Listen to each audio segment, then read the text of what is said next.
endless hours, bending down like wilting flowers, till I kiss you again, my pretty little bird.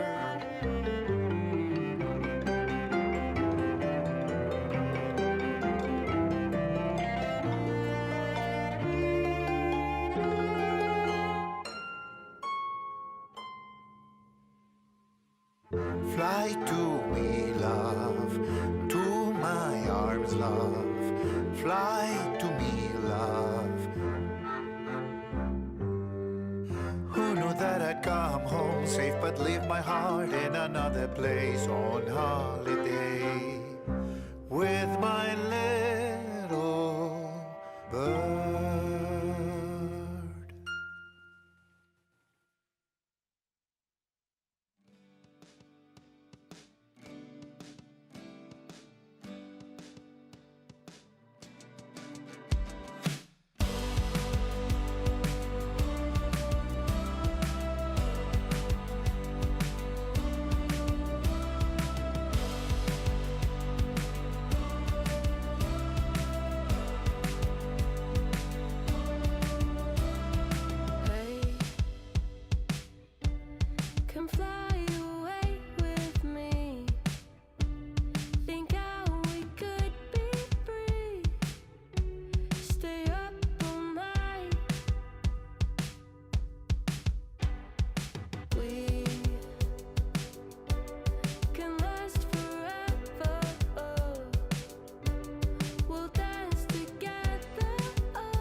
is it supposed to click? The right chemistry, sparks flying, energy endlessly. We tend to seek the person of our dreams. You might find you've lost your mind. Love may not be what it seems. Listen. One afternoon on a walk, he met this woman, their eyes locked. His world was rocked, he gave her his number. That evening she called him and they talked. They had so much to chat about. There was no doubt that they were perfectly matched and that he had to ask her out. She said alright, he could tell she liked him, but knew she could hurt him even more. He bought some flowers. In an hour he arrived at her door. She let him in, she seemed uneasy. They got ready to leave. He began to wonder if he and she were meant to be. He thought, when is it supposed to click? The right chemistry, sparks flying, energy endlessly. We tend to seek the person of our dreams. You might find you've lost your mind. Love may not be what it seems. When is it supposed to click? The right chemistry, sparks flying, energy endlessly. We tend to seek the person of our dreams. You might decide that love is blind, but it may not be what it seems.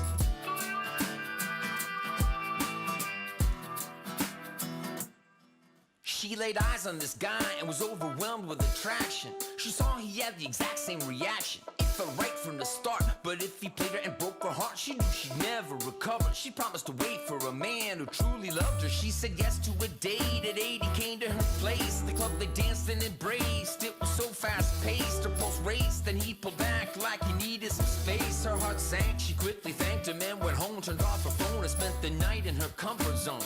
She might have known he wasn't the one. She did the right thing by deciding to run. Or was she a jerk and it could have worked? A cruel fate, she found her soulmate. She wanted to believe, she'd been naive, not deceived. She thought, when is it supposed to click? The right chemistry, sparks flying, energy endlessly. We tend to seek the person of our dreams. You might find you've lost your mind. Love may not be what it seems. When is it supposed to click? The right chemistry, sparks flying, energy endlessly. We tend to seek the person of our dreams. You might decide that love is blind, but it may not be what it seems. When is it supposed to click? The right chemistry. When is it supposed to click? The right chemistry. When is it supposed to click? The right chemistry. When is it supposed to click? The right chemistry.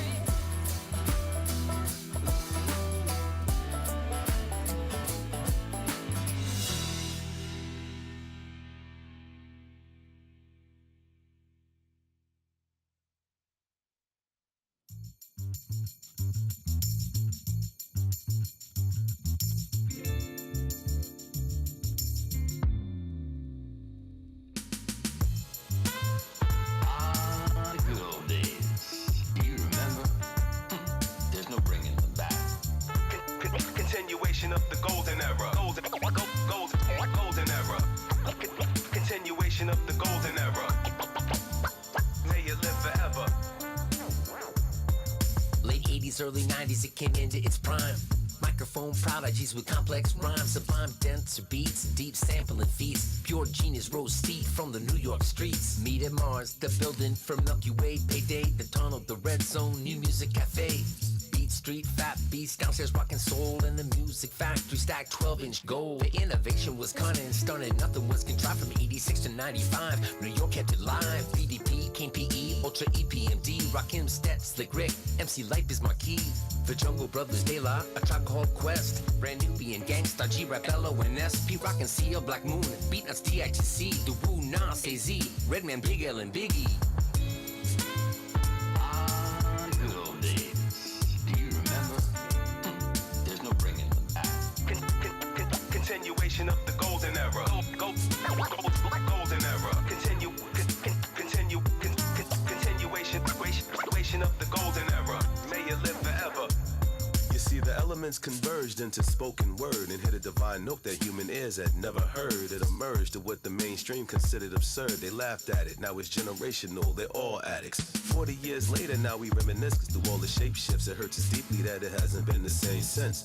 Large pro walking through that front door to cherish or neglect the black sheep, the choice is yours. Case Solo spelled it out for you. The Fugees kept the score, nice and smooth, made it funky for the junkies abroad. The Outcast elevated it, while Dre let me ride, he kicked me out. I had to start running with the the far side. Lost my breath. All I need from Mary and Meth is ice water. Please give my full regards to the chef. Watch son get wrecked, cause all they rickety really want is effects. Gucci link shine, stretching Bobito, 89 tech 9, y'all.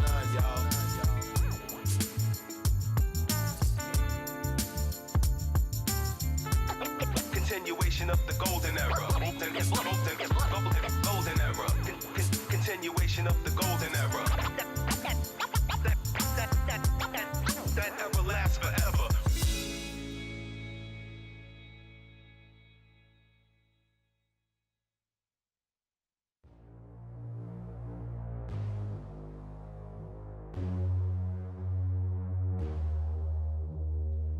I just want to tell you it's alright, while I'm smiling through the tears in my eyes. Cause when I'm broken I still want you to be fine. I think we're both just attached to the friction. If you need me I'll be pacing through my mind, and I can be the one to get you through the night. I lose the battle every time you pick a fight. Too afraid to combat this addiction.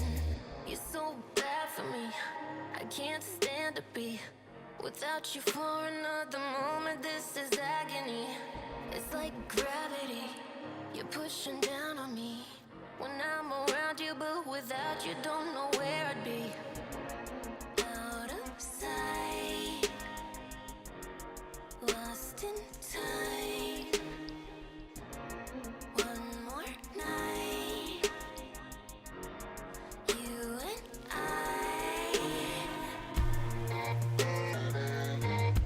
Friction. Friction. Friction. Friction. Where we are, I can't quite figure out. I wanna take all of the blame from you now. No matter what, I've gotta fix it somehow. You only know how to play it like the victim. You're so bad for me, I can't stand to be without you for another moment. This is agony. It's like gravity, you're pushing down on me when I'm around you, but without you don't know where I'd be. Out of sight, lost in time. One more night, you and I. Friction. Friction. Friction. Friction.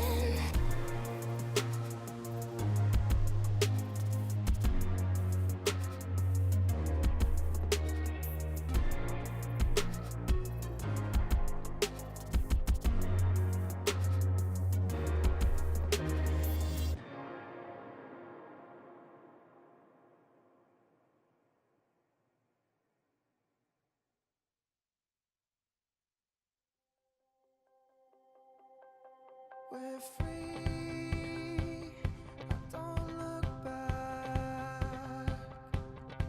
With me, we'll stay on track.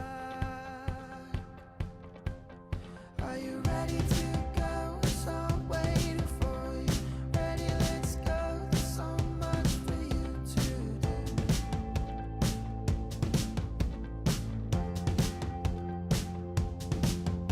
Are you ready to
said, could things be harder? Said nothing.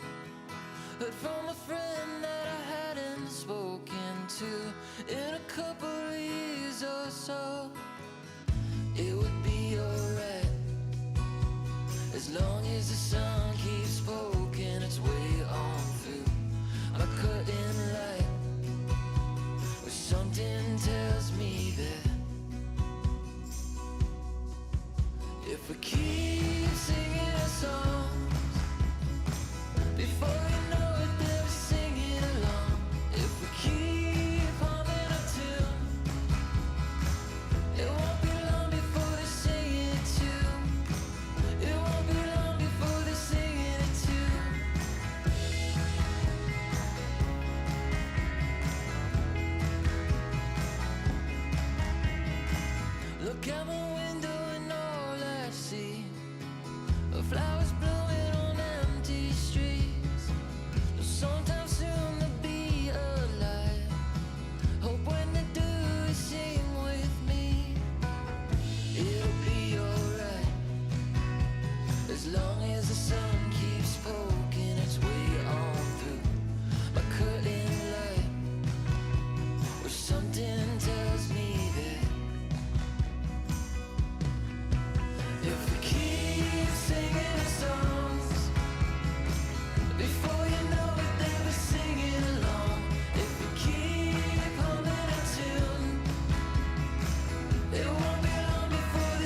reaching high. I keep my love.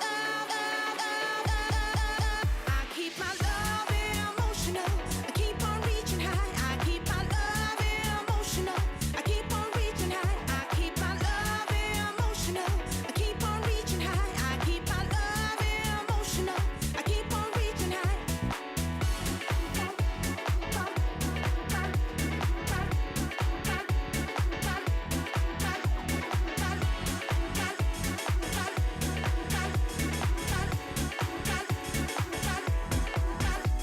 You're giving me, but it's not enough.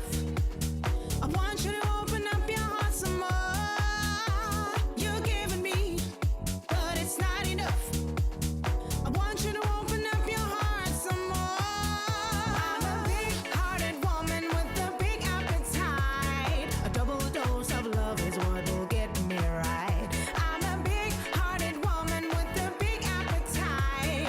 A double dose of love is what will get me through the night. Look at me in my eyes. I wanna see my own reflection, knowing I'm all you see.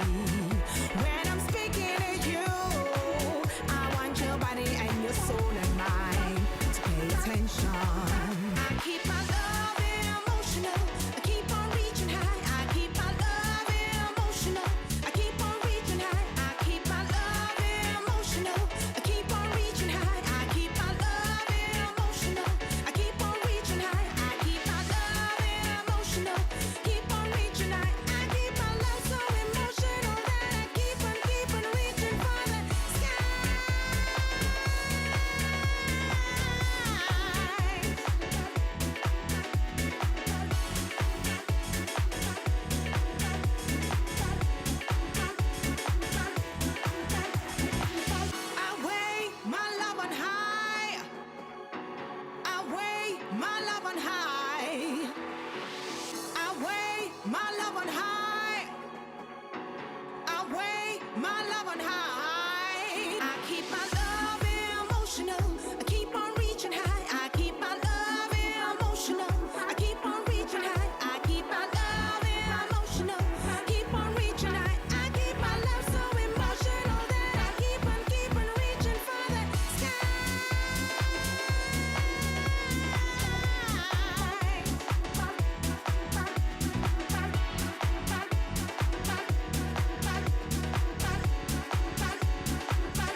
I can take you anywhere.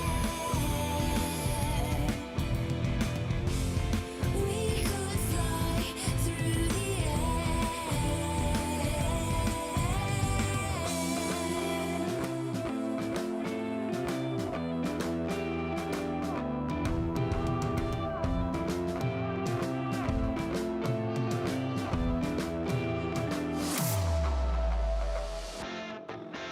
This ride could blow out your mind. It's the most crazy that you ever find. Do it tonight, there is no try. Close your eyes and let it shine.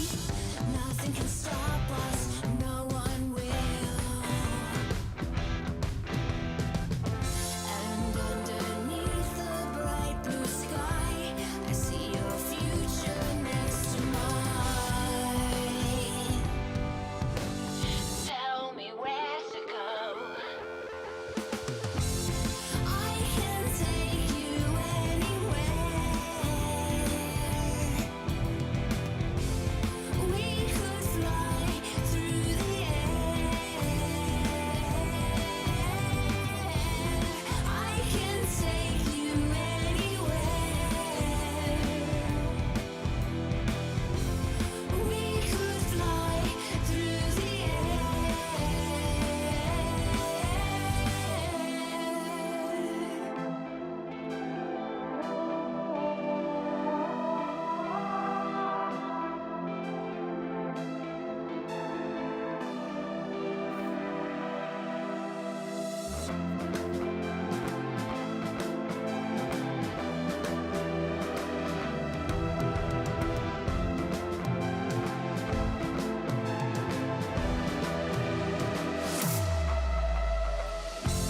I can take you anywhere.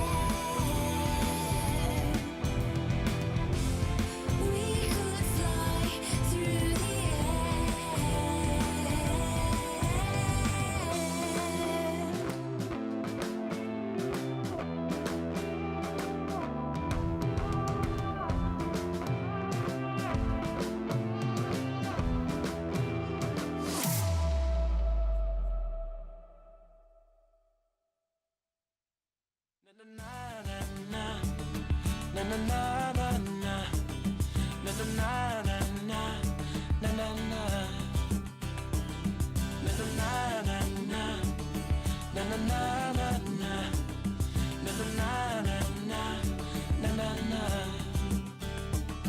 We got time on our hands, gonna have fun, we got no plans. We could party on the beach like we just don't care. We can follow the sun till the night has begun. We'll share it all, that's what friends are for. Na na na na na na na na na na na na na na na na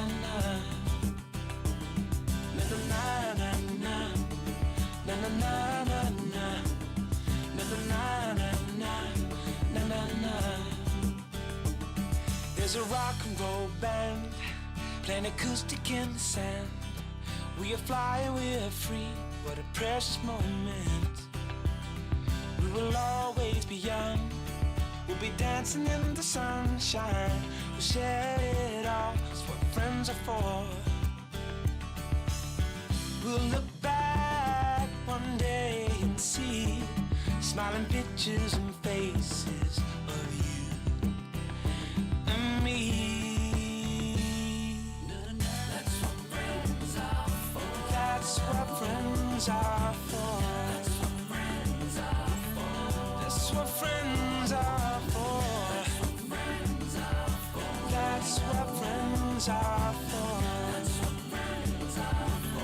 That's what friends are for. That's what friends are for. Yeah, yeah. That's what friends are for.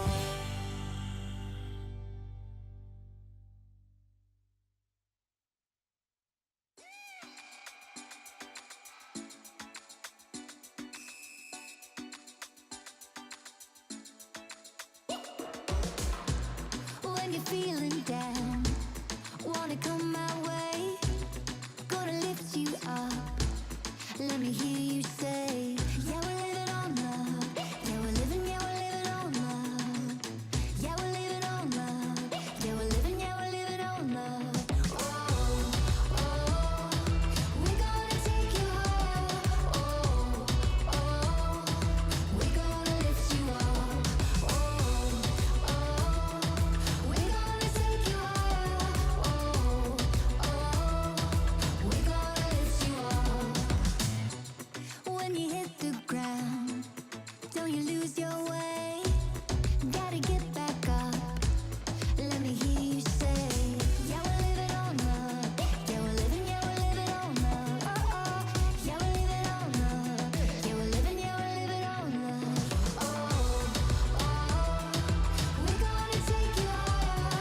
Oh, oh, we're gonna lift you up. Oh, oh, we're gonna take you higher. Oh, oh, we're gonna lift you up.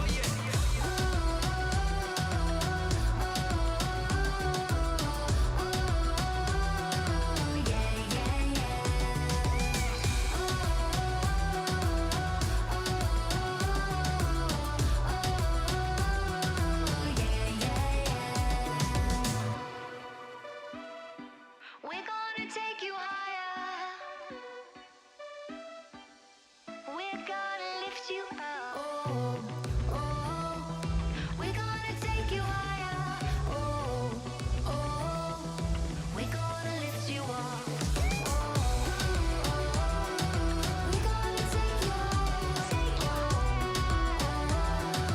We're gonna lift you up. We're gonna take you higher. Take you higher. We're gonna lift you up.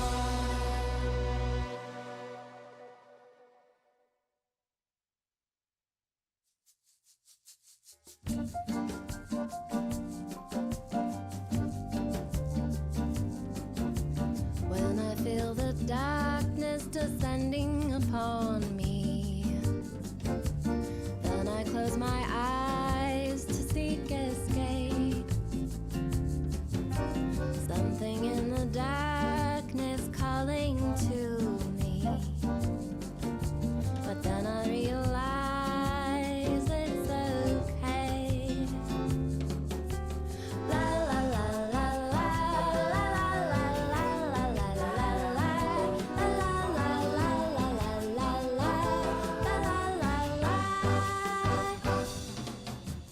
I'm going all in, it's too late to fold now. Don't you wish you could start brand new? Still running in place on this hamster wheel. But when I close my eyes, here's the view. La la la la la la la la la la la la la la la la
forgive her, blushing like a fool.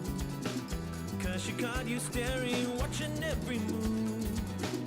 Is she taunting you? Is this a sign? You need to stay cool. You feel like you can't deny it. No, you're not in control. Once you connected, you feel the fire. And she's pulling you close. You close. The dance of love. Aye, aye, aye. The dance of love. Aye, aye, aye. The dance of love. Aye, aye, aye, aye, aye, aye. The dance of love. Body language. Fumbling for words. You feel so naked. You wanna tell her, but you don't wanna blow it. She can't hear the words that you're saying. The music's so loud, so let your body say it. The fact that you can't deny it. Yeah, it's taking control. Oh, it's so intense and she feels the fire. And she's stealing your soul, your soul. The dance of love. Aye, aye, aye. The dance of love. Aye, aye, aye. The dance of love. Aye, aye, aye, aye, aye, aye. The dance of love. Body language. The dance of love. Aye, aye, aye. The dance of love. Aye, aye, aye. The dance of love. Aye, aye, aye, aye, aye, aye. The dance of love. Body language.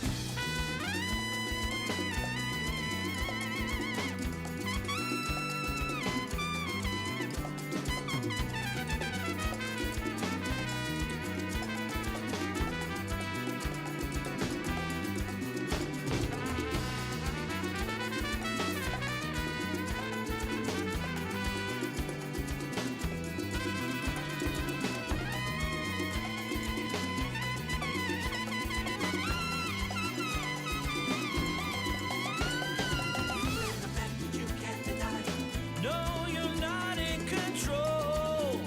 Oh, once you connect, she feels the fire. And you're pulling her close, her close. The dance of love. Aye, aye, aye. The dance of love. Aye, aye, aye. The dance of love. Aye, aye, aye, aye, aye, aye. The dance of love. Body language. The dance of love. Aye, aye, aye. The dance of love. Aye, aye, aye. The dance of love. Aye, aye, aye, aye, aye, aye. The dance of love. Body language.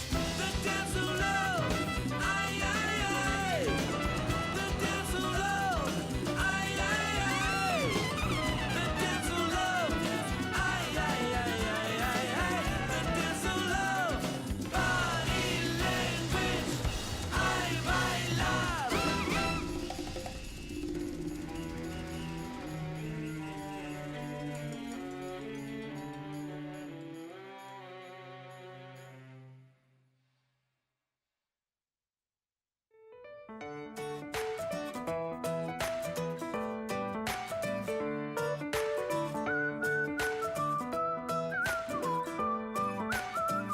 I don't need fast cars, limousines, hanging in the VIPs now. There's nothing I can do, 'cause we got that chemistry. There's just no stopping, it's a chain reaction. Chemistry, there's just no breaking the law of attraction. The mystery of it all, like a riddle that you never meant to solve. The chemistry of love. There's just no indication when the perfect combination is gonna come and change your life. You gotta be patient, 'cause sooner or later the sparks are really gonna fly. All it takes is just one touch, baby, just one taste of you. There's nothing I can do when you got that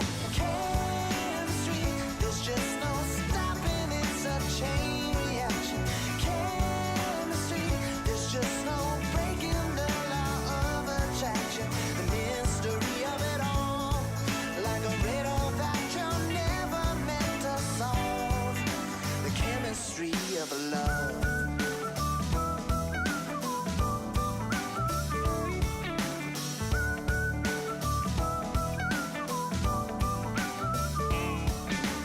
All it takes is just one touch, baby, just one taste of you. There's nothing I can do. Chemistry.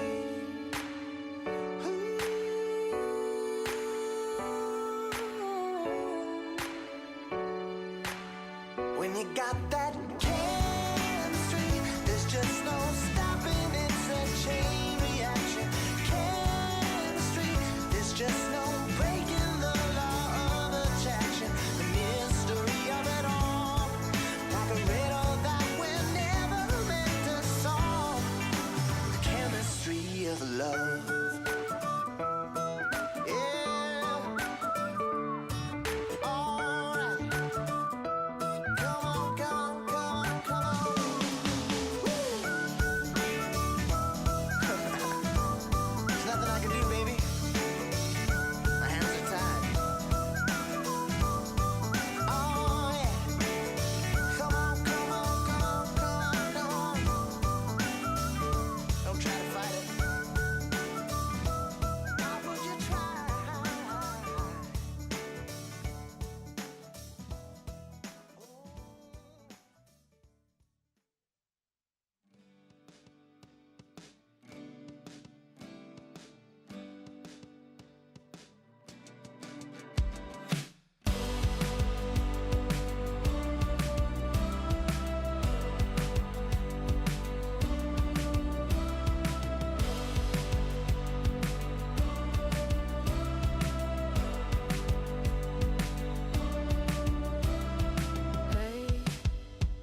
你们好啊，观众朋友们！尬太尬了，尬死我了。亲爱的召唤师们，想死你们了！尬的要死，没活了可以咬打火机啊。2周不见，如隔三秋，你们好。整尬是吧？能不能学学欧美和 LCK？ 我寻思有些朋友是不是出门遇到熟人都不打招呼呀？再搁这整尬的，那我必须冲你眼里整点灰。大家好，我是阿南，又来到了耿小将们心心念念的观赛指南。闲话少扯，正餐开怼。那个周6的语文课，大家都复习过之前学的内容了吧？请大家拿起课本回忆一下 FPX 老师之前带我们学过的锲而不舍、振羽向前、反攻自省、同舟共济等一系列主题较为沉重的课程，也要重温一下积后成器、百折不回等为数不多但积极向上的课题。慢嘴顺口溜，那样靠。但无论在周6 FPX 对阵 OMG 的课堂上，我们学到了怎样的成语，背后的原因都令全球变暖。毕竟炽烈的火不熄灭。记得那天的 OMG 鏖战了1个小时的对局，到了大南老师我这个年纪，看这么长时间的比赛真的会手抖。还有就是很担心 UP 光的能量还够不够支撑如此超长的对局。周日的最后一节课，有2位资深教师一起授课。首先，威武教授手里有一篇待发表的论文，小 P 带你了解火莲的制作过程。语言学院派 WBG 的教授们展开激烈的学术讨论。后者祝由这个打野还在青春期，以及从个人角度浅谈 The Shy 的使用方式。总之，如此多的知识点，尽在本周末的精彩赛事。去吧，去看比赛吧。去在观赛中学到更多的成语、音乐以及人文知识。去吧，去做不被定义的观赛者。我们周末见。Welcome to the LPL here. It is not Super Saturday. It is Super Sunday. As we have a full 3 best of 3s ahead of us with the rescheduled OMG versus FPX now taking place today. I am here to help bring that one in, as well as the wonderful Hysterics. A little bit of a reunion from my first ever cast at the LPL with my dude Hysterics coming back again here in the summer 2022 season. It's not sorry, it's joyous. Are you excited? I know you had to fill in, but are you excited for this banger we got? Dude, first of all, I have to be sorry because imagine getting your first LPL broadcast and it's with another play-by-play. You don't get that. Hey, we had the Battle of the Wooden Spoon. It was a great way to come into the LPL. Yeah, that's one word for it, for sure. Yeah, of course, coming in today, filling in some shoes. But the main point is, I get to see FPX OMG, which in the past, as you said, has been a bit of a banger, and both these teams have delivered on some rare fronts. Exactly that. But yesterday might not have been a Super Saturday on paper, but it was a Super Saturday in my heart. It was 3 games for both series. We had a 2-1 victory for BLG over RA, and we had a 2-1 victory for TS over EDG. Yeah, dude, I have to say, top esports make me gooey inside. This team is so exciting, this split. I think you and I were chatting about them on the last hit. I put them as my team that I can't wait to see at Worlds. I really hope I see them there. Against EDG as well, our world champions. You have to put respect in the basket of TES because I feel like Tien has just been gapping throughout multiple series. Knight as well is still holding that clutch factor. What's not to love about that last series, and especially top esports? Maintaining their win streak, by the way, of 8 in a row. And that's what's incredible at this point when you see the trio of titans at the top of the standings here with V5, Top Esports, and JDG. You look at the rest of the league, you're like, man, how will anybody really compare? And you look, there's a big old clump in this middle section that will be fighting for the 4 through 10 spot for playoffs. But this season feels a little bit different than last, and it feels like we're getting a lot more separation towards the bottom of the True. You and I were talking about it in rehearsal, right? Our bottom is sealing the deal a little bit. Once you get to those 8 series losses and you don't have enough wins under your belt, it looks pretty sketchy. WE, IG, LGD right now for me are the ones who I'm kind of putting in the too hard basket. Even Ultra Prime, TT, and RA, heck, I'd even put BLG with how they're playing despite the win streak. I feel like at this point, we are kind of shaping up our top 10, and it might even just be the top 10 that we have with some variation that we've got now. the bubble even towards the top, dude. Look at the difference between RNG and JDG and the rest. Like, that top 3 is wild. Yeah, and you look at the double nines down there. We'll talk about that a little bit. But speaking of that, we got to look at today's games because we have that tight tilter in the first series of the night in FPX versus OMG. Both The what? The tight tilter? What did you call it? Tight tilter. Come on. A tight tilter. Yes. What? I'm blowing Hysteric's minds already. This is going to be a long night. Then we got LGD versus Ultra Prime and V5 versus Weibo Gaming. It'll be Munchables and Jamada bringing you those games as well. Yeah. So it's going to be some fun ones that we have in store for us. But we got to get to the nitty gritty here. We got to get to OMG versus FPX because we saw the standings from this split.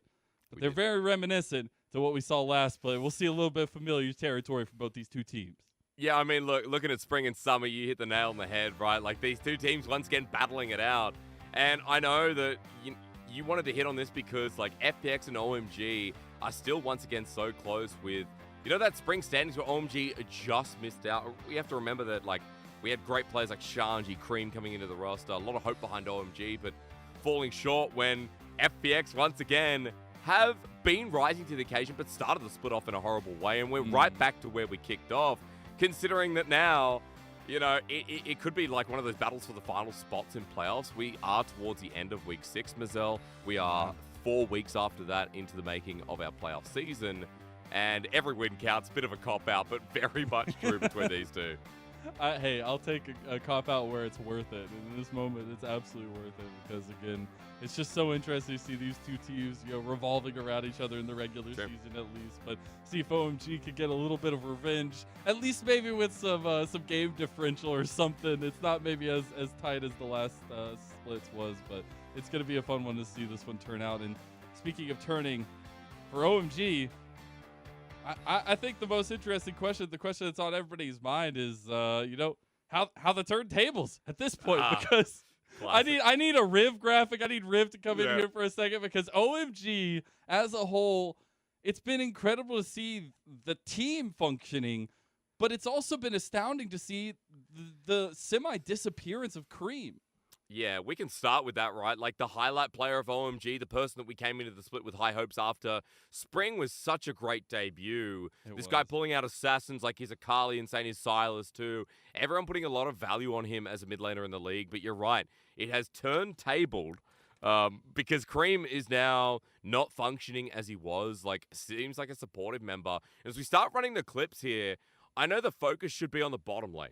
Because in the past, bottom lane was memed. I remember going and watching Abel last split. Like, that flash or a Gale Force into melee ranges of Felios will never be forgotten. But Abel this split, Mazel, has been a completely different beast. You're even telling me in rehearsal you feel like this is the reliable carry now for OMG at this point in the season.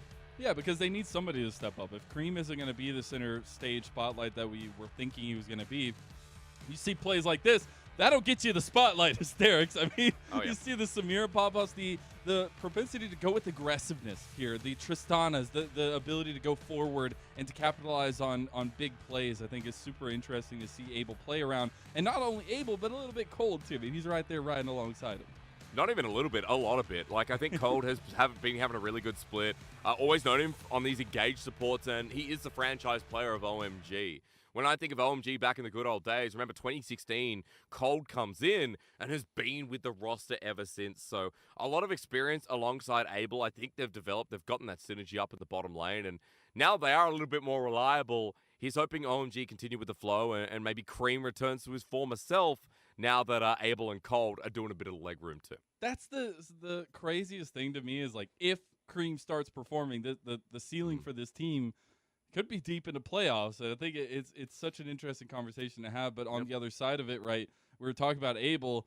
There's also a bit of a spotlight for FPX, but it's shining towards top lane. You can't forget about their bottom lane. LWX and Hung, they are no slouches. And Abel, we might put a lot of weight on his shoulders for this series, but LWX and Hung, they have been performing even though they might appreciate that the spotlight is not exactly on them. And the turntables have turned again. Like, it's so funny that in spring, this was their primary win condition. I would say one of their only ones. When Beach One was on the roster, this team was all about the 2v2 lane, Hung and LWX, a great meta as well when we started out with Caitlyn off the back of Demacia Carb. Then things kind of shifted around. LWX and Hung, their potency in the lane dropped as well. We know the meta stabilized, and we kind of got some of these scaling picks too. And I feel like for LWX and Hung, you're right. Like, even though Summit has come in and the win streak started ever since he's been on the roster, plus he's looked really good, I think with that extra stability, you can see that, you know, LWX and Hung weren't really meddling before. They are still towards the upper echelon, especially with Mako, Viper dropping the ball a little bit on EDG, some of these better 2v2s not hitting the same mark too. And so now that you have that stability, I feel like we need to talk about LWX and Hung again, because especially within this matchup, their 2v2 lane has still been very exciting to watch. However, up or down, Mazel, sometimes it can bite them in the bum. Hey, that's what I was gonna say. Sometimes, that's what I was saying. Sometimes it's good to have the spotlight not exactly on your face, front and center, but you do get to see some of those pop-off moments for them. It does go a little bit awry sometimes at the 2v2s when they go a little bit aggressive, but it's still, just as we saw with Abel, the aggression that LWX tries to pull out and does so for FPX. It's so good to see, right? Like, he is now the franchise player. We were just talking about Cold on the other end. LWX is now the player that is the original of this roster. FPX have lost all the other four that won the World Championship with them in 2019. LWX still remains, and I'm hoping we do see some spicy picks in the 2v2 Mazel, because when you and I were talking in rehearsal, we were like, there's a lot that needs to be banned out. Like, there's very specific picks. I think for LWX, like, we are going to get a lot of bot side picks, maybe even Hung support pool. On the other side, you were like, hey, but OMG, even with the bot side focus, let's be real, Shyvana seems to be a ban that needs to be looked at when you're versing OMG at the moment. I mean, we've talked about, like, behind the scenes, it's crazy to see Shanji's influence across the world in terms of how much willingness we are to see people pick up the Shyvana now. But I love how much aggression that it enables Shanji to do. I've got a little bit of a side eye waiting for this series, see what happens with Shanji if he does become a big threat, if we do see those bans targeted to him, if that opens up anything for anybody else. But the biggest thing for me is specifically looking at the jungle here. They need comfort in the jungle to enable a lot of these things that we've talked about. And if you aren't going to find the comfort, right, it's not going to work out. So I'm very much looking for in the first three picks, right, what is Aki getting for OMG? What is Klid going to be piloting for FPX? Yeah, I mean, talking about jungle picks as well, we were also mentioning in rehearsal that, you know, like, Aki has quite often been kind of a counter pick here for OMG. There's been jungle counter pick come through, and it wasn't just this split, it was Spring as well. I remember, like, there was a last pick Zed hidden in there somewhere. I think we even got, like, a Talon. He still hovers them all the time. Like, even at the beginning of this split, they were getting trounced on when he picked the assassins. And so they stopped picking. We're like, yes, thank you. But he still highlights them in the picks and bans, which I always find hilarious. He's like, one day he'll come back. Did you see the top esports series? Because each and every, like, pick and ban, and it went for 3 games, by the way, everyone kept hovering the Zed. And then I think as well, after the Belveth game, Tien started hovering it as well. Because remember, I cast the last OMG series. Aki in game number 2 played Belveth. And oh my god, it did 0% KP. I think its damage percentage was like 4%. It did next to nothing. Yeah. It was a really unfortunate. Not great. It wasn't great. It's like we have all these talk ups for OMG, their bot lane, right? Shanji as well. But we know that, like, this team, if it's not pace reliant, if it's not something that can kind of snowball the lanes, I feel like a lot of the time OMG are not the team I'd be super reliant on. Oh, well, they've got incredible macro. Their late game's amazing. They're like an RNG. They're like a V5 where it's going to progress smoothly. I feel like for OMG, like, that's why I want to see a lot of pace in the drafts, and while these pocket picks are going to be massive, like, in the Tristana, the Samira, Shanji, Shyvana, Mazel, anything else you got your eye on? Like, maybe in the jungle, maybe mid?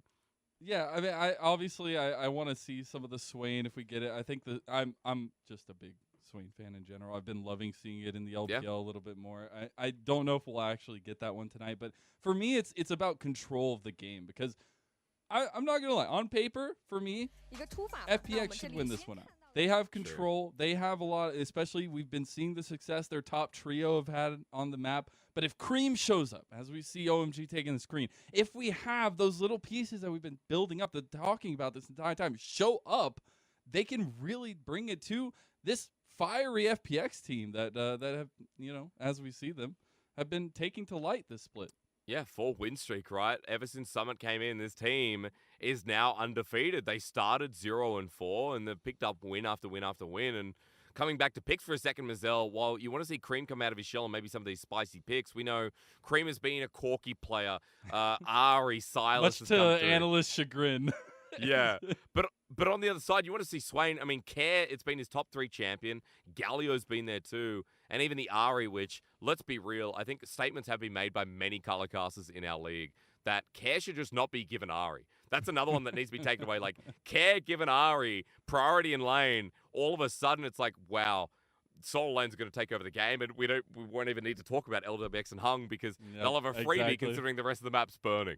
That spotlight will be really bright towards the top side. And that's why, like, they have found so much success because they take very aggressive lanes. They take a lot of priority. They'll take a lot of mobility so they can move, Summit, Clid, and Care all together and try to get leads for themselves. And that's where a lot of that control that we're kind of hovering around comes from for them. But Aki, on the other hand, really wants to get a lead, at least to some extent, get something going in one of the lanes and use some of that aggressive pathing that we've seen him have success with in the past, not as much recently, to try to get a leg up on Clid. Because, again, for me on paper, it's a very tough task for OMG, even if we've set up, able to carry in a couple of these other things. Yeah, because if it was maybe 2 weeks ago, I'd say, like, hey, who cares? Clid is not that great of a jungler and not playing that well. Has gotten better with Summit coming into the roster. Yes. Maybe it's to do with some of those communication issues with, Summit coming over from your region, Mazel, as we get into pick ban. But I feel like they're just the spring unleashing. MVP of LCS.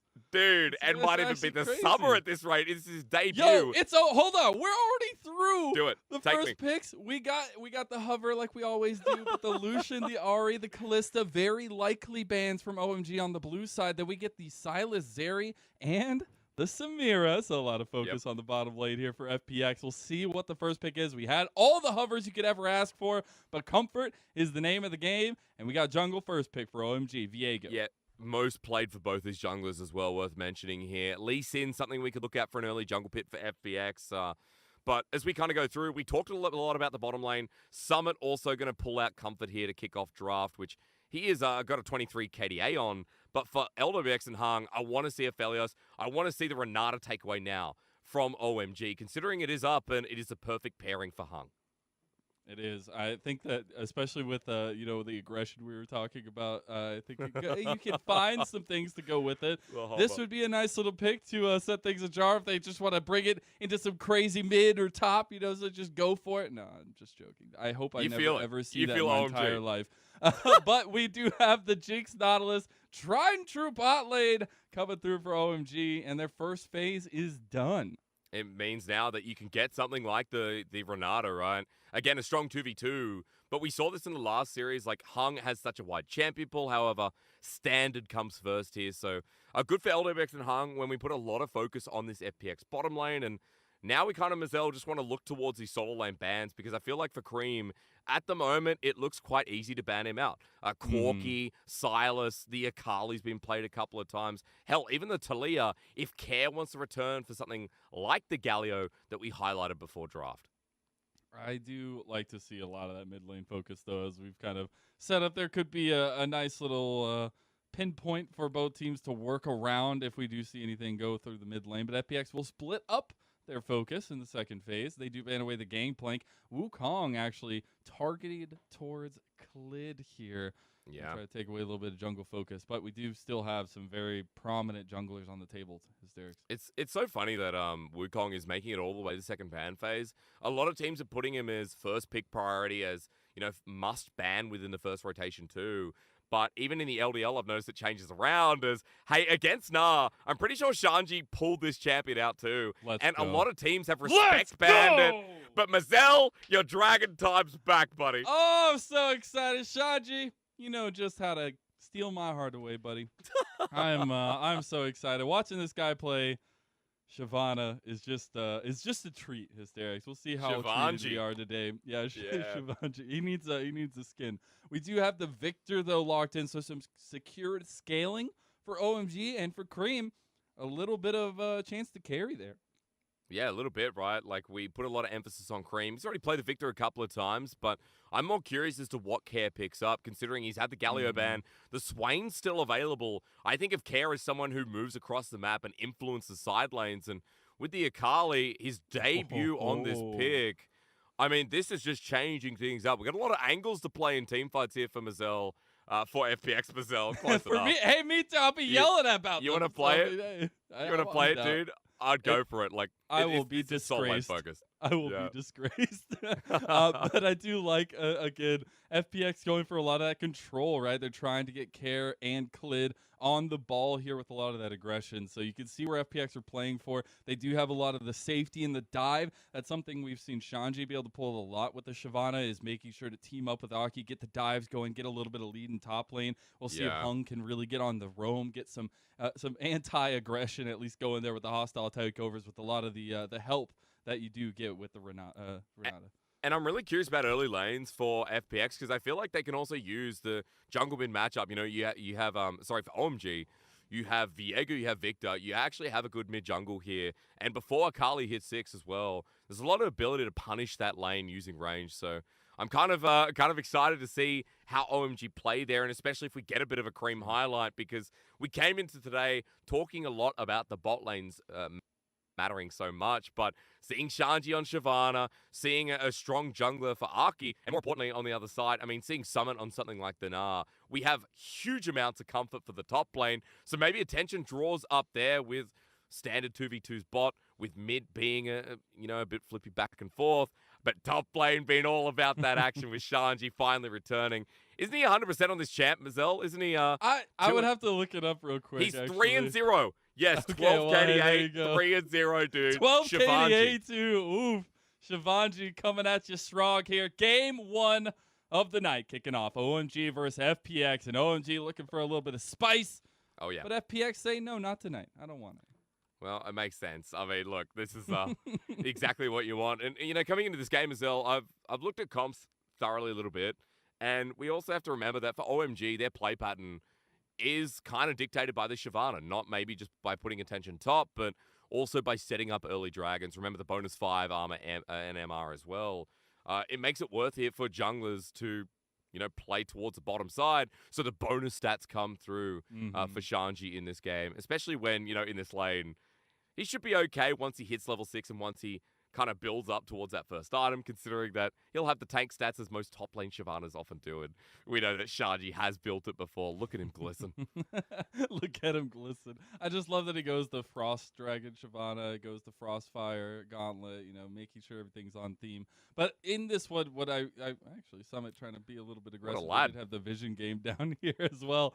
It's just about the early aggression. But what I was going to say is, it's so funny to me. We set it up. We were saying Abel, LWX, Hong need a little bit of a catch up. You forgot about Dre, all that kind of stuff. But in this series, we're already seeing everything play out how we said. It's going to be pretty much a 3v3 and see how the other two can do comparatively to their teams, how they can get involved. It's interesting how things play out.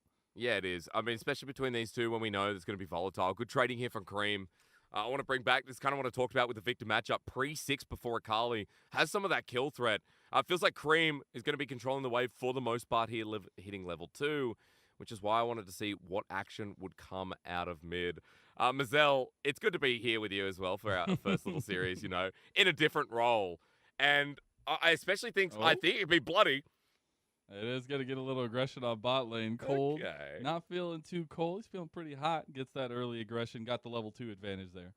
I was going to say, because, we expect blood out of this series, right? FPX versus OMG. Absolutely. These two teams, I wouldn't consider these slow teams. Like, laning phase, very crucial. Skirmish-heavy teams as well. Especially with Summit in the roster, I feel like FPX have been a lot more coordinated in that front. And that's why, when you and I set up that bot could be heavy, bot could be so much fun in the 2v2. I feel like any lanes are kind of going to give us a bit of a surprise when we expect, early shenanigans. That's why, first of all, I love the LPL because a lot of times it's like, okay, it's so mechanics-based. There's so much high mechanical skill that a lot of times you can just sit there with your popcorn and say, okay, who's feeling themselves? Who's feeling pretty hot tonight? Who's got the fingers tonight to, play some crazy stuff? And for this series, a lot of time, it feels like we're kind of holding some pop. We're waiting. Like, is Cream going to pop off? Are we just going to see the top trio of FPX dominate the game like they have before? And I love that. It makes me feel, like part of the fandom, part of the, having a little bit of fun watching how the blood unfolds. That's why, when people say, 17 teams, like, surely there's only a couple that are good. It's like, well, actually, because of LPL's, like, LDL talent coming through, all the domestic talent, like, that's here in China, feels like, our top 10 always has those questionable, like, is it going to be hand stiff tonight? We're just looking at a quick stat on screen, though. Looking at Shanji, he is 3-0 in this Shyvana. Talked about it before. This is his best champion, and a lot of teams normally ban it away from him, but FPX felt confident enough to let it through. It's not doing too well in the CS department for now, but just know that Summit in early levels is going to be okay here until Shanji can transform and start bursting him out a little bit more. And you could even see that Clid headed up to the top side, just in case Aki was maybe looking for a response. Yeah, going up there early just to make sure if anything happens to Summit, if Aki wants to go for an early blood, like we've seen him do for Shanji on the Shyvana before. Nothing going to come of that. Both junglers just kind of going farming style here. Again, you talked about it a little bit earlier, would expect OMG to put heavy prevalence on these dragons. You got 20 seconds coming up here. Aki is pathing down that way. See if Kled wants to adjust his pathing at all to kind of match that and stop some of those extra stats going over Shanji's way. But the even better thing for OMG is that look at the ward coverage towards the bottom side, right? You can see not only with the pathing you mentioned, Mazel, from Aki prioritizing dragons, but it's the ward coverage that spots out Klid. And they know he's towards the bottom side. Aki's going to be in the perfect place to set up for a potential of an early dragon with bot side waves, so push with mid as well. He's got a lot of angles here, and Aki's close to getting level 6 now with the Sheen available, so I'm kind of excited to see what this jungler does as Klid gets in his face a little bit to kick us off. Yeah, the priority bot lane's helping him out a lot. Just going to use the blast cone to get out, and Klid, knowing he doesn't want to give those early dragons over, going to use that priority from bot to start up the dragon. Pull it out so they can get it, maybe? No, they don't. They know that there's a contest coming, so I want to make sure they're set up for success in this kind of moment and not give over one of those objectives we've been harping on about. Timing not that great because Kara actually just had to reset due to Victor. Look at what happened in the bottom right-hand corner. It was a ward placed down, spotted out, so a good little move from Aki. But as I was saying, Mazel, Cream actually TP'd back to the wave first, got a bit of prio. And as the shove came through, Aki now moves to the dragon, and there's just going to be a good window with Klid being up towards the top side, having to clear his top side camps, and first dragon over to the Shyvana team. It's so That's interesting. Gotta feel good. It seemed like they wanted to contest it. Oh, we got the dragon's descent in top lane. Look at the early at this damage. Point, it's so early, it feels like AP Shyvana. I don't know if you ever played AP Shyvana, but it is one of the best feelings in the entire world when you one-shot somebody with one ability. Maybe not take that with a grain of salt, but every time. Not in regular AP Summoner's Rift. Yeah. Every time I have to play AP shift, even though I would do it. This is what it is. It's aggression. He's under tower. He's trying to get Summit down while he's in Mininar, but this is where a punishment could come in. He's too quick. He is a dragon. But it's good trading. I mean, still having to use a ghost here. Summit will hold on to his summoners, but it's what I talked about in the top side. Things do get a lot better for Shanji. He gets a bonus from the dragon, of course, but once he's level 6, the what is it, Mazel, the E? I mean, you're a play-by-play today. It means you have to know the ability names. Oh Dragons. my goodness, it's called like Shurima's Meltdown. Shurima's Meltdown. Maybe that's what's happening in my mind right now. There's the twin bite, the flame breath. Hey, let's go. I should know that. I always struggle with it. I have to have my document up that has all the all the, and then you have abilities. to like scroll through, get the microscope out, make sure everything's looking good. It's so good. Shout out to Clement Chu for setting me up all those years ago, and now I just add to the document. So it feels pretty good. It's always to help out, but yeah, look, I mean, as I was saying, Shanji, once he has his ulti, now we have ourselves a Shyvana who can contest the lane a little bit more as well. Still Summit doing pretty well in the CS department, and I feel like across the board, FPX are maintaining, and we haven't really had that much action in our early game. Junglers have been quiet. It has simply been the to and fro from Dragon and the vision control that has been widely contested so far. Which I feel like OMG are okay with, right? Their win condition is making sure they get some of these passive objectives, or at least passive advantages in terms of getting the dragon stacking going for Shanji, get that bruiser style front line going whenever he can get into the fights. And I'm sure as we see, and as I'm talking about it, Aki's starting up the Rift Herald with the priority Shanji had gained. See FPX move in on the bottom lane, who is transitioning to get back under tower here. Handshake flash comes up, Oh. doesn't connect because Cold is too quick with his own flash. That was, I love it. Hung always flashing forward. A good old Shanji has Hung. Dragon's Descent here. They're going in. The Rift Herald will go over to Klid, though. Shanji needs to back away here. Care on the backside. Summit's going in. Meganar. The Dragon ain't got too much of a health bar today. Maybe come back tomorrow. Care's going in for more, but Aki gets out the Blast Cone. Dream can pretty much just watch. Gives a little poke on the way out. Papa Summit once again. I mean, this guy's addition to FPX has been so hype and just clean stuff out of the top lane. Nah, when we talked a little bit about Shanji burning the TP before in the trade, we didn't mention that, you know, Summit still had his sums available. I still had the TP too. As he comes in back to the top lane, sets it up, moves on down. Summit giving first blood to FPX is a good news story when we know that this team loves to play around this new guy. And they can just choke you out from the top trio, right? They get a lead. You will not have your jungle for free. You will always be contested at objectives, and this is a great start for FPX. I mean, you just look at what Shanji's going to lose from this as well. A great trade all in, but the top side wave crashes in. Shanji has just missed out on another 10 minions, another wave, just about. And Summit now with the level lead in this top side. He might only get the assist, but things were looking real good here for Klid, looking good for Summit. And I feel like with Shanji only just pulling back up Ghost, this might be a lane that you can continue to punish and set up the snowball here for this Nara on the top side. And the thing for me is always watching how quickly Shanji can build up that Dragon's Descent bar, take that aggression to Summit. You see constantly in the games we've seen him on it, it's just like the camera's always going top lane because he's just able to use that ultimate all the time. We'll see if they can actually use that to some extent at this point, though. But right now, all eyes on Klid with the Rift Herald. Where are we going to see those resources drop to? Would expect these solo laners to get a little bit of love, as it's been a little bit of a 2v2 island down here in the bottom lane. Yeah, it has, and it comes back to what I was just saying, right?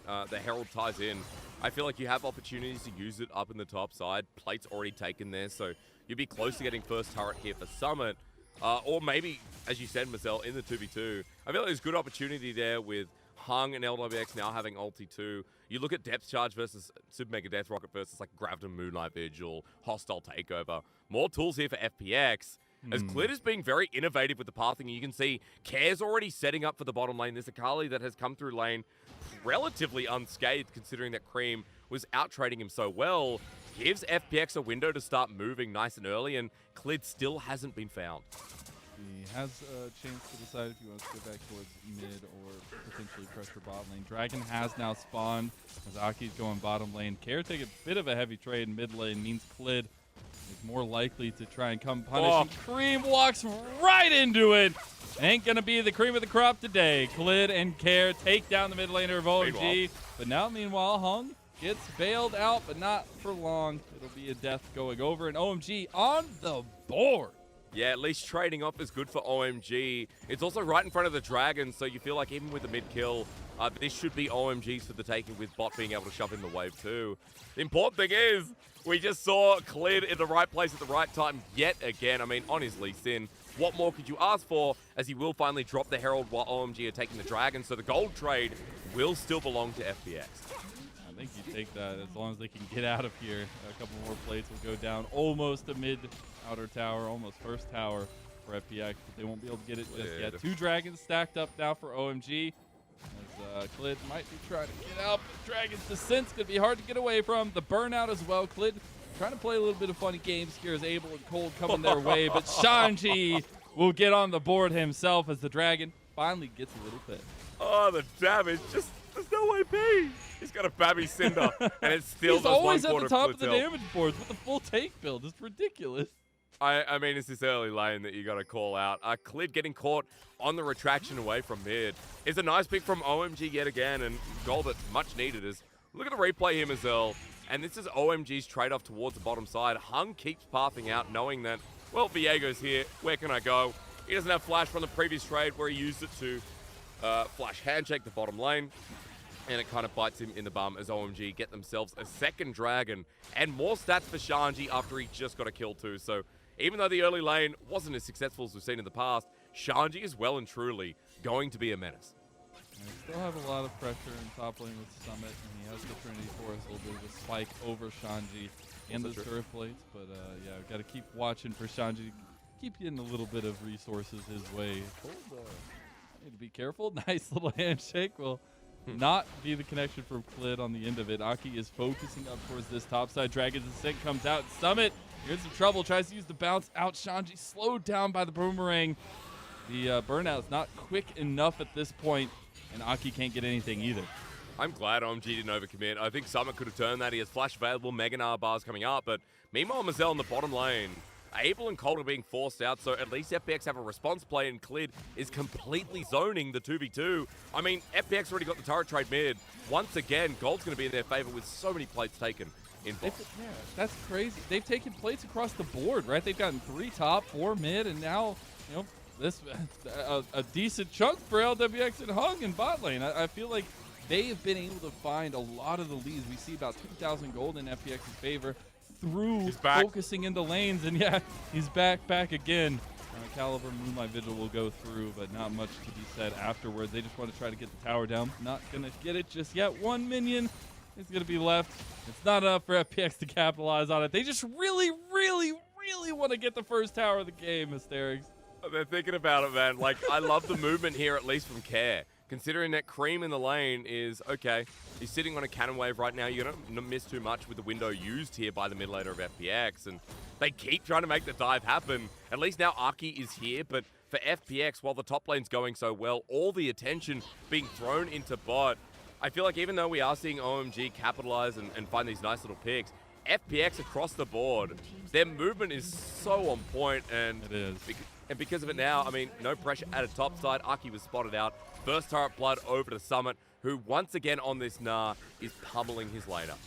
And that's what I was setting up, and we were talking a lot about in the lead into the game is once they get control, it just feels so scary because they go for that mobility. They go for that connection in the top trio, and then it just feels like you're seeing them everywhere. There's trios everywhere. How do you even do anything? OMG want to try to do something here as the Rift Herald is going down, but Klid gets bailed out a little bit too late. Goes down to Abel with the snipe. Rift Herald Eye still there, so FPX don't pick it up. OMG get a kill. A nice little response. Yeah, they're zoning it away just in case. I love that Abel comes in with a kill still because Bailout was about to time out. Probably would have gone to Sharji, but hey, this AD needed something. So once again, we see a good punish from OMG off the back of this neutral objective, and not getting the Rift Herald as well will be a big plus because OMG now with the shove through mid, I mean, the movement lets them open up mid lane turret, get their first turret of the game, and close some of that early game gold gap that has been running away from them. Yeah, which is a nice little stemming of the bleeding. Still very far in the deficit in terms of an early gold lead, but it's something to hold on to at least. Their towers look a little bit worse for wear. The first tower of the game finally went down, and then subsequently all the other towers went down. Yeah. So it's a nice little extension from FPX, and OMG on the board with their own tower in mid lane. All the outer turrets down. We can talk a little bit more about what this means, Mazel, because I feel like for FPX, we mentioned their draft, like there's a lot of angles to play here, right? I think Care is a big proponent of that, like Klid on Lee Sin is going to help out. A lot of disruption tools that for people like Abel, Cream, how much do they have to save their life? Like Cream has defensive tools.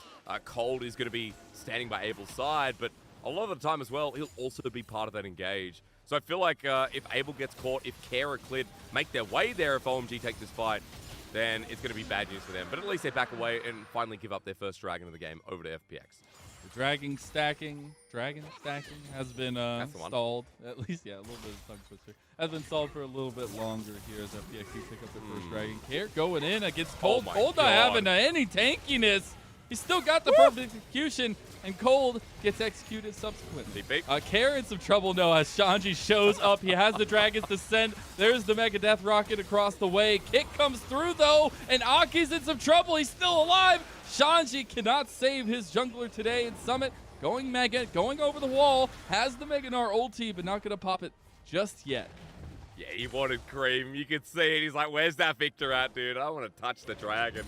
Summit cleaning that back up a little bit for FPX, but I will say overall from OMG, a nice turnabout, a good TP from Shanji to come through and pick up his second kill. However, Summit is just so powerful in this game, and I feel like it's also a matter of fact of how strong Gnar is right now. Mazel, we're seeing this as first pick worthy, second pick on red side.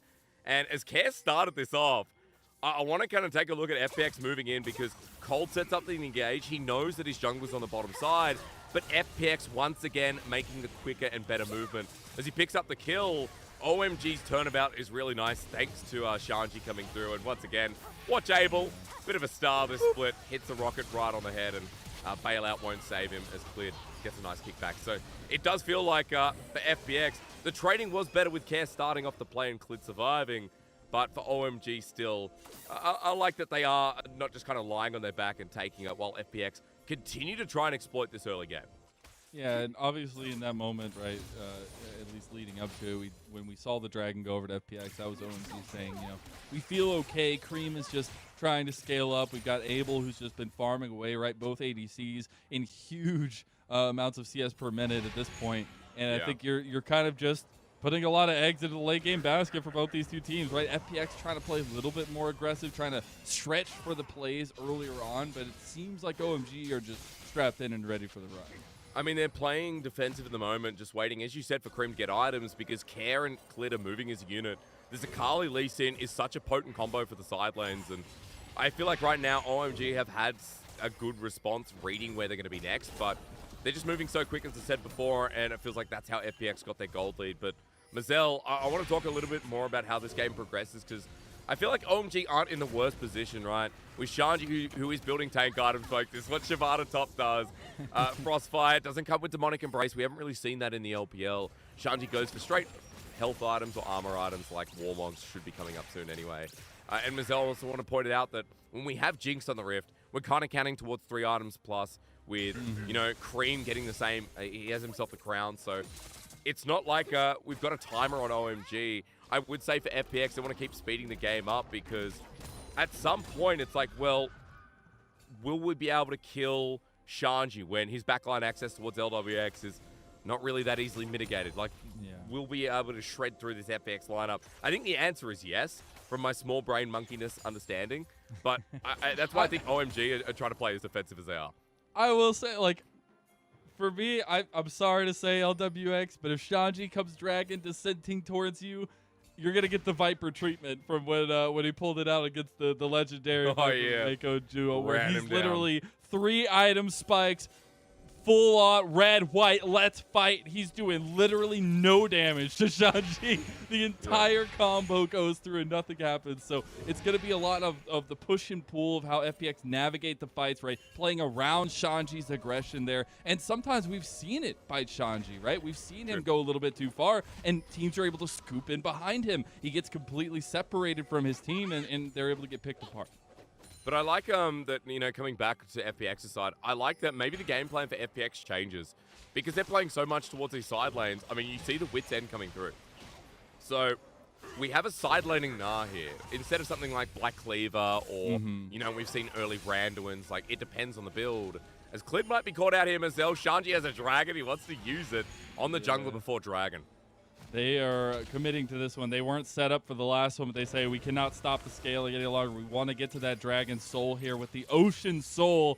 A lot of priority for both these two teams, but OMG set up. They have a lot of vision and all the extra bushes that the Soul brings. And look at this master flank that they're trying to pull off. They have 3 members, 2 members on the flank down here, and TPing Care in. This is going to be a fight.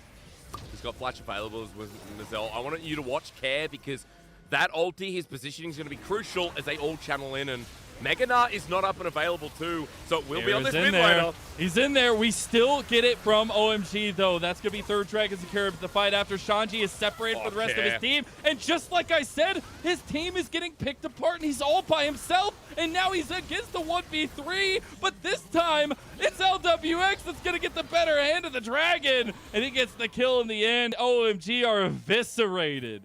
Care just runs straight in. What an absolute baller.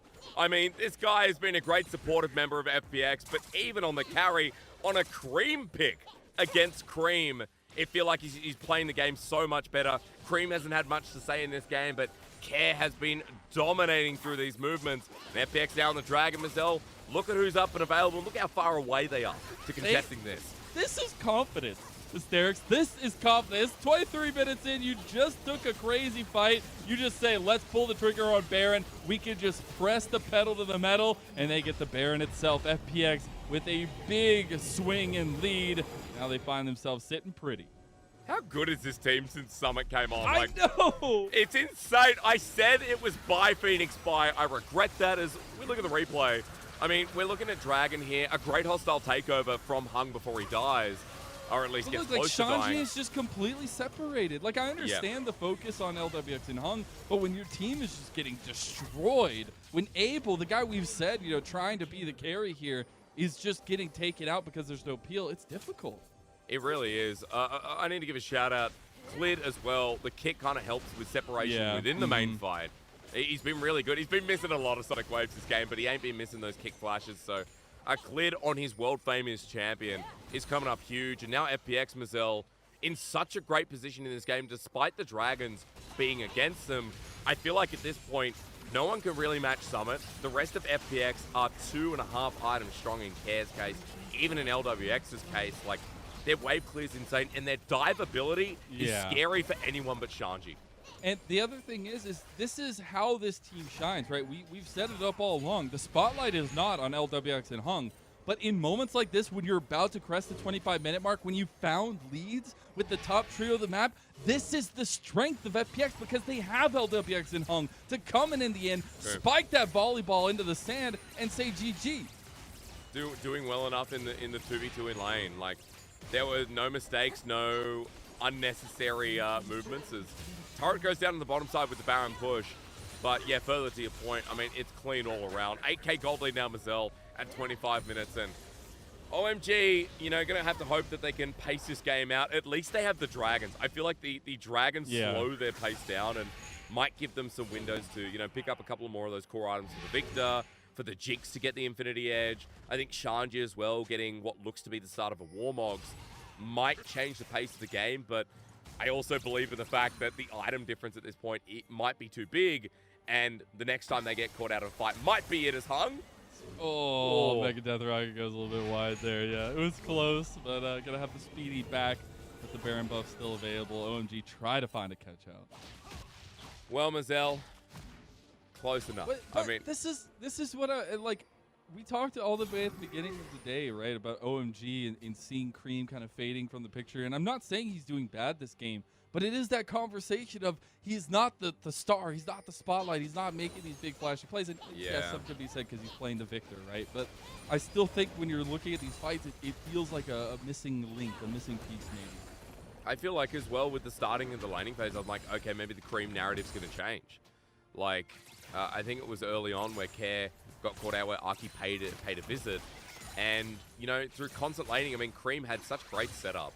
And they had a decent early game, but as soon as Care got out of lane, as soon as Clid started moving with him, it felt all over. It was dive after dive towards bot, pushing Abel really far behind, making so that Cold couldn't really make the same map movements. As now FPX all the better for it, Mazel. A 40 seconds till Dragon. They're controlling bot for the time being. And yeah, they've completely shut out OMG in their own jungle.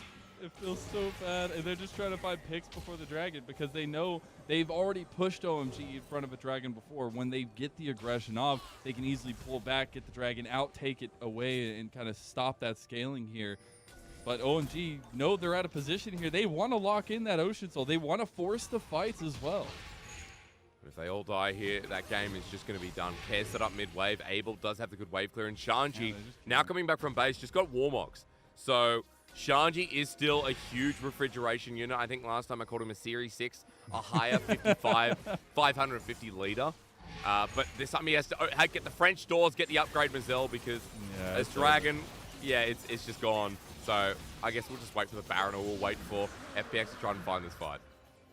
Yeah, the 3 items for Shanji still feel pretty good, but they're just not feeling good enough to kind of force into something that isn't set up for them. And I think that's something we've seen from OMG be very reserved about, is when they don't have vision, when they don't feel confident to move forward in the fight, they back away. Maybe it's going to come out in worse for wear for them, but I think it's also something we said that we're seeing that reservation at least come through. Yeah, at the very least as well. Knowing their win conditions at least. I mean, it's so much better, and I don't know. I think for FPX to change in Summit adds a lot more than just play as Clid again. Well, Cold is just caught and dead. LWX picks up a kill. He's now 2-0-2, and aggression still the name of the game for FPX. He's so fast, man. Mazel, like, Clid is just so good at this Lee Sin. As Aki, once again, getting forced out of his own jungle, and with no support, no, I guess, disengage/engage for 20 seconds. FPX have so many angles to play. Some at bot side, FPX towards top, and in a turret should be just dropping down here. You might have a strong dragon, but might need to figure out where to train it, because at this point, 10,000 gold almost in the deficit. I guess 9,000 at this point. But FPX are using this lead to drive it home, right? They're moving towards the tier 2 towers here. They're trying to continuously press up. Look at the replay in the bottom right. Nice little pick here. They're doing exactly that, man. This is one of the greatest comeback stories I've ever seen. If FPX are able to win this series, let alone this game, I think right now this team is gearing up for playoffs. We were talking about at the start, OMG and FPX having a neck-and-neck race, but OMG have been middling. FPX, ever since his top laner came in, has just been on point. It's been a brand new roster, and I can't believe one addition has changed the whole mentality, the whole game plan of this team.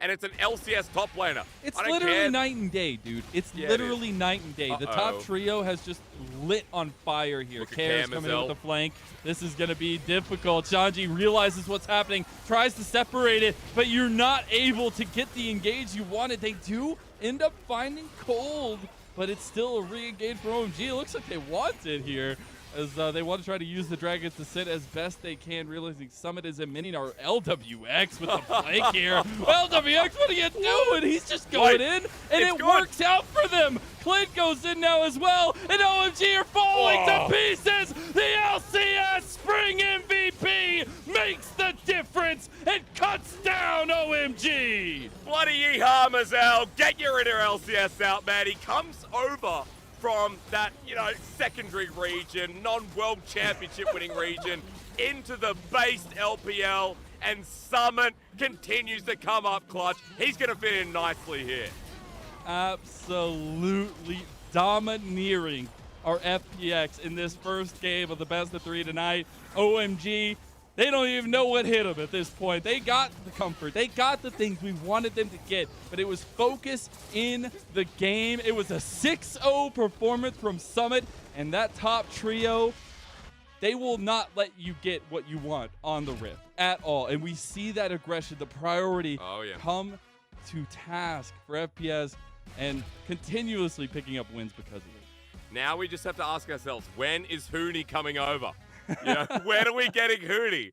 Might have reset, might have retired off of TSM, but it doesn't matter. Come to the LPL, Hooney. Come to the LPL. Someone I need DM Shanji back. I need Shanji. I need Shanji. Well. I don't. It's fine. It's fine. I want to see the dragon come back. All right, the dragon will come back. It is pretty difficult for OMG because, again, like I said, they did get a lot of the strengths we know them for, but that's the difference on paper and in game. You get the execution level that FPX are just heading above at that point in at least the first game. And it was just clean from start to finish. I mean, OMG finding picks as FPX rotate out of enemy jungle or go back towards lanes, but there was never really a point where FPX lost full control. I feel like the dragon stacking was great from OMG, but the problem was that Kair and Clid playing together mid-jungle was just so brutal. Dirty. For the bottom lane of OMG, but also for the fact that Aki always had to counter gank. He always had to play, defensive, like, okay, I've got to stop this dive. But elsewhere, it's not like, OMG, is still winning out mid hard. Top wasn't winning as well because Shyvana had also been shadowed a little bit by Clid too. I feel like Clid's game overall was just so five-head, and I think it was a bit of jungle diff, bit of mid diff as well, Mazel, where Care brings out Akali for the first time this split and plays it to an absolute T. I know. Cream doesn't watch this at all. But if I could just get like a zoom in cam on my eyes and just look at him for a moment and be like, yo, this man Care just pulled out the Akali and made you look like you did not exist in that game. What you gonna do about it? Because I need at this point to see Cream functioning through the mid lane, being a point of power for OMG, because if it comes out again like game number 1, FPX are taking home a 2-0 victory. Oh yeah, and in decent enough fashion, right? Like, it might have been a 30-minute game, but it felt like it could have ended 25, 26 minutes in. It was so clean, as I said, from start to finish, and Clid deserves my respect. Like, Summit does so much within the lane. Summit has great stats there, Mazel, but I think Clid, despite missing a couple of cues here and there. Had some beautiful setup, beautiful picks, and FPX were all the better for it on his best champion. I think this is Clid's best champion historically, as a lot of, old SKT fans know, a lot of old JDG fans know as well. We remember Clid on I think it was the MSI stage, like his 12-1 or 14-1 Lee Sin. Like, Clid is just a legend for a reason, and he's showing up now that Summit's alongside him on this new FPX roster. What a treat. What I love is you got a lot of focus towards those big jungle picks, right? The Viego takeaway, the comfort for Aki, and maybe you're thinking, oh, well, Clid's, comfort pool is going down, but Lee Sin's always there. You can pull it out. You can have a little bit of fun with it, kick people in the face, have a little bit of have a little bit of dub skis. So FPX definitely come out swinging in game number 1 of this series. We'll see what OMG can do to bounce back as we take a little short break. So don't go anywhere.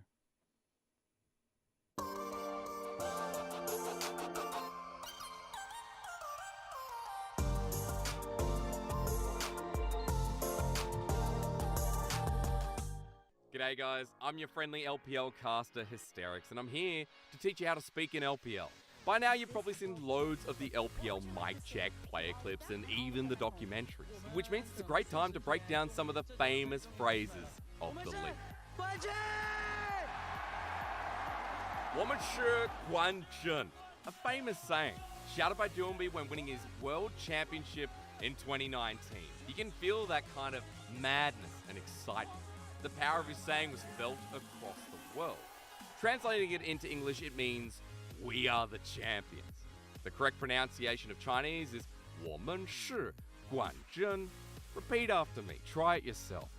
我们是冠军. Cheering phrases like this must be accompanied by physical expression. 我们是冠军! Phrases like this have so many uses, like in NBA, NFL, and the Premier League competitions as well. You can even use it in your sports game, or even for your next League of Legends game too. In LPL, people press 1 in order to express affirmative replies, such as copy that, yes, confirm, okay, etc. in a much quicker way.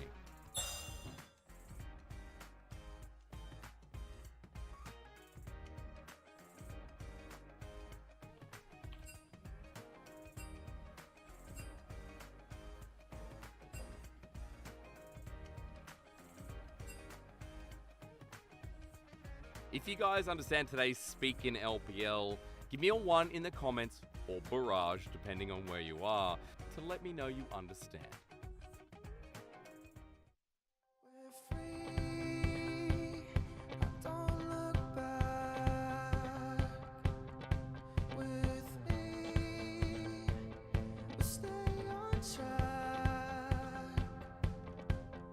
Are you ready to go? So I'm waiting for you.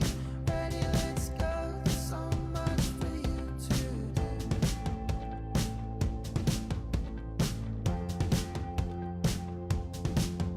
Are you ready to go? So I'm waiting for you. Ready, let's go. There's so much that we can do.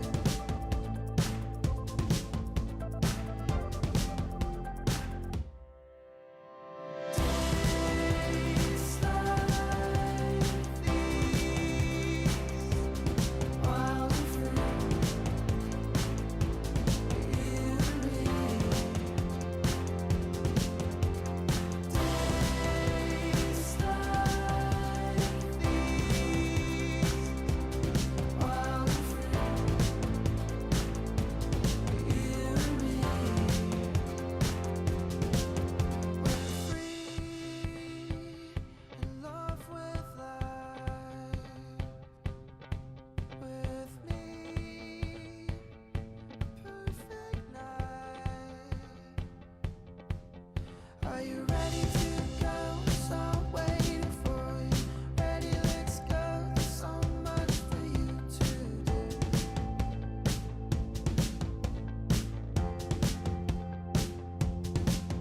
Are you ready to go? So I'm waiting for you. Ready, let's go. There's so much that we can do.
said, could things be harder? Said nothing. Heard from a friend that I hadn't spoken to in a couple of years or so. It would be alright as long as the sun keeps poking its way on through my curtain light. But something tells me that if we keep singing our songs, before you know it, they'll be singing along. If we keep humming a tune, it won't be long before they sing it too. It won't be long before they sing it too.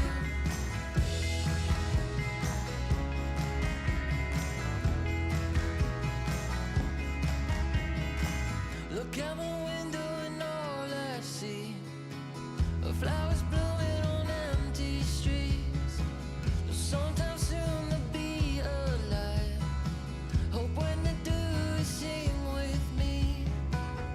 It'll be alright as long as the sun keeps. 觉得科尔姆选手是一个对线打得也挺好的选手，然后也挺能找机会的。我的话是再把自己的对线提高一点，然后多帮助队友。我们连胜的话是大家都很努力的在磨合，然后也都朝着一个很好的方向去打，就是打起来的时候，大家想法都是一致的。然后以后的话就是希望做得更好一点吧，就朝着这个方向。Welcome back to the LPL, ladies and gentlemen. I'm Mazel, joined by the lovely Hysterics after a smashing 1-0 start to this best of three between FPX and OMG. Yeah. Now, oh my God, who'd have thunk it? Who's going to get the MVP? Could it be the man from the LCS? Could it be anybody else? No, it's got to be the Gnar. It's the three-man dock up into the wall, the game-finishing play as he picks up MVP. Continues to pick up multiple. Is that his first MVP? That's his first. No, that's his first. Because the other game, that's what I'm saying. Like, Clid and Care have been looking so good. Yeah. I mean, and again, I feel like it's a result of something coming into the roster. I said that over and over again in the first game. But let's be real. Like, Summit has brought something more than just raw individual skill into this team. That Gnar performance was beautiful. In the lane, like, maintaining a 20 CS gold gap at the best of times. And I feel like as well, you know, Clid set him up to succeed, and Summit on Gnar, once again, 100% win rate. It's kind of like Shanji, who took his first loss on Shyvana, by the way, we didn't get to mention. But hey, Summit now bridging it on Gnar because he's now 3-0 on this pick himself and has constantly been worth talking about each and every game. And for me, like, I know it's something small. I know it's maybe it's not even a big deal. It was literally, it clicked for me after the first series, seeing him in, after seeing after the games they won, the smiles, the laughter, just the fact that Clid actually looked to have conversation for the first time, I feel like all split long after the games, instead of just getting up and walking away. That for me was just, I was like, this is it. Like, this team is clicking right now, even just from that little moment. And so it might not mean a lot in the grand scheme of things, but it's meaning a lot for FPX as they are just on a spree right now. And that first game is a nice representation of that. It's so impressive. Like, I'm excited about this team again. And I kind of counted them out at the start, like, as, you know, I don't know. It's just so good to see. On the other side, though, we do need to talk a bit about OMG because after the loss in the first game, they're bringing in Jerry. Not Jerry Seinfeld, just Jerry. Yeah, and we saw him at the start of the split, but then it's been cold ever since. So kind of curious about this roster change and what it's going to bring. Yeah, I think that's the most interesting thing. Cold on the Nautilus, game number one. Not really finding the engages you would want, not able to kind of piece together the puzzle that was OMG. And OMG think, as a whole, the change-up can really fix that, right? And try to change at least the communication structure, something along those lines for themselves, as you know, need to get something into this series at least. You don't want to go out 2-0 in the way that FPX were able to control the first game. And maybe really Jerry changes. I mean, I think the biggest thing about the first game was, one was jungle impact, and two was mid. If Cream goes on Victor again, I feel like we need to see either like a massive flip of bottom lane, or we need to see like jungle change it up, because at the moment the Victor didn't do too much in lane. It was comfort, but the problem was that Cream hasn't been in the spotlight this split, and maybe it should continue that way, because things like the Corki, things that can match the roaming there, Mazel, that's what we needed to see. He was just kind of stuck in the laning phase a little bit long. Care was always there first, and as we get into pick and ban and team swap sides, we can already see that, well, speaking of comfort, OMG won't get a couple that we expect them to get. Yeah, so OMG changing it up in terms of getting Jerry in there, but now they'll be on the red side. We see FPX ban away. Obvious comfort that we've seen. Cream gets his Corki banned away. Shanji gets his Shyvana banned away. And then we also see Abel Samir banned. On OMG's side, the typical picks of the litter here, at least in this LPL meta we have going on right now. The Kalista banned away. A lot of that aggression in bot lane. The Zeri, a lot of scaling option in that factor, taken off the board. Oh, and a Nah ban as well. I was going to say. He's like, I don't get my Shivani. Shivani? Shivani. You don't get your Gnar, Summit. But they insta-lock in the Sylas. The first big Sylas is kind of rare. I was expecting maybe something like an Ari or even a Galio I'd compensate for FPX, but with the first big Sylas here, you do give quite a lot in the bottom lane if they want to give Abel and Jerry comfort, right? Like, Kalista's not available, but Renata's there. We've also got the Aphelios, which would be a nice takeaway from LWX, but instead, let's go. Cream back on Akali. Let's hope this is the start of something brilliant. That's what I was saying, man. There's no way that this man just handles you like he just did in taking the Akali, and you don't have something to say after that. If you don't, then I don't know what you're doing in competitive League of Legends, because Shanji whips out the gauntlet, says it's Akali time, baby. We get the Aphelios, though, a little bit of safety down there in the bottom lane for Abel. But guess what pick is still on the board is the Lee Sin that enabled a lot of the victory from game number 1. Yeah, it was Klid's best. On the other side, I just want to note that when you're playing solo queue and you get beaten by a champion, like, man, that champion looks strong. Then you go back and you're like, I'm going to start playing this. And it was like me with, I think, Ashe support. I stopped playing it for a while. Someone manhandled me with it. And then I've been playing it again ever since. It just feels so great. So let's hope Cream has that. You were going to pull out the whole it never feels the same as when you're going against it. I was like, maybe. No, that's only Yasuo. That's Yasuo and Yone. Oh, yeah. That's a high skill cap. But, hey, Summit gets GP. So this has just been a complete miss from LWX and Hung, considering they don't want to pick up bot. They don't really care. They are going to get themselves a bit of global priority with Summit's GP, and more so, some pretty strong lanes here to kick off their second game. Yeah, we've seen a rise in priority of Poppy across the world, and OMG will be piloting it this time around for Aki. So a little bit of more, I guess, separation that could be possible in terms of, the keeper's verdict and a lot of the forward mobility that you have for the Poppy. But now we're in the second phase of bans. We see the Nautilus banned away against FPX. So heavy focus for OMG in the second phase towards bottom lane, rightfully so, as that's the only picks left on the board. I feel like with Poppy Aphelios, I mean, maybe it's worth banning Renata. Hey, I got to respect the Rumble target ban towards Shanji. What he debuted into the league with as well, or at least one of his first games, has been really great and would make a lot of sense with Poppy on the roster too, with Akali on the side. At this point, though, I was coming back to it because I feel like for OMG, Jerry is someone who played Nami back with Lucian Nami when Abel and him didn't have the greatest of lanes, but yeah, there's that Renata ban that I wanted to see gone. I'm glad they take that away. It feels like it is still just one of the best 2v2 lanes at the moment when Kalista's banned. So let's go, Mazel. Let's see if they take away support here. Maybe something that follows up on the engage. Or what else? What else do you reckon? You've also got a brain. Bigger one than me. It's not very wrinkly, though. It's not very wrinkly. Wow, the Gwyn. A pick that kind of has fallen through the cracks a little bit here, but will be whipped out by Shanji. And we've seen the horror stories that the spinstress can have with those scissors, but it's an insta lock-in of the Senna Tahm Kench, a terrifying bot lane. It is actually insane how powerful Senna has been in unlocking bottom lanes now. Oh, I mean, it's such a good 2v2 people don't expect, right? And, you also play with range as well as center as the game goes on. And I like this from FPX. I feel like for Care, let's just start with the ults to steal. Keeper's verdict. I feel like Wild Growth is one maybe you see. Probably the perfect execution is one we're going to see the most. So he has a couple of options here. And skirmishing for FPX looks really good. at the 6 mark, right? Like, the tools available globally with GP ulti, with Senna Dawning Shadow as well is there. I think for FPX, like, they have themselves really strong mid-game as well that can provide threat on any of these side lanes, while for OMG, like, you set yourself up to, I don't know. It's mid-jungle. It's literally mid-jungle. It's like a takeaway. Cream is going to appear, it's now. Yeah. It's got to. Like, with Akali, if you give away your pride on this champion when Care just destroyed you on it, I don't know what's going on with Cream this split. This is his best. This is his best champion, apart from maybe the Yasuo, which we've seen a couple of times.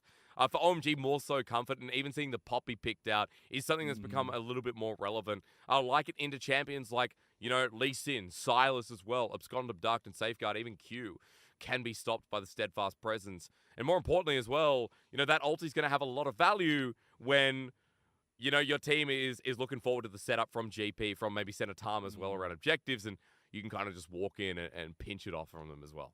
But I feel like this is actually a pretty good response from OMG in terms of what happened in game number 1, right? We saw a lot of control come through the priority that FPX had gotten early on in the game, and that led out to a decent gold advantage that FPX just kept bleeding into, or at least bleeding out of OMG.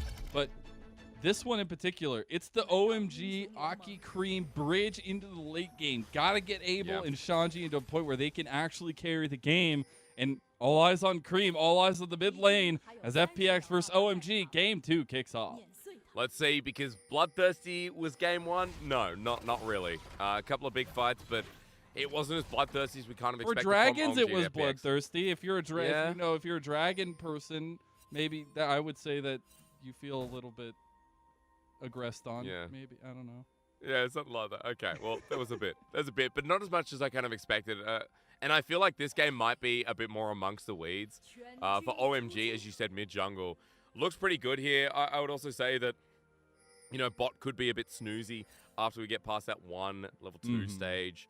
Senatum, you're also alluding to, like, has surprising damage. And that's that's the thing. People forget about Tahm Kench, right? His level 1 is insane. Tongue Lash base damage is relatively high.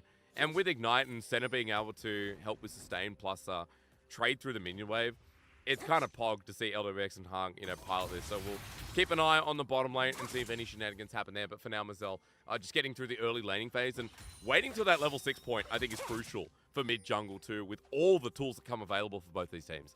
Yeah, it is, but that's where I'm also looking at Clid, see if we get any of that aggressive pathing, right? He started off on his chickens. Meanwhile, Cream and Care taking a lot of damage in mid lane. He started on his chickens, went straight to his blue buff. So Clid's got a little bit of finickiness going on in his path right now. We'll keep checking on Cream. that. But Cream needs to run. Yeah, he really does. Care's just getting that level 1 advantage. He has Flash. He has Flash W. He's got level 2 now as well. I don't know if, okay, Cream finally gets it. I thought Care might pull the trigger on that one. 1. He's got Abscond Abduct again, Mazel. That's what I'm waiting for. He doesn't need Ignite here if he lands the second part of E. Cream is now out of energy as well. That's why I'm just on the edge here. But he's not going to pull the trigger. The minion wave's coming in, so maybe Cream will be okay for now. Ooh, Shanji taking the worst end of the trade against Summit there in the barrel discrepancy. Aki up here to stem the bleeding a little bit, though, as an early path will get him behind and not spotted out by Summit. So Summit, if he takes a little bit of aggression, this could be a nice capitalization from OMG, but he's just going to start his back and play up a little bit. I mean, Shanji's pushing him back so that the fog of war completely goes over the brush. So I really like the movement here from the top laner of OMG, but Summit right now has the wave pushing against him. There's not much Aki can do, and so he ends up backing away. Summit as well, as you mentioning, really good trading already coming out here against Shanji. But remember that this is an Ignite TP top. Like, Gwen does not have Flash. Shanji all in for the lane right now, and he's already doing really well to make sure that he gets revenge for the last game, because he got bullied out on the Shyvana last game, and Summit absolutely clapped him. As I need to pause because Clid and Care are going on a bit of a journey. They spotted out that the blue buff is still there for Aki, and they realize the Scuttle Crab fight might take place here, but OMG have the advantage as their bottom lane has moved up first. So Aki will be the first one to get the Scuttle Crab treat. Woo! He's walking straight up, wants to get double, but I'm not sure how he can get it without bot side, because at the moment, I'd much favor Shanji pushing. Yeah, I'd favor Care as Cream walks back in, Mazel. Lid comes in too. Cream, you gotta be careful. Clid doesn't pull the trigger on it just yet. Can't find it. Aki is forced to come back from his aggressive pathing, and Care goes right back in for the trading, realizing he has the Kingslayer to heal up. It's a mid 2v2. They really want Cream, man. They really want him. Just try to push out the waves to get Prio and then move on. It does mean that as Clid goes bot side, his hang on. Oh my god! He's got the Ignite down, but Care has the safeguard used onto him by Clid. Cream doesn't have help, but Care does. I feel like with the Ignite down as well, you feel a lot more confident as Care. He has TP to get back to this lane. As he makes the back as well, look at where the minion wave is too. So it feels like right now, I would say benefit as Cream can't get the kill. It was time to reset anyway here for Care. He's got Lucidity and he's just TP'd back. So a long walk here. Well, meanwhile... Oh, Clid, I don't know why. I mean, hey, Jerry gets the help and Aki comes in to punish Clid's overextension. Well, on the board for Jerry. That's what matters in the end, dude. That's what matters. There you go, Jerry. There you go. I thought Clid's just going to back. Like, you look at that play and you're like, Clid's just going to be a nuisance. Nothing to see here is... What are we looking at in the bottom right, Mazel? Okay. So Ignite. I guess this is just the trading that came down in the bottom lane. That's why they were both like 1/3 health. But yeah, the trading back and forth in all these lanes, a lot of skirmishing in the mid lane. Also, I don't know if this is normal, maybe I'm stupid, but Aki has the Hex Flash on the Poppy. I love that. I think that's going to be so fun to keep watching at this point. But Abel, Jerry pushing up in bottom lane. You got the constant aggression between Cream and Care. And at this point, all eyes on Clid and Aki's next moves. Yeah, I think Clid especially, right? Care's about to hit level 6, and if he does before the Akali, it could be bad news. As we watch this again. Jerry! Clid just like, I just don't, like, Clid just not expecting the flash. Oh, here we go. Man, every time. And with the burst that both these guys have, it's such on the edge that it's just constant chaos. Both hitting level 6 at the exact same moment as well. Aki's here. Clid is still in mid lane. The percentage proximity of mid lane is going to be very high for both jugglers. Oh, this game especially. I mean, that's about 40 seconds in total that we would just watch Aki and Clid babysit. But that's flash down. Cream in that last play, burning flash, not having the ignite for another minute too. Could be a big window as Care steals the ulti and resets yet again. The wave's pushing up against his favor though, so I just have to watch what he loses mid. While, yeah, Aki's pathing is what you're looking at, hey. Yeah, he's got the needlework going for Shanji on the aggression, but Hex flash over the wall. Whoa! Nice flash from Summit.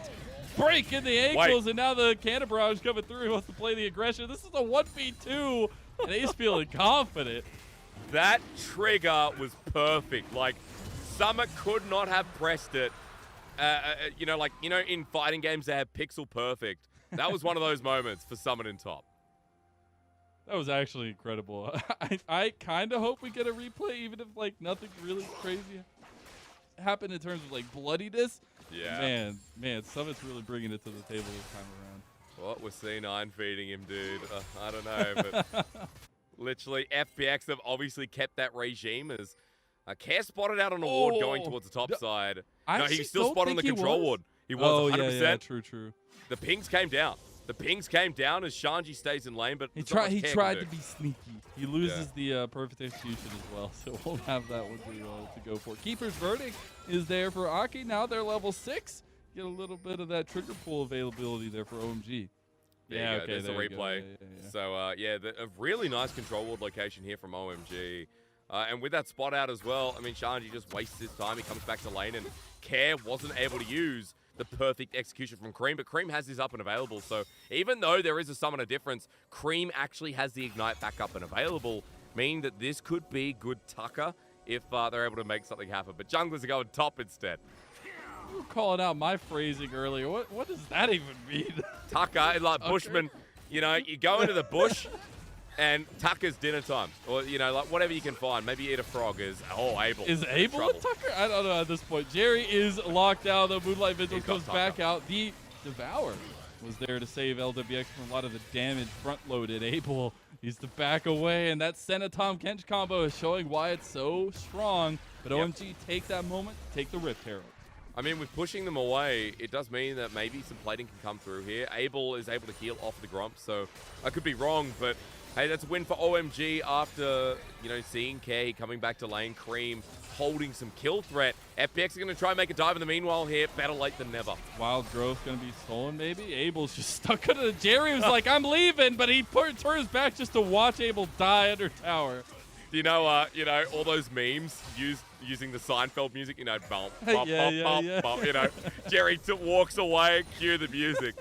Abel's dead, and look, that's going to set up Care on the board, but Aki is going to try to do the same thing in reverse right after Herald. He's going to flash, I know it. Yep, he goes for it. He's like, Summit, you ain't getting away from me this time. You might have flashed the other engage, but this time you don't do it. You don't have it, and Aki gets the kill. Something about Poppies in the LPL is just hitting different. Like, even Tarzan has had his 2 best games of the split on this champion, and Aki is suddenly alive. As Shanji, no, he's not going to die, folks. He's close, but not going to die. But, you knew Aki was on the top side. However, you didn't know that he'd be sticking around for that long, that he didn't back and start heading towards bot, maybe to continue his clear. Because Herald was done like a minute before that, Mazel. So I don't really blame Summit for getting caught out, but he did have an inkling. He thought, all right, well, I'm going to start walking away, but still gets caught in the end, which is great for this top side that is now 20 CS ahead, and kind of feels like for OMG, it's going to be a huge side lane win condition as this game goes on.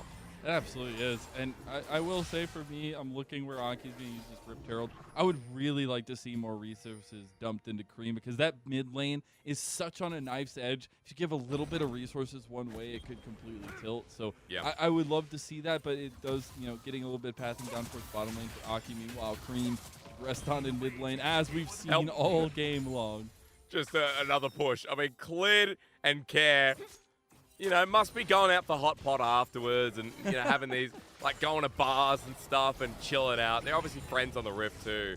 There's been a lot of proximities you already alluded to before, but I'm more interested in Aki at this point because I think Aki right now is having the better jungle game. This Poppy has been switched on and, set up in front of the next dragon alongside the OMG vision that has been tracking FPX so well. It feels like they do hold the cards to set up for the second objective and maybe even look for a good timed gank if he can get his way into this mid lane or even bot, depending. It's actually crazy to me when you look at the vision game, right? Like, it's literally all OMG at this point, and a lot of it is around this dragon pit. But help me! Clid try to save Summit. At least Shanji is going to be down for the count. One more auto attack, and Clid gets the kill.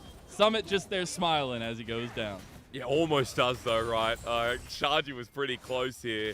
However, maybe with the Ignite would have been a different story, but going down is huge because Shanji doesn't have TP. Aki's going to come up at the plating as Hex Flash comes over. Clid cancels the back against the wall. Does Aki have enough as the flash is there? The Dawning Shadow! The Dawning Shadow from LWX. Mazel, I'm sorry, I'm play-by-play.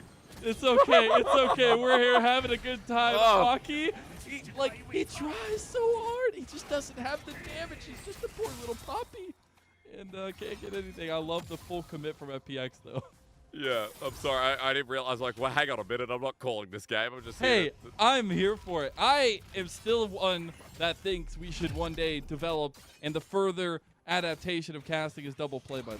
Dude, they used to cast, it's double play-by-play one color. They used to. In 2016, when they introduced TriCast, right, as we look at the replay, it was actually double play-by-play in color for about a year. We need more hype, Asterix. We need more hype.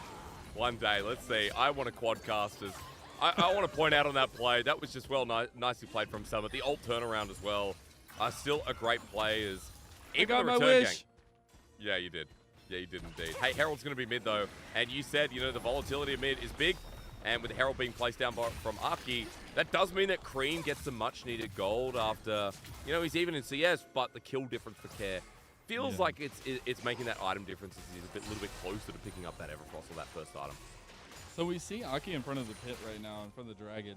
Would be first dragon for OMG. It's started up now, but Clid is here. They have priority in bottom lane. They're bringing Cream down from mid lane, though, so the numbers game could go in favor of OMG.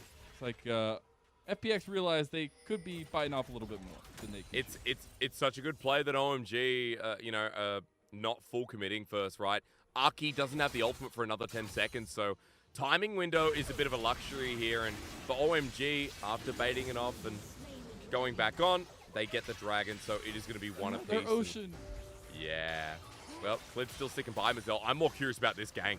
Clid has been so ingenious with his movements here. The Devourer, Abel's in trouble here. He gets kicked and not dragged down. The Wild Growth healing and the Keeper's verdict to save the day. Now Clid is alone, but LWX is here to help him out. Cream has made his way all the way down here, but immediately backs away, realizes they don't need to go in. And also Care was on the way. It would make it a 4v4, but a 4v4 with the Silas who just backed away very conspicuously to what you would think pick up his first item, and he has. It is actually going to be the crown as well, so an item difference there, and OMG still playing well as he gets on top of Kareem, but it's still going to be trading. Mazel, look at the item difference actually across the board. We have our first mythic out of Poppy, out of Aki in the jungle, but triple item there, even 4, as Summit has now just picked up Trinity Force. FPX are first here, despite the gold being neck and neck. Just how they utilize that, right? I mean, they have a lot of scaling aspects. We've already talked about how scary the Senna Tahm Kench can get in the 2v2, but let alone the idea of Senna is that she will be terrifying in the late game. She has the infinite scaling of the essences, so you'll have to keep a watch out on LWX and Hung. And again, it just seems like FPX are playing to their strengths, exactly how they want to do. They have aggression and mobility and forward, at least momentum in the top trio, and then they have the roundabout carries coming in the bot duo. Because I feel like as the game goes on, like, to me, right, you know, I'm still learning. Shout out to our color casters of the league. I feel like I've absorbed a lot. They do throughout such the a years. good job. Oh my god. Yeah, and you know, listening to them and how they would talk about this comp, I feel like sitting here, I go, well, you know, we see scaling elements on both sides, but the biggest thing to me is how the fights play out later. Like Shanji in a side lane, like a 5-6 item Gwen, I'd be confident about. Ignore Hung for now. He's just setting up for LWXs. Yeah, I'm still going to keep talking. I honestly just think it's like, okay, well, for OMG, their tools are a lot more reliable. Like, think about how Akali reacts with his composition is, hang on. Shanji tried to take the blue buff. Clid took it from him. He's doing some serious work with the needlework, but gets it right back from Care. I mean, it's Riftmaker picked up from Shanji, more items coming across the board, but as I was saying before, Mazel, I mean, I feel like it's how OMG's comp interacts.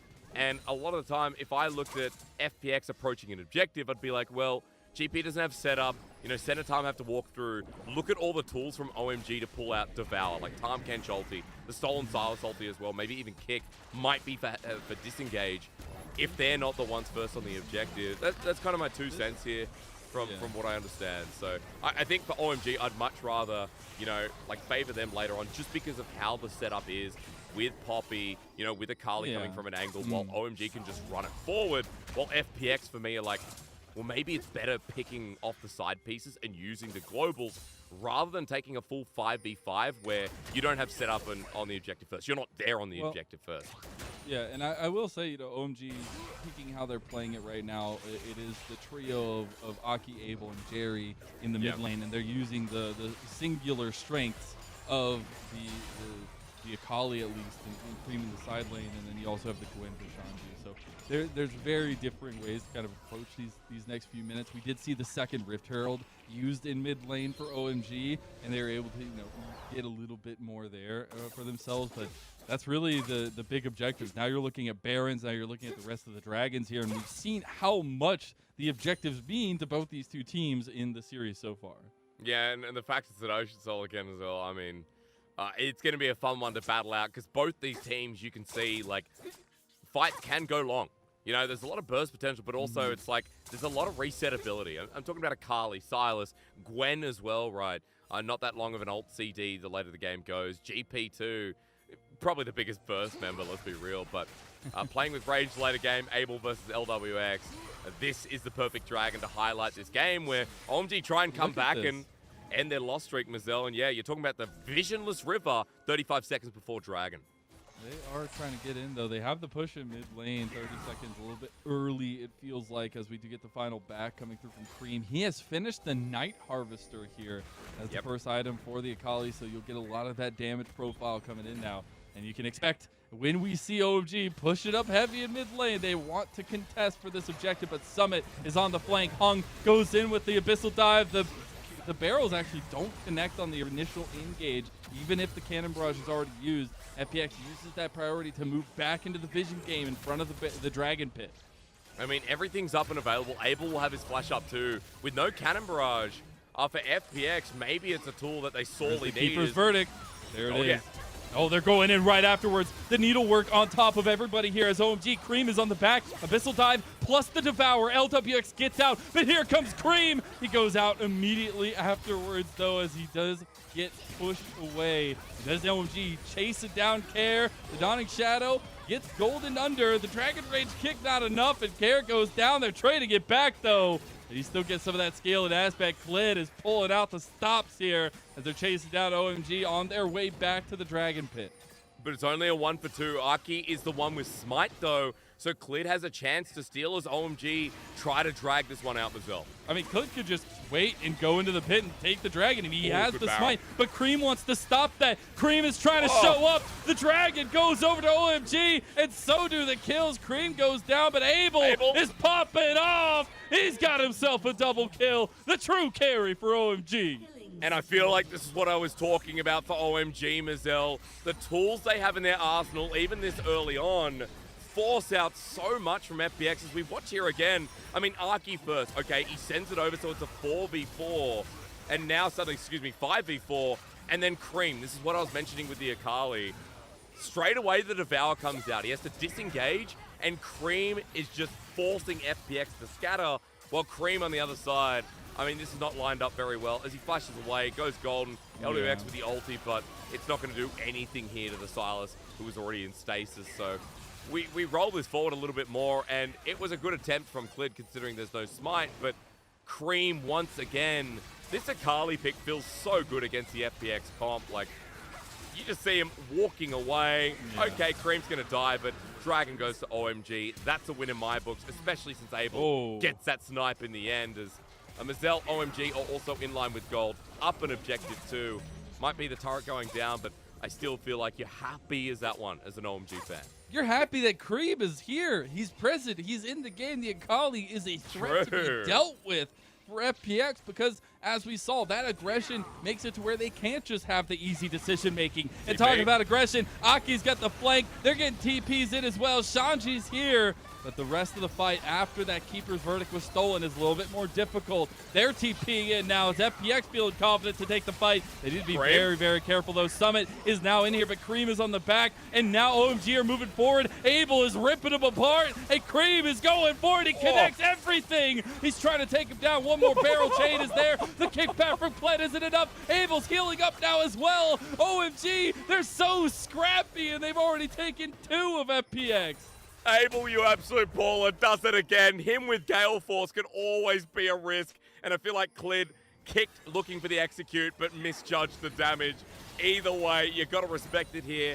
As you say, Mazel, OMG are loving the scrap in this game. And I love that they're playing this comp so damn well. Hitting these jungle fights, and every single time we get in a choke, just watch Aki on this Poppy. Like, there's so many tools. This is what I talked about. Hung I had as a no Tom idea Kench. until the last second. Like, the angle perfect, the ulti there. Once again, Hung has to ult and get LWX out as they try and reposition. The next big problem is like, okay, where's Cream? Can FPX fully commit? Okay, we are going to fully commit. We've TP'd in. Care jumps forward, and just like that, they have to get past Poppy. Yeah. They have to deal with the Assassin Akali. Shanji is also a massive nuisance. It's like grandma with a pair of scissors, you know, wanting to give you a kiss. She's 80 years old, and you're like, oh my God, grandma, do not run with sisters.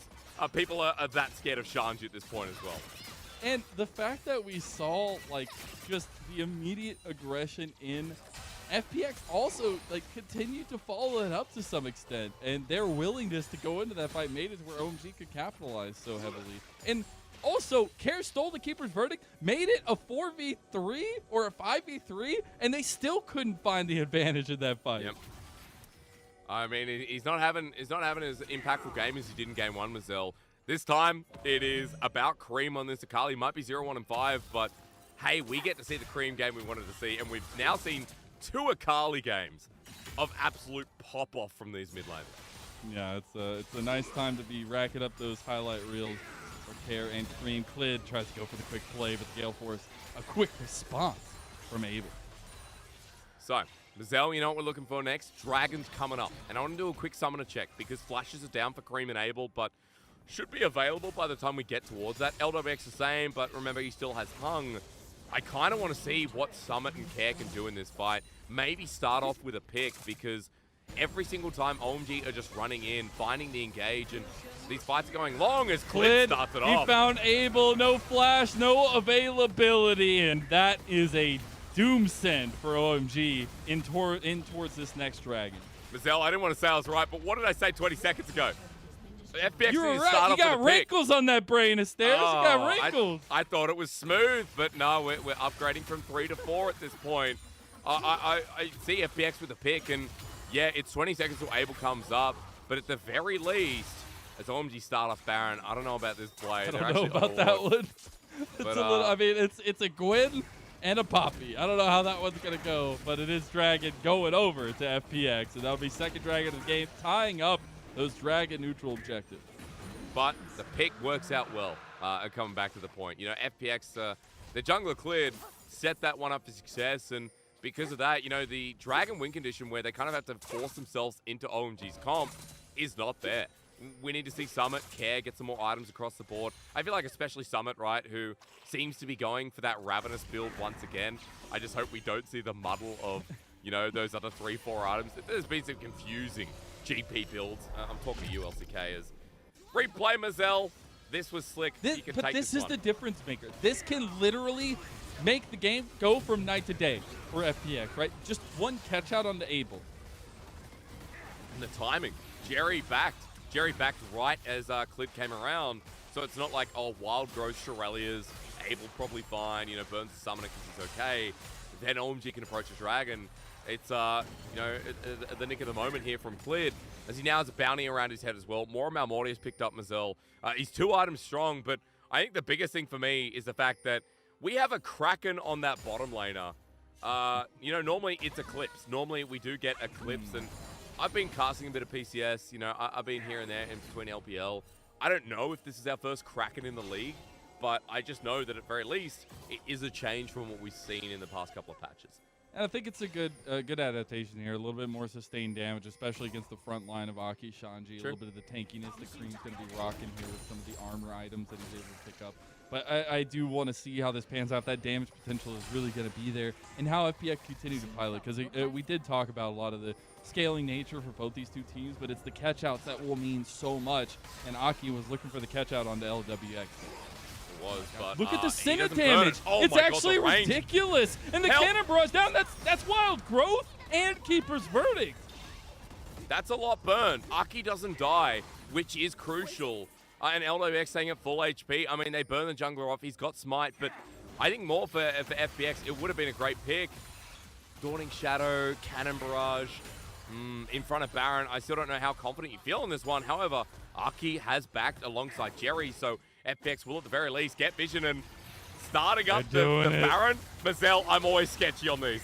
I'm always here for it, though, Hysterics. We got flashes across the board. We got OMG flooding in. Cream is trying to be some aggressive nature here. Just try to separate some of that damage. Abel's running here. TP's coming in. The Baron has been pulled off of by FPX because they realize what could be happening. But it's a bait. They're TPing in. Summit will be able to be here. The Baron goes over to Abel from OMG, but FPX are looking to take the fight afterwards. Abel, nice separation of the line. The Chakrams doing serious work, and OMG want to find it, but they overextend. Shanji's got a needlework in the back here. They're sustaining so much, but Care tries to find the edge. Doesn't find it exactly, and OMG back away. Flashes bird, but it's still coming out on top with the Baron buff. Thanks for the leash, though. Like, really, OMG with a big old clap towards FPX. The fact it doesn't reset goes down to Cream. He jumps in the pit, Mazel, and he keeps Baron aggroed. Like, so clutch from this mid lane of this game. However, the turnaround, we're starting to see what Summit can do when he has a bit of space and when he has himself the angle over the wall. I'm so surprised Cream didn't die in the end, because if we look at this replay, go back on this, right? Okay, Hung jumps out. Cream over, auto attack. You can see that Abel and Shanji are focused on, well, one focused on moving in, Abel focused on zoning, but as a good ult in return from Care comes out, it is Abel who picks it up with his range, and we don't get to see the rest of the fight, but FPX started to turn the play, and I was looking at Summit mainly, who now has the Ravenous Hydra, so 3 GP build here. it seems to be a bit of a new trend. They are getting strong, Mazel, but as we can see, once they back off the objective, they then have to pace their way back in slowly, and it kind of comes down to what Care steals an ulti, and I think stealing away Arkies most of the time has been beneficial to give FPX the space they need to maybe turn the play. And we have multiple carries now for OMG on 3 item spikes here as Shanji has completed his. We got the IE completion for Abel, so a lot of strength there. They have the Baron buff. This is going to be lasting damage against FPX. They still have 1 minute and 10 seconds on the Baron buff. Okay, that's going to be a big play then. You know, 2.8 gold already taken from this single player. Care's going to be pushing top lane. But for OMG, I mean, they just force down mid here. You don't have to worry, especially with Arki's ulti setting it hung away. Inhibitor turret's going to go down. Clint is going to try and stop the minion wave, but OMG, he's just playing a game here. If they know, if they see him back there, they're going to have to pull back. They're going towards the dragon now, and he's got the flank of flanks at this point. Summit doesn't have TP, but Care does as well. So he can drop a ward as he's just done. And yeah, okay, never mind. All right, exciting stuff, Mazel, but Clint is still waiting. Clint's just playing 5D chess right now. Abel. Clint is literally just playing 5D chess right now. Clint. Abel has no idea, and 3 members of FPX conglomerate around him. He's still not dead, but he goes down in the end, and that kill will be going to the hungry Tom Kench. Epscon Abduct does connect on Aki. They can't take him down. That tankiness is starting to come through for OMG. I thought that play would be nothing. I thought Clint was like, I'm too late, never mind. But he commits to it. A nice blue ward coming through from LWX spots him out. And now, against the Baroned up team that just pushed in the bottom side, FPX with 1 pick, sieging the inhibitor.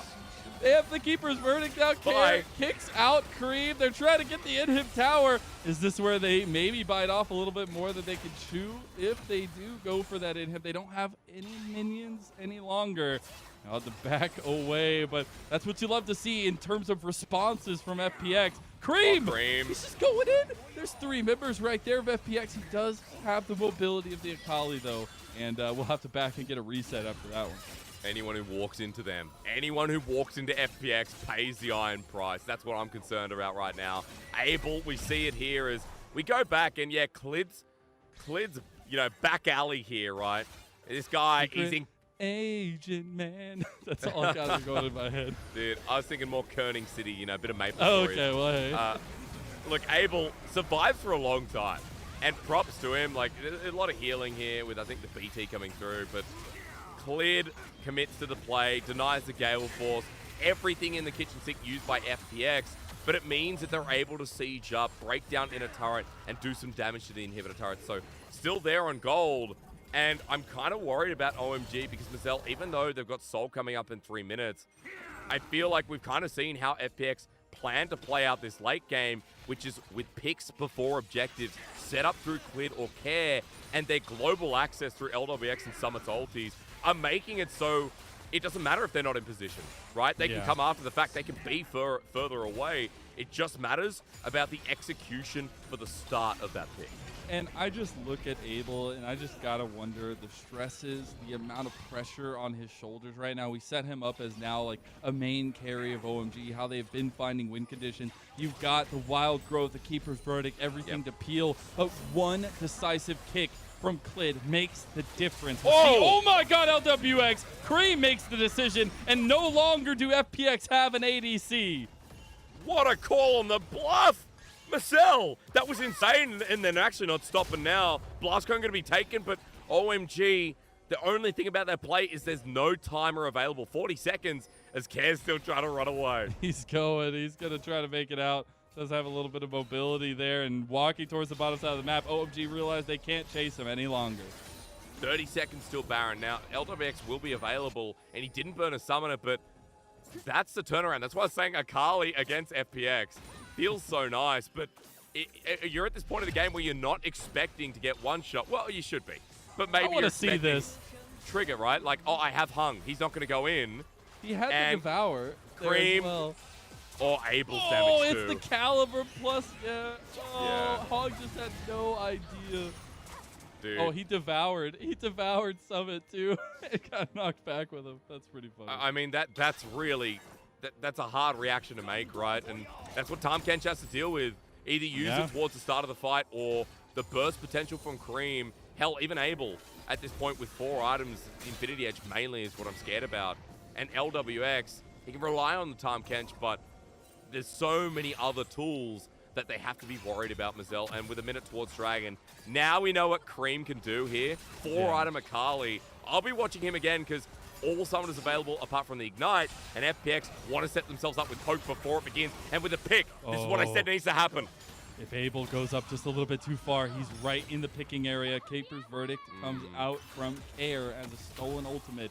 But this is the thing about this setup. OMG feel confident now as they're moving forward. Cream has the flank. Klid is nowhere near this fight. So it's a 4v5, and it's going in favor of FPX here. Cream is doing some serious work. Dawning Shadow on the back end, though. FPX get out with 3, but they lose 2 crucial members.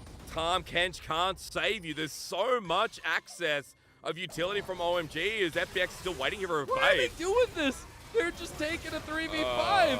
They're trying to get onto Abel, but they're just taken down one by one. This is easy pickings for OMG. As they say, hey, you want to give us some food? We'll gladly eat. Oh, man. Okay, FPX obviously just thinking they're still feeling it. It was a 3v5. They're just like, yep, let's do it. Let's do it anyway. Have you ever seen the other guys, the aim for the bushes? That's kind of what I was feeling right there. Oh no, LWX. Bye, oh LWX. no. Yeah, Cream is having an Akali game again. Good to see him come out of his shell, Mazel. Like this has been a long time coming, this split. It absolutely has. We put so much about the early conversation in, like, where is Cream? How is Cream showing up?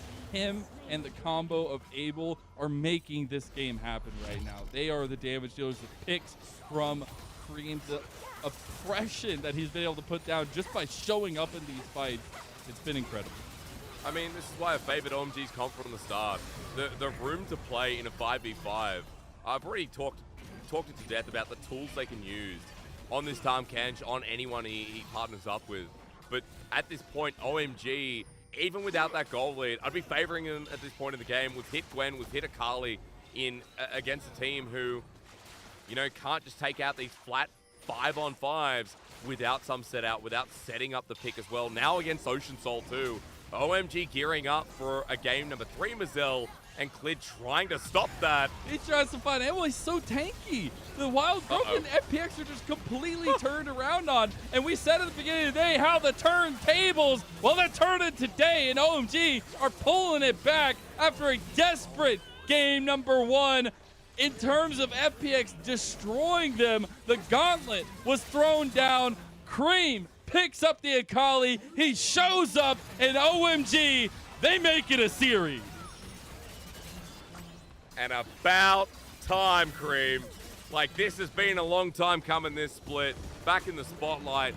We didn't talk much about Abel and Jerry that game, apart from, you know, Abel getting caught out or maybe Abel's damage, but it was about the mid laner. It was also about Aki here on this Poppy. A beautiful mid-jungle 2v2, but I think the biggest thing for me is that Aki's early game made that on the Poppy. The fact that Klid couldn't get into any of the lanes, really continue accelerating Care on his Silas. Hell, even Summit, who was having a good laning phase on the GP, but, you know, not as good as the first game. A different matchup, of course, but still not as comfortable within the lane. I feel like FPX had a really good read in how they wanted to pick apart the pieces of OMG, but didn't actually get the tools necessary early on and couldn't actually play more global because the Dragon stacking came through and OMG continued to use his Akali so well. Did you see those health bars at the end, man? Like, nobody was getting one shot at that point. Even with like the follow-up that we were seeing in terms of the Wild Growths and the Keeper's Verdicts available, like the peel was huge. And I was setting up, you know, for Klid to find that one magical pick onto Abel. It came that one time, didn't come any other time, and OMG just used their sustain and their peel power to stop it in its tracks every time FPX were trying to fight for it. Yeah, and like, you know, props still go to FPX, but like I think coming through from the draft, we saw first pick Silas. Now, you know, I've looked at LPL and we are seeing more of this champion prioritized, but when we're also seeing Poppy come into the scene, when we saw Cream willing to take the match up too, like, you kind of got that OMG vibe that they've been giving, even against the like of top esports, the reason they went to game number 3. These pockets come out, these unique champions that are quickly becoming their identity. Maybe Poppy not one, but I'd definitely say Cream Zakali, enabling him for success. It's just been brilliant to watch, and I feel like moving to some of these side lanes has been pretty key to the victory here in both these games, Mazel. Like, you know, Yeah, Care did it on absolutely. Akali in game 1, and Cream was on top of these objectives for game 2 as well. And I'll just say a quick caveat on OMG. We talk about JDG and their willingness, I guess the word is, to go to 3 games.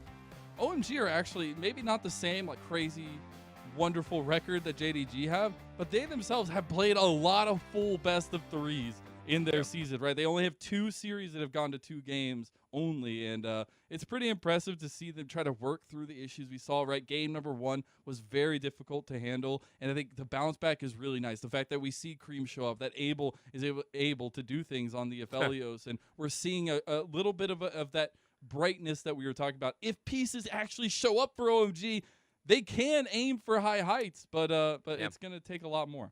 And even like Shanji, like their individual skill, right, is another piece of the puzzle. I think Shanji had a really stable game on this Gwen, and all I can say is that for OMG, it's a nice sign of life here, and I feel like, Game 3 drafts are going to be exciting to round out this one. I can't wait. Let's see what happens as we'll take a short little break, and we'll see what Game 3 has in store for us between FPX and OMG.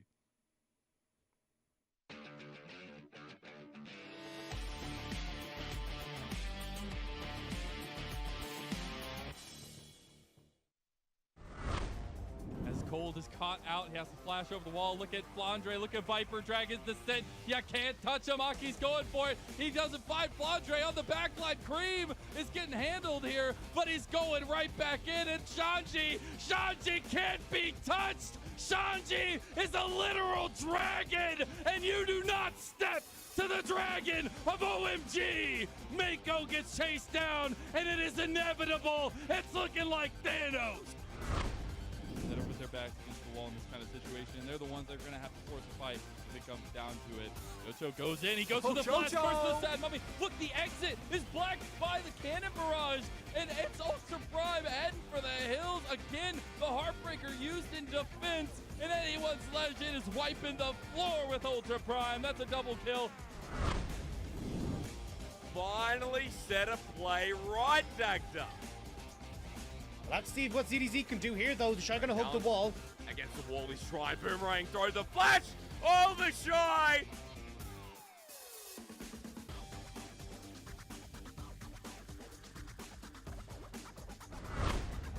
Loading as well. Hostile takeover at the ready as JJ Mako walk on in. B5 deny with a great steadfast presence. Cast is taking everything, but it's a Poppy. As the seismic shot goes into the wall, this is just beautiful. Takeover as well. Scout finally has the package, but Rich is going to rejoin the fight. B5 getting low, but EDG need to take down Rookie, and they need to take down the other man as well. Voting over the wall, gets himself a triple. Victory 5 continues styling on the world champions all over our screen with a quadra kill. And Dagda, gear it up. Voting against EDG on fight for the pentakill. You better believe it.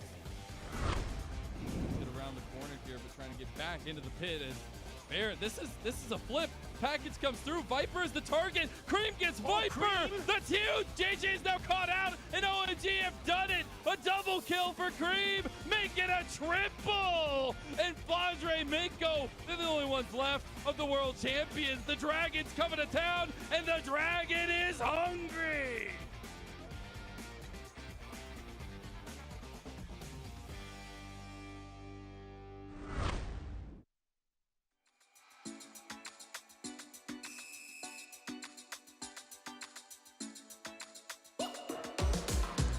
When you're feeling down, wanna come my way, gonna lift you up. Let me hear you say, yeah, we're living on love. Yeah, we're living on love.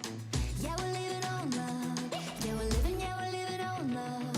Oh, oh, we're gonna take you higher. Oh, oh, we're gonna lift you up. Oh, oh, we're gonna take you higher. Oh, oh, we're gonna lift you up. When you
Oh, oh, we're gonna take you higher.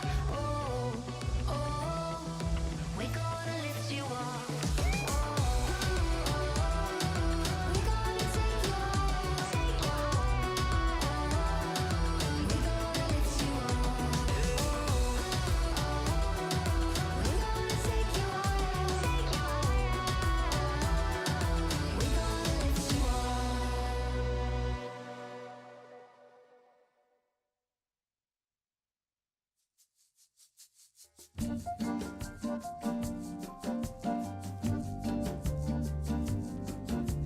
When I feel the darkness descending upon me, then I close my eyes to seek escape. Something in the darkness calling to me, but then I realize it's okay. La la la la la la la la la la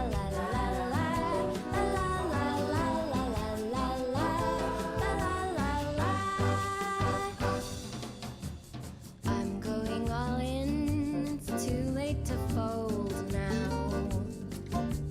Don't you wish you could start brand new? Still running in place on this hamster wheel. But when I close my eyes, here's the view. La la la la la la la la la la la la la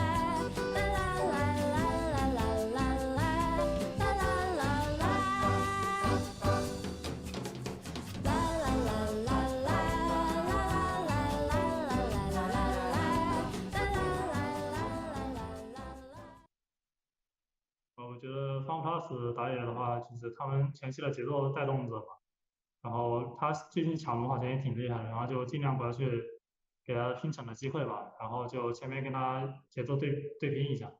我觉得如果想去打FunPlus 取胜的话，我们自己首先得做好自己的，然后就看这种 BP 吧。Welcome back to the LPL, ladies and gentlemen. I'm Mazel, joined by Hysterics, and we are entering our last game of the first series on this Super Sunday in the LPL. Hysterics, it's been a fun journey so far, but OMG counterpunch FPX after game number 1 and bring us to our full 3 games. And we wanted him to show up, and here he does, claiming MVP will be OMG's Cream. And bit rare this split, isn't it? You know, we're into week 6. Cream has had a bit of a rough go. 3 MVPs should tell you the story when OMG have been a middling team, and Abel tops the MVP charts for this team as well. Shanji directly below him too. So now Cream tied with 3 with the old man in the top lane. And I think, you know, Akali was a bit of a risk here, considering all we know about OMG and what happened in the first game. But Cream, alongside Arky, did what Klid and Care did to OMG in game 1. Yeah, I mean, he was literally just pressing the delete button on LWX and on a lot of the other members. But it was also his constant aggression, right? It wasn't necessarily him picking up kills, but it was the fact that when he saw somebody, you knew he was going to go in, at least try to get a couple auto attacks on you. And that's a Cream that I know and love. That's a Cream that I have seen dominate mid laners in a historic league like the LPL. Who can get through his lane and then have impact with some of these rugged skirmishes. So, yeah, like a much better performance. Even in game 1, his laning phase wasn't that bad, but Cream really struggled to have an impact against Care, who was playing Akali himself. I'm kind of curious. Who gets Akali game 3? Dude, I was literally about to say, like, there needs to be a discussion on this because, you know, that pick's been big so far this series. I feel like the Poppy deserves a respect ban, but OMG gets so many respect bans every series because things like the Shyvana pop up. Abel Samira gets banned away now as well. It's like, okay, what else do we have to start taking away from OMG? Because they have all of these pockets that they do so well on. Yeah, they got like cargo shorts on. See how many pockets they can get. But I'm really excited to see. Ugliest pair of pants. Oh, no. I'm very excited to see how this third draft plays out, right? We've seen a lot of comfort come each way. We've seen Klid now twice on the Lee Sin, and we've seen both times he's on the Lee Sin, the first time working out very well. He looks for those very quick plays, those quick dissections of the composition against OMG. With the Lee Sin Dragon Kicks and tries to separate them in that way. And on the other side for Aki, it's been a little bit more of a slow and steady roll. We saw the Poppy last game come out to great success, and you wonder, does that change the avenue of ban structure for FPX? Because he is, you know, I guess in comparison to the two, a slower player, right? Clid has been known as someone who can flip early games so far in the LPL. I feel like we were talking a lot about, like, oh, Viego's going to be big in this series, and Aki did nothing with it in game 1. Game 2, the Poppy was a lot more proactive. As we've seen in the early game, Poppies have actually taken over. Yeah. Again, Tarzan was a great example on that front. Man.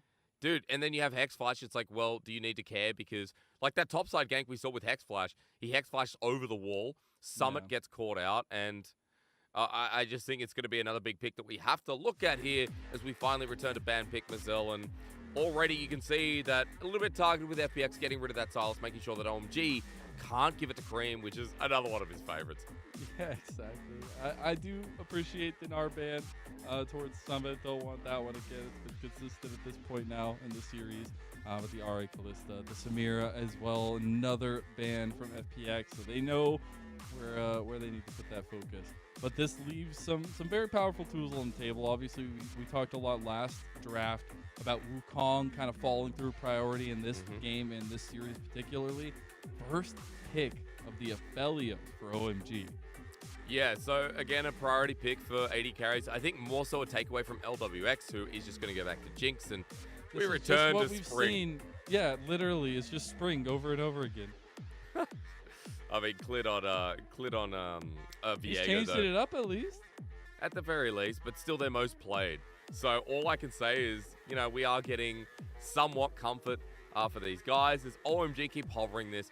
I don't know if Aki's going to lock it in. He had such a bad time on it, and he looks so much better on the Poppy as we're just running it back still with Jerry on the roster.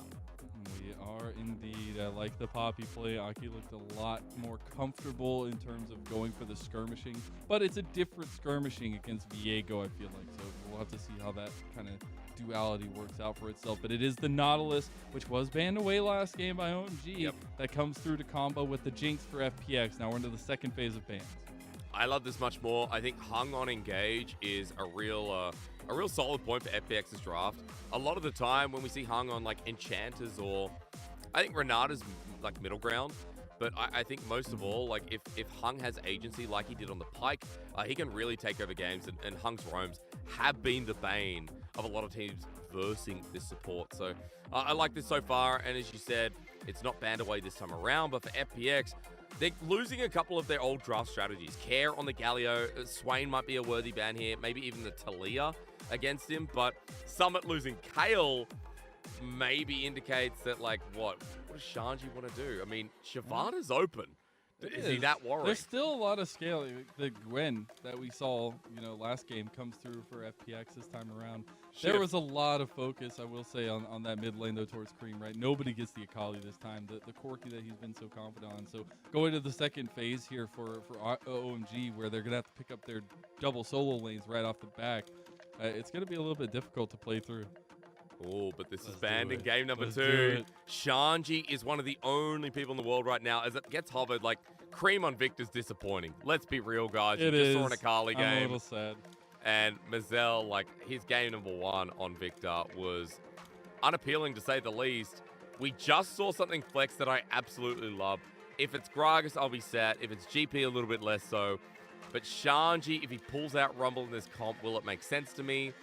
Maybe not as much as the GP. I'll be honest. At that point, it's just a confidence pick. But yeah, at this point, they are just going to grab the GP. So you got counter pick available here for the mid lane for Care. See what he wants to go. Again, biggest thing for me for FPX is mobility and at least being able to sync up for the top 3 of the map, Summit, Clid, and Care. Yeah. They go with the TF. Guess what? It does just that.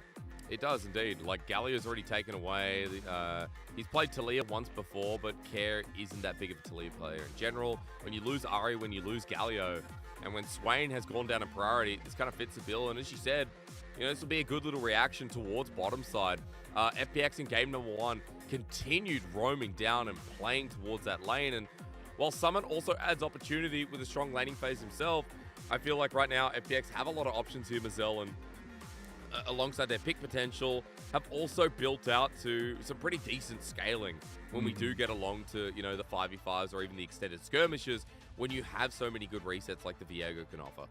And I want to go back to the video we saw earlier of Care talking about Cream and the fact that, you know, it's about the laning phase. He will control it. Well, we aren't going to get those crazy back and forth plays from the Akali. We're going to get the gameplay that we saw from game number 1 with Victor. And at that point, it's wondering, you know, can OMG farm enough, sustain enough to the point where Cream feels functionable? Because in game number 1, he never got to that point, right? He was on like his 2nd item, working on his 3rd. And when he went the crown build, you're defensive, yes, but if you don't have the damage, OMG will just lose that. So that's what I'm like really putting a focus on this time around. See how they play around this differently than they did game number 1. I mean, because the direction's still there with Poppy, right? Like, you have yourself a jungler that can, you know, pull off a lot of these really good counter ganks. I think that's the one thing about Poppy that people don't see is that, like, the counter gank ability is insane. The ability to turn a fight, and Poppy's level 3 adds so much to the kit, especially against junglers like Lee Sin,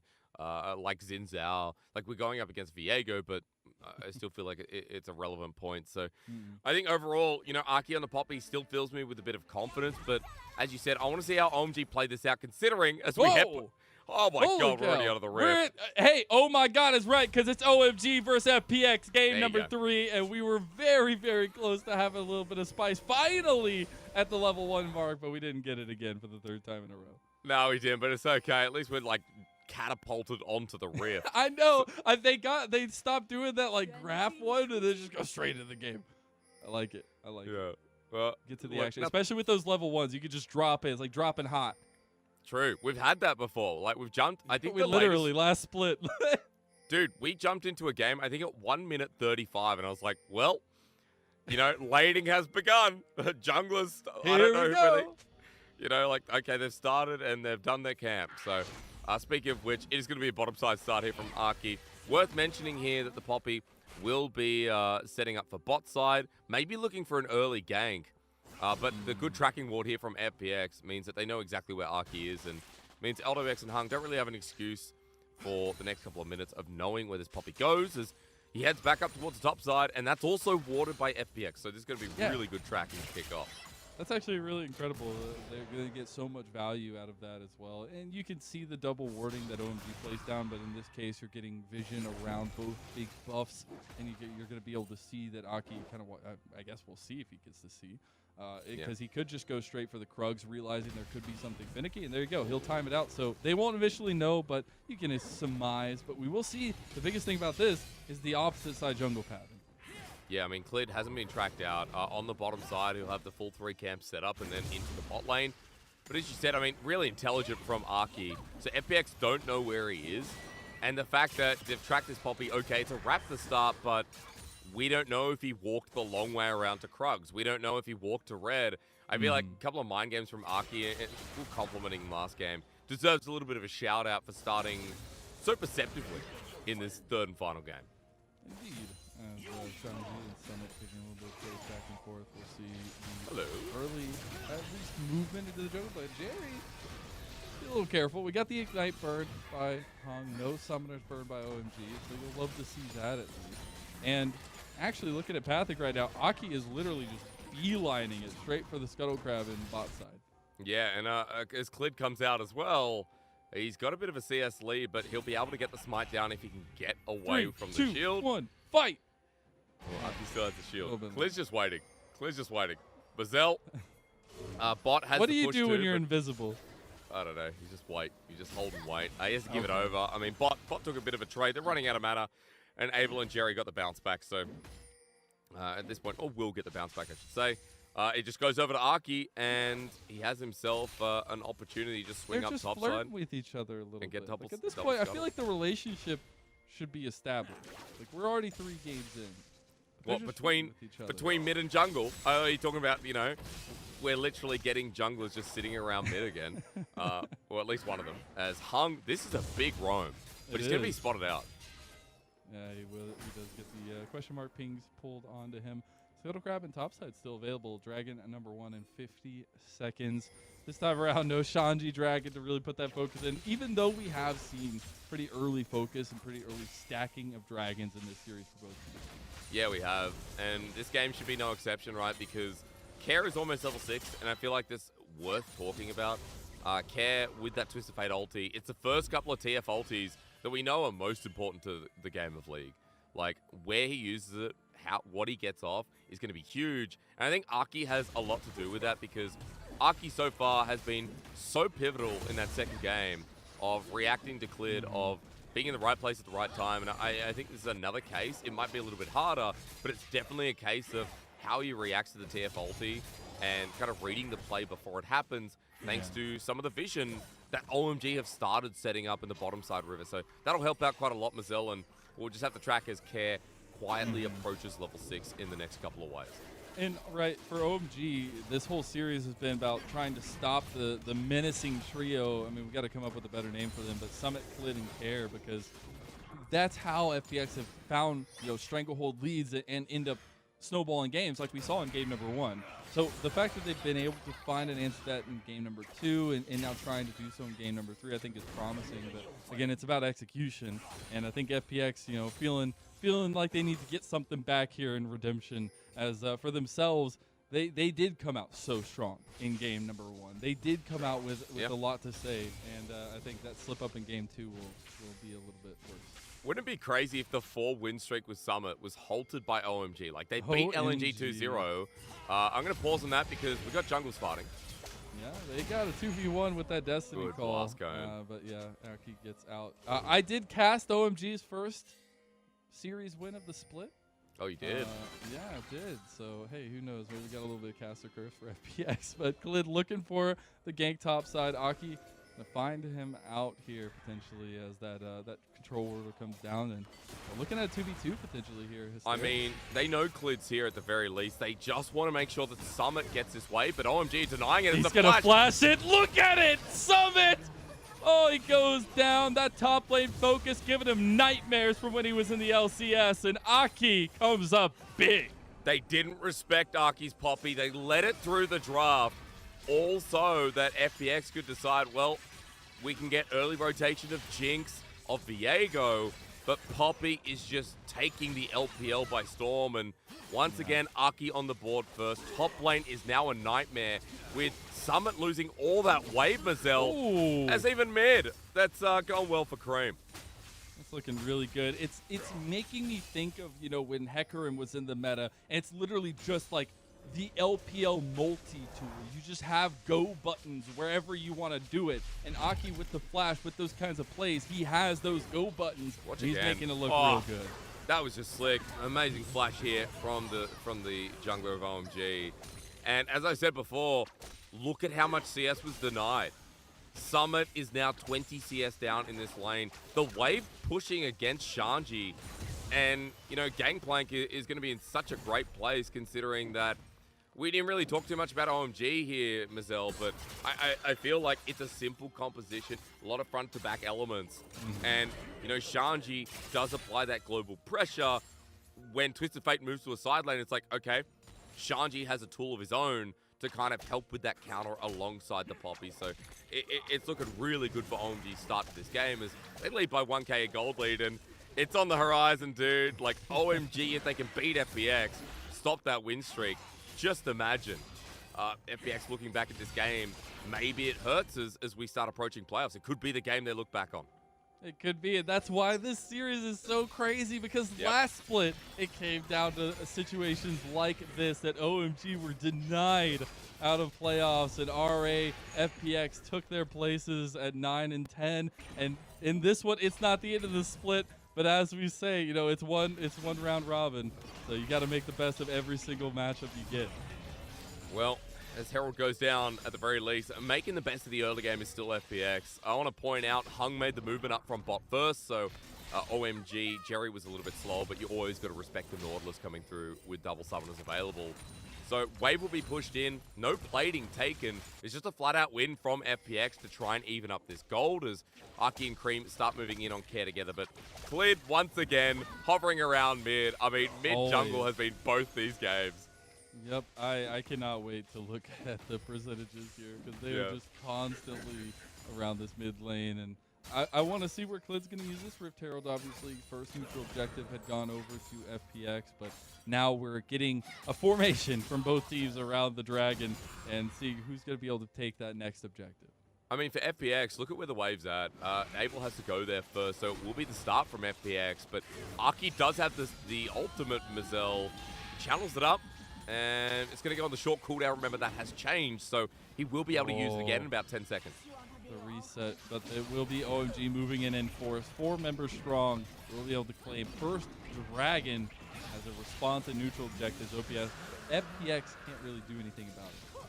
No, so OMG getting the first objective is great. Also, you know, respecting the fact that Aki can just boot them out of there with an even numbers advantage. So I like it here from FPX. However, that means that they're going to try and make a Herald play on the bot side, and this is, I don't know if Abel sees this coming, Mazel. I have a point to say about that in a moment, but I love watching these kinds of moments because the stress is just, like, you could literally cut it with a butter knife in the air. Abel flash. might be in some trouble. He can go for it. Nice little move. He's got it out. Wild Growth comes out just in case from Jerry. He's like, my ADC ain't dying on my watch today. I mean, it was a nice sidestep from Abel. Let's be real. We have gone from some very rude things said about this man to now calling him an Abel. Like, this is his split, and it's crazy when you consider that only last split, this man decided to Gale Force and smash his head. You know, like Gordon Ramsay holds up 2 pieces of bread. You know, what are you? And Abel this split, you know, he ain't asking that question. I like it. Ooh, the last little needlework on the Kanji will stop the back there. I guess it wasn't the last one. I had one more trigger pull on that one, but I love to see a little bit of trade back and forth here. You do need to see that reset come through. Try to get the Mega Death Rocket to stop the backs, but Abel's just trying to take the place. And that'll be a nice bit of gold over to OMG, who have gotten themselves about a 1.5k lead. Hung! He goes in. Maybe he's going to find Aki. I thought this was a 3v1. Yep. A little bit of a bluff not called by OMG there. But they teleported Cream, so that's a bit questionable. Yeah, I think Cream thought the play was coming back on him. I'll be honest, I mean, the Destiny did was get used. So. Yeah. Okay. Well, at the very least, it was used. I'm sure we'll get a look back on that. I didn't quite catch that myself, but hey, OMG with that tool now down, you can see what they can do is see you later, Hung. Abel has the right guns for this, and it's a lot of plays.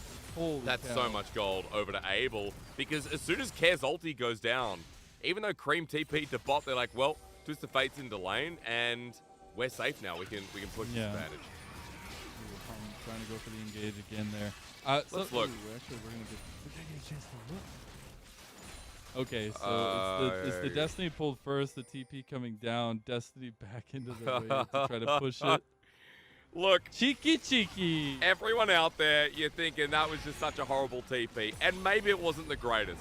But the problem is that they're like, where's Klid? They didn't have vision of Klid at the time being, and they're like, oh, well, Cream's gonna get ganked, so he TP'd out of there in the end, and as Klid makes his way back onto the Rift, we see the Herald placed down bottom lane, so a lot of plating for both of them. Here we go. Ooh, Jerry has to use the Wild Growth and Flash. Aki goes in on LWX. He's got some decent damage, but Abel flashing over the wall. That's not what you like to see. They trade ADCs back and forth. Klid gets the reset, though. Here comes Cream. He's on his way. Klid gets out of there, though, and Hung just there as backup in case worse comes. Nice little trade back and forth, though. OMG getting their own.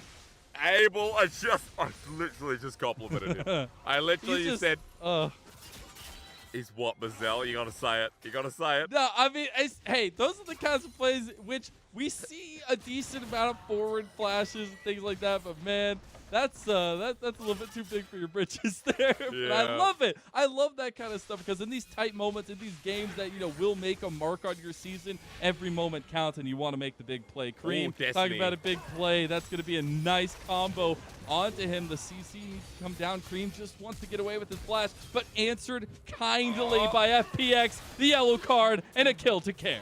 Even though Klid didn't have ult, I love the commitment there. FPX burning double flash to get the kill. And the kill goes over to Care, who, yeah, it's still going to be valuable, right? You know, we know this Twist of Fate is going to add a lot to this comp, as we'll talk about it. We'll look at this again, Mazel. I feel like talking about this fight, like, I mentioned the GP has value when we focus on the Twisted Fate, especially since he's not in range of Destiny, nor does he have it. But Abel flashing in, felt it, and he gets the kill at least. If he didn't get the kill there, more sus, but he gets the kill. Yeah, getting the kill is good. But Abel, he doesn't have flash available. That can be hit on repeat, and I'm kind of wondering how FPX try and punish this because they've got so many good pick pieces. And every time that summoner's down, with the cleanse as well, Abel only has Jerry. And I feel like there's going to be, a lot of moments where FPX try and expose him. So I feel like having the summoner is probably more valuable than trading the kill at this point. But I could be wrong because Dragon's coming up, and I want to see how OMG positioned for this because FPX have already sent Clid to it straight away. Yeah, and item difference is a big deal, and you're right, it is a trade coming through mid especially. That's a nice little trade. The Rift Herald going over to OMG at least. And as we get a lot of ping swords mid lane, Clid is actually going to make it there first because Rift Herald obviously takes a little bit longer, but they're trying to get the outer tower first. It might be a little bit too late. Clid realizes they're going to take the tower. He backs away, and not too much there, but now they get the Rift Herald for OMG, so a lot more gold coming up later on. Care taking a side lane tower himself, though. Yeah, he is. I mean, I was worried that he was going to join in the play, and I thought, OMG, we literally just talked about Abel's flash, but Destiny wasn't available. Care gets the turret by himself, and gold is dead even at 15 minutes in the game with the Dragon apiece too. And what I was saying there before, Mazel, is like, the summoner for Abel feels important because all the tools for pick in this game, like, Abel is, not the primary damage source, right? We have Victor, we have GP right in the side lane, but I feel like one of the main ones in how this comp will operate. And if I'm FPX, like before the fights, I'm looking for Abel, right? Or I'm even looking for someone like Jerry. As Rocket comes out, let's stop the backstop. Let's go. But yeah, I don't know. We'll talk a little bit about summoners as we see some of these fights come up through the mid game. I do feel like we are getting towards that territory with second items getting completed among a small few. I'm talking about Shanji getting close, Care actually having the rapid fire cannon with the cheaper build path, and LWBX and Abel are getting close to their second items as well. So Jinx Aphelios stuff will happen this game, and we're just kind of counting down that time towards 3 items before we see, a lot more margins placed on the ADs for both OMG and FPX. Can I just say, special shout out to Cream. No crown. I love it. Yeah. Luden's Echo. I like it. Cream going for more damage focus, but also OMG playing around Cream a little bit better on this victory than they did in game number 1. There's something I've been wanting to bring up since the beginning of the game, but I haven't really found the time to talk about it, but it's the Keeper's Verdict. And I don't know if this works or not. I don't know how this goes, but in my head I've been theorizing. FPX picked some things pretty outright to play against that. And like the Unbreakable from the Heartbreaker, the Mist from Summit. I wonder how that interacts with the Keeper's Verdict, but we'll see as FPX did go for some heavy trading right after that tower in mid lane siege. Now OMG want to capitalize on it as Hex Gates galore. FPX make it away. Rift Herald mid lane. Yeah, that was, I mean, FPX just lose mid priority completely here. Summit is going to be able to stand strong, but Aki, if he stays in, can kind of go for the gank off the pivot of this right wing. And as Herald gets a charge He's got flash. He's got like a shark. I mean, they should get close to inner as Abel's going to cleanse away here. Nice timing, but a turret is close to going down. Eventually does, even as Care walks up. Like, Mazel, hang on, this is still going. Wait, what? LWX?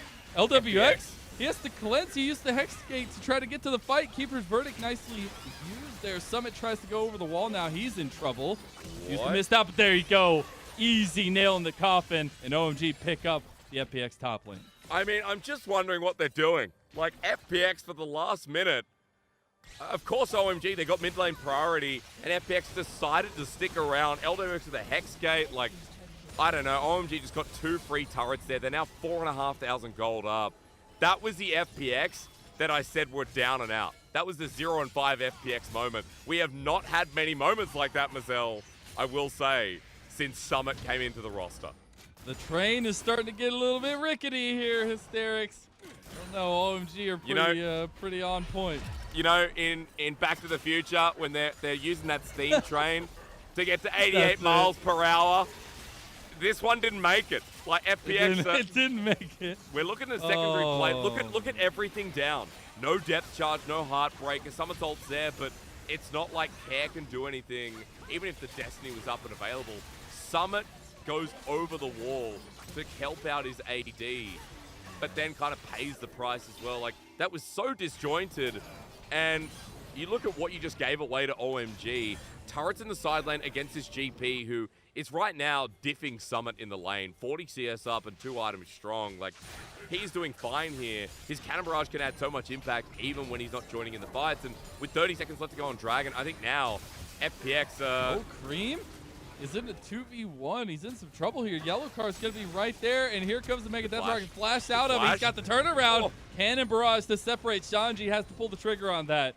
As Destiny Gate is still available there. Could use it, but he's going to back. Maybe try to... Oh, okay, it's going to fall. Okay. Cream's got stopwatch. I think that's a good call not to take it there. True. But, you know, FPX committed everything because they know that they're not getting this Dragon. They don't want to take the full-on 5v5. It makes sense. So at the very least, a good potential pick, but Cream did play that as well as he could with burning the flash. So we keep seeing these picks, Mazel, these tools coming out that FPX keep trying to idolize for those 2 quick picks.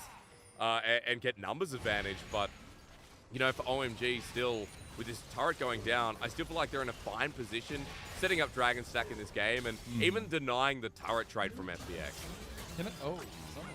Dragon did go down to OMG now. Aki caught in a 2v1, the needlework to Everfrost, and that'll be a kill going over to Summit. Okay, well, good response from solo laners of FPX. This is such a crazy game. Like, it's not really crazy with Blood. It's just like, dude, the last 5 minutes of decision-making have been so interesting to watch. And I think OMG right now are the better performing team, but FPX, once again, you kind of can't count this team out when they've been on this win streak for a reason. The individual talent's there, and those are the kind of plays that mean something when... Yeah, gold starts going downhill as Clid. Here we go, Mazel. Cream could be in trouble. Oh, I was talking about the Flood top lane that FPX like to play for. I feel like the Hex Gates really play into that, but they also are just continuously looking for advantages. And with the skirmish heavy topside, with the Destiny available for care, that's what you kind of got to look for in these lull moments. Because, again, OMG are scaling here. Where they are obviously pretty comfortable in the way the game's going so far. I'll actually get a replay of that Dragon Tail. W. I hate Gwen W. We learned the other day that it stops Vile, and ever since I've just been like, it's back to disliking Gwen. That's the little things that FPX got with this draft, though. You think about it, it's kind of interesting, right? Like, if Care gets knocked back with Keeper's Verdict, he can Destiny back in. If Clid, he can use the Unbreakable from the Heartbreaker. It's kind of interesting to see, like, the little mechanical plays as we speak about it, Destiny is pulled. But I think more so for Care just to see if they're doing Baron. I feel like there's, you know, you talk about the tools in this comp, and exactly right. Like, Baron can't really be snoken.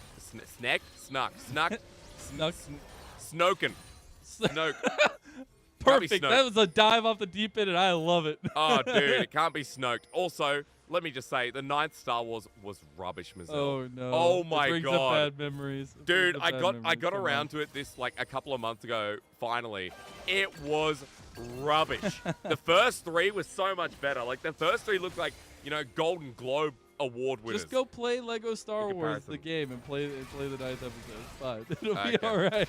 Be better. Is OMG going to sink this Baron? At least try to start. Remember, I said it's hard, Mazel. Azaki's outside the pit.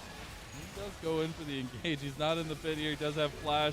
Keeper's Verdict is available. It's channeled here as Hexgate taken by Hung. They're on each side of it. Aki can't get into the pit without a flash. OMG are going for the fight here. Summit almost goes down, but Care, they're just split. FPX don't have the focus here, and Hung is caught out. Care now as well, and OMG are turning right back onto the big purple worm. How easy was that turn? Poppy value once again. LWX, all he can add is a rocket, and Clid doesn't even pick the angle to fight as Cream is looking for him once again. Clid's here, wants a steal. Mazel. He wants to get in there. Can he get it? He's in a little bit too early, and that'll be his death. Abel picking up the kill. OMG pick up the Baron, and floodgates are open. Is this it? Is this FPX win streak coming to a hold by none other than OMG that also beat EDG? I mean, this team's so exciting to watch, but I'm just getting deja vu. I feel like we've been in this place before, and FPX are not higher on the streets. I can't remember the rest of the lyrics, but Mazel, as we go through this, like, just watch FPX. As Care is bot side, he has to TP into the minion wave because he has no Destiny, so that's the first problem. Aki's ult is the second one, which is absolutely beautiful, and then Summit comes in, but OMG's coordination, the communication to all turn together and turn for the play, is so great. As Cream almost dies, but so does Summit.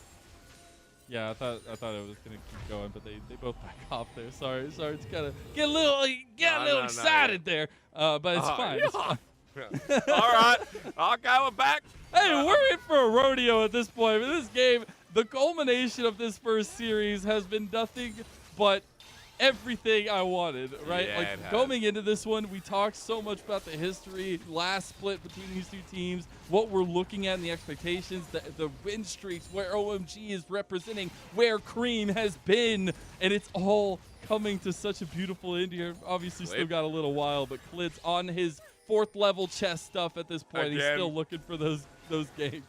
I mean, he's trying to stop midway from stacking up, Oh, but the no. problem is OMG can dive this. LWX and care. Take a barrel chain. Mazel, I'm worried. That's a little bit of damage on the inhib there. Keeper's verdict. Think a wide flash forward from Abel. He's on one, and he wants to finish off the Phoenix. That's already care gone. Hung dies too. All that's left is the inhib and a couple towers. They got Baron buff for another minute and 10 seconds. As now Klid has shown up on the back. TP's coming in. They're focusing on the towers. They just want to end the win streak at this point. And Summit is just getting blasted. Klid he might flash. go down, but the needlework, long range resets from Klid. He wants to get the resets. He wants to save the day. LWX almost goes down. OMG, they can't get the finish. Oh my God. Oh, the TP. I'm molding in the back of the fight. I think that TP is just to set up the Dragon as Summit runs them down. Oh, Mazel, FPX, they're taking the hair once again. Like, Klid holding onto the flash for so long. It's a heartbreaker. I'm like, just do it. They're so low. And now we're going to ban Nexus. FPX backs up against the wall. They will get this Dragon, but honestly, at this point, I feel like FPX are falling apart with this final Game 3 draft. Like, care is such a crucial tool. It's not coming together. The picks aren't coming apart. And as this siege was trying to be denied by Klid, the fact is you have so much dive with this Poppy, with Cream on Victor, of course, and Jerry having a tool as Abel. Yeah, what an absolute lad. I mean, he ends up going down in the end, but still, Jerry's with him. And if that's Jerry, then Abel must be George Costanza. That's as far as I'm concerned. The TP in was a little bit zealous. I feel like they could have backed off, but we're going to go to a fight in-game as Summit is caught out, and he doesn't go down because he is Gwen. Yeah, That's Gwen it. That's kind the of analysis. That's all you got to say. You're going to lose so much for that, though. I mean, Summit has to burn the go. Summit loses his health bar. Even without Baron, OMG can continue sieging. The Nexus is bare. And because of that, I mean, FPX have to keep bot lane wave managed, keep mid at the same vein. There's always going to be one wave that OMG have to use to an advantage. And even with a GP in this comp, with the Victor wave clear and a Felios, like, how do you defend this game? As FPX, who were on a 4-win streak, Mazel, and now OMG are facing another barrel to try and end it. They are last tower, top tower, up tower. I guess it's the same thing. Looking to go down, but they actually don't find it. So the siege has not necessarily been successful for OMG. They're continuously trying it, even without the Baron buff. And Summit, Klid trying to skirt the outside here, but Shanji is a buffer right now. It's LWX's wave clear that's adding a difference here, and FPX setting up for an angle. Here we go. Oh, they're caught. They do have Aki flash down, though. He does get at least out of there for a moment. Abel trying to get the tower here. He's just playing with so much aggression because they have the super minions pushing in bot lane. FPX have to reset, and OMG look to take down that tower. We got to get rid of the Abel rudeness, ladies and gentlemen. It is no longer what you think it is. It is now enabled as the turret eventually goes down, and OMG want to end this bad boy right here. Mazel, all they need is their perfect fight. Shanji's on the side. A lot of damage coming from LWX, though. Klid still looking for LWX. it. LWX putting damage on Aki. The excited streak is coming through, but he's knocked out now. Klid will have the resets available, but Klid needs to get out of there. And the whole team fight from Abel is just untouched. I don't know what you do with that situation. And OMG, there's a bare Nexus in front of them. FPX, they're going to lose their win streak. And if they can finish it off here, if OMG are just steps away from finishing off this best of 3, Abel's going in. He's got the damage. He has his sights set, and the win streak is finished. by OMG.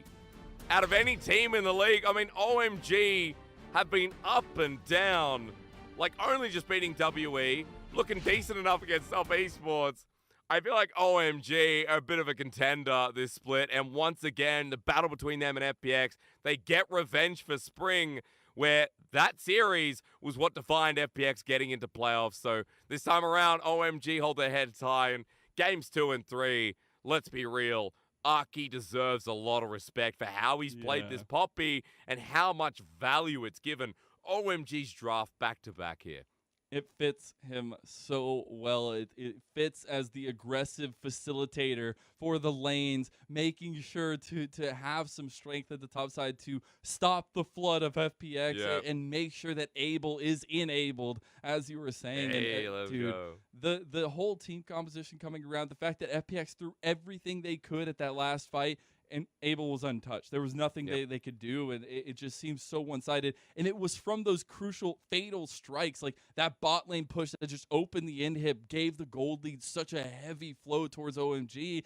And at the end of the day, right, this is an incredible step up. Even if they struggled in game number 1, subbed in Jerry, they still knew where to function, knew how to take a win composition, a win condition, and play towards it. Dude. Jerry comes in and they Jerry. win both games. And now Cold's sitting there like, oh, God damn it. Does Cold get to play? I don't know. Oh, no.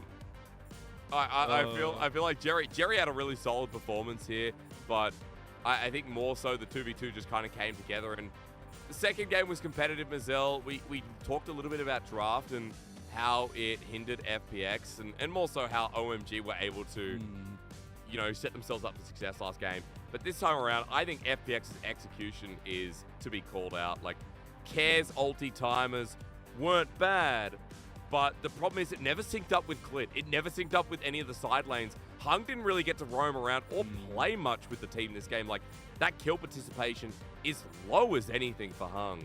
And I feel more so like, you know, the comp, theoretically, we could see how it would work, but it's like, look how easy it is for OMG to deny that. Look how easy it is for OMG to respond. Shanji especially. Those GP ults were here and far between, but the main thing is they were always there as a threat. And so FPX had to pull those windows perfectly, and I'm really not convinced that the draft here from FPX was, you know, or it could have been cracked up to me. I don't know. That's my 2 cents as a play-by-play, but I didn't like FPX's draft that time around at all. All I'm saying, Shanji's, his split, his rise in these last couple weeks has been actually incredible. The fact that he's come away with multiple top awards of the weeks, right, in multiple weeks. Now this, like, being able to shut down Summit in some way, right, having 90% KP because of those cannon barrages cross-map and a lot of pressure he was able to put, a lot of the enableization that he was able to at least have around Cream in game number 2. It's really incredible. I don't know if this earns it for him, but at this point he's making a case. Yeah, he really is. I'm so proud of OMG right now, man. I've been harsh on this team too. But it's, you know why it's nice? Because you see them lose to, oh my God, my mic decided to break. You see them, Mazel, as I fix this one. Just hold it like a wrestling announcer. You see this team failing, right, at the start of Split. And you're like, dude, they lost to Ultra Prime. They lost to RA. And by the way, RA are not great this split. And you're like, dude, this is not OMG's time. But then Shanji kind of comes back. And Shanji has just been on point. Like, he's been really fluid these past 3 games. I also say that Cream is back. Like, the Victor game I was need solid, to go back. We need to edit that first graphic. We need to, like, go back and fill it back in. Yeah. Because at this point, like, that it's one series, and I think I'm being a little bit exaggerative, but it was so nice. The Akali game, getting to see him back to true form, and then even in the Victor game, changing up the build, the team changing up the playstyle around that build, and I think it was really, really nice to see. I see you're so short. I'm telling you, man, at this point, just do the wrestler thing and hold it. No, we Gucci. We're okay. It's just I feel like I'm using a Rode. Wait, no, is this what mic is this? It's a Shure mic like with a Rode SM7B. Oh, nicely done. Now the question is, though, when you look ahead for OMG, right? You have the likes of TT coming up. You have Weibo. You have Anyone's Legend. That one's going to be a little bit difficult. You have a lot of tough tests because after that is V5, BLG, and then IG to finish off the season. But with a win like this over FPX, being able to kind of pull this one out and really come out on top is a big establishment for OMG. Got to see it keep going. I didn't hear who MVP is, but you know we got an MVP. It's Abel, the Enable. The Enabler? I feel like that maybe is not the... Is it the Enabler? That's okay. From getting jumbled to speaking Americans, you're doing me proud today as well. But yeah, Abel gets himself his 5th MVP. And when we started today, we said bot lane's going to be a big focus, a big priority. Abel and Jerry played the laning phase quite nicely, but I feel like have been really solid throughout. Like, Abel is unleashed, and watching him versus LWX was no contest in this game, in my opinion. Yeah. Like, LWX didn't get to really talk much at all, apart from the last fight where the game was already over. True. And how fitting it is, we were talking at the beginning of the day, it's Abel who has really stepped up in place of Cream. But in this series, we get both of them an MVP. We get both of them stepping up in major fashions, and it's just so fitting. And again, it's one series, the big shutdown against FPX. But for me, I love the LPL because there's a lot of momentum. There's a lot of emotion. There's a lot of fun that can be had in terms of like looking at the schedule and how it runs out. And so I think this could be a big stepping point for OMG.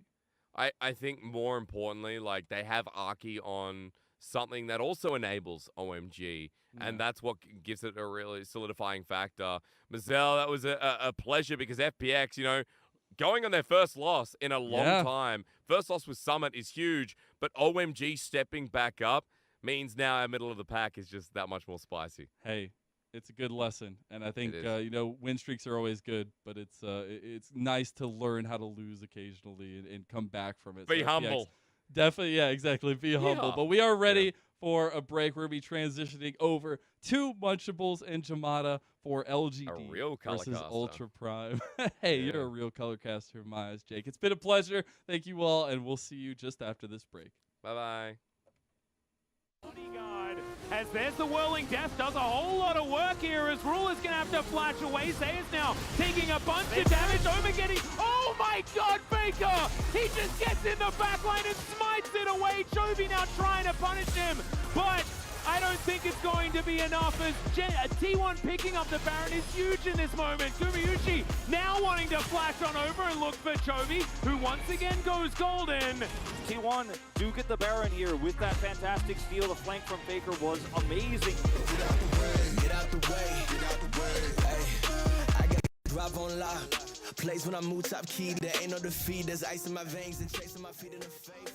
Foi pro Barão com Kalista, o FNB tá lá embaixo, tá gastando TP agora. É um tudo ou nada pra tirar, entra agora pra cima do garante eliminação. De um jogador mesmo, equipe da Fúria, então FNB pelo lateral. Vai tentar fechar, ele entrou, avançou, crescimento, esmaga! Por enquanto não tem abate pra ele, agora sim já caiu o primeiro. Ainda vai garantir o segundo. É imortal, caiu um, caiu dois, vai cair três, vai cair quatro, tá lá!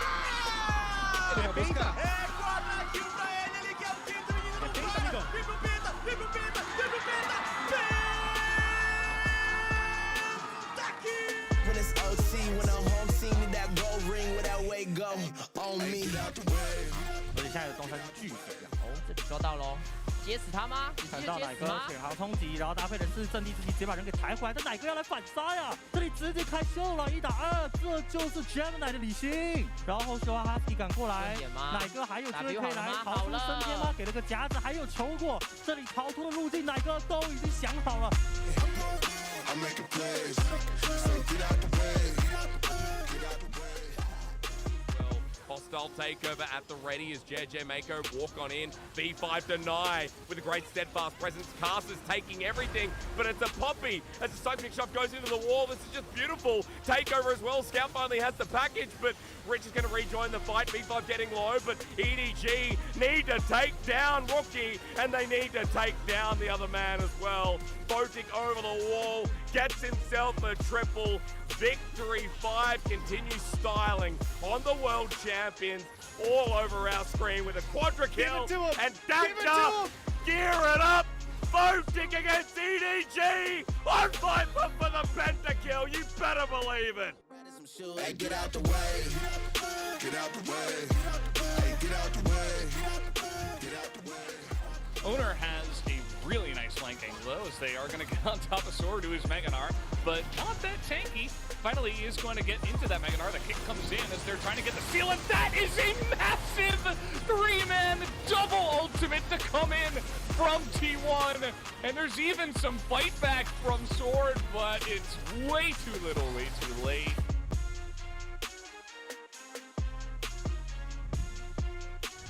Full force right now. 3 members strong. 3 members dead.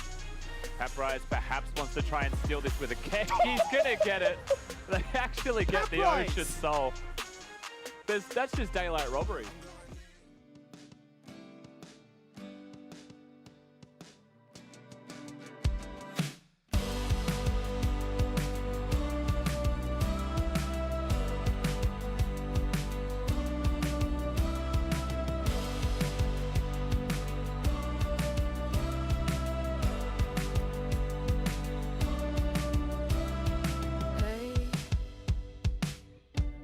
Come fly away with me.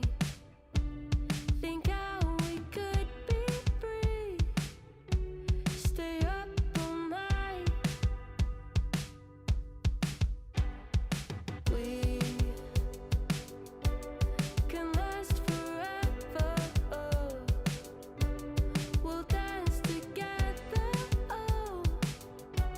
Stay up all night.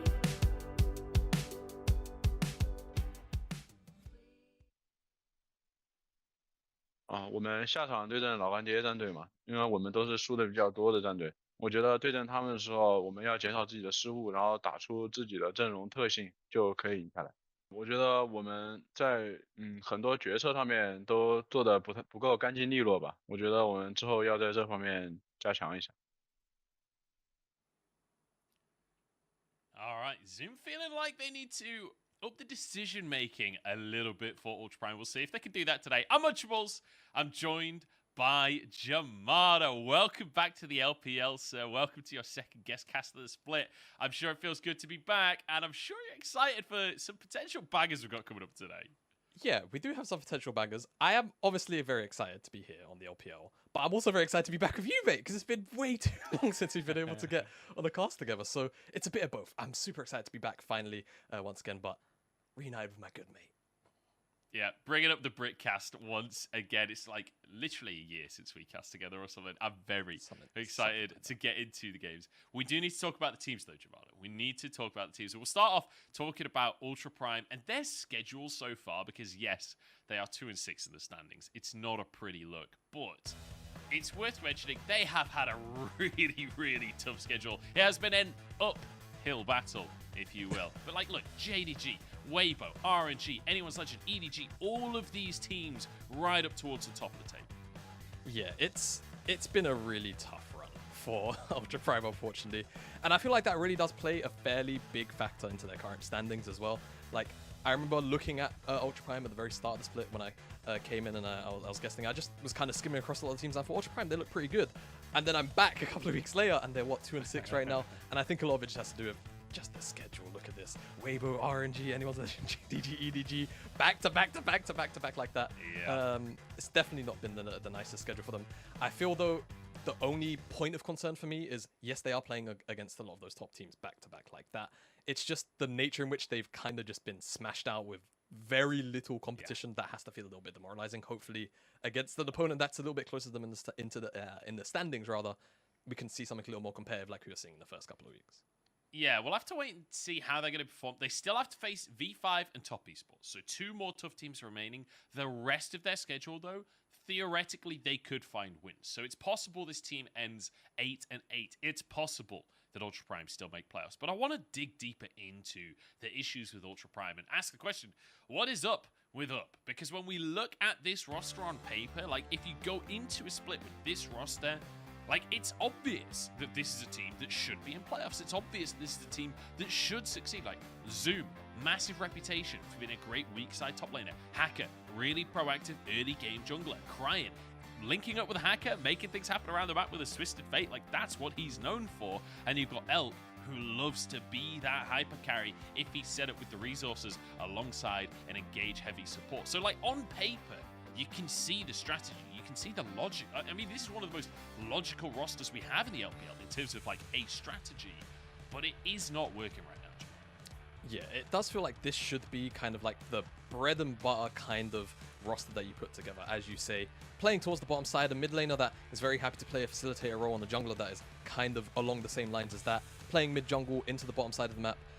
It just doesn't seem to work, and I think a lot of that can come from quite a few different things. I feel like Ultra Prime a lot of the time do make what is, in context of a lot of their games, the correct call, but like we're seeing in this clip, for example, going to make a pick on the side lane right now, they feel like it's a good window, and I feel like it's a good window where they wouldn't end up losing Baron, but they pick effectively the worst target they could because Mordekaiser is able to buy so much time in this particular instance.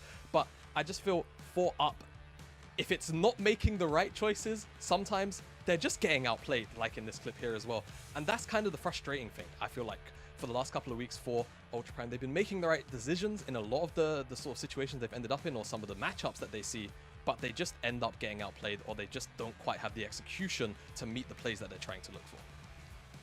Yeah, it feels like quite often they are being outmatched. And again, like they have been against tough teams. Weibo is not a team that you can just underestimate coming in, especially when we're talking mechanics. But so many of these situations have felt close, but Ultra Prime just not coordinated enough, not on the same page. And that's exactly what we heard from Zoom right before coming out of the break, right?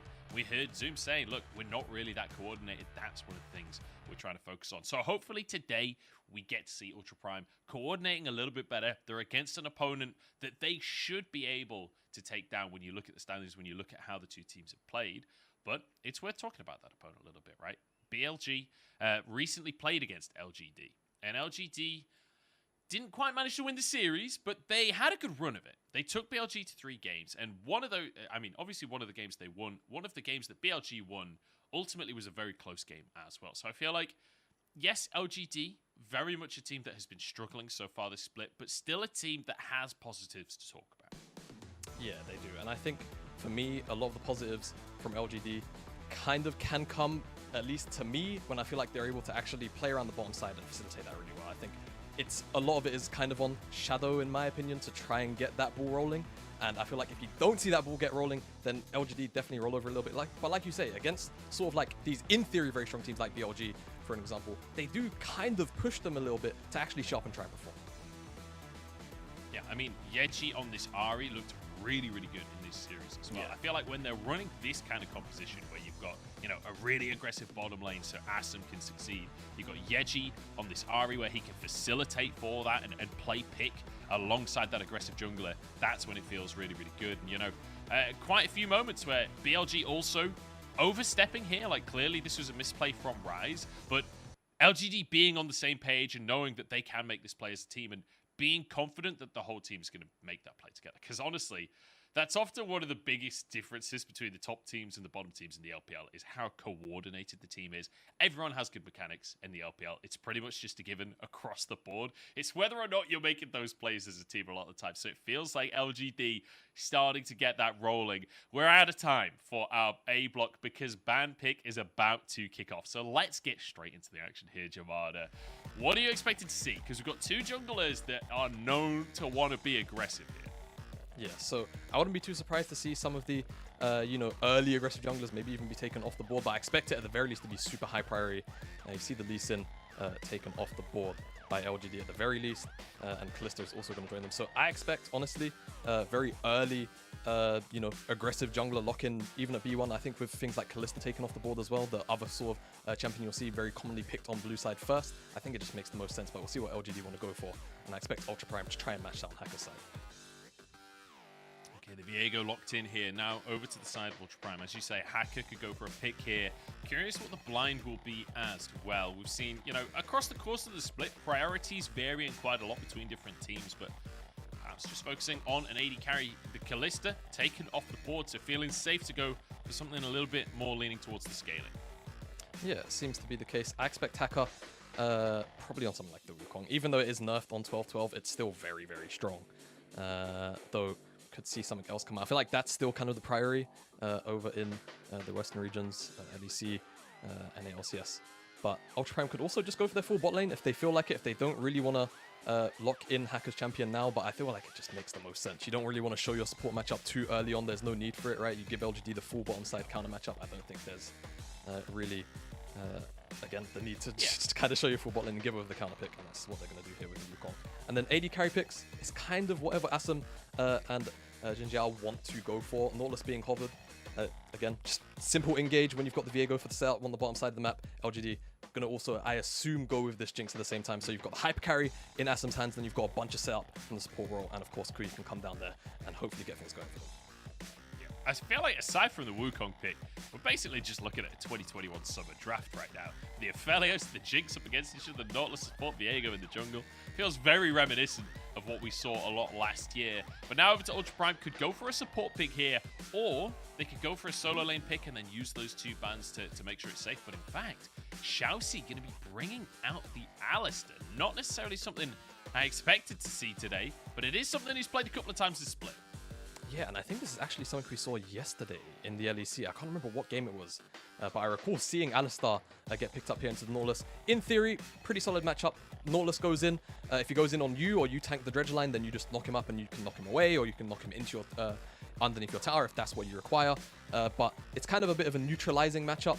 It can definitely be a little bit hard to get things going in terms of, direct engage without the flash. So we'll try and track how Xiaoxi tries to set up Ultra Prime. I expect it's going to be Hacker going in first in some of these mid-game team fights and skirmishes, and then Xiaoxi following up and trying to facilitate that. Yeah, so now looking towards these next bans, right? We've got the Talia was already banned away from Cryan in the first phase. Now that Lissandra's taken off the board as well. The next most popular Cryan champion so far this split has been that Azir. So we'll see if LGD are just focusing what Cryan has liked to play this split, or whether it's a stylistic thing, maybe something like the TF that we've seen historically, and we saw earlier today from a different team. But Cryan, when you think of Cryan, you think of TF, right? So wouldn't be too surprised to see that as a ban. Yeah, another global wouldn't be too surprised as well. They could also take away Gangplank if they feel like it, but it just seems like they want to get rid of the setup. Mid laner here for Cryan. And with the double mids on LGD, it could push them to want to try and pick up the mid lane, but I think banning away two tops here, it kind of indicates to me that Zoom is going to be looking towards the top side matchup first. Again, mentioned the Gangplank. Gwen also still up if they want it, but with the LeBlanc and the Lissandra bans taken off the board, it seems like Cryan could just go towards this Ahri, because those are the two kind of commonly most picked matchups of old into the Ahri to try and lock her down and ensure she doesn't get too free.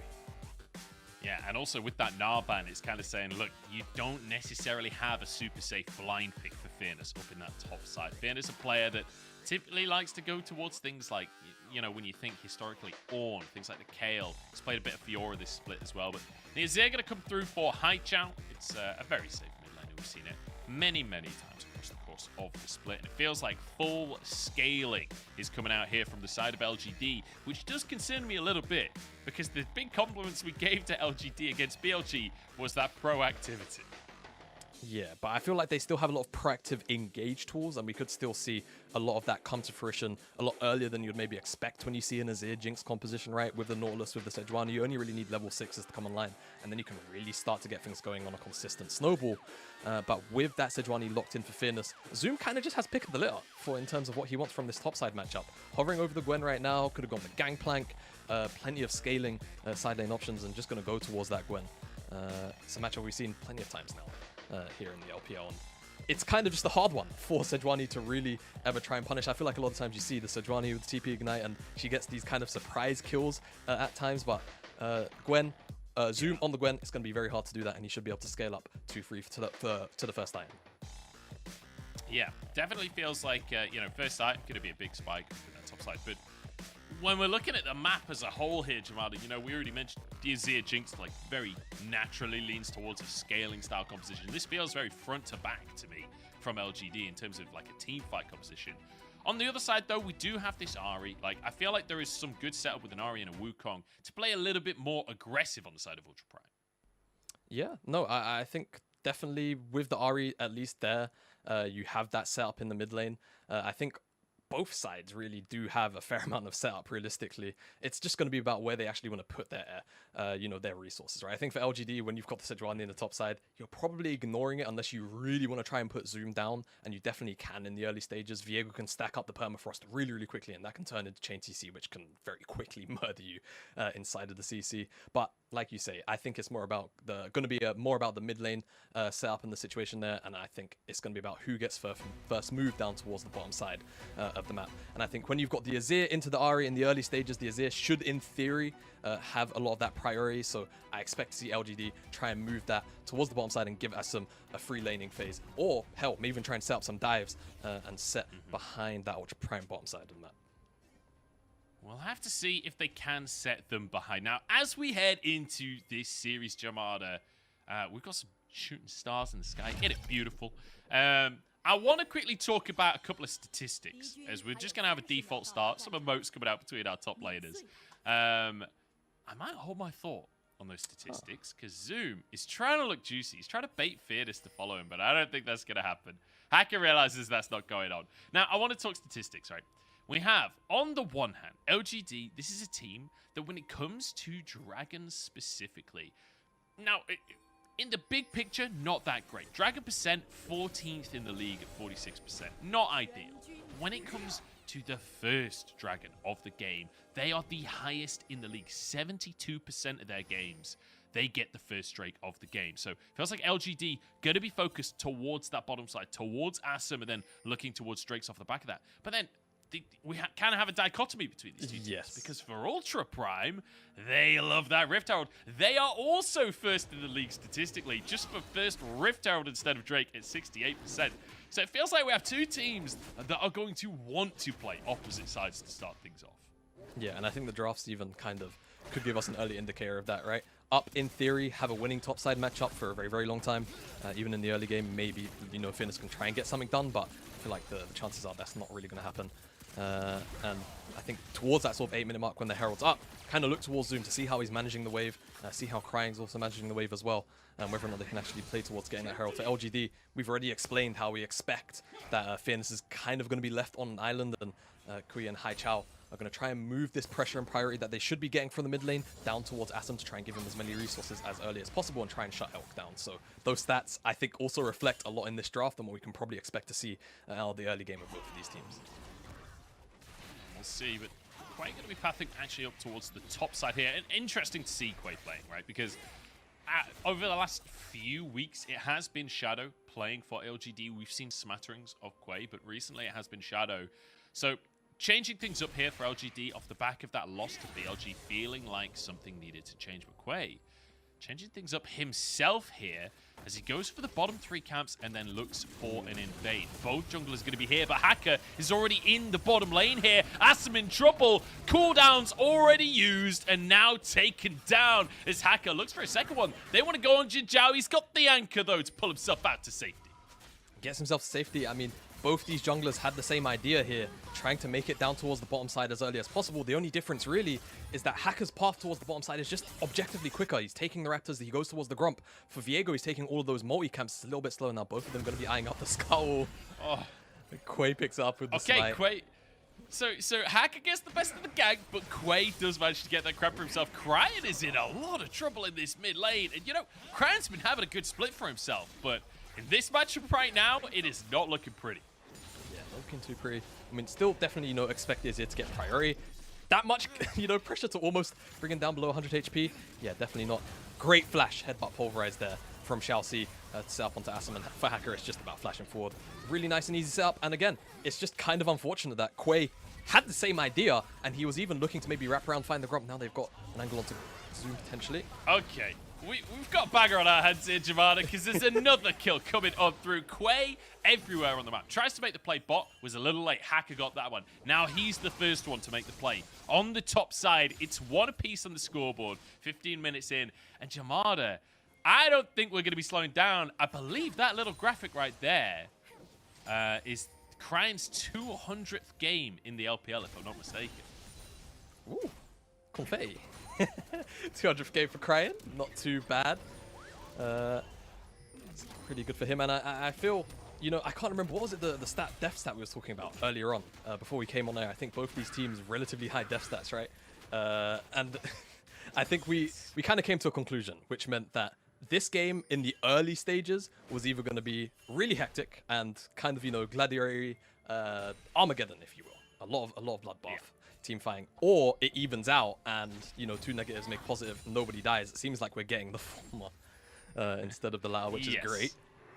So I'll give everyone at home that statistic so they're in on the joke here. For Ultra Prime, currently 2nd in the league for average deaths at 15 minutes, whereas LGD currently 5th in the league for average deaths at 15 minutes. Now, the actual numbers themselves very close to one another. And as you say, we weren't sure whether that was going to mean both teams play safe or play aggressive. It looks like it's aggressive here. Another play in the bottom side. This time, Elk is the target. Jinzhao flashes forward, but Elk is going to survive. And now the counterplay comes on through. But I think Elk too weak to really follow up any all. Yeah, if Elk had any more HP, maybe he could step up, get a couple more auto attacks in onto the Nautilus, but too low to really risk potentially having Assam kind of run him down. Nice little exchange there for the LGD bottom side. They get both of Elk summoner spells, and that means that maybe we see, you know, Quay, Haichao maybe try and get a move down there as a 4. As we kind of said, LGD, they love to get these early setups on the Dragons right now. I feel like the setup is very much there. They have Quay on the bottom side of the map. They have the bottom side wave pushed in. Right now Quay is actually on the Krugs instead of going towards the Dragon. They even have mid lane priority. I think Quay really should have maybe just dropped this camp, gone towards the Dragon immediately. Still going to be able to move towards it, and still should have this bottom side mid lane priority. Instead, they're actually just going to look for setup on a guy. Oh, someone had to face check, right? But Xiaoxi dodges away. The turret coming out from Elk stops the anchor. Xiaoxi still goes down. I wasn't sure if that was going to buy enough time for Hacker, but apparently not. LGD maintain control in this bottom side. Is that going to lead them to a Drake? Are they going to maintain their first place, first Drake percentage? I think the answer is probably yes. The only issue for me is now that Ultra Prime technically could play a bit of a nuisance into it, and I think LGD also read that too. Hacker's still on the bottom side of the map. Shall see the death timers aren't that long, 6 minutes into the game. And it could have definitely come to interrupt that takedown. Quick replay, Shall see. Turret from Elk. Yeah, it's definitely really annoying. It's also the flamethrower one, right? A little bit of extra AoE. And that's actually what stops the Dredge. I didn't even catch that in the live play. Yeah. The really nice attempt from Elk to try and keep his support alive, but face checking like that. It's not the, you know, Aftershock Alistar of old anymore, right? A lot of these engaged supports in the early game, they're taking Glacial, all of the additional slow, the stats that it burns away as well once you're on the Frozen Rays. It's what you see commonly picked up, and unfortunately, that means that Chelsea has to give over his life, but it does mean that LGD technically don't get the Dragon, so worth, I guess.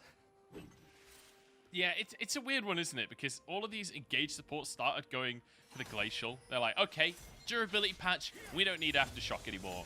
And now they're basically paper. I don't know if it's necessarily the correct trade, but, you know, I'm not a professional support player, so I'll leave those decisions to our pros. Speaking of decisions, though, LGD making a decision to be aggressive once again. Red going to reset for Hacker here as Fairness wards over that wall. He's spotted on the Krugs. Does LGD want to make this red buff happen? Zoom moving on over as well, but Cryan staying in the mid lane. 2v2 in the bottom side once again as Assam going in. Elk trying to trade the damage back. This is Jinx versus Aphelios. How is it this aggressive of a 2v2? Now in the top side as Fairness tries to escape. Quay as well should be able to get himself to safety. Cryan can look for a pick. Herald onto the map. This is the one Ultra Prime love, remember. This is the Ultra Prime objective, right? LGD still have the Dragon on the bottom side of the map, but LGD are looking to contest this. They still have 3 members here looking towards the minimap. Both the supports roaming up. Seems like Elk's also going to stay on the bottom side of the map. They're going to scuffle for this. They're not going to let this one go. And it's a full-on 3v3 here. That's a Shurima shuffle and a half. Cryan burning down, but somehow alive. Finally falls. 1-for-1 so far, but a jungler has fallen. Hacker next on the chopping block will go down. And now 2v1 for Zoom, but he's on Gwen, and that's a powerful champion. Fairness trying to escape, and Xiaoxi arriving into the play, but Haichao's still here, and he goes in onto Zoom. Haichao, the absolute madman, almost gets away with it. Goes 1-for-1 once again. Xiaoxi now being chased out. Jinzhao arriving, looks for the anchor toss, but Fairness hasn't even got a clue the play's happening. It's a flash from Xiaoxi, knocks Fairness underneath the tower. He's ignited, and he survives. And Xiaoxi hit 6, I think, from the lane minion XP. Levels up, almost turns it around onto Jinzhao. Really unfortunate not to get the kill, but man, what an exchange there at the top side of the map. I mean, I was kind of expecting Ultra Prime, even though they were kind of shoved away down towards the mid side of the map, that they would have the winning top side, but it's all about that Emperor's Divide that really ends up setting things up for LGD as it's a bit of just a nice combo, realistically. Sejuani Ultimate into the Emperors, and at that point you're kind of like, okay, LGD should probably have this exchange, but it just ends up kind of turning into many kill trades where LGD kind of just have the positioning to re-engage eventually onto Zoom. And Xiaoxi here has the first move up from the bottom side of the map. I think that's more to do with geography.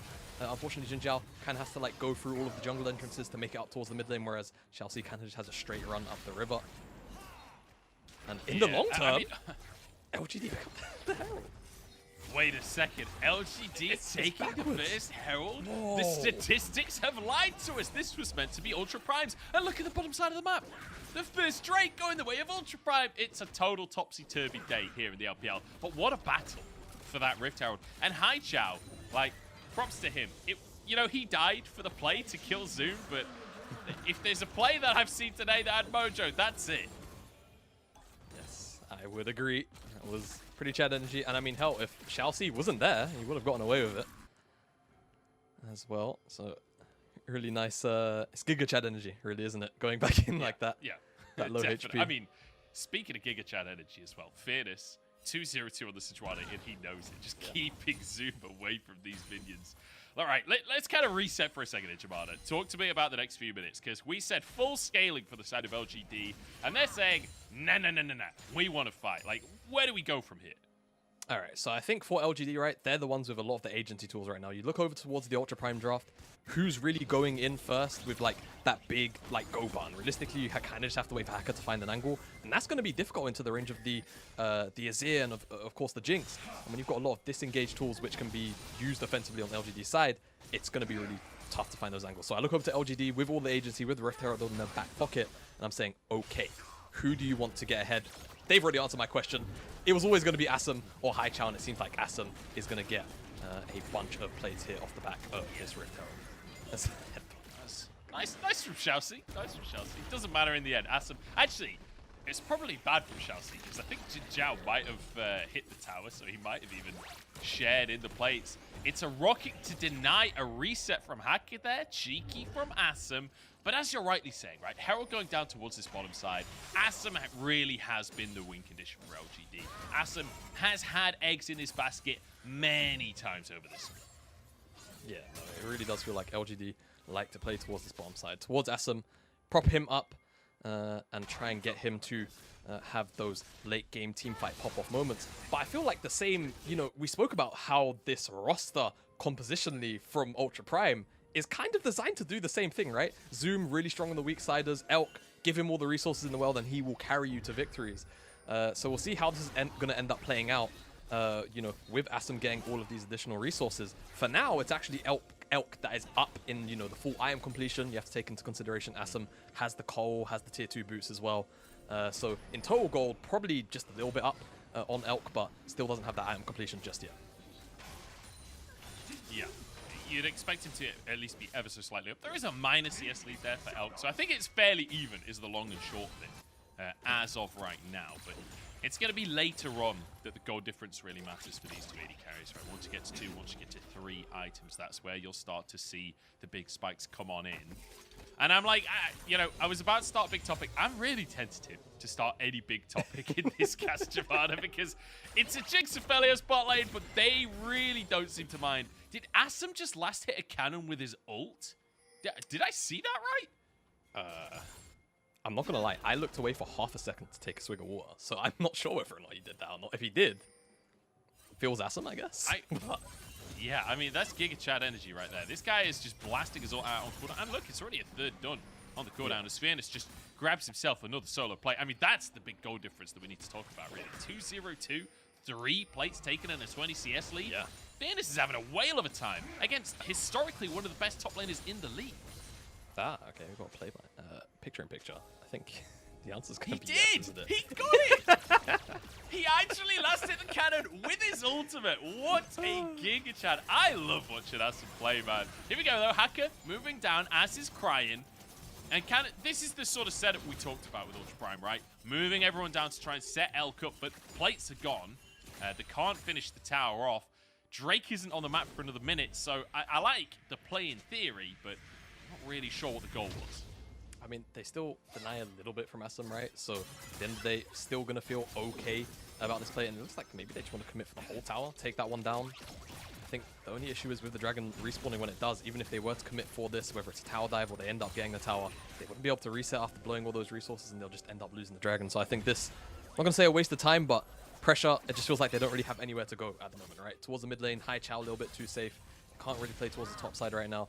And actually, on that top side matchup, because we were just talking about it very briefly, we expected Zoom, just in isolation, to kind of win this, right? Gwen into Sejuani. Sejuani shouldn't really be able to, you know, pressure. And to be fair, Fearness has picked up a lot of these resources from the skirmishes that have happened around this lane. So, you know, I would say it'd be a bit disingenuous to say Zoom has just lost top lane, but, you know, losing out on all of those plates because of the item disadvantage is definitely going to feel bad. With the Riftmaker now in pocket, expect to see him start to scale up. Oh, teleport. Here we go. Fearness doesn't want it to just be the top lane matchup anymore. Ignites Elk immediately, just goes for the play and waits for the flash, then the ultimate in, Quay to finish it off. That is gorgeous from LGD. That's what we wanted to see. The second that teleport is unleashed, Fearness is on the map. Yeah, and I mean, just a really nice play.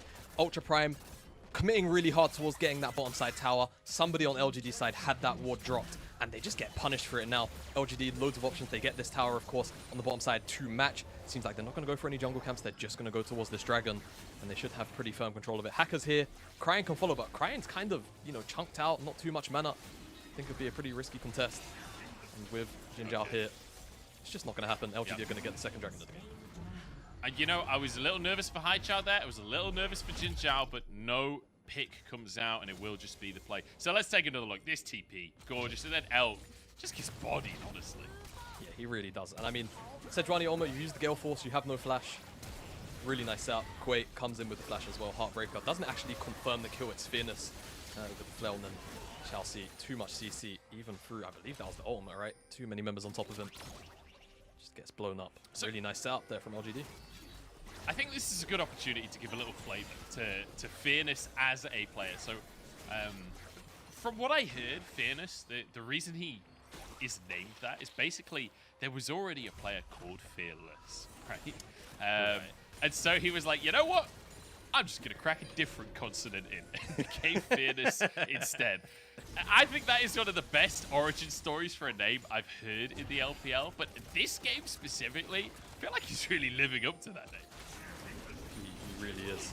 At the moment, definitely to be feared. Engage now. He just dives on into 3 people. He has no moment of fear in his heart right here. Hacker trying to peel as the rest of LGD grouping up. Keep your eyes on Asim. He has to pop off. But in the meantime, it's Zoom that's popping off. It's Zoom that is tearing LGD apart. 3 kills for him in the top lane as Quay desperately flees Elk to finish one off. And what looked great for LGD to start turns into a disaster. I mean, I guess you can kind of understand the idea from LGD though, right? They want to find the engage. They feel like they've just blown a couple of summoner spells off some of those valuable targets in Elk. It just turns and blows up in their face. Zoom goes unchecked in that fight. I'm going to need a replay really to see how Zoom was able to just kind of go uncontested into the backline like that. Fearness with the engage as well. Just doesn't really find anything. I think High Chow also went really deep for an Empress Divide perhaps. But all in all, maybe he went in, I mean, given that timer on his Ulma, he didn't have it for that fight. So let's see. Ultra Prime went out on the fight. They get the Herald. Hacker should be fine in the long run. Stretch line doesn't connect. Yeah, he's okay. He's alright. Just wait for his clone. Yeah. The best part it was about a little that, close. It was a little close. Best part is the clone was definitely on cooldown, but they weren't to know. So let's see how this actually kicks off. Because as you can see from the HUD, there is actually no ultimate here from High Chow. And I'm pretty sure he goes in. Yeah, like, oh no, he does have. Okay, it's a HUD bug, I guess. He did use it. The HUD is a little bugged. It can be a little bit bugged. But yeah, Elk is the target. They're just not able to burst him down. And then on the backside of the fight, Zoom is just uncontested with Cryan, putting out all of the damage. And again, it just feels like this is not really the kind of fight you need from LGD, right? It's okay to use your engage tools to go in aggressively and try and find these picks. You see Elk in that kind of corridor with no summoner spell, go for it. The issue is their carries overdive. Asim isn't able to really, you know, get set up right for the fight. It is effectively still a front-to-back team fight composition. You have Azir and Jinx. It is very difficult to make fights work into what is a very mobile composition of Ultra Prime if your carries can't really do their jobs. Yeah, and Zoom is more than happy to make sure your carries can't do their jobs, that's for sure. It feels a little bit like watching OMG rather than LGD, honestly. The way that they are just going in these fights. The thing is, this is not a dive composition. As you're saying, this is a front to back. So when Fairness jumps in, he just sees Elk and he just goes. Like every single time Fairness has got within a meter of Elk, he's just charged on in. Unfortunately, the rest of the team couldn't really follow up. Haichao tried his damnedest to follow up on that engage, but there's only so much you can do. Potential pick though, there's an Everfrost. Bit of a whiff on the Emperor's Divide, and Caliber means Assam goes down. Shousey actually picking that kill up with the Ignite. He's trying to walk away with the Unbreakable Will, and will do so. For the time being, Tower gonna go down in the mid lane. Herald dropped for a tier 2 as well. LGD gotta be careful. Shousey might just Hex Flash over this wall, but a Sand Soldier will keep him at bay for now. Herald gonna go for a charge. Calibrum onto Quay here. Tower low and up. Look for more. Diving underneath with a charm from Cryin. The Spirit Rush used, but Jinjiao survives for now. And Ultra Prime, I think, realizing it's time to back away. Oh, no, it's not. Fairness goes in, and Zoom turns it back around. Here we go with the Azir passive. Can the Tower win the fight for LGD? They're going to need a miracle, but Quay is here looking for resets. Haichao as well defending. But ultimately, it's still a positive play for Ultra Prime. Yeah, at the end of the day is maybe if Quay managed to get a little bit of damage off onto Akka, get a form to actually reset off of, it could have been a fight they could play in the extended. Assam was finally coming back out of base, the rocket. So dealt so much AoE underneath that tower. Sundisk brought up. And I feel like, to be fair, it's a bit of an overstep from Ultra Prime, but they kind of have enough resources and time to do this, right? 5v4, this dive is absolutely excellent. They just catch Assam as he's rotating back towards the mid lane. Easy as you like. Shousey picks up that kill credit. And we know what happens after the back of that fight. Yeah. And they get 2 towers from it as well. Like, the Herald, it felt like was dropped more for that tier 1, but with that pick in between the 2 towers, LGD able to pick up 2. And that's a lot of map priority you can start to get towards those side lanes now. Kind of a weird Herald, wasn't it? It was kind of a weird Herald because they dropped it as the tier 1 was like a quarter HP, and then kind of had to race the Herald to finishing that tower off. So I don't know if it was for the tier 1 or was ultimately aimed for the tier 2, but either way, it's going to be LGD moving up towards the top side now for a tier 1, traded on the bottom side for that Drake, which is hilariously only the 3rd Drake of the game so far. This has felt like an extremely fast-paced game, but not necessarily around those neutral objectives, right? We haven't seen a single fight for a Drake. We saw the one big scrap for the Herald early on in the game, but since then, they've basically just been fighting for the bans. Yeah, that's a really good way to put it. They've just been throwing jabs at each other for no reason. And you know what, Munch? I'm here for it. I'm down. I'm alright with that. I'm totally okay if these guys want to just fight. And to be fair, it's a Cloud Dragon. You know, I actually had a pretty extensive talk the other day whilst I was casting over in my own region, because we had, I think it was 4 Cloud Dragons on the day out of 5 games. And it kind of just meant that the Dragon Souls were sort of like inconsequential, right? They're not the same kind of combat stats you get from a Hex Dragon or an Inferno, even a Mountain, right? Ocean 2, they all bring you kind of immediate effect. The Clouds, they're kind of situationally really strong. Slow resist though, huh? Yeah, true. Yeah, slow resist, not bad. Yeah, you're not wrong. It's getting slightly buffed in 12-14. That'll be exciting. I think all of the Drakes basically getting buffed in 12-14. So yeah, you know, that's a really controversial change. You know, I've seen a lot of discourse already on Twitter about it. Personally, I feel like Dragons dictate games a little bit too much as the current game state is. Quay. Oh.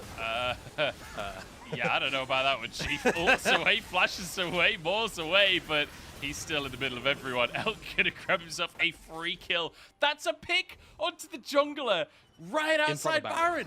Ultra Prime have just been given a Baron on a silver platter.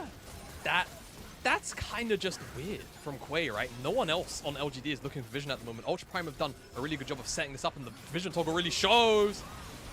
Okay, Charm comes down onto Jin Zhao. He's surely going to go down as Zoom flanks as well. This is perfect for Ultra Prime. And now Zoom goes for a little bit more. Kicked back over the wall by Haichao. Get out of here, Zoom. Go back and take your free Baron. Oh man, that's got to feel a little bit frustrating for LGD. Fairness is still here. I mean, namesake gameplay, really. Yeah, Xiaoxi low on HP. Ignited will go down. Fairness with one. Crying low as well. Asim getting resets here. This could be dangerous. Baron was taken, but can they survive? Elk stuck in the back of the pit. Does have flash available. Forced to use it in the end. Okay, that actually got a little bit spooky there for Ultra Prime, but fortunately a lot of their champions have dashes, and it's only really Elk that's the lowest flash getting out. They do lose Xiaoxi and Cryin, but at the end of the day, I think they can live. Very happy with that. As you get the replay already, Quay all just been dead for a little bit, and you just have to kind of check into this if the LGD. Try and ensure that you don't give over this Baron for free, but unfortunately they get flanked by Zoom. Jin Zhao is the first one to commit naturally, being one of the two frontliners, and LGD try and re-engage from the bottom side entrance as opposed to where they came from the top side blue entrance. And to be fair, they get Xiaoxi, and Cryin also drops. I think gets knocked up by the Baron out that far outside the pit. That's got to feel really terrible. And LGD, unfortunately, not able to pick up any more kills because Zoom, Hacker, both have dashes. Elk commit the flash in the end. Could have been disaster for Ultra Prime, all things considered.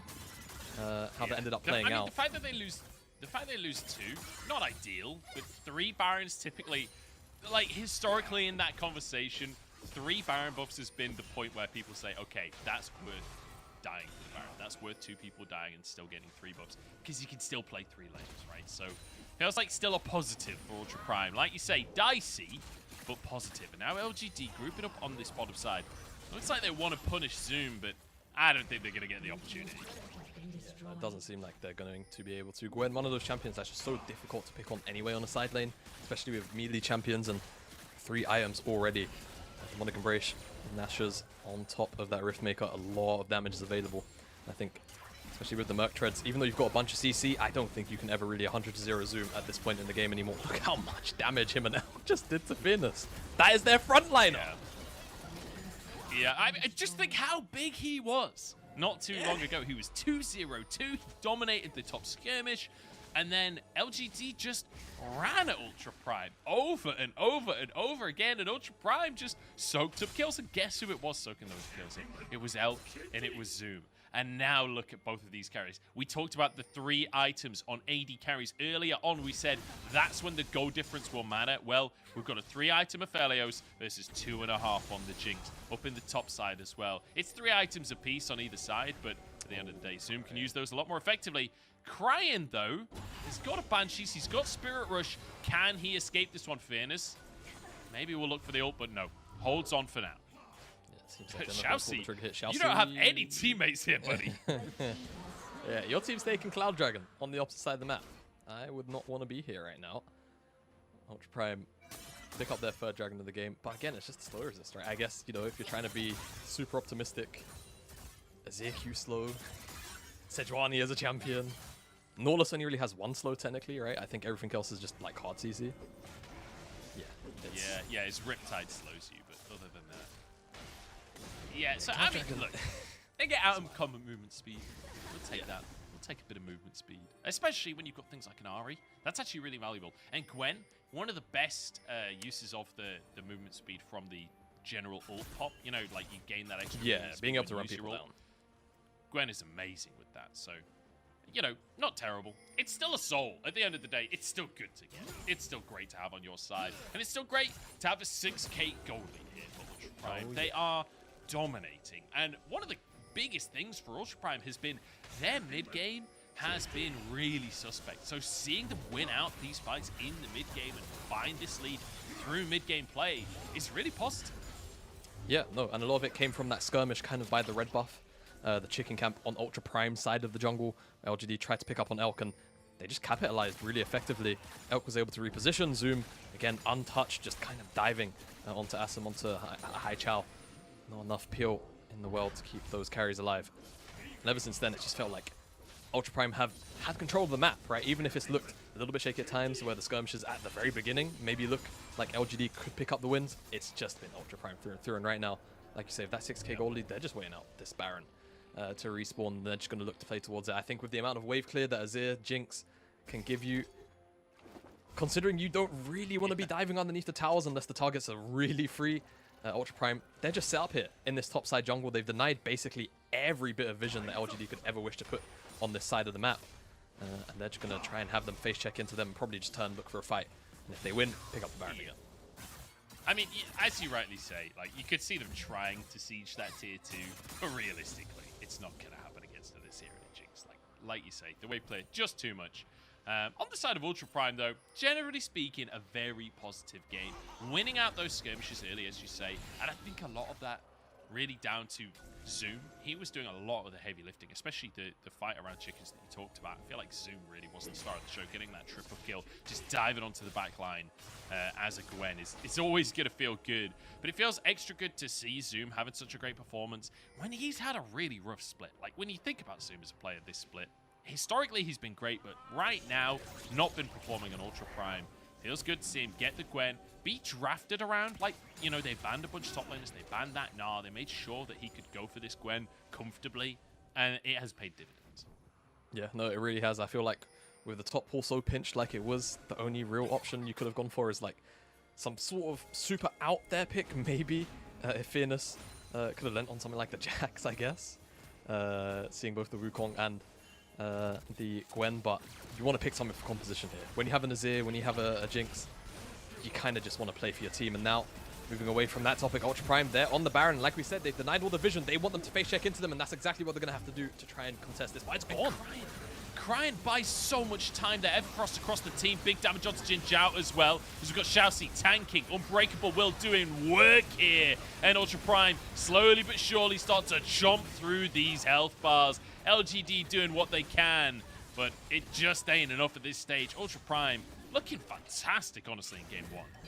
Yes, they are indeed. They lose Hacker, but at the end of the day, they still win the fight. It's a 2-for-1. I think the health bars, though, maybe they're not really going to be able to use the Baron immediately off the back of it to try and siege onto some of these towers. You can see Zoom up in the top side, shoving in the wave, and here Elk doing the same thing. But Cryan moving over towards the bottom side of the map. They're trying to maybe get the waves a little more in sync for the sort of longer term. They're still going to have 2 minutes left. Doesn't look like Zoom's going to be able to pick this tower up. The Baron secured. It's just about what they can actually get off the back of it.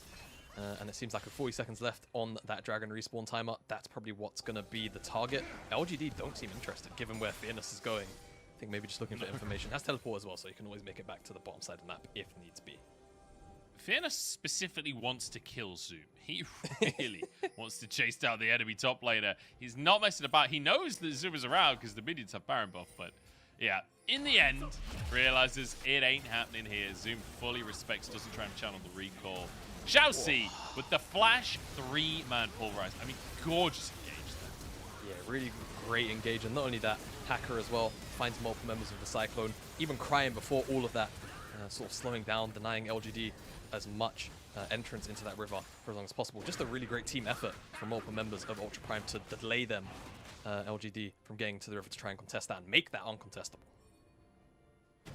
Yeah, really great stuff. And Ultra Prime now finish that soul off. So their early game efforts now rewarded. TP in the bottom side from Zoom. They want to take this tower down. Keep the minion wave alive with that TP. It's down to half. Jin Zhao will be punished for stepping up too much. Nowhere near enough respect for Jin Zhao there. And Elk is just tearing through health bars. Spear is kicked out of his own base here as Ultra Prime start to hammer away on these towers. They know that they have this one in the bag. Hai Chao with good reactions, but unfortunately not good enough at the end of this one. It's a good Shurima shuffle. Elk has to turn golden. Maybe Fairness can do something, but knocked up, and Elk saved. Ultra Prime, honestly, decimating LGD. It was a great early game. It was back and forth, but the second the mid-game hit, Ultra Prime just took over. Yeah, that was a really, really dominating performance from Ultra Prime. I feel like from that mid-game skirmish, right, we spoke about it very briefly, by that chicken camp, it was kind of just over. I feel like LGD, I won't say over. I think when you've gone this year, Jinx, the game is never over until it's over. But I just feel like that brief overstep, giving Zoom so many kills, being able to take over the side lane, which kind of just allowed Ultra Prime to play the rest of the map out as freely as they liked. It was just too much freedom to actually give Ultra Prime in a situation like that, where they have the scaling hyper carry, AD carry on their side too. It's not like it was just a one-sided affair where they had like Lucian or Kalista or something like that. It was an Aphelios at the end of the day, and they also still had a whole buttload of damage available to them from top to bottom, whereas it was more just about the Azir, the Jinx, and if those two couldn't really pop off in a fight, it felt like that was kind of it for LGD, and unfortunately we never got to see Assam or Hai Chao really have their pop-off moment after that sort of 15-20 minute mark. and we saw perhaps a little too much aggression from Fearness. Like, we talked about how he was living up to his name. I mean, he more than lived up to his name in this game. Just perhaps, they always talk about bravery versus stupidity. I feel like we were maybe going a little beyond bravery in this game in some of those situations, going a little too deep and leaving his carries out to dry. But either way, LGD, an exciting start to things, right? A very, very good early game. Just once we got to that mid-game, things start to fall apart. But for Ultra Prime, I have to say, I'm just pleasantly surprised because we came in today saying, look, the schedule's been really rough for Ultra Prime. This is a team that on paper should work. When you look at this roster, you can see the way that the pieces should work together. And then we come in today against an easier opponent, and we get to see that. We get to see Cryan playing for the team. We get to see Zoom popping off in team fights. We get to see Elk being the big carry for the squad. Like, what a pleasant surprise. Yeah, I mean, for me, it's not as much a surprise in the sense of like, wow, Ultra Prime playing again, good. I mean, I think the only key thing for me was more like, okay, you have that tough run of schedule, yes, but getting smashed in the manner that you're getting taken down by all of these top teams, that length, that duration of loss streak and losing like that, it can take a toll on the team mentally, right? And the kind of confidence you can have. You can see here, fortunately, given the performance into LGD, they didn't really care too much. They were here, they played their game, and they played it excellently. Like you said, everybody fulfilled their roles perfectly. Yes, it was a bit of a turbulent early game, but I think once they got past those kind of teething issues of, unfortunately, losing that Herald skirmish, once LGD handed them the reins to that game, they never let go. Yeah, no, they did not. They demolished from that point on. And honestly, it was one of those things where it felt like there was a couple of bad decisions from LGD later on into the game, but I think mostly those decisions were made kind of after things had already gone wrong. I think like Quay getting caught outright before the Baron, not ideal. It was a reasonable contest then in the kind of 3v5 around Baron. Like, fair play to the carries from LGD trying to make that happen. But at the end of the day, it's not about who looked better on the Rift. It's about who took the win. And Ultra Prime, coincidentally, doing both of those things. We're going to jump into a break, and then we'll find out what LGD have in the tank right after.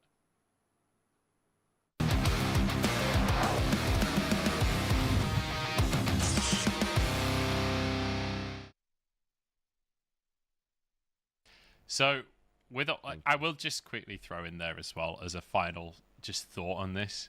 I didn't want to say this is my player because it feels very obvious, but like BLG have both Bin and Crisp, who I think are clearly better than the teams that they're on, right? That just hurts your heart, all right? We kind of just need to walk away from that one. Yeah, I'm just going to throw that in. Not that I didn't know that those guys are there, just someone that felt like too... Thanks for They don't need acknowledging. Everyone knows that these guys are insane. Thanks. So we're going to move into the second part of this topic, and the second part is you now have to build a team out of the players on the bottom 7. Oh my god, that's complicated. It's actually easy. I'm working on mine. I already have. Are you ready to go, Joe? So I'll start. Support is Crisp, absolutely, as you were saying, right? Support's Crisp. I'm just going through the rosters. 80 carry is... Oh, I was going to put Assam, but hang on. Maybe not. So your options are TT, Ultra Prime, WE, Rare Atom, LGT, BLG, and Invictus Gaming. Those are the rosters you can pull from. I think maybe I would put Assam. I think Assam's been a nice little surprise. Okay. I'd put in Assam. Mid would be... Ooh, hang on, I gotta go through every time. Definitely not BLG's mids. Neither, it wouldn't be any of BLG's mids. I need to close. You know how you have it with them all open, and it's just tilting me. Uekai is my mid, 100%. Uekai is my mid. Shun is my jungle because that dynamic works. It's the rest of the team that's a problem, and then Cube is top. Dude, imagine that team. You literally play mid jungle for sides. You have an 80 carry like Assam who is just going to play scaling, along with Crisp, who is going to roam with mid jungle, and Cube gets all the attention. Cube gets all the attention. That is a genius.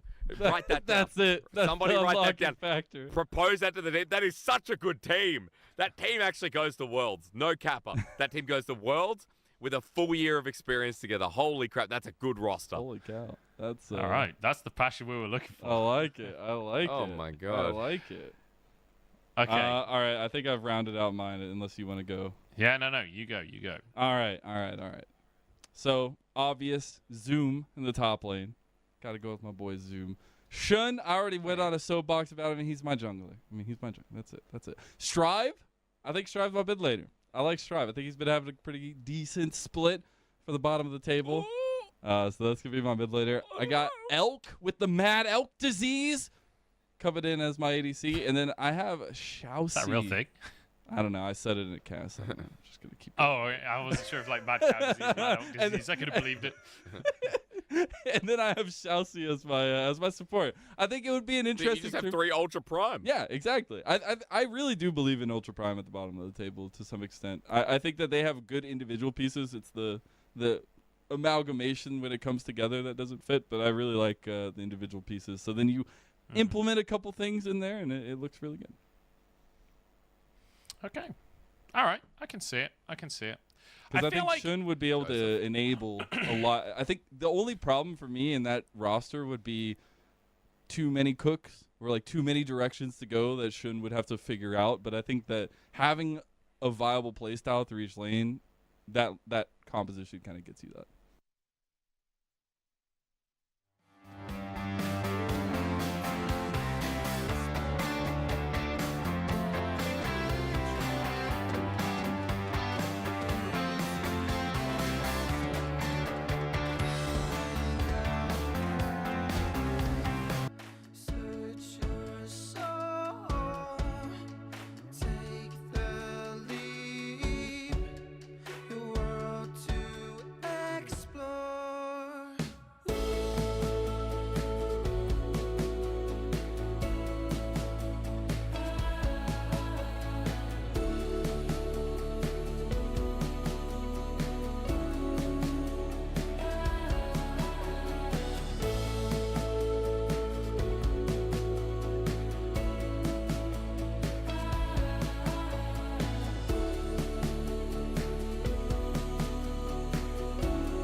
下一场面对 LGD 战队，如果想要赢下比赛的话，我觉得就希望我们整体的沟通比之前更好一点吧。然后还有就是我们失误减少一点，然后我们角色做得更好一点吧。Our second Ultra Prime interview of the day, we saw Zoom, now we see Elk, and both of them saying communication is key. we need to make less mistakes and we need to work better as a team. So really interesting to see that clearly Ultra Prime coming in with a different mindset to previous series seems to be working out for them. I'm joined by Jamada. The Britcast is here once again as we head towards game 2.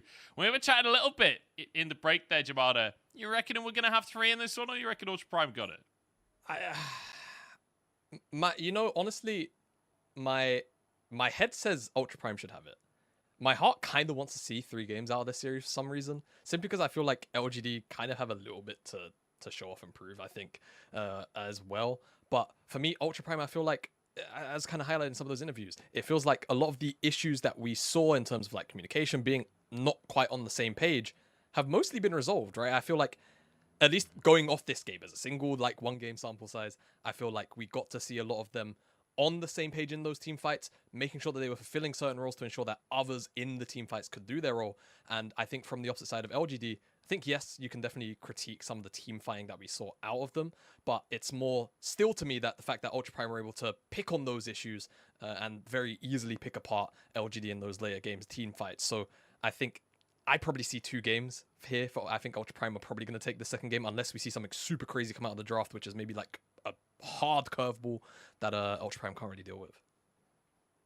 Yeah, we'll have to wait and see. Let's look at our MVP, though, for game number 1. Oh, yeah. I believe it was Zoom, if I remember correctly, but I have this habit of not doing a great job of remembering these ones. It was Zoom on the Gwen, and I think that mid-game fight that you talked about, right, around the red buff, when he got that triple kill, I feel like that really was the turning point for Ultra Prime, and a rightful MVP here coming out for Zoom. Off the back of a split of, let's be honest, underperformance, it was good to see him pop off on the Gwen. Yeah, absolutely it does, man. And especially for me, I recall Zoom from quite a while ago, where I think it was it the JDG roster, where he was just really, really good, and I never really got to see anything more of him. But here, like you said, he's been having a rough split of it recently, but this game, it really felt like he was able to be unlocked, especially after what was a very rough early game, right? Not even necessarily his fault, a lot of the sort of macro coming into effect, where Fierce was just able to pick up kills off the skirmishes. Picked up a couple of plates, and it looked like maybe you'd have a bit of a rough time for the next 5-10 minutes. But came online, managed to pick up those kills in that skirmish, and from there, he was an absolute monster in these team fights. He was so hard to kill time and time again. And the LGD didn't really have anything in their inventory to deal with that, right? Like we said, it was a 2-carry composition with a whole bunch set up across the board. And those 2 carries were never really propped up to do what Zoom was doing or what Elk was doing. Yep, and it felt pretty good for Ultra Prime. Like the 2 carries versus 2 carries, and Ultra Prime's carries did better. I will say, shout out to Cryan as well. I think Cryan Zari looked pretty great this game, like consistently finding picks, finding those charms. And again, Ari kind of fits that category of the roaming mid laners that want to find picks and set the rest of the team up. So, yeah, like it's Cryan's bread and butter, and it's still working out for him in 2022, just like it did in 2021. So excited to see how the draft is going to change, though, because we're swapping sides now. So Ultra Prime will be on our blue side for game number 2. And I'm curious if they are going to go for the same kind of strategy where they have this, Wukong Ari that can play for the rest of the team, try and set up the side lanes in the same way that they did in game 1, or whether we get a change of pace from Ultra Prime, whether LGD start to give themselves a little bit more early game priority as well.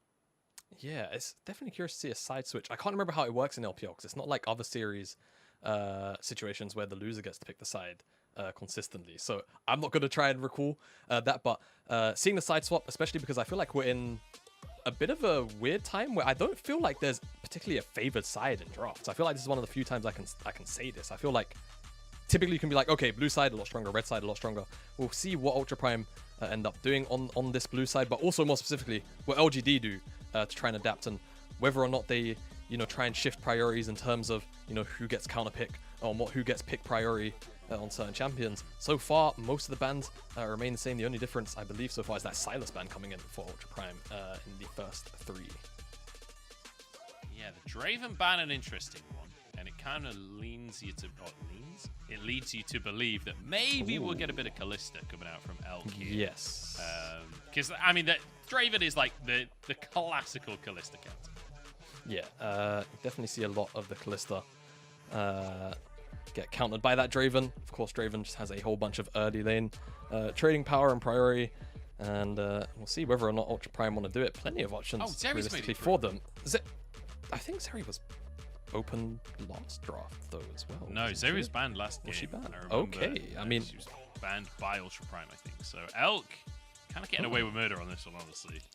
Yeah, and I would love to know what they're going to pair it with, because I feel like, you know, the sort of traditional pairing that we saw when Zeri came out was very commonly with that Yuumi. Yuumi is still very, very strong. I feel like it does, however, kind of strip away some of your early agency tools, which I know a lot of LPL teams typically don't like to have their supports off those engage options. So the other pairing that's kind of coming because of that, you see a lot of the Nautilus with that Zeri, and whether or not we get that combo, we'll have to see. And I want to know whether or not Aston would be willing to pull out the Twitch. It's something that we saw a whole bunch of in the LEC over the weekend when Zeri was up and available. But it seems like we're just going to get the Kalista, which is left up, and they will probably just try and hold that support counter pick for as long as possible. It's what you really want to try and do with Kalista, because 1-to-1 with a lot of these AD carry matchups, she does win. The important part is making sure that your support matchup also wins, gives you setup, and kind of enables you to do what you want to do inside of the lane, which is just complete domination. Yeah, it certainly does. I'm interested to see if this will be locked in. Oh, come on, man. Hacker's already played the Rek'Sai once this split. I got baited by the hover. It's going to be a Poppy in the end, which, you know, against the Kalista, fantastic pick. Against the Viego, also, his W can be denied by the Poppy. So it's a nice lock in here for Hacker, and you can still have that early productivity.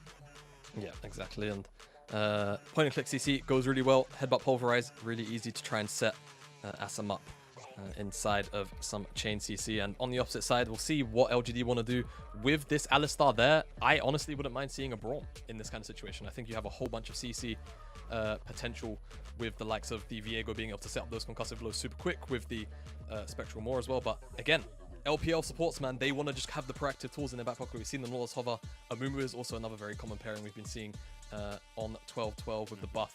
Was it Mana Cost, I believe, of that Amumu bandage toss, and that's the pairing that we're going to get in the bottom side. So bans now. I think you're on LGD side, you're probably just trying to limit what Zoom can pick after game one. I would imagine that's the angle that they're going to go for. Probably remove away the Gwen. I would like to see them either ban away the GP or pick it on R4, because I think Gangplank as a champion really shuts down a lot of what Kalista can do in some of the mid-game team fights just by kind of dropping the cannon barrage on the head. For now, they're going to look towards Crying champion pool though with the Lissandra ban. Yeah, so removing those roaming mid laners once again. We'll see where Ultra Prime are going to go, whether they do try and remove that Gangplank or whether or not they try and get that Gangplank themselves. It's going to be an interesting one, certainly for the side of Ultra Prime, because last time it felt like they were setting up for Zoom, right? They went for the Gnar ban to make sure that there was no safe blind for Fearness to take into the potential Gwen. Gwen so far making it through the pick and ban. We'll see if that continues to be the case, though. Yeah, because I feel like Gangplank in my mind is pretty high priority here. I think when you're the Kalista team, having Gangplank just, you know, adds the additional pressure of having a global to support what you want to do on the bottom side with the relentless aggression. But also for Ultra Prime, it can kind of help stave off some of that pressure in the early game, but then also work as a pretty strong tool to try and shut down Kalista's team fighting prowess if she's kind of left unattended in some of those longer exchanges. We'll see whether or not LGD want to try and prioritize it or not. 2 mid lane bans with the Lissandra and the Talia, but also on the opposite side, it's Azir, Ahri. So now we are starting to look towards things like the LeBlanc. You still do, of course, have some of the other control mages, things like the Victor, things like the Corki, dare I say, it's just going to appear behind me. But LeBlanc being hovered, I think it would just kind of set the tone for LGD are kind of currently drafting, right? But also, I think if you are dealing with Zeri plus Corki, if you go towards that LeBlanc here, that would be a really, really dangerous combination of just range and poke. So I like the fact that they've actually taken this away. Okay, so denying the Corki from Crying, trying to deny some of that poke, and it is a pick that Crying had played a couple of times so far this split. Now, we saw the Gnar ban in game number 1. It felt like that was Ultra Prime's read on, like, this is your safe blind top laner, and because that's not banned, they're saying, okay, well, Gnar's not banned, we need to blind pick, let's go for that for Zoom. So Zoom having safety up in the top side. Now we just need a mid laner to go up against the Corki, but the Azir is gone, which means Crying has to go for a different style here. This is not a typical Crying champion. Yeah, not per se, but I think it fits the composition all right. The only issue I will definitely say is you do see this matchup a lot and as things go on, the Corki just takes over, right? It's just how Corki is anyway, but it feels like you get to a point where Corki just like hits level 16, and those regular rockets will still deal like 700 damage to your health bar as a squishy. It does get pretty oppressive, but there is definitely a brief window where as the Victor, you're a little bit stronger, you have a lot of agency for yourself. We'll see whether or not Cryan will look to try and abuse that brief window. And like you said, Zoom gets his hands on the Gnar, was banned last game, and Fearness isn't going to take any particular, you know, sort of hard counter matchup into this Gnar or anything like that. Just going to go towards the Sejuani, trying to set up for team fights. It felt like LGD were relatively limited in their engage tools, only really the Amumu, so picking up this Sejuani in the top side is definitely going to open up some of those, you know, agency tools and options to try and find team fights when and where they want. Yeah, I mean, Fairness basically saying, look, I liked game one. Game one was good for me. The start of things went very well. He certainly enjoyed playing the Sejuani, so going for that one once again. Kind of interesting compositions here. I feel like, obviously, a totally different bottom lane, right? Zeri versus Kalista, where we had Jinx of Felios for game number one. A totally different style, but kind of matches up to the level of aggression that we saw in the bottom lane in game number one. I feel like we could very likely see a similar level of aggression here for game number two, especially from the side of that Kalista. Like, I feel like maybe LGD could find themselves with the advantage in the 2v2 this time around. Yes, in the 2v2 they definitely should. My only concern is I think when you start to broaden that to the sort of 3v3 perspective, there is a lot of shutdown potential onto a lot of the champions that have been drafted by LGD just by Poppy existing with steadfast presence. If she's just kind of on top of her carries, the engages should almost always be nullified. I think that's definitely a pretty big worry. Also, of course, just by nature, I think we saw Arki in the previous series actually piloting Poppy. I don't think it was ever into Kalista, but obviously here, you kind of just get on top of Kalista, press your W, all of a sudden she just doesn't have a passive. She has to play like a regular AD carry until that steadfast presence comes off. And in that duration of time, it's very easy to try and get on top of her as Zoom, as Xiaoxi if you've got the flash. We'll see what Hacker is able to get done in sort of those early game exchanges, because again, it's more about the reactive play, I feel like, for Ultra Prime here, trying to shut down that bottom side. The thing is as well, it's not even like playing like a normal AD carry either. Because of that steadfast presence, you get knocked up if you go for the dash. So you have to be very careful with your clicking to not dash. It's hard not to dash on Kalista. Yeah, like you're in the mindset of playing Kalista, right? For those that don't know, you kind of have to, how do I even phrase it? I guess you kind of like double input to like right click. Different. You have to click different. You have to click a lot differently to when you typically play a regular AD carry, where you kind of have to click, and then as your auto kind of travels, you have to click again to the direction you want to hop. It's muscle memory that you have to build, right? And if you're in that mindset of playing Kalista, sometimes maybe you just kind of accidentally do it once whilst you're trying to auto attack and get away with Hacker on your face, and that's all it takes to get grounded. All of a sudden you can't flash, and then there's a big Alistar on top of your head. But I like what LGD are doing here. I think if they're going to try and go for the late invade, try and push Hacker away. The only problem is look towards the top side, because Hacker is actually on Quay's Raptors as well. There was a lot of pings that came out as he's on the wall. So, yeah, they know. So it's just going to be a trade. But map split, when you have the Kalista lane, you're always going to feel great about that. Keeping that 2v2 isolated and always having the pressure to move down there, it's going to feel pretty bad in the early stages for Elk and Xiaoxi. Speaking of, it's already going to be an all-in on the bottom side. Yeah. Ignite used as well as Assam looks for the Ren there. Not quite enough damage, but damn, they were close. Yeah, and I mean, just great understanding of the matchup as well when you just kind of think about it. What does Alistar typically have? A very weak level 1, and now Elk. Oh, does he though? Flashes in for the knockable to Assam. There's an Ignite, and he just killed himself. The answer is yes. Yes, he does. No. I shouldn't have questioned you. Oh, no, it's Elk as well. It's an absolute disaster for Ultra Prime. Oh, it's a nightmare, man. I don't even, like, does Xiaoxi think that maybe they have lethal ice? Really hard to know what goes through the head there of Xiaoxi, but now they're going to miss out on this wave.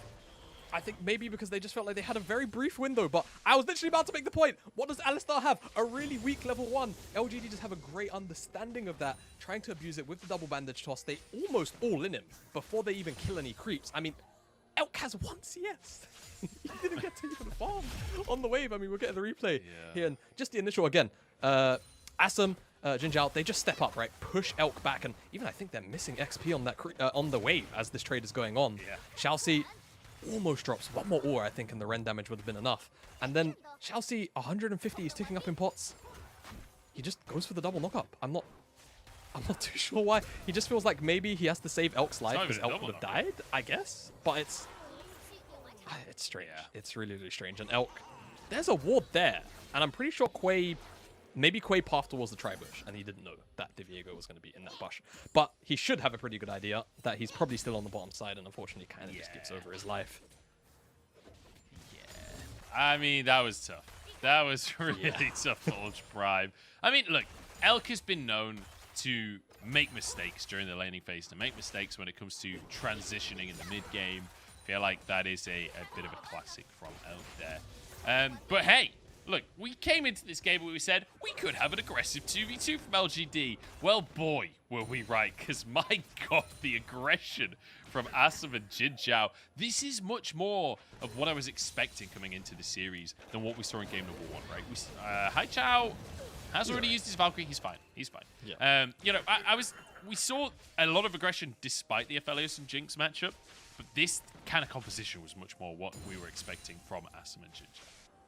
Yes, absolutely. And they've been playing it superbly. Great understanding of that level 1, level 2. And it just looks like they're just going to continually try and bully Elk. And Xiaoxiao, he just about managed to grab that cannon.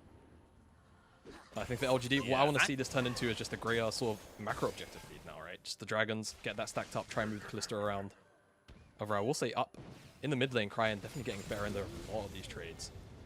And maybe that's something that Hacker and Cryan can leverage together as a duo. Well, I'll have to see if they can find an opportunity there. You know, Hacker already moving into that mid lane, making that attempt once, but Corki, not easy to gank anyway, plus you're a Poppy, so mid lane, not really your bread and butter when it comes to ganks. You do need a wall to use. Speaking of walls, though, Quake sliding along those walls to make it down in towards that bottom side, but Hacker making his way towards the bottom side as well. Last time around, we saw these junglers clash much earlier on in the game. This time, Hacker going to go for the Krugs, and it will be LGD starting that Drake once again. This is the classic. This is the one that LGD typically like. This is within our statistical analysis. Yes. LGD, 5th in the league for Drake's 15 minutes. 1st in the league for first Drake. So this is very much within the realms of normality for LGD. Yes, not in upside down world anymore as we were game 1. LGD got the Herald, and then of course Ultra Prime picked up the first dragon. LGD, like we said, leveraging that Callista priority and pressure. That's exactly what we wanted to see. Now the next big question is whether or not they can use some of that pressure to try and make a move up towards the top side. I think now that Fearness also has level 6, there's definitely an opportunity to try and pick on Zoom on a brief window where he's mini, and this actually could be the window, but he's probably going to stack this up pretty quickly as he's just getting bullied out on the screen for now. But loads of options still there for LGD in terms of what they want to do for the greater standing of the map. They could just keep Asum down here in the 2v2. He's winning out pretty comfortably, up well over 10 CS. Choice is really theirs. It's more about how Ultra Prime want to try and react, if there's anything they can really do other than sit here and turtle, which I think is, for now, the next couple of minutes, probably their best option. I think if they try and contest the likes of, you know, Sejuani Viego on the top side, or this Callisto Amumu, or if it turns into a 3v3, I think they just lose unless they get really good chain CC onto those key targets, like Asum or like Quay, to try and shut down some of the early damage. If they can't do that, I think they just have to sit here and wait and just kind of read the map, see what LGD do. Yeah, which is not ideal for Ultra Prime because their mid-game not necessarily the greatest. Good stun out from Cryan there. Denies a bit of aggression as Jinzhao tried to move in. Fairness is here too. He's roamed down from the top side, wants to make some plays towards mid lane, but it's not going to happen. Blue buff spawning shortly, but not quite up just yet. As LGD move up towards this top side once more. Herald will be up in 35 seconds though, Jamada. Now we talked about Ultra Prime have a very, very good first Herald percentage. They have the highest in the league at 68%, right? They didn't manage to get it in game number 1. We'll see if they change things up and go for that again now in game number 2. Yeah, okay. I mean, still 15 seconds left. Like you said, there's definitely an opportunity to swap that up. LGD don't have priority in the bottom side, and in the mid lane, Cryan, seeing this whenever it comes up on our screen, has been getting better with these trades, and it's definitely how the early matchup is supposed to go. There is also that very brief window where, you know, Corki's kind of sat awkwardly at that Manamune without the... typically it's the Ludens we see second. and Cryan on a first time spike. Definitely a little bit stronger than the Corki will be, but once you hit level 11, once you hit that Manamune with the Ludens, 2 items, Corki is very much online. I think that's the big scary thing for Ultra Prime, right? We spoke about how we expect them mostly to kind of sit on their hands here and try and find a good window to try and abuse. If they do that, they're just giving Haichao time on that Corki. That's very scary. But set up towards this Herald. It's Ultra Prime with it. Flash over the wall. Hackers going in. Immediately takes down Fearless. They are not messing around like last time where we saw LGD win the 3v3 for Herald. This time, Hackers being proactive and making things happen there. Elkis moved to the mid lane to clear waves. And I feel like at this point, Ultra Prime, they've guaranteed that Herald for themselves a much-needed bit of gold. The stats tell the future, Munch. They get the Herald in game 2 this time. As let's get a replay here and just get a good idea. I mean, it's just LDG. I guess they wanted to try and rotate down as a 2, kind of ignore Zoom. The issue is, you know, Hacker and Cryan are both already there, and Hacker just does the right thing. Flashes over that Herald wall and gets the lockdown. I'm not sure whether or not he intended Fearless, but Fearless was definitely a lot more chunked out and the easier of the 2. Not only that, Quay had Flash, so go for the Flash's target, who's already a little bit lower. Great target selection, in my opinion. And now with that Herald, big question is where do they want to put it, I suppose, right? You have Cryan in the mid lane winning out in this matchup already pretty heavily. You have Elk, who's a little bit further behind. Do you want to try and push the laner who's already ahead, or do you want to try and buff up Elk, who can definitely be a huge late game menace? We've seen what Xerxes can do globally with some resources in their pocket. Up to I mean, we've seen it in this league as well. Yeah, not very often. Yeah, because there's a reason that it's such a ridiculously high ban rate, because it can just take over the game. And you know, we're talking about the poke of the Corki alongside Azeri. Well, Victor can kind of fulfill that role somewhat, Gnar a little bit, if we're setting up outside of these neutral objectives for a long time. And speaking of, we have another Drake coming up in 25 seconds. Right now, it's looking like Quay is going to be the man on the scene, because Hacker all the way up on the top side of the map. Yeah, that does seem to be the case. So LGD probably in the expected long term going to pick up the second dragon. I think also LGD has package. I think Haichao just picked that one up. He came out of base quite quick. Hacker Hex Flash over the wall for a potential creative pathing. The issue is Zoom doesn't have Mega. I like it. And Fearless is pretty full HP right now. I'm not sure whether or not they're really going to be able to burst him down 100-0. I think that's a little bit audacious, if you ask me. Seems like Hacker kind of agrees. So far, but I wouldn't put it past him on the next wave, you know? I think maybe just going for this next wave, because you know that you'll be able to get Zoom up close to Mega Gnar there, but now spotted out as Fearless moved on over. Spotted Hacker, and it means Hacker will have to leave the situation. So won't get it in the end. We'll be able to grab himself some bonus chickens. But down at the bottom side, Elk and Shousey, you got to get out of there, guys, because the whole of LGD moving on over with that package in tow. Yeah, you had to respect the package. Is going to be used now just to get back to mid lane a little bit quicker to try and clear out this Herald. But the Herald gets dropped. Cryan is the one that gets the resources. We asked the question, try and get Elk back and alive up into this matchup, or give Cryan more of an advantage. It seems like we get Cryan with a little more resources in his back pocket. And honestly, against the Corki, I say this quite a lot. When you have these kind of, you know, heavy wave clear mages, Corki is now kind of fallen into that category, like the Victor, the Azir. Dropping that mid lane tier 1, really important. Now it looks like they're finally going to go for this dive. Okay, they go for the repeat play. They don't care about Mega Gnar. Hacker locked up Fearless with the damage. Haichao to finish him off with the Gatling gun. And, I mean, you called it, Jamada. He's too damn tanky and punished for it. Now Shousey taking a few spears, but look at this, man. That's going to be 4 plates taken. No Herald needed down in this bottom side.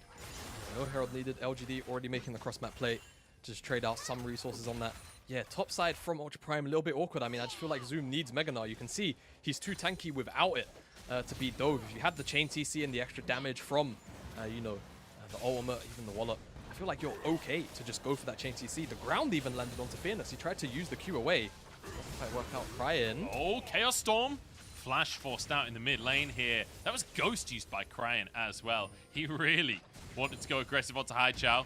Will be Summoner for Summoner ultimately, but I'd say Ghost more valuable than the, less valuable than the Flash.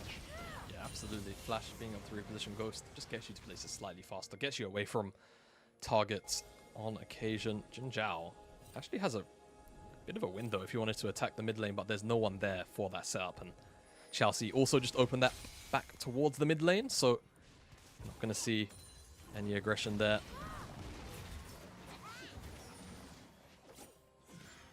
Certainly not. No. I was kind of wondering where I'll take the point, but then I was I like, thought you were there's still nothing going much to there. say. Yeah. You kind of just stopped talking. That's my bad. That's alright. I'm going to be totally honest.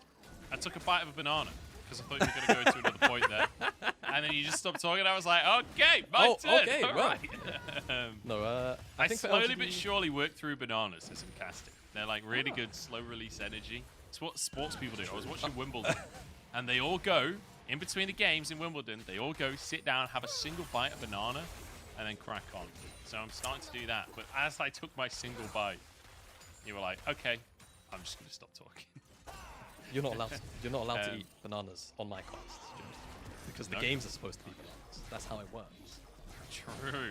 This one has not been bananas. No, it's the been game quite number quiet. one, I'm a little disappointed, honestly. Yeah. And like, especially with how the bottom lane started, it felt like it was going to be the bananas. But ultimately, the reason it hasn't been is because it's only so aggressive you can go in this bottom lane. Like, I don't think Assam and Jinja are in a position where they could start diving against an Alistar. So just taking these plates slowly but surely, stacking up the Drakes. It's still very positive for LGD, but I agree as to the lack of ridiculous aggression out of that bottom side, you know?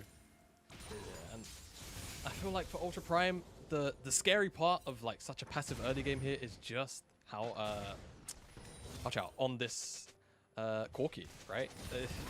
It's a bit of a meme over in the ERLs where I'm from, where it's just it is just simply ERL Corki, smile. And it's teams over there, you know, typically the level of play is a little bit lower. Corki just kind of gets to scale up to that point where he's a monster almost every single game he's in. Now we could see a very similar situation. You know, Xiaoxi happily walked up to like 4 people on his own last game as well. That's his ult now burnt with Drake up in 40 seconds. Like, Xiaoxi, I'm going to be totally honest, mate. That was probably not necessary. No, I don't think it was either. I mean, wasn't even really going for vision. It seemed like maybe this is like the thought process, but he didn't even drop anything by the looks of things. No, So he didn't even drop a ward. no, I think he's out of wards actually. I just got a brief look at his inventory. He's just there for the bans. For the stat, He's yeah. there for the bans. As Oh, was God. Elk, and Elk is not enjoying the banter. After all, he's been roasted alive. Ah. And, you know, you joined for the banter and suddenly you realize you've been outwitted. It's a disaster every time. In the meantime, Aston could just take the tower because the enemy bot lane is just running around river dying for some reason. So he's more than happy to just take a few minions. Yeah, so you know when you asked me 3 games or not, and I gave a pretty long-winded answer, but the TLDR of it was my head says 3 games. No, my head says 2, my heart said 3, and it seems like my heart's winning out in this one. I think we're That's probably often gonna the case in LPL. It is. It seems to be. LGD have a pretty sizable lead. It's only 4,000 in gold, but it just feels a little bit more impressive when you take into context, you know, the game state. But what a great bandage toss. And there's just such little reaction time just because it's coming over so much terrain. You kind of just see the tip of it, and then it's kind of lights out. You get CC'd, even with both the summon spells, or just the cleanse coming out from Elk. There's no real place to try and reposition with the flash. And it's a really, really smart play to use that specific bit of wall, right? Because it's a very high bit of wall, if that makes any sense. So animations are often hidden within the wall. Like, so many times you'll see a Syndra queue inside that wall to get a stun over there. Very famous play from Knight doing that in finals. Like, absolutely massive play against JDG a couple of years ago. You'll also see Oriana's hiding the ball in there to then just quickly move it in Shockwave, right? It's a really crucial bit of wall that often doesn't get talked about, but there are many plays that have come through that little chunk of tree. Also, something you used to see whenever Veigar would come into meta, though I think it's been entirely patched out, where if you cast Event Horizon out of the vision of enemy, so if you chucked it in a bush, they wouldn't see it. They would just get stunned. I don't think it works like that anymore, thankfully. But the same thing could be said from the terrain there. There's quite a few abilities like that, really, where it's just kind of hard to react to them when they fly over terrain, and those bits of terrain they fly over are a little bit lengthy. So really nice of Jinjiao to kind of just abuse that brief mechanic here, as Quay moving down towards the bottom side. Zoom has Mega, but the issue is he's used the ultimate, and that's a long lane to run down. And there is no turret, but Zoom will use the crunch, gets out to safety here. Dodged away from the ultimate, out from Fairness. But cost him his flash, ultimately. And now in the mid lane, this Herald will go down. Ultra Prime getting themselves a tower, a much needed one as well. Because, you know, still down in gold, it's about 3,000, just under in favor of LGD. And I think Ultra Prime going to be very happy to take that mid-tier 1 down, because Drake going to be coming up in 3 minutes' time. They need to do everything they can over the next 3 minutes to vie for control of the bottom side of the map. If they could get the bot tier 1, that would be ideal. Yeah, I think it would, but the other thing to track realistically, I think, is just item accumulation and where people sit at the moment in their item completions and what that kind of means for their champions, right? Because you look over at Assam, he's 2 items. He's got the Guinsoo, he's got the shield bow. Right. He's ready to fight, like, for the rest of the game as things stand. You know, Kalista obviously technically does get stronger, but in terms of how you have historically seen Kalista, it's 2 item spike, and that's when she really takes over and she kind of just gets stronger pending the game. For Zeri at the moment, maybe Elk can make it to a 2nd item in time, but I think he just picked up that Zil, so I don't think it's really going to happen.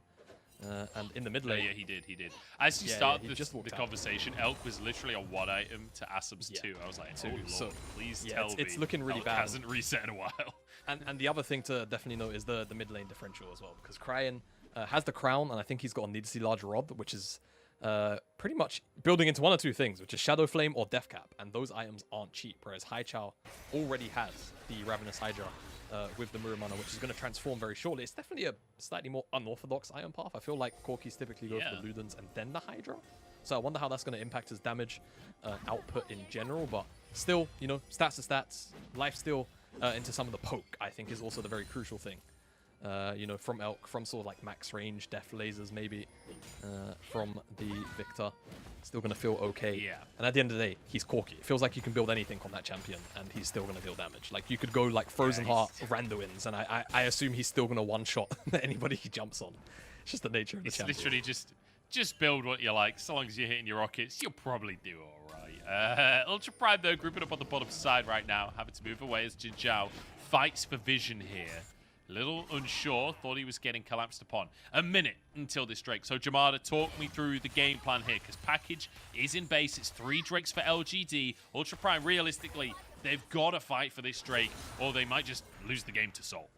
Yeah, I think the problem is that Ultra Prime are kind of in a very awkward position where in the game state right now, they can't feasibly contest this dragon, but they're just going to have to, right? Because if they lose that permanent buff of their Soul, I feel like the immediate pressure that the additional stats are going to give, it's just going to be too much to really try and look towards contesting a Baron or any of the future objectives. How do they do it, for though? that matter? How does Ultra Prime make this happen? They have to just try and blow up Assam somehow. They have to try and get on top of him, but the engage options are just so limited. They have to like flash forward, get on top, and just chain CC him down to death. But LGD are always going to try and protect him, and Assam, look where he is. He's just positioning all the way towards the back of the fight. He knows he is the key target for Ultra Prime, and if he stays alive, that's all he's got to do. No way does Jin Zhao do it again. He's in the same spot once again. Doesn't find a carry, doesn't find a target that he wants. He's going to back away. Here we go. Flashes forward for the 4-man. Package across everyone. Assam still chilling on the backline as he chases down Zoom. A triple for Haichao on the Corki, and Assam turns it into 2 as well. That was a massacre. Massacre doesn't even come close. It's a 5-4-0, and it all comes off the back of Jin Zhao sitting in the exact same spot he sat in about 6 or 7 minutes ago to find the pick onto Elk, and he just sets up beautifully. That was a nutso engage. Let's just get a look at it immediately. Bandage toss into flash. Hacker is too close to respond with the steadfast presence, and the Corki package goes through everybody. It still hits Elk on the back line, and Haichao just flashes forward and follows through with that one. And on the bottom side of the map, because the Corki package split up the fight so well, it just allows Assam to step forward and eliminate the remaining targets of Ultra Prime. What an amazing fight from LGD, and they picked up the Baron off the back. Yeah.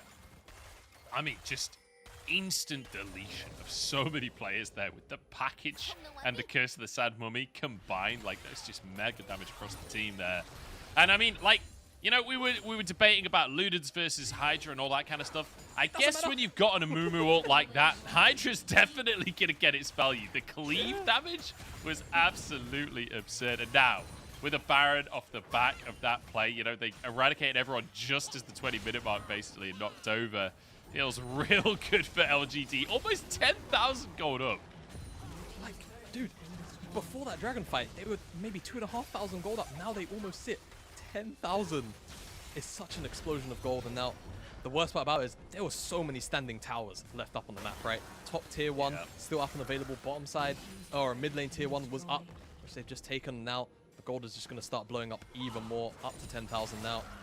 And LGD, they kind of outrange Ultra Prime, right? With the Corki, they can just sit there, allow Haichao to just poke. Zoom now also in a bit of trouble because he's in mini Gnar. Oh, Fearless goes for the dive here. Happy to tank up and Quay, getting the resets as well. Turns into that Gnar. And crucially as well, you may have the kind of poke mage in the mid lane from LGD, but it's Corki. So he still does work on those towers as well. So it's not even like LGD don't have siege either. Like, these guys can keep this up all day long. Still a minute on the Baron as you see Fairness TP to the bottom side. And now up, have to scramble to defend that bot tier 2, but I don't think it's happening. They're just going to defend elsewhere. Yeah, what an efficient Baron from LGD. They pick up 5 towers in the space of 2 minutes. I think that really just goes to show how far ahead they are. I'm just going to call it now, Jamada. I think LGD might just try and end the game here. Yeah, you know, it wouldn't surprise me. The tempo is just, like, so in their favor right now. They have just swung this gold lead so high, so fast. If they go for the end off the back of the Baron, wouldn't be too surprised. I agree with you, Joe. I think Ultra Prime don't really have much in the tank. He saw the steadfast presence used, so now Jinzhao can look for an engage. Elk is playing with fire, being that close to the Amumu. Kiss, the Sad Mummy is available. Bot inhib taken. Moving up towards the mid lane as well. Supers enabled in 1 lane. It'll be 2 in just a second as well. Might as well make it 3 if they can move up towards the top side. Ultra Prime, though, trying to contest Zoom. About to turn Mega, but not really got a way into the fight. That's an ult coming out from Fairness just to deny the engage from Zoom. LGD back away. They respect the Mega Gnar. They can still go. With the minions in the top side here, minions in the mid lane. They've run out of Baron. Is that going to be enough for them to reset? I'm not so sure. They don't look like they're backing off just yet. Hack it down to half. Haichao has package, I think. He just based, maybe he finished up the Ludens. He could also have package based on the timing. No, not just yet. I think he's got another minute left on the respawn. Fairness a little chunked out, but I mean, second inhibitor's gone. Oh, hi, Jinzhao. Zoom is gonzo. Jinzhao, if he doesn't get an MVP for this game, I don't know what else he can do. He's been miraculous for the side of LGD, and we called it correctly. They want to get out of here. They want to end this game. 26 minutes on the clock as they look towards a top lane inhibitor. That's another pick onto Elk. Hacker trying to escape with his life, but Quay doesn't want to let him out. Ult over the wall, and Hacker gets a little bit of revenge for what has occurred this game. The top inhib will be taken just while they wait for some minion waves, but at the end of the day, LGD coming back in game number 2 with a vengeance, Jamal. That was plain and simple a schmacken, I think, from LGD. Ultra Prime didn't really have a leg to stand on, to be honest with you. A little bit of a skirmish going on before the Nexus falls, but it's gonna blow up. Fairness gets one more kill for himself. Yeah, I just feel Ultra Prime just didn't really have anything to lean on, you know? They go for the Zeri first pick, but there's no real agency pick up in the support role, right? It's the Alistar. I feel like Alistar, historically, has always been about those flanks. It's always been about sort of re-engages or disengaging. That's what he really thrives at, I feel like, in this version of League of Legends. And LGD just abused that fact so well. They abused the level 1 beautifully. They split the map as well to ensure that Assam had as comfortable a lane as possible. Yeah. And they just snowballed it perfectly. 4 Dragon game into a Baron. There was just nothing it felt like Ultra Prime could do just from the draft. Yeah, absolutely brutal. And I love the fact that, as you say, LGD didn't like rush things in the early game. Just stack those Drakes up. They had the advantage in the 2v2. Kalista was just naturally picking these plates up just because of how far ahead of the Zeri they were. And it feels like, I mean, there was really not a lot Ultra Prime could do. The way that this, I mean, honestly, the big conclusion I'm drawing here is get rid of this Victor, Ultra Prime. The Victor did absolutely nothing all game. Like, he kind of won lane early, pushed Haichao out of lane a couple of times, but no kills came out of that. And beyond that, really didn't exist. So I want to see Cryon. Like, Twist of Fate is available. I know it's not meta right now, but it's an option, and Cryon is an absolute beast on it. I feel like play for something global, maybe even the Galio. I don't know. Play for something where you can contest the skirmish that LGD is bringing to the table, because that's really how Ultra Prime won in game number 1. Yeah, I will say I think that Corki pick as well in particular really shut down a lot of like options that Ultra Prime kind of had at their fingertips, because it's like you're saying the Corki, the Galio, The problem is, yes, it's all well and good if you actually get the map pressure and set that up, but then Corki still kind of gets to do the same thing, right? I feel like actually, despite Cryan not necessarily getting to do too much, the one thing he was able to do is kind of shut down one-to-one the Corki early on in lane, but it wasn't really ever enough to stop him from hitting his items. It wasn't like Ultra Prime were playing around him, and that was just the unfortunate reality here for Ultra Prime, and it's kind of reflected in the damage. I mean, I feel like Corki always deals the most damage on the teams he's on, to be honest with you. But yeah, the fact that Haichao was able to just kind of come online in that second to last sort of team fights onwards, it was absolute carnage and nothing that they could really do. I feel like, again, LGD had all of the agency options at their fingertips to play with. And Jin Zhao, we have to really highlight it. Like you said, if he doesn't get MVP, it's daylight robbery for me. Yeah, honestly. Look at this KDA. 14 KDA coming out from Jin Zhao. I mean, the pick onto Elk using that Dragon Pit, and then an immediate, like, later on in the game, a 4-man kiss the Sad Mummy using the exact same spot. Just beautiful from Jin Zhao. Then obviously finding that last pick onto Zoom to blow the base open as well. I feel like if he is not the MVP out of this one, like I said in the cast, I don't know what else he could do. I really don't. There was nothing else within his power to be able to find that. And also, we're not even talking about the fact that they also won lane at level 1 off the back of his engages. So, like, give the man an MVP. That's all I'm saying. He single-handedly won them the last 2 dragons as well. Like, the list of accolades just keeps on falling in place for him. Yeah, it was an excellent game from him, and hopefully we can get to see that level of performance again, try and avoid those game 1 woes, because LGD looked fantastic in this game. They certainly did, and hopefully with Ultra Prime having a really one-sided game 1, and LGD having a really one-sided game 2, maybe game 3, it was an absolute barn burner. The only way you guys are going to find out is if you stick around. We'll see you in a few.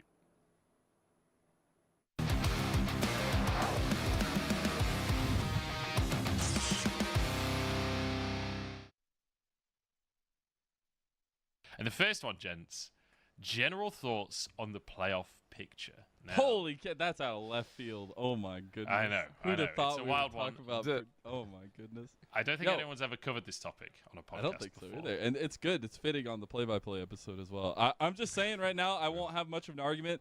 V5 are gonna win the split. That's it. I mean, that's all. That's all. Where I'm putting all my bucks. I've got a bunch of tickets. I got a bunch of rooms on the train.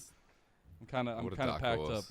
Yeah, and so let's start from the start here, because I want to kind of set the idea. We're not just talking about who wins playoffs here. We're talking about what is our top 10, who makes the playoffs, how does playoffs go, like the whole story here. But so you just have to start at 1.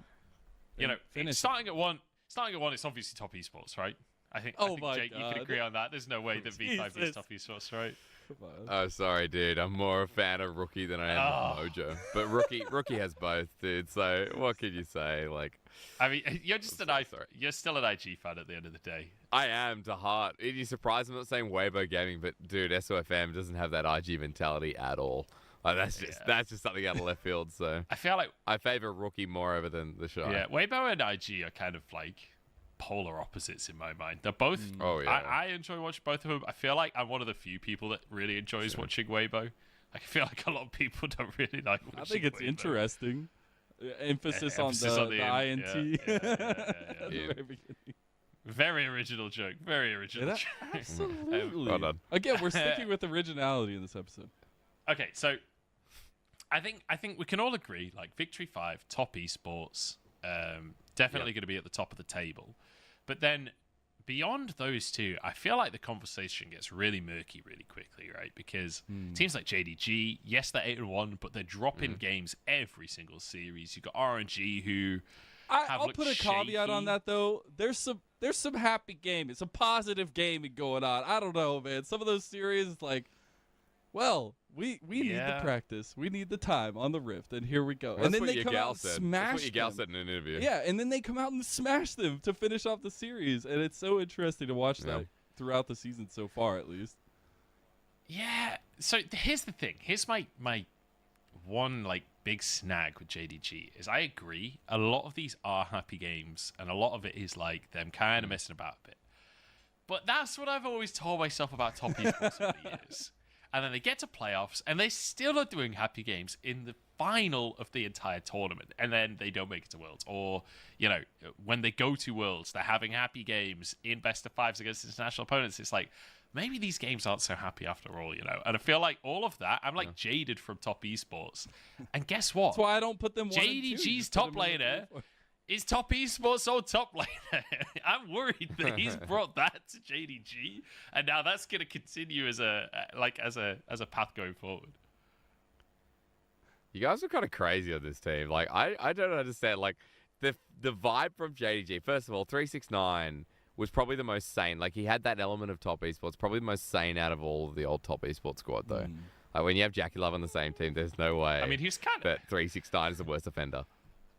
He's up there. He's up there for me, at least. But you're right. I mean, he was within his kin, right? Like, they were all kind of on the same page. But he's been solid. All I'm going to say is that you guys just have this negative opinion, or at least like middling opinion on JDG. It's not hard for me at all to say that top 3 is like includes JDG right now. I think even though they go to game 3, I take your gal's context out of him saying that it's not about the happy gaming. What did he say? He's like, we need more experience. We need more play time. So we go to game 3.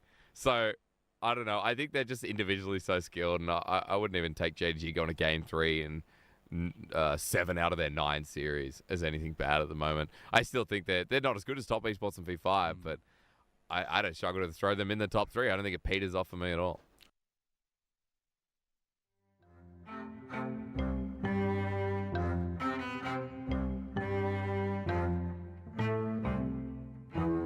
Ever since returning, nothing stopped my heart from yearning for the pretty little bird I found on holiday.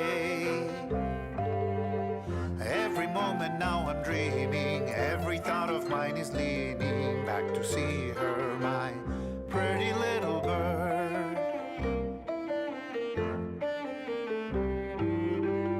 Take me back to Pájaro Bonito, bring me to her, to my papagayo. Setting sun and shining waters couldn't match the lovely colors that you bring to bloom, pretty little bird. Pretty little bird, la la la la la.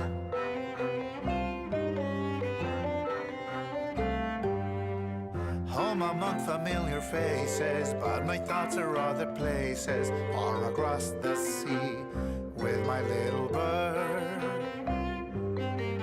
Take me back to mi pájaro bonito, bring me to her, to my papagayo. Empty days and endless hours bending down like LPL 选手是一个挺厉害的选手吧，打他的话尽量不给他机会就行。下一场打 UP 的话，他们也喜欢打下半区嘛，我们就不给机会，然后控资源，看能不能突破上路，就应该比较好赢吧。Welcome back, everybody, to the LPL Jamada. I have great news for you and for everybody else watching our MVP. Coming out of game number 2, it's the person that we all knew needed to be MVP. Jin Zhao on his Amumu with the sick engages, with the Dragon Pit play, with the 2v2 early on. He grabs himself that much-deserved title. Yeah, if he didn't get MVP here, it just would have... It would have been a slight to support players across the world, not just the Jin Zhao. So, yeah, really great performance. Honestly, like you said, start to finish, just felt like him alongside Asim, of course, but just in so many of the early engages, this was like the first major one that was just absolutely absurd. Effectively solo securing the third dragon rather of the game for LGD, and then this one here to set up for Hai Chao and for the rest of the team fight to just be so excellent. Yeah, Jin Zhao absolutely deserved for this MVP, and honestly, if like Hai Chao got it or Asim got it, it just would have felt wrong. It really would have. Jin Zhao just consistently dominating this game, and it's to the point now where, as we go into game number 3, maybe you have to ban either the Kalista or the Amumu, because I don't think you can let this combo through again. I don't think you can deal with this combo. I think this combo in this series way higher priority than Zeri is. And Zeri is kind of broken. So that's saying a lot. That's saying a lot coming into this next draft. We'll have to wait and see, though, because Jamada, I'm so glad we're getting 3 games in this series because, you know, game number 1, Ultra Prime, it was an exciting game to start with for the first, like, 10 minutes, a lot of scraps. Then Ultra Prime took a lead and kind of just dominated from there.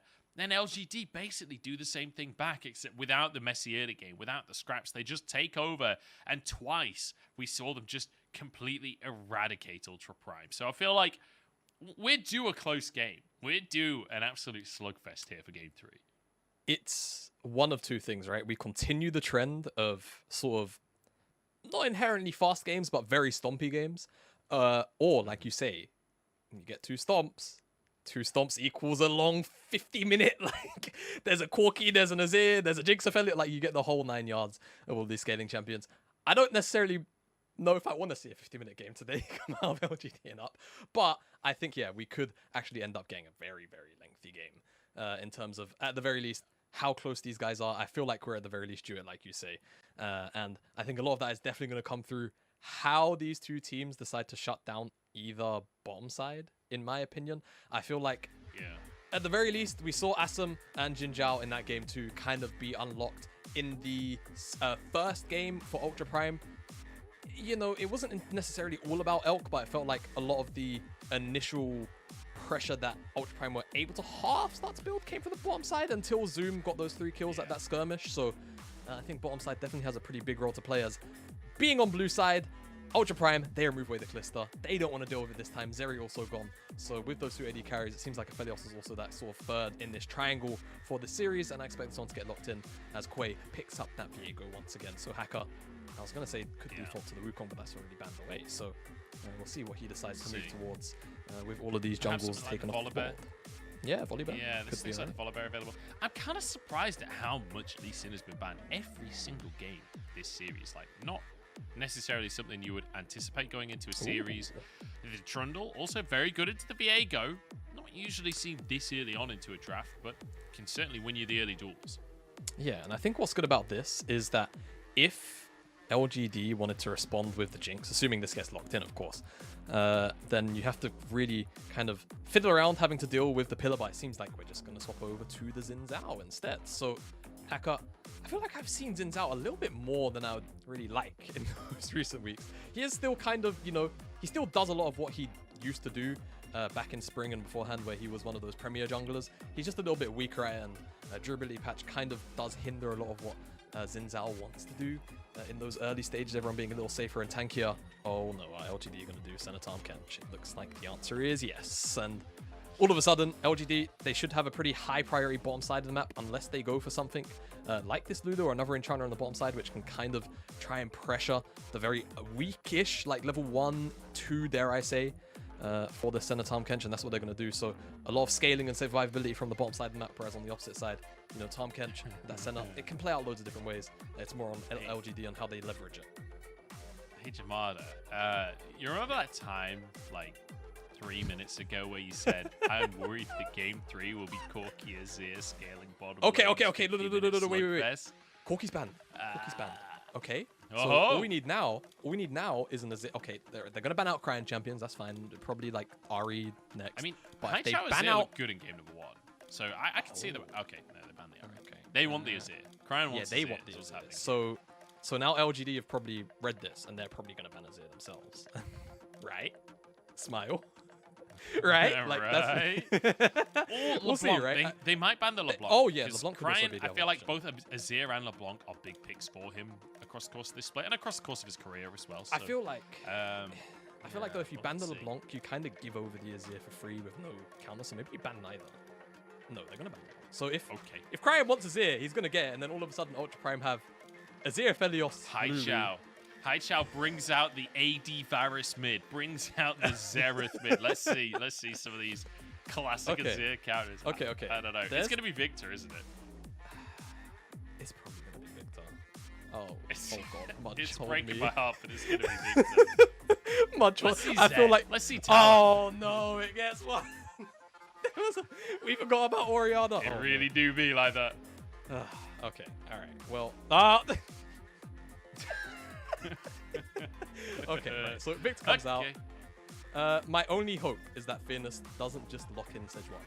Even though technically they do need engage, so it's probably... Oh! Okay. I mean, it's still very meta and very slow in what we know from 12-12, but I was expecting a tank pickup from the top side. But I think then they would maybe have not enough damage early on. I feel like they need another sort of champion they can lean on in the early game, and Na can very much be that in a lot of topside matchups. So that's great, but Zoom, what will he go towards? Because I feel like there are so many options for him left up and available. Oh my goodness. Not like this. Okay. Yeah. Because the Ornn would have felt like so 2021. I'm here to play for 40 minutes with the Ornn as well. Yeah. But they do end up going towards the Sejuani at least. So they have their own form of engage on their side. But man, Ultra Prime, I think these compositions almost speak for themselves. I don't know how you feel, Joe.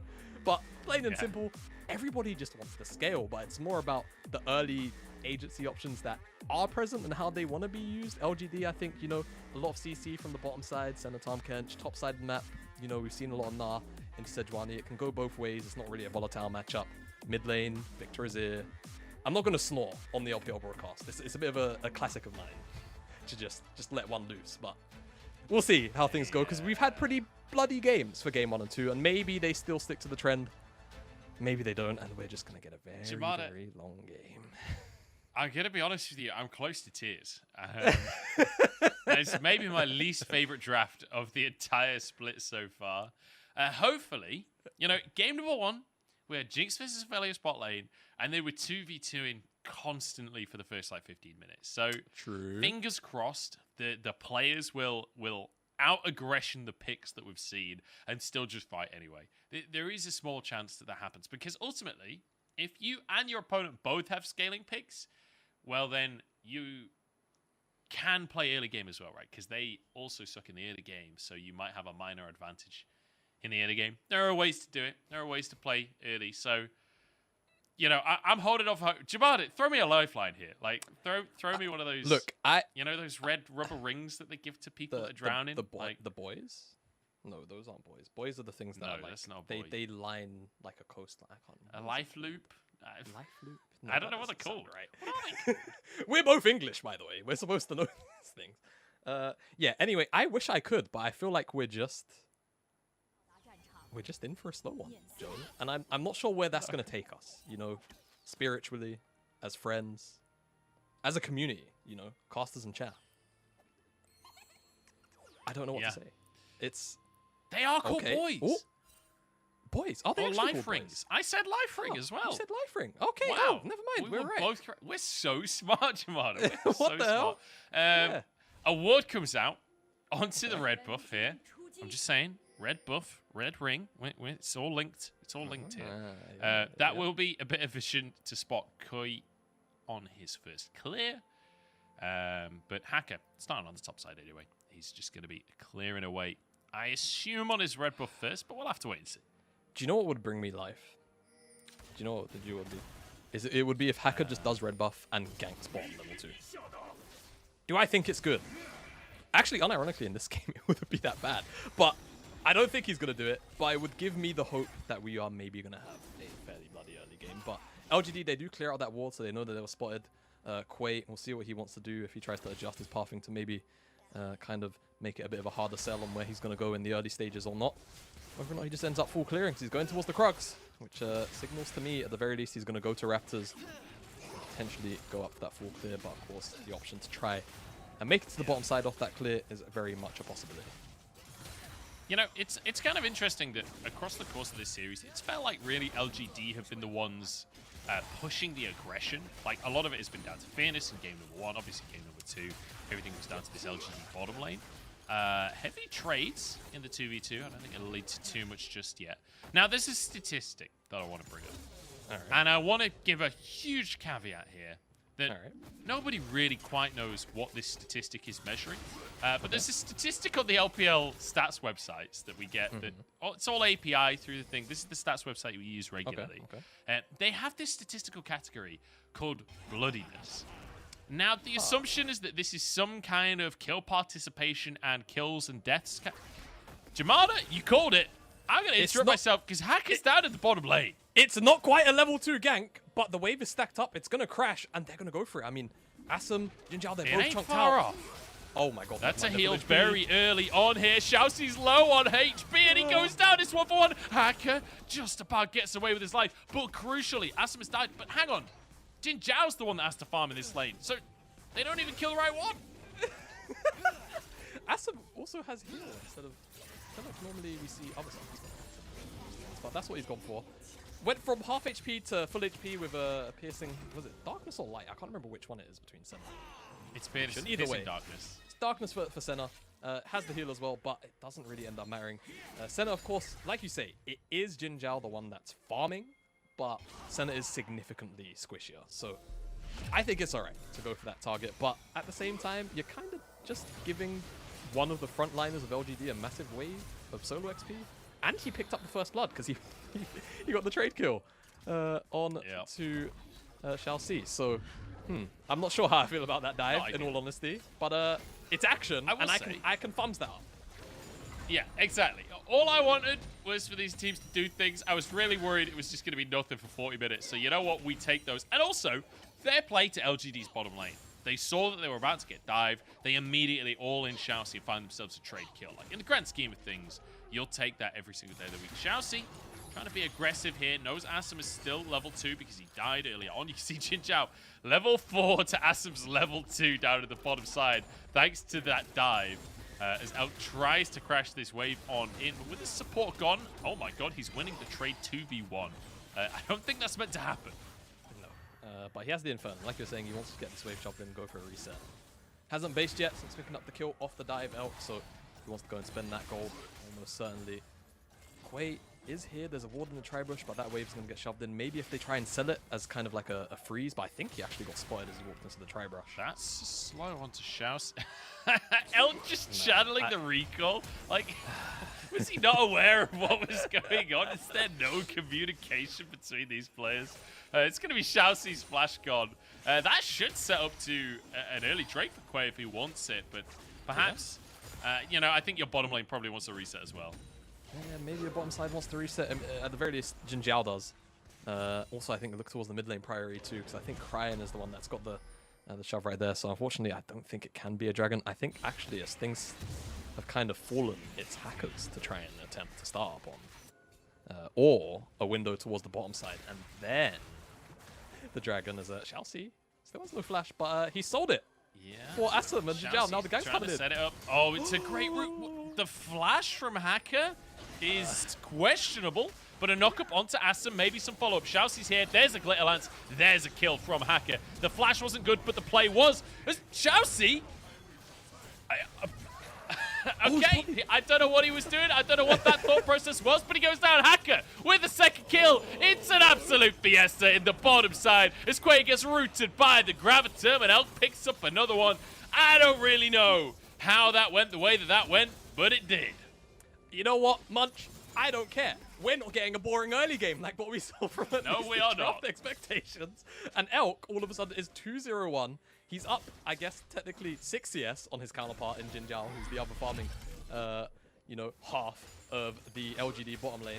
And it all starts off with, I guess, Xiaoxi, I'm not going to quite say selling it, but he does get hit by the tongue lash. Jin Zhao goes in, and then, you know, Hacker's able to try and capitalize on some of this aggression. Yes, the flash looks funny, the wind becomes lightning, doesn't connect, but he's still able to get in range onto Asim. And with help of Xiaoxi, he's able to help take him down. But Xiaoxi just kind of keeps on going forward, looking for this Tahm Kench kill, which they're never really going to get. And Hacker, even through the polymorph, really great movement to avoid the Abyssal Voyage. And now we're back into more action. Let's go! Another fight the bottom side. Here comes Cryan on the Azir as Asim falls. Jin Zhao next on the chopping block, trying to turn it around onto Elk, but it ain't happening. Quay, though, wants to make the redemption play. Can he find Xiaoxi again? Can he find an opportunity? Turned into a squid, and that'll be enough to keep him away. He's going to have nightmares about that for weeks. Whew. Okay, more engages on the bottom side. This time it's Cryan with the first move towards the bottom side.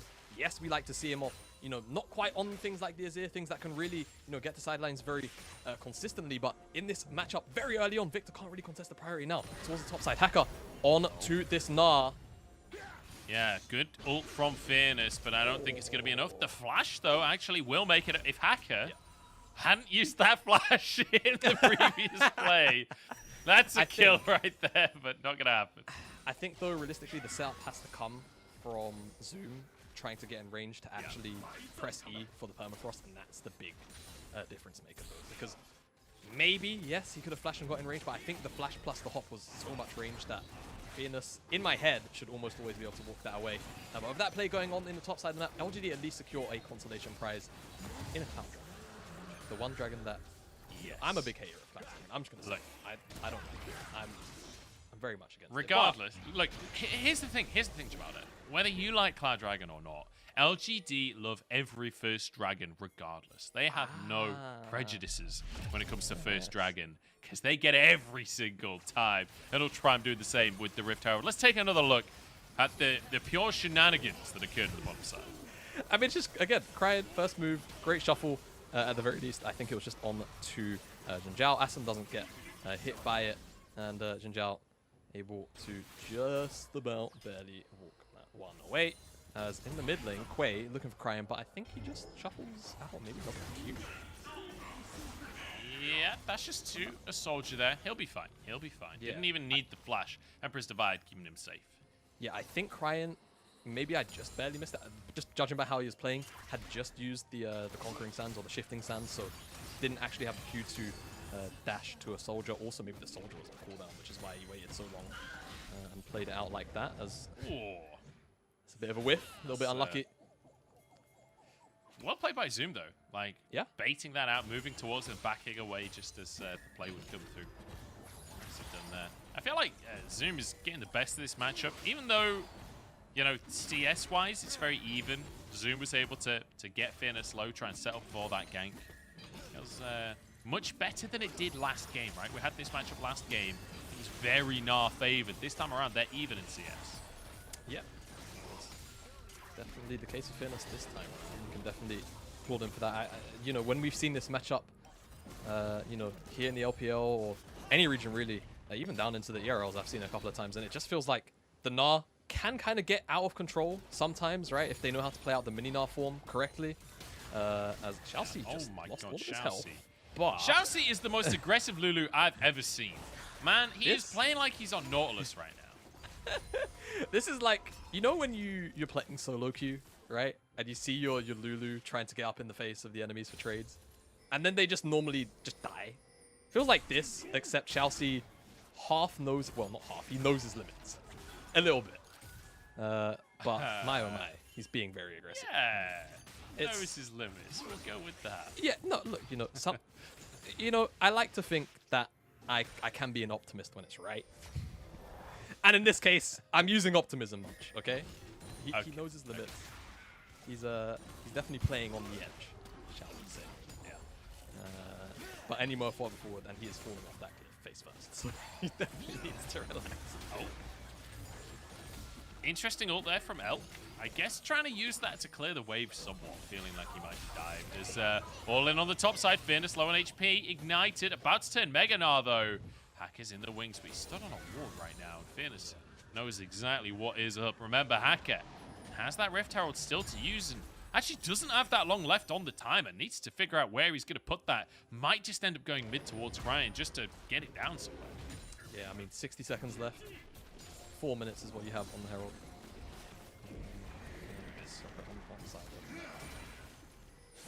Bottom side, mid lane, and it's just going to shove in and give Cryan some plates. I think he got the wrong back off, right? Yeah, so 160 in Cryan's back pocket, not bad. And again, we had this brief conversation last game where when you have, you know, heavy wave clear control, mid laners using the Rift Herald to break that tier 1 can be very incredibly important because, you know, in games where that mid lane tower is super high HP, it just kind of turns into a bit of a bastion of safety. And it really does kind of inhibit a lot of the plays that you can make. Catching waves up high in the mid lane and rotating to the side lanes always means that, you know, the opposite team has a lot less time to respond to that because they have to catch the wave, you know, typically at the second tier tower in the mid lane instead. Can really be leveraged for a lot of pressure and priority. So we'll see whether or not Ultra Prime can pick up that second one and then probably drop it again in the mid lane. That was a little close for Xiaoxi. He uses the Whimsy to keep himself safe in the end. One minion left here. Cryan really wants the plate. He's going to commit for it. Chaos Storm even used by Haichao. There was an attempt there to shut the play down, but ultimately Cryan can't quite get the plate. Does respect the damage coming out from Haichao. Yeah, does respect it. Hai Chao still on the Victor. A lot of damage can come out in those kind of situations. Fearness does have flash, by the way. Cryan uses the Emperor's Divide. Cryan has that flash. Doesn't even need it. Yeah, ultimates exchanged, and I feel like for Cryan, he's maybe not going to mind so much. Fearness, the issue is it's level 1 Gnar. He did rotate down towards the bottom side, maybe in an attempt for LGD to try and contest this dragon, but I think the problem is Zoom, sure he doesn't have teleport, he's just going to get a bunch of plates, maybe even the whole tower if he's left alone long enough. LGD will get this dragon at potentially the cost of, I guess, only Sejuani picking up the plates. So sure, they're going to get potential snowball for this dragon, but the problem is, you look towards the gold lead right now, Ultra Prime, they are still technically the ones in the lead. Not technically, they are in the lead. Here's Cryan and Elk with fairly big advantage. Yeah, there's nothing technical about this one. There's nothing technical about it, yeah. At 13 minutes. Like, Hacker is absolutely massive, Elk is absolutely massive, and off the back of these plates, and the 2 waves that Fearness missed there as well. Like, Zoom is going to be huge, and by comparison, huge versus this Gnar. So, tough one for LGD, and they need to find a way back into the game. That second Drake will certainly help. And that is very much going to have to be their win condition now, trying to stack up the Drakes. It's an Ocean Soul, this game. Hacker tries to move topside, will clear a bit of vision. Herald spawning here. Neither bottom lane moving up so far. No, but it is Assam and Jinjiao that have first move, technically. And out of a lot of these waves. But Ultra Prime started up. Hacker's going to get the crab just about. Yeah, that was close. And maybe LGD do just... Fearness. He could be in trouble here. Zoom has the Ignite available. That's going to be a big combo. Quay moves in to protect his top laner, but Fearness, no TP available, down to like 1 HP. That surely should just be Herald now. Yeah, you would imagine it has to be for Ultra Prime. Really great job from Zoom to chunk out Fearness. I mean, he is about to knock out. He'll get a bunch of HP back. It looks like he's also got pots ticking, but just by the posturing of where LGD are going right now, they don't really care about this. Seems like Hai Chao's actually rotating towards the bottom side. You have a wave here, but is it really enough to dive? Not really too sure, but at the very least, Elk and Chelsea really give up a lot of time here. Maybe this tower does just go down, and I mean, if they stick around, it could just turn into a 4v. You don't need to dive when you just kill the tower first. Instead, Elk has to flash away. Jinjiao moving forward. Flash to devour the Aphelios. Elk pushed into the middle of 4 and will be taken down. Almost trades it, but ultimately, it's a kill for LGD. A tower as well in this bottom side. Yeah, I feel like they're going to be all right with that. Cryan will pick up this mid lane tower. I think that second charge is also going to go through. I don't feel like Fearness can really stop this one. Someone's low control that Cryan Fearness can can't provide there. Yeah, I mean, it's pretty close, to be fair. But for now, it's going to be left on around a core HP. And in the top side too, Zoom actually got this tower. So, okay, LGD, they go for a proactive play on the bottom side of the map. And they are able to, at the very least, you know, get that tower and the dive. They give up 2 tier 1s for it, and a lot of gold just went into Cryan's back pocket. And we spoke about the potential power of Azir, plus, of course, the Aphelios. Aphelios being shut down in this one, but Azir, how many times have we seen it over the years where the Azir just gets like loads of different towers, loads of kills, and then it just takes one massive shuffle or just being 3 items and autoing people twice to death. Yeah, and we've seen that Cryan more than capable of pulling that kind of play off. We'll see if he can do it in this game, though. Elk being taken down, bit of an advantage there for LGD, but ultimately, Ultra Prime's still very much in the lead. And I was just looking at the scoreboard before the pause came on through there. Man, Zoom is having a great series for himself here. Like, 0-0-0 on that Sejuani, and has 150 gold bounty for himself because he got so many plates on the top side. Now has this big old CS lead as well. And I'm curious, over the next few minutes, I feel like this is going to start to explode. I feel like Ultra Prime are going to start to take Drakes for themselves.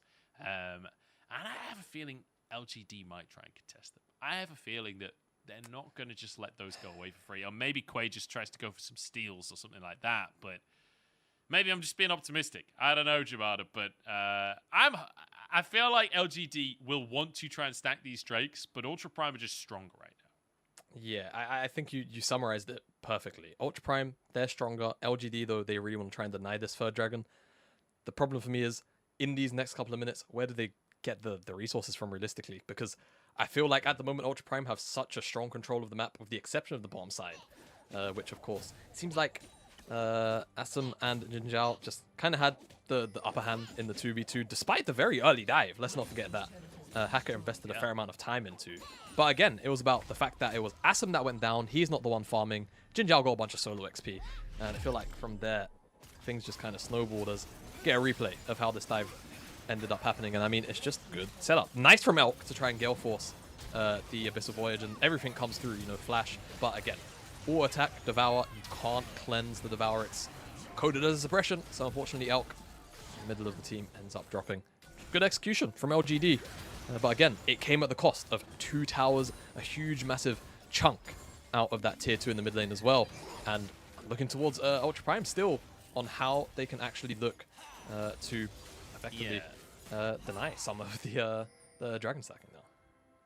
Yeah, and I feel like we're looking at a very similar game to game number 1, right? Where ultimately there was a lot of chaos in the early game in lanes that you wouldn't necessarily anticipate chaos coming through, but it's Ultra Prime that end up with a minor lead moving into the mid game. And what we saw in game number 1 was then Ultra Prime start playing around neutral objectives, find themselves some team fights, wait for that great engage, and then just turn it into a massive play. Well, they've got that engage available from Zoom. They've got the damage available from Cryan and from Elk, who are both building big advantages for themselves. It feels like we could have one of those big 5v5 moments that we had in game number 1, where Ultra Prime did find themselves a huge advantage. The one thing I will say, that advantage in game number 1 actually came from LGD, right? That was LGD starting the fight, and Ultra Prime kind of just gaining a benefit off of that. So whether or not Ultra Prime will be willing to pull a trigger and try and find that play for themselves, that's a different question. Yeah, I mean, LGD, I feel like both these teams really don't have too many engage options. It's mostly just Zoo with that one kind of, all right, I'm going to throw the Frozen Prison out, and we're just going to fight and see what connects after the fact. So a lot of it is just going to come down to who gets priority in the relevant lanes. In this case, mid lane here for Ultra Prime. They're just going to deny the dragon away. So all of a sudden, you know, the dragon that LGD really wanted to contest doesn't really seem like it's going to come to fruition. Ultra Prime is just going to deny this one away. All of a sudden, all of that sort of, you know, first 15 minutes of work to stack up those dragons not going to work. Zoom. Oh, okay. Oh, the blast code from Zoom. That was crucial. It was a very dangerous path to take because he knew Quay was there. He's going to commit, though, to trying to defend this tower, trying to clear the wave as fast as he possibly can. He's underneath, getting a bit of sustain coming on through from Shousey here, and will survive. Nicely done by Zoom. Man, that was a brave play to make, but it worked out. Yeah, I mean, just about. Ultra Prime, I feel like Zoom should have done it. But especially considering LGD commit 5 members. But hey, Elk here in the mid lane is going to shove up this wave, and it's going to force a teleport out, because otherwise this tier 2 would have died. It should be alright with just Fearness there. But just didn't really have to commit much, and now they're here as a 5. Ultra Prime want to stick around for this one. Fearness, half HP, is about to turn Mega Gnar. It will be the Sun Disc placed down in the mid lane by Cryan. It's buying a lot of space right now, with Baron coming up in 10 seconds. And I saw a couple of pings on towards that Baron from Ultra Prime. I don't know if they're in a position to just go for Baron at 20 minutes, but they have control, that's for sure. Oh, Calibrum onto Asum. It's not enough because Jin Zhao gobbles him whole. The shield will keep him alive, but that's the tower going down. And what an ulti coming out from Zoom. Asum flashes out to safety. I can't believe he threaded the needle there. That was Beckham-like. Very few people get that reference these days, but he bend really it did. like Zoom. He bent it like Zoom with that Sejuani ult. Really nice stuff. And with that pressure, they're able to get that tier 2 tower. It feels like that's what they came for. Once they dropped that Sun Disc, they did not want to be removed from that mid lane, and they got it. And like you said, pings onto the Baron. I think definitely still need, you know, Elk to finish up second item, probably Cryan as well, same thing. To be honest though, I think Azir has a Leandries, right? I think that's what Cryan picked up first.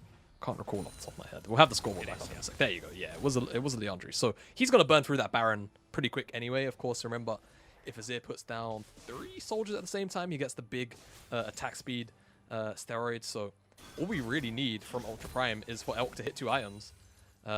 Get the right guns, right? Crescendum, Severum, or Calibrum, right? Green, red, or white, in white being in both of those combinations. I made that sound a lot more complex than it had to be. And they can shred that Baron very, very quickly. They just need the setup for it. And I think if LGD can at the very least stay relative in gold and not be choked out of vision to a point where face checking becomes ridiculously scary, I think they're okay because you have Ultra Prime in the pit, you have a Gnarl, you have all of the AoE from Victor. Fearness could be in trouble though on the side lane. You have a pick on Fearness, right? He's going to be stunned on up, uses the Gnar ulti. He has Flash, but there's just no way that you get out of this one. Accepts his fate, taken down and Zoom. Grabs that kill for himself. Now the counterplay on the top side. LGD grouping up as 4. But Cryan just going to reset. Yeah. And in the meantime, you might trade an inhib here if you stay too long on the top side. Yeah, I mean, this is the thing. You have no wave here on the top side of the map. Elk and Shalsey can do whatever they want in the mid lane.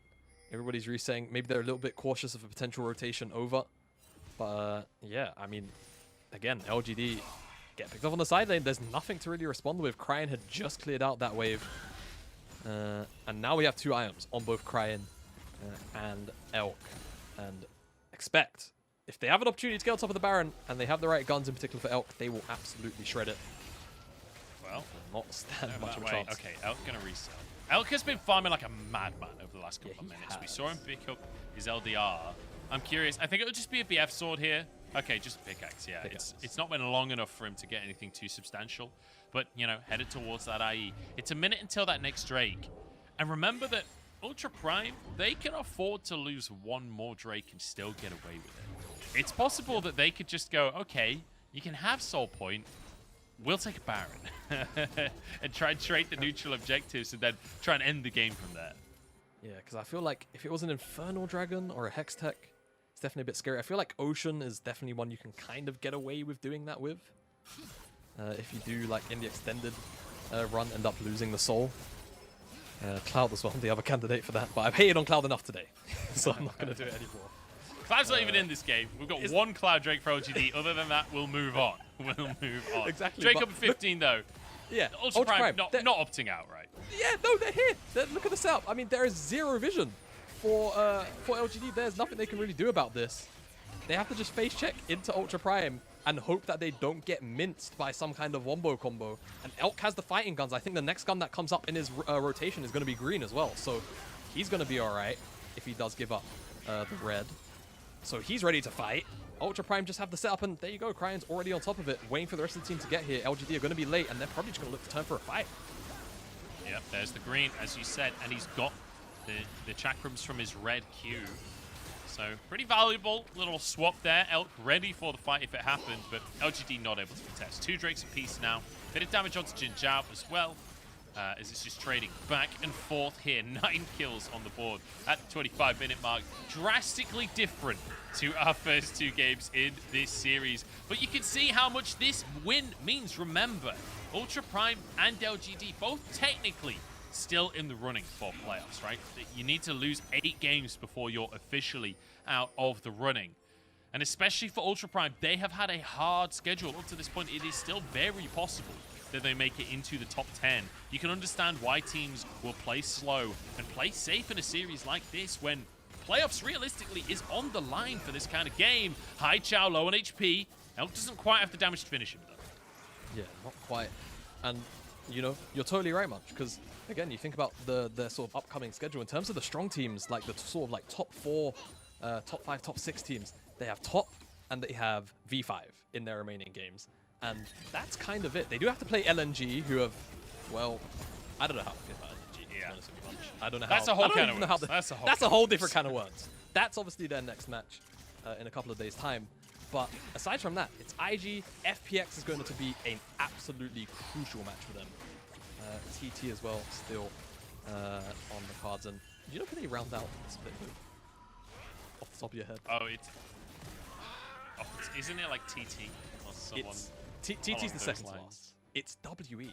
It's Team WE that they split off. And I'm not going to say that that is, you know, a freebie, but given how Team WE it's free. Split, it's as free as they come. Like, I'm going to be totally honest. I'm not mincing my words here. WE are completely free this split. It has been proven so far, unless something goes drastically wrong. I will say, though, if Ultra Prime managed to go on a bit of a miracle run, get a win off of maybe like a top esports or a V5, losing out playoffs by losing to WE would be the most LPL thing I've ever heard in my life. LGD trying to siege in the mid lane right now. Baron available. Drake not up for 2.5 minutes. Feels like we're kind of stalling out a little bit here, Jamada. I don't feel like either team is confident enough to try and force a Baron play, and they're both just waiting for Drakes.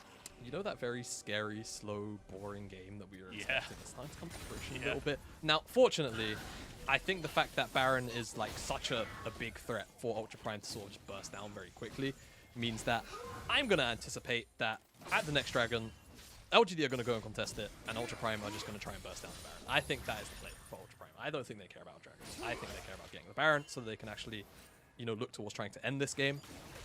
That's my prediction. We'll see how things shake out. I mean, at the very least, most of their vision right now is on the top side, and I think they're going to have a lot more vision to set up, right? Elk and Cryan both have control wards. LGD have 2 members, however, in the top lane, and they've been spotted out by a blue, so no shenanigans will occur. But yeah, that's what I'm expecting from Ultra Prime, because I feel like they don't really care too much about this Dragon. The Soul, it's a consolation prize. Like, if it happens, it happens. And for me, the Baron is the bigger objective of the two in terms of actually trying to get them something a little more tangible. Sure, LGD getting towards that Soul is going to feel nice, but again, you know, if they pick up the Dragon, and even if they don't lose the Baron, the problem is the Baron's just then going to be on the map for Ultra Prime to just kind of sit there and hold control of. Even right now, Senna just committed ultimate because they had no idea whether or not they're on the Baron, and that is the looming threat here for LGD to deal with. The fact that Ultra Prime can very easily burst through it, and I think we're just going to see exactly that in the next 60 seconds. If they try to go towards that Dragon, LGD, Ultra Prime are just going to move up towards the top side and try and threaten this Baron. Man, it must be exciting for you, Jamada, be guesting on the LPL and get such a bloodbath for your first game of the day as well. Exciting.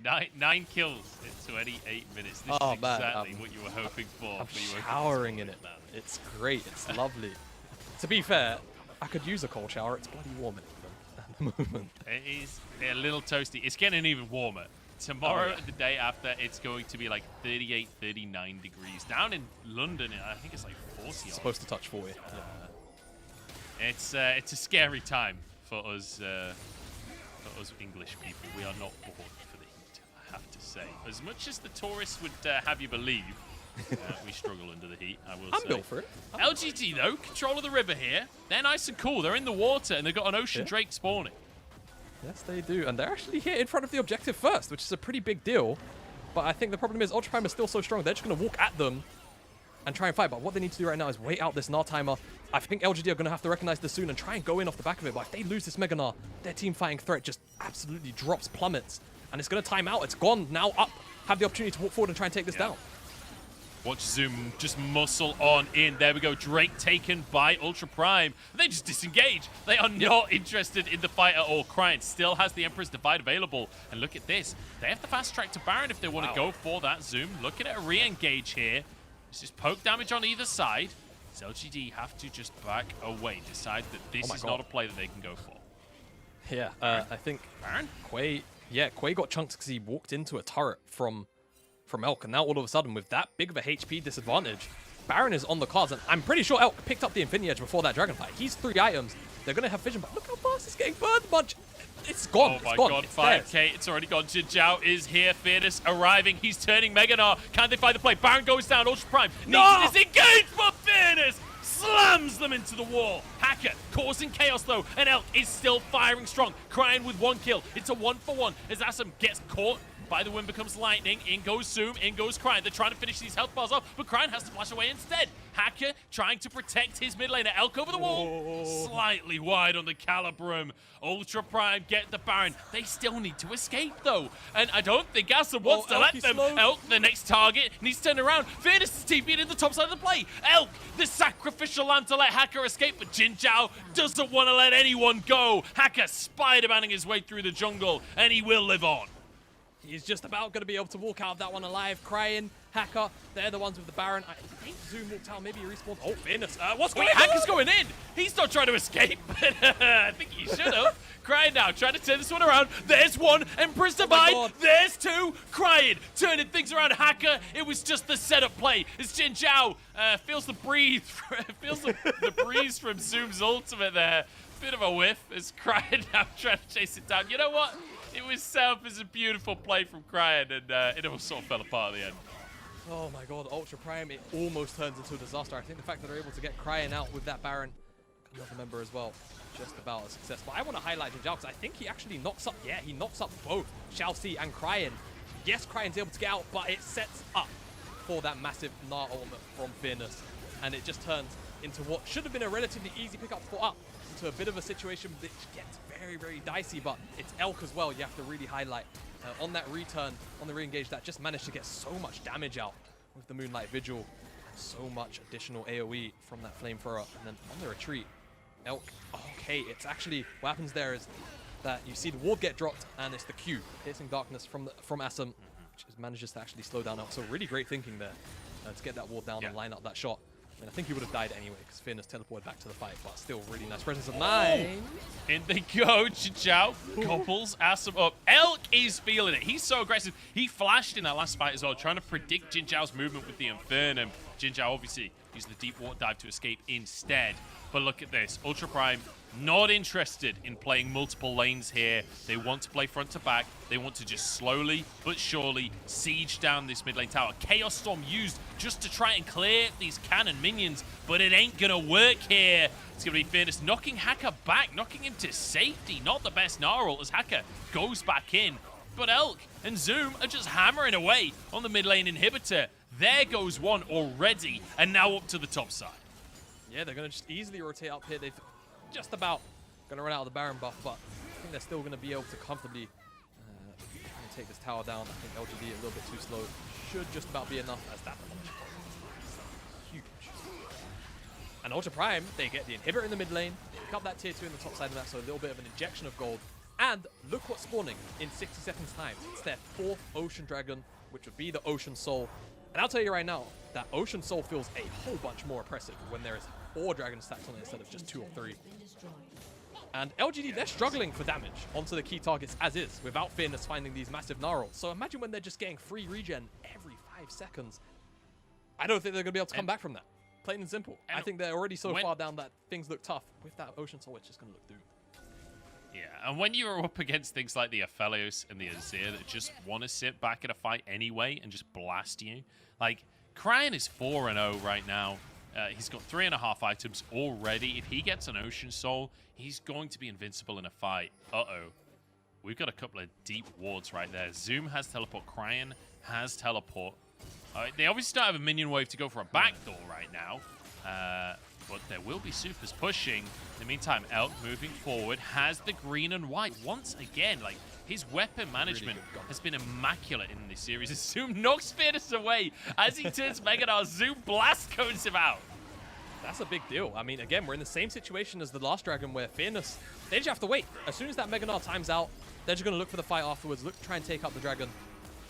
I don't know what LGD can realistically do about this other than hope for a miracle team fight, but without the Mega Gnar, it just looks so impossible.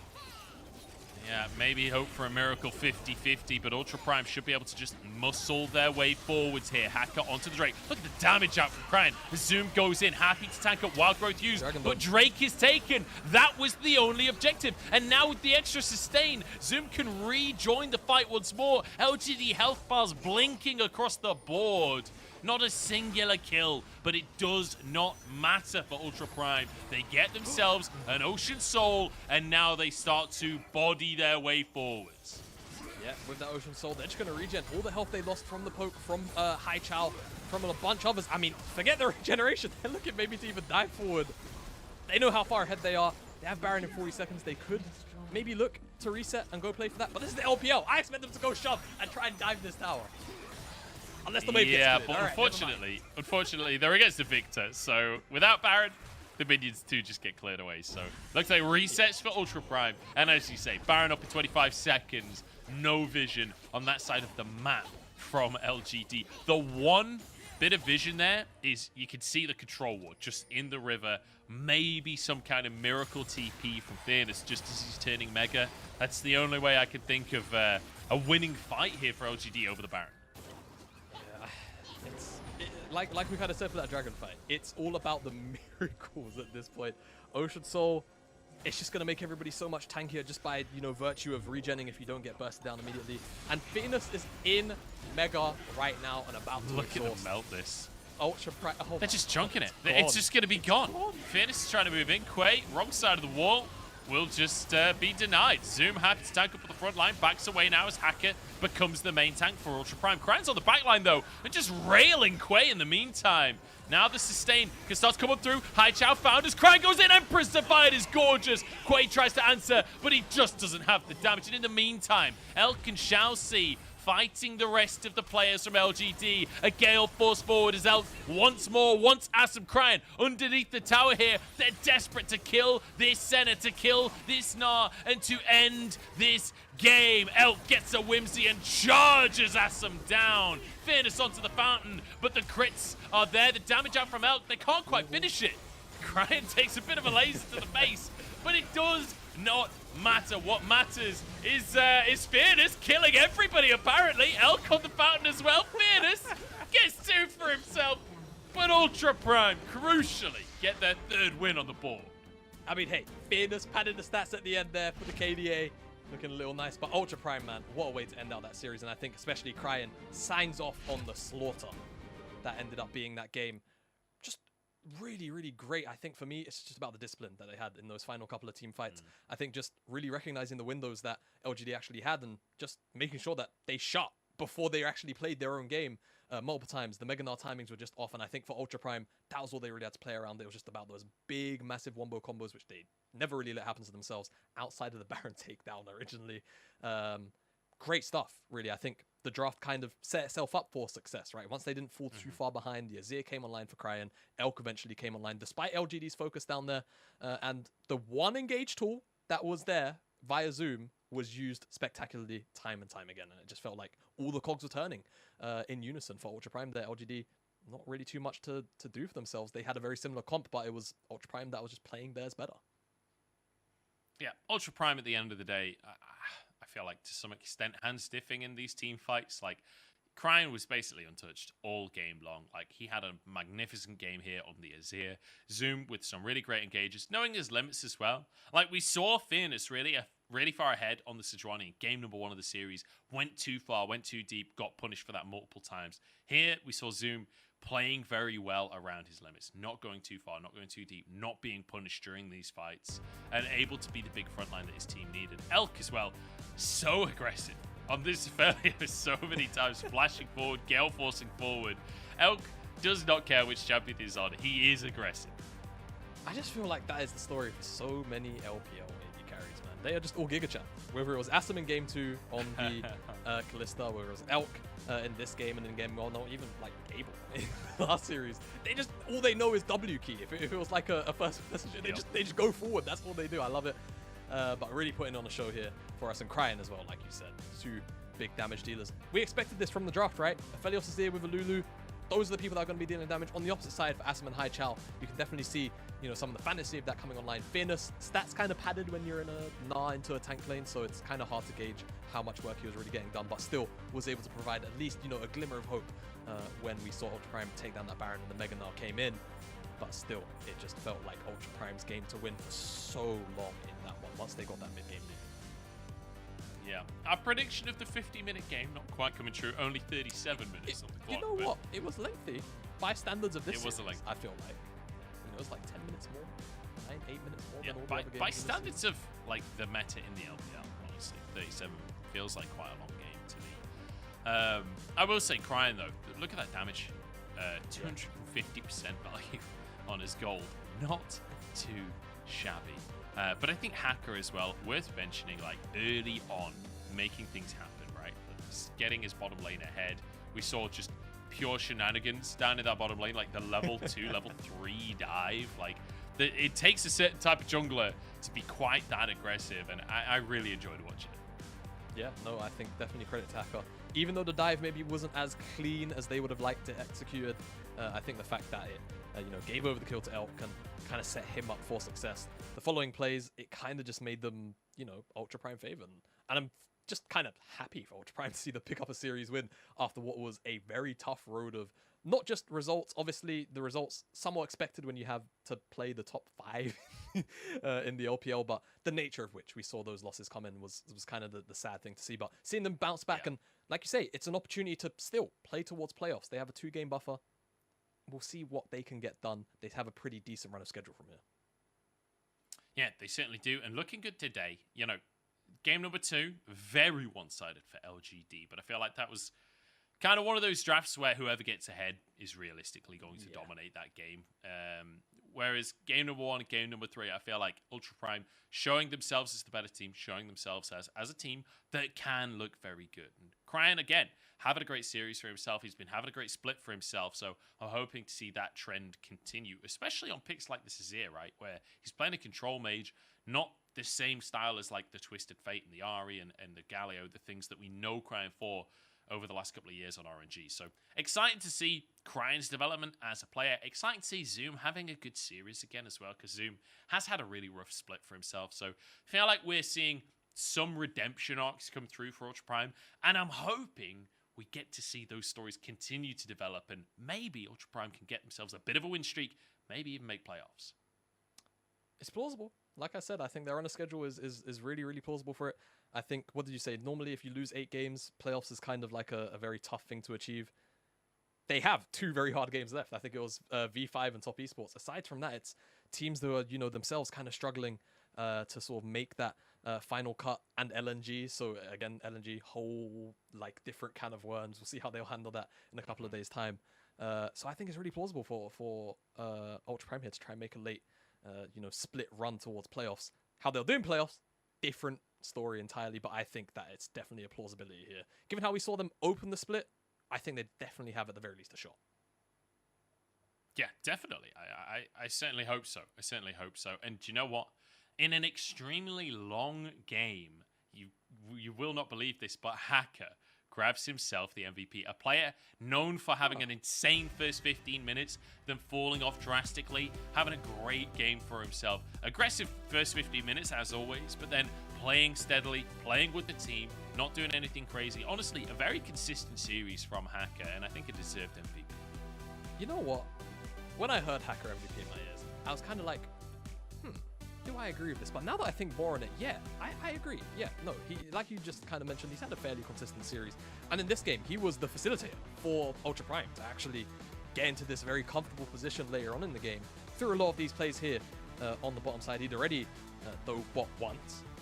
But again, just so much attention to detail in terms of just kind of recognizing what side of the map he has to pay the most attention to. And obviously that little sidestep there, turning the play on its head, almost single-handedly, handed on a silver platter the lead for Ultra Prime, and from there they were kind of just able to play out the game despite losing those early dragons. It didn't matter because Elk had so much resources.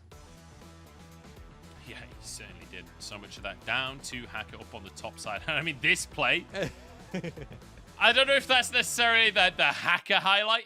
Okay, but wait. Setting up for Cryan to clean things up.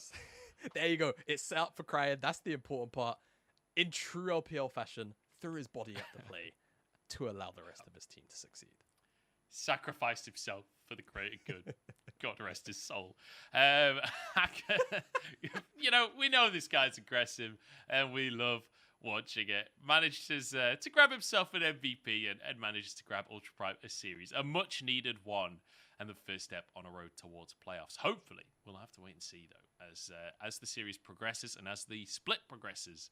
But Jamada, that means our second series of the day is done. Our first series, the broadcast second series.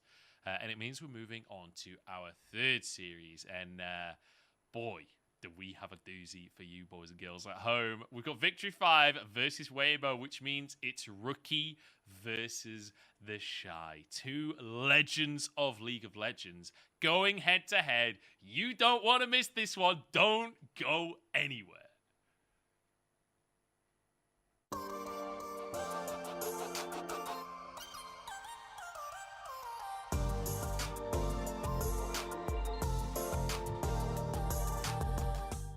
G'day guys, I'm your friendly LPL caster Hysterics, and I'm here to teach you how to speak in LPL. By now, you've probably seen loads of the LPL mic check, player clips, and even the documentaries, which means it's a great time to break down some of the famous phrases of the league. 我们是冠军, a famous saying, shouted by Doomby when winning his World Championship in 2019. You can feel that kind of madness and excitement. The power of his saying was felt across the world. Translating it into English, it means, we are the champions. The correct pronunciation of Chinese is 我们是冠军. Repeat after me. Try it yourself. 我们是冠军. Cheering phrases like this must be accompanied by physical expression. 我们是冠军! Phrases like this have so many uses, like in NBA, NFL, and the Premier League competitions as well. You can even use it in your sports game, or even for your next League of Legends game too. In LPL, people press 1 in order to express affirmative replies, such as copy that, yes, confirm, okay, etc., in a much quicker way.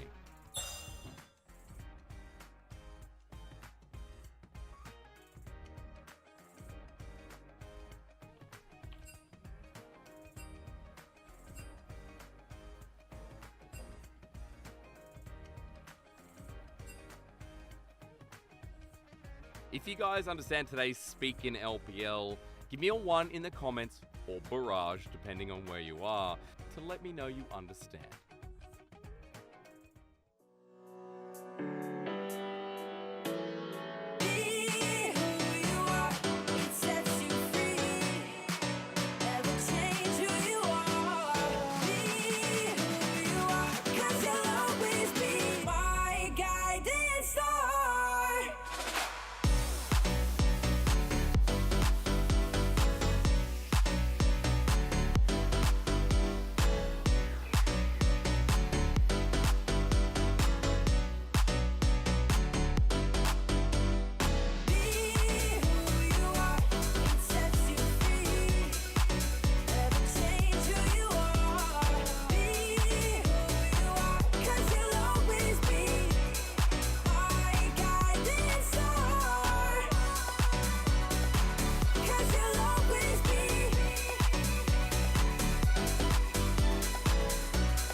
About it, we are who we are. There's nothing we can do about it. Save yourself from fear. Be true to who you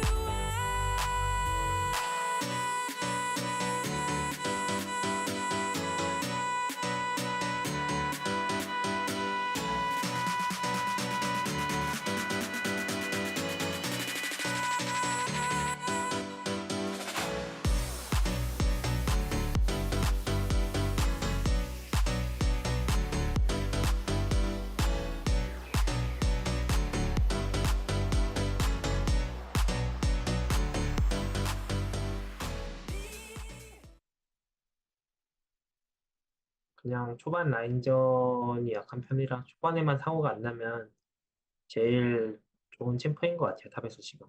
더샤이님이 지금 메타에서 제일 앞서가고 있는 탑이라 생각하고 있고 배울 점도 많고 그래서 좀 잘 안전하게 해야 될 것 같습니다.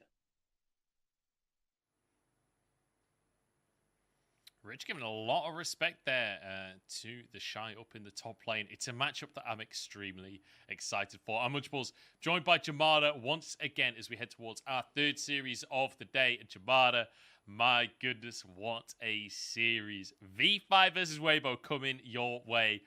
And I think we just start straight out as we mean to go on here. We've got two superstars in this game. We're going to do a head-to-head, not in a lane matchup, not in this typical way that you see a head-to-head. We're doing Rookie versus the Shy today because, I mean, what else is there to talk about? These two players won the World Championship together on IG all those years ago and now on different squads facing off.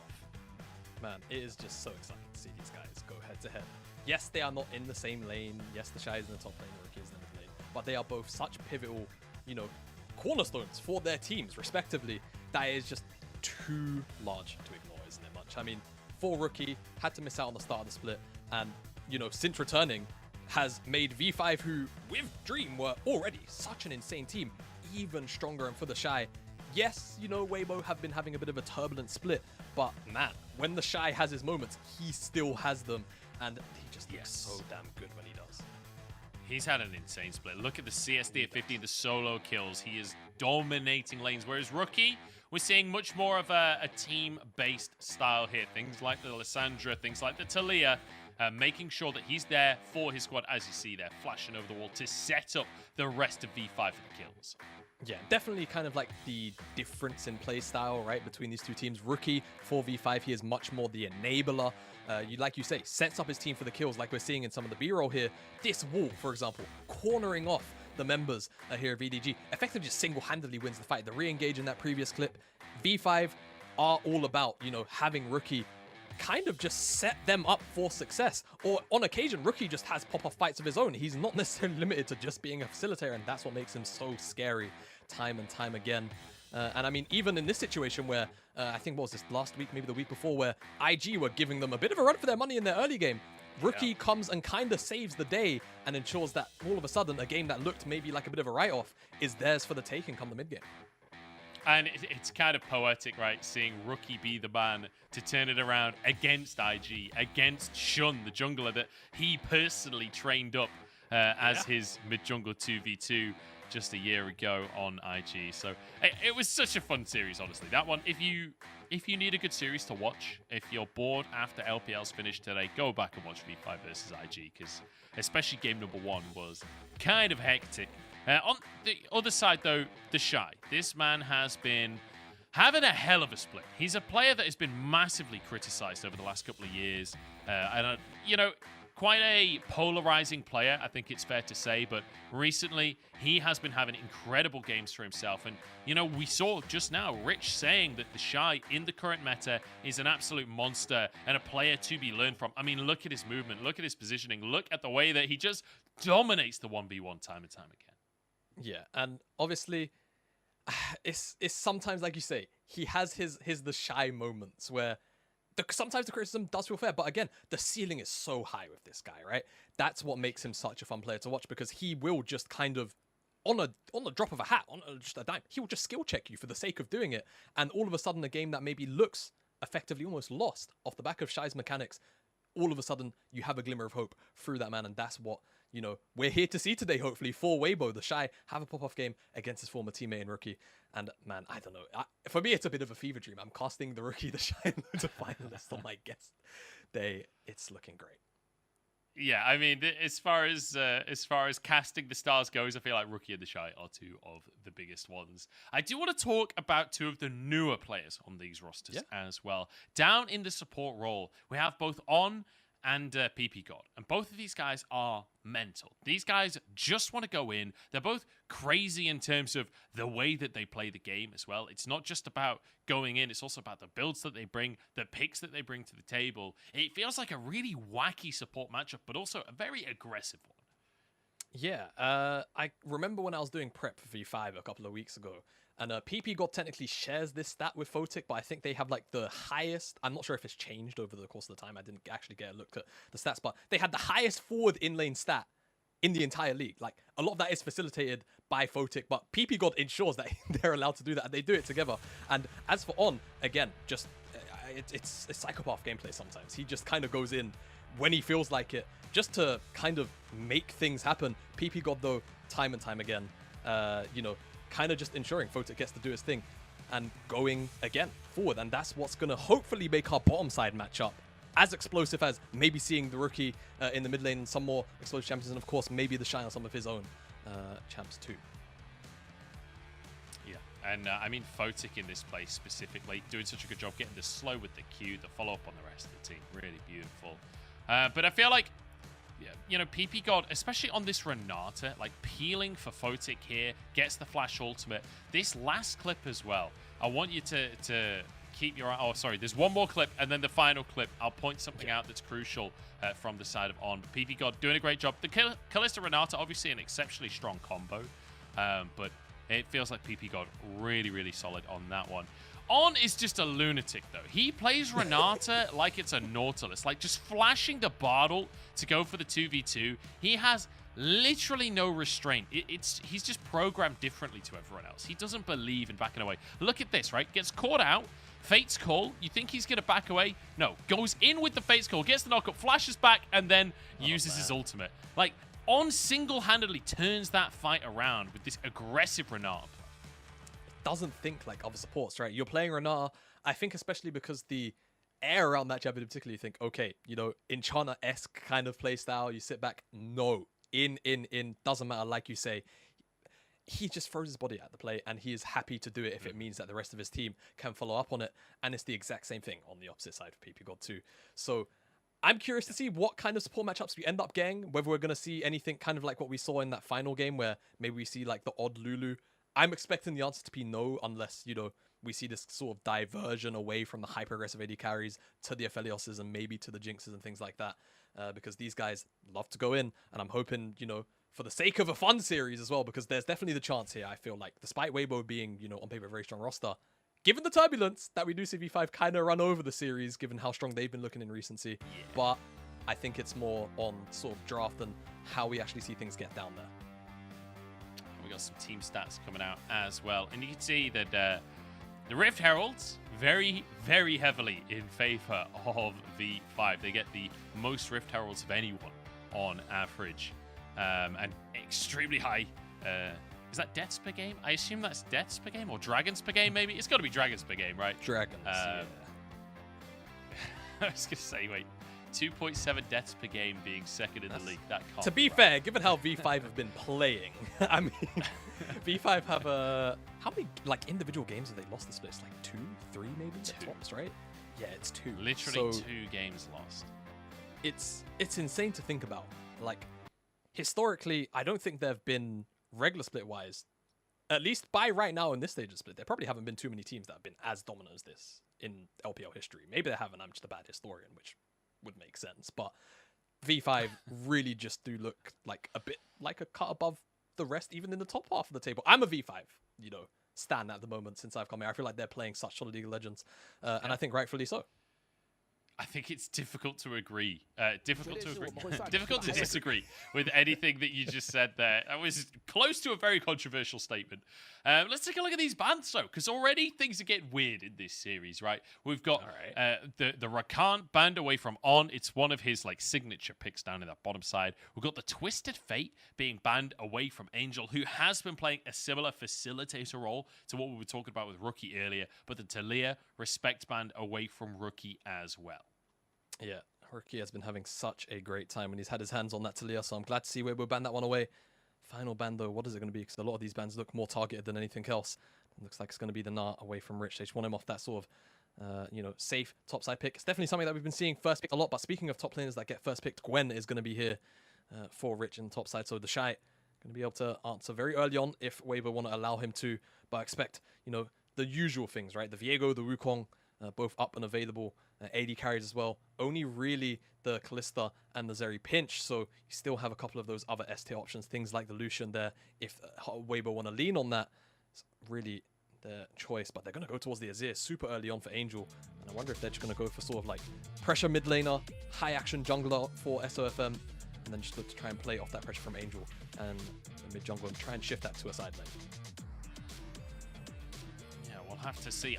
It's a bit weird to see this much priority on an Azir, right? Not something that we see usually as a first pick on the red side, but Angel, in my mind, one of the best Azirs in the league, like consistently so good on the pick, consistently managing to find plays, and one of the most proactive Azirs. I think that's the biggest difference between Angel and anyone else is he's very willing to fight in the early game with that Azir pick, but the Tahm Kench locked in, denies it from the Photic PP God Tahm Senna combo that is just terrifying to go up against. We'll see if Wanfeng is willing to go for the Senna himself, though. Okay, so Aphelios Renard, I think that makes a whole bunch of sense. Seems like they are just going to go towards the Senna. I think that's just the most default thing to do, right? When you have the Tahm Kench ready in your pocket. And immediately Weibo, right? Mid to late game setup is just going to be there. Aphelios center, the scaling is absolutely nuts. You're going to have a really strong front line on that Tahm Kench. You're going to be able to farm up. On the opposite side, though, Photic, PP God, Aphelios, Renata, I imagine in my head that they should be able to get a little bit of priority down there, but I think definitely jungle influence is going to be a really, really big thing in this matchup, especially when you talk about Karsa on the V5 side of things, who can, he's very, very unconventional to this day. Still, you know, going for really strange level 2 ganks, not strange, but like level 2 ganks that you wouldn't see any other jungler in the league go for, it feels like. Things of that nature, very, very strange pathings that just kind of work because you're not expecting that kind of thing to happen. So we'll see what Karsa ends up on. For now, though, jungle bans from Weibo, top side bans towards the Shy for V5, and the Yone ban's also going to come out of left pocket towards Rookie, trying to sort of avoid that matchup, which can definitely be very, very miserable for the Azir. Yeah, it definitely can. The Yone, you know, not a ban you see often, but in specific situations, like you say, can be valuable. Sejuani take it off the board, as is the Kale. Two of the picks that the Shy is willing to take up into this Gwen. Jack's still available, which has been one of those picks that people are willing to take into the Gwen. Perhaps something like a Jace as well. It's something that not necessarily that meta right now, but the Shy is certainly willing to lean in that direction. But you could just go for your jungler now and wait for the last pick for your top. And that absolutely makes the most sense here, given where you're at in the draft. I think Karsa can just default to the Wukong. If he really wants to, I think it just kind of makes sense, unless they want something a little bit different like the Lee. Yeah, I think Lee could also be okay. But Poppy, also loads of options realistically still there for Karsa. It's more about what V5 really want to round out with. But they want some front line, they want a little bit of damage. And I think any of those champions kind of just fit that bill, and it's towards Rookie as well, and what he wants. And it looks like the Ahri is going to be the answer. And we saw all of the jungle hovers. It's really, again, how they feel like they want to play. It seems like something like Lee Sin, Ahri, hypermobile, I mean, really easy to play the 2v2. Move down towards top side, bot side or top side. Plenty of flexibility. To me, this is like a quintessential Karsa Rookie duo, right? You have tons of pick potential, you have tons of ability to be aggressive in the 2v2. And when we saw Karsa and Rookie first linking up at the start of this year, this is one of the combos that, to me, they really set themselves apart from the competition with. They'll be up against the Azir and the Viego, so they should have priority. The Jax we talked about will be locked in for the Shy up in that top side. I feel like this is one of those matchups where, generally speaking, people agree that the Jax has the advantage, but I've seen Gwen win this a few times in the LPL.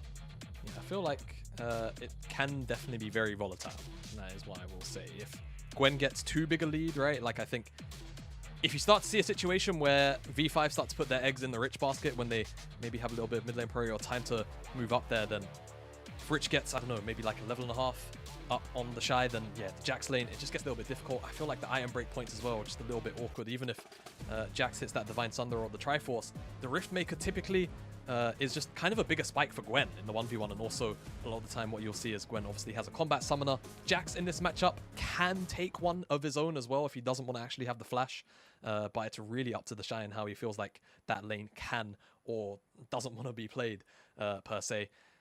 Very volatile, like we said. I'm not sure how both these teams will feel in terms of playing towards that, because when you look towards the bottom side of the map, you've got Senna Tahm Kench on one side, which, you know, you can kind of ignore if you're V5, but also we've seen a lot of, you know, teams pick on that duo time and time again, like we saw Hacker do just literally in the previous game. Yeah, definitely. You could certainly bully that as a 2v2. We'll have to wait and see, though, if that's what V5 are going to do. I will say, right, we're hyping up the Shy versus Rookie. We're hyping up the support matchup. I'm extremely excited for this jungle matchup. Karsa versus SOFM, two of my favorite junglers personally, and two very polarizing junglers, that's for sure, in terms of the way that they play the game.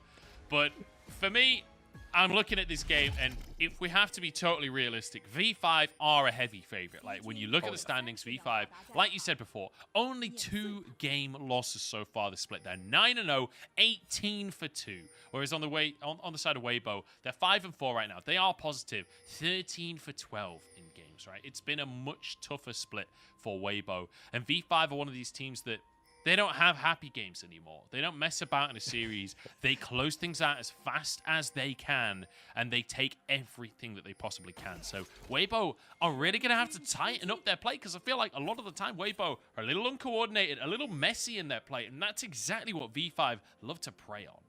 Oh, absolutely. I think when you're as calculated the team as V5, you see any small opportunity open itself up, and like you say, they just they pounce immediately.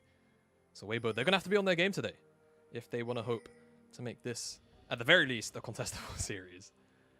But definitely, you know, at seeding, you look at this roster, you just kind of assume Weibo should be doing good, right? But so far, up, down, not really been the best consistently, and it's definitely the kind of series. I mean, imagine, you know, you have such a turbulent split just to come into the series against V5, the heavy favorites for not just this series, but it feels like, at the very least, the regular split. Most people will have them in the top 2, top 3 for playoffs, and you upset them here. How much that'll do for the confidence as well for the roster. And let's be honest as well, it's not just about like the standings, and you know, we can talk about all of the things that we usually talk about, but it's Rookie versus the Shy, man. This is personal. This is so much more than a normal LPL series. With Rookie having that Ari as well, you can expect proactivity. I wouldn't be too surprised, especially with that Ignite locked in for Rich, if we see Karsa and Rookie looking towards that top side and trying to play around the Shy, trying to make sure that he can't get this matchup that, as you said, is rightly a volatile matchup. Make sure that that's going the way of Rich, not the Shy. Yeah, like, absolutely, it can go, like, it is, in theory, a Jack's favored matchup, but it's a skill matchup, and it's still, you know, one I feel like, if Gwen can get ahead in it, she just kind of continues to dominate. But again, eventually the Jax will kind of get to a point where, for lack of a better way of putting it, he just turns into Jax, right? Counter-Strike turns into like a 5-second cooldown. All of a sudden you can't auto-attack him very frequently. And yes, a lot of Gwen's damage does come from the snip, but still a lot of percent HP damage baked into the E and all of the auto-attacks. See how Rich decides to play. And like you say, rightfully, whether or not Karsa and Rookie look to actually play towards the top side. Now, both these junglers in the mid lane area. Karsa, what over the wall. Angel, man, it's just to dodge away. That was really creative from Karsa, though. Ward hop over the wall. As you say, there was a ward there, but not spotted. But luckily, Angel plays it correctly, dodges away from the Q, and keeps himself safe. So now it's SOFM's turn to try and get a little creative with it. Doesn't have to be that creative, because Rich is basically under the Weibo tower right now. SOFM is going to want to try and find the stun here. Rich, no flash, remember. He has that Ignite. And so it's an easy first blood for SOFM. He gets his classic Viego that he's already played 16 times this split, and he starts things off beautifully.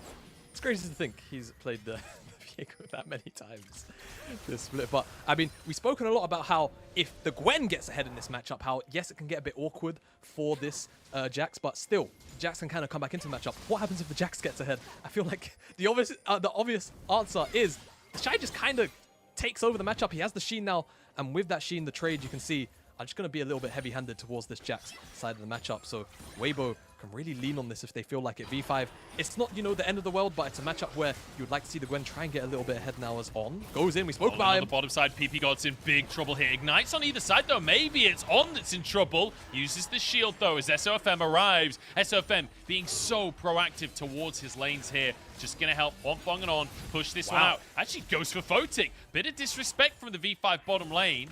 Punished slightly. But the wave will be pushed in the end. SOFM taking some of that CS. You know, you got a Tom Kench to the bottom side. The perfect lane to tax, says SOFM. I mean, hell, he got the cleanse out of Photic. So, you know, I'm a jungler. I'm just going to say deserve tax, right? Just pick it up. But realistically, just helping Huang Fang. Treat yourself. Yeah, treat yourself, exactly. You're just going to get them a nice base timer.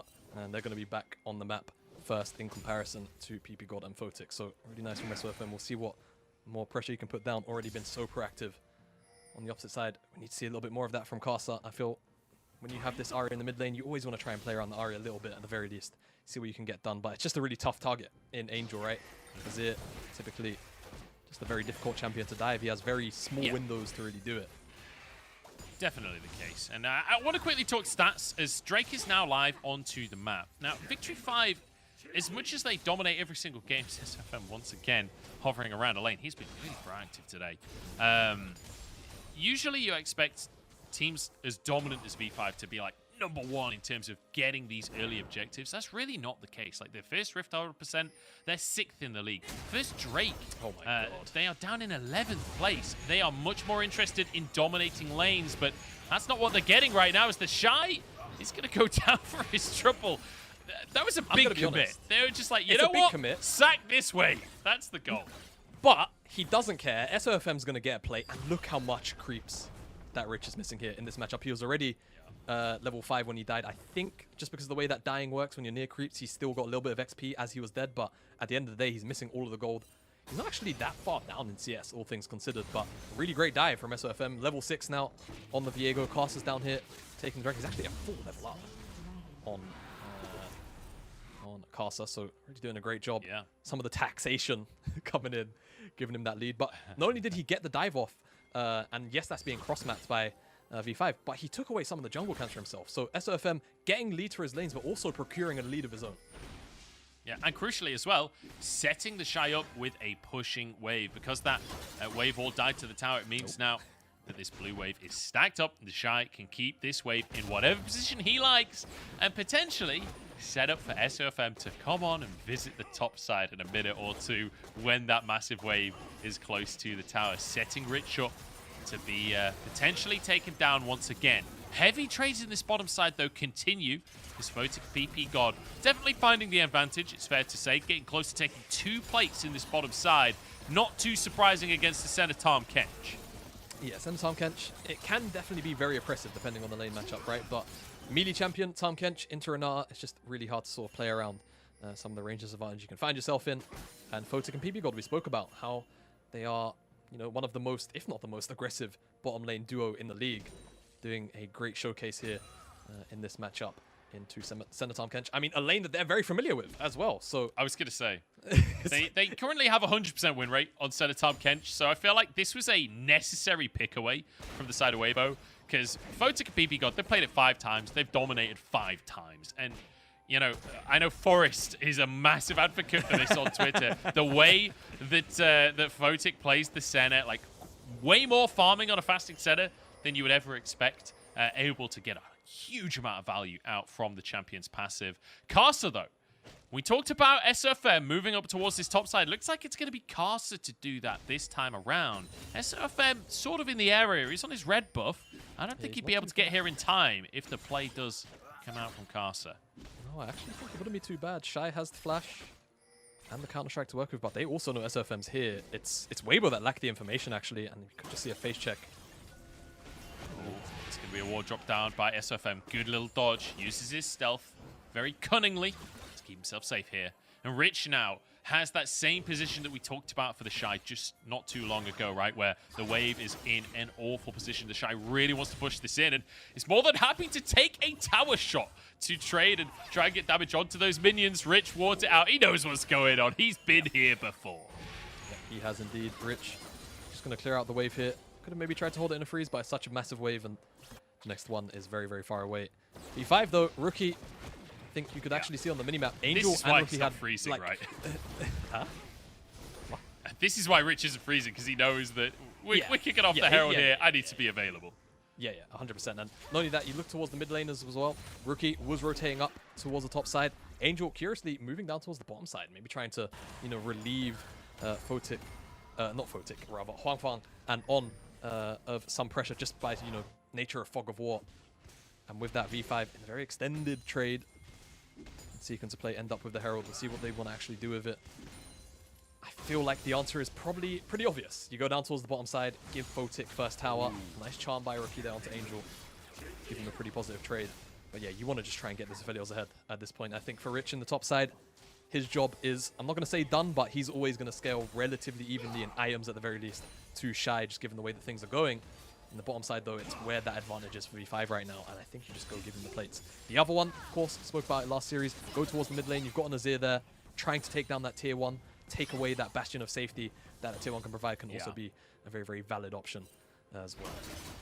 So what you're saying is they can stick it wherever they like. Yes, exactly. Yeah. Very polarizing opinion, that one. They could use any lane. Certainly an option for Caster is every lane. We'll have to see which one he ends up going for in the end.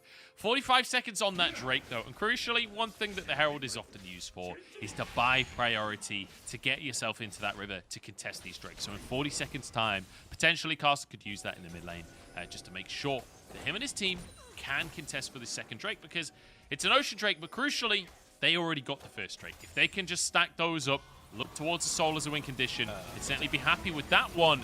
This is a hell of a 2v2 here. Devour comes out onto Photic. PP God trying to save his AD carry. But oh wait, what is this lifesteal? Photic is still going. How the hell do they survive that? Now in the mid lane, Carcer goes down. It's a pick for Waver. I'm gonna be honest. Photic deserves to be dead. How is he alive? In the mid lane, though, it looks like Carcer must have just gone a little bit too far forward. Angel and SOFM punish. I'm sure we'll get a replay of how that skirmish actually unfolded. But now it's SOFM on top of this dragon, and we spoke about how V5 probably wanted to try and get this dragon stack going. Photic kind of throws it away in the bottom side, but also in the mid lane. We'll see exactly what happens. So Carcer lands Sonic Wave, doesn't really connect, and this Rookie that kind of gets forced back. Carcer, what does he end up doing? Does he just overcommit and get Emperor's Divine? Yeah, it just looks a bit awkward. I feel like he probably wanted to flash forward kick QQ. That's my best guess. Yeah. And just kind of gets interrupted by that Emperor's Divide. A little bit unlucky, I suppose, but I feel like over Egon. I feel like I don't feel like SOFM would have died to that combo. Maybe I'm wrong, and I'm underestimating Lee Sin damage, but still, kind of hands over the kill. Yeah, I don't know. Bit of a weird one. Definitely a bit of a weird one in the replay there. Carcer, I think just basically kind of floundering a little bit. It happens to everyone occasionally. Carcer still a hell of a Lee Sin. Here we go, though. Bottom side, the Herald does come down for Photic and PP God. 2.5 plates remaining. The Herald gets the charge, and that will be the end of the tower. And we all know what happens when Aphelios gets all of those plates. It's a terrifying situation to have to go up against Photic. An absolute monster. I can't believe he survived that last play, but survived. He didn't deserve it. He did. He didn't deserve it. I'm just gonna say as is. He should have died. He got devoured, chucked underneath the tower. Still managed to make it out. Red gun lifesteal, man. I mean, I feel like that play is less of a testament of Photic being a god, right? He pressed the Q on the red gun. That was very good. But the real thing is that Senator Tom Kedge doesn't have damage at this point in the game. No. If that play doesn't prove it, I don't know what will. Yeah, no, not just yet, right? It's going to take a little bit of time for Senna to come online. I will say, despite Photic being really, really fed, I feel like into the likes of, you know, the range of Azir and Senna, once that kind of comes online, he's definitely going to, like, consistently need the correct gun combinations to really do much here. Because I feel like if he ends up, you know, mismanaging guns a little bit awkwardly, or he ends up on guns that just don't really... Effectively, what I'm saying is, if he doesn't have Crescendum and he doesn't have Calibrum, like, a lot, he's going to struggle. I think if he tries to get too close to the Azir, or, I mean, just really most of this comp of Weibo, he just kind of runs the risk of getting one shot. But PP God is always going to be able to bail them out quite frequently, so I feel like that's definitely one thing we're going to have to track. On the opposite side, though, we spoke a lot about V5 and how strong they are. I think on the top side, the Shy and SOFM both have their Divine Sunderers, both have that one Iron Spike. It could be something that we get to see them lean on. In fact, they actually have the gold lead right now. They're up 1,000 gold as things stand. So they're actually not doing too bad, all things considered. It's just that Aphelios, you know, it's that looming threat, right? That's the thing, right? You've got plates on the Aphelios down in the bottom side. That's what's making the gold lead a little closer.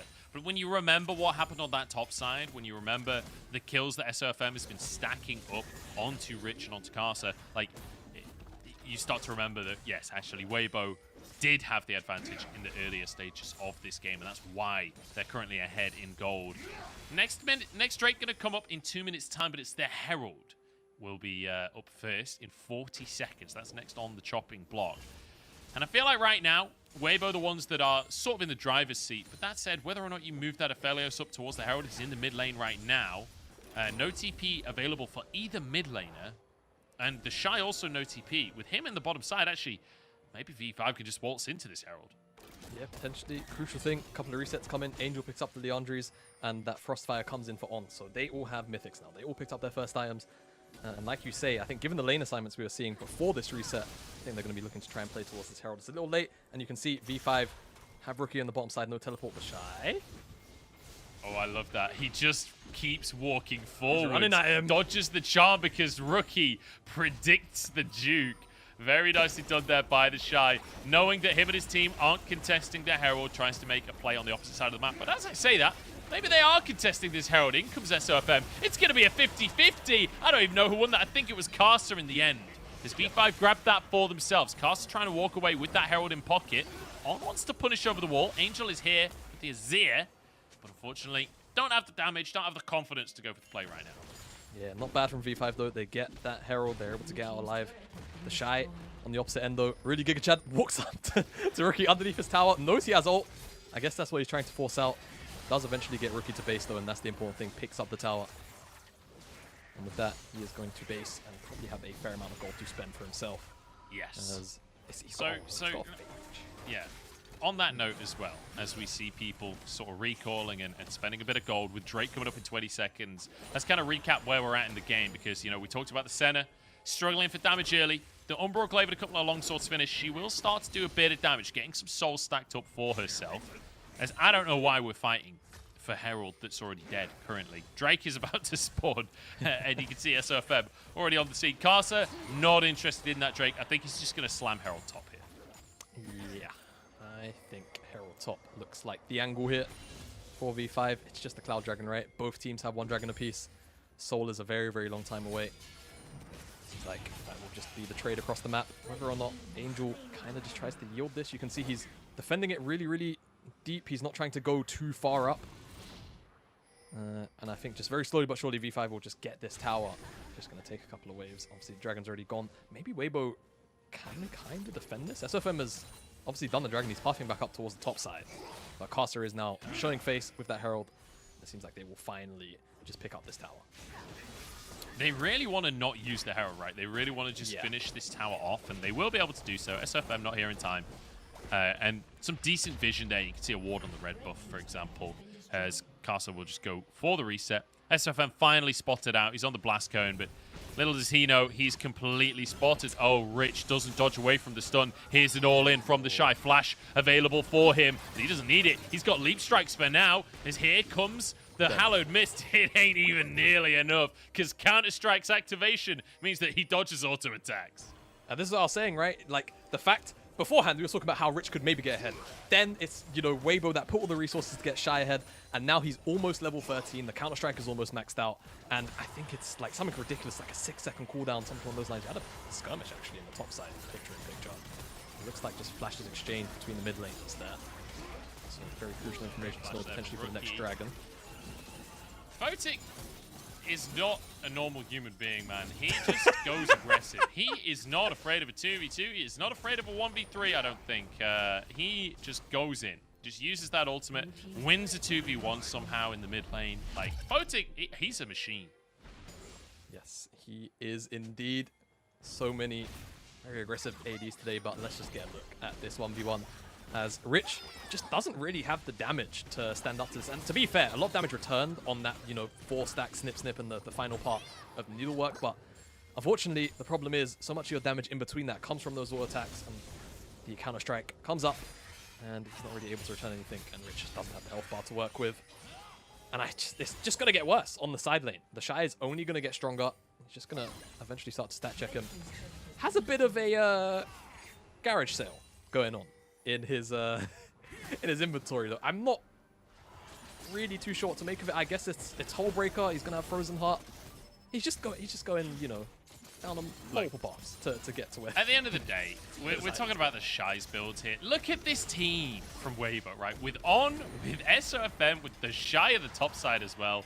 You can never predict what's going to be built by any of these players. They build what they please. Herald going to get a charge down in the mid lane here. Maybe a pick onto SOFM as well. Has that ultimate available. They cleared the Herald and devoured Bion at the last possible second. SOFM survives. Angel has arrived on the scene, but they decide not to pull the trigger in the end. I wasn't sure if Angel would go for a crazy play there. Didn't have flash available though, so deciding it's best not to for the time being. Yeah, without flash, I think it's just too risky to flip. SOFM regenning up with the red buff. Karsa really wants an inset. Karsa gets the kick! And it's a beautiful pick onto Huanfeng. The charm as well onto SOFM. There's an Everfrost across everyone as Rookie gets one for himself. Angel next on the chopping block. There's an Orb of Deception as Rookie escapes with his life. The Shy just goes in! Flashes forward against 5! I don't know about that one, mate, but at the end of the day, V5 get the play. I can respect the cojones from the Shy to flash forward with the Counter-Strike, but man, you don't have any follow-up. It's never going to work out. And now they're on the Baron. Red-White is there for Photic. It's a 2 versus 5, but the health bars are low. I think they can actually dissuade this with soldiers. Oh, it's such a flip. Oh, I don't know. It's a TP coming in on trying to move forward. Dawning Shadow, though. Corsa dies. Corsa is down, as is Angel, though. It's a 1-for-1 now. On. Getting chased away. Deep water dive over the wall. Keeps himself alive. Baron down to 3k. Corsa isn't here. Rich 1 HP. The bailout isn't going to save him. Rich is down. And Wonfong snipes it out on the center. V5 in shambles. Are you kidding me? What fun! No! V5, you can't let that happen. They just try and execute the Baron. Corsa died eons ago. Rich dies to Baron damage. I don't know, V5. That was a head scratcher if I've ever seen one. Weibo now, they're the ones with the Baron. They win the side lane as well with the Shy. They have a legitimate pop back into this game. It felt like V5 outside of the side lane were very limited on options, but they were kind of spoon-fed the opportunity to pick up this Baron. But it just turns into an absolute nightmare. But let's get a look at the replay. This kick from Corsa was absolutely beautiful. Wonfong removed from the team fight, and the follow-up is also pretty excellent as well. I think Corsa's able to get out with the bailout. I actually missed that. The Emperor's Divide is a great disengage. But let's just look at this, because it's Angel on 2 versus 5. The teleport comes back in from Rookie. Oh, my, it's done already. Oh my god, Honor's been picked. Drake is up on the map. Man, I wanted to watch that replay so badly.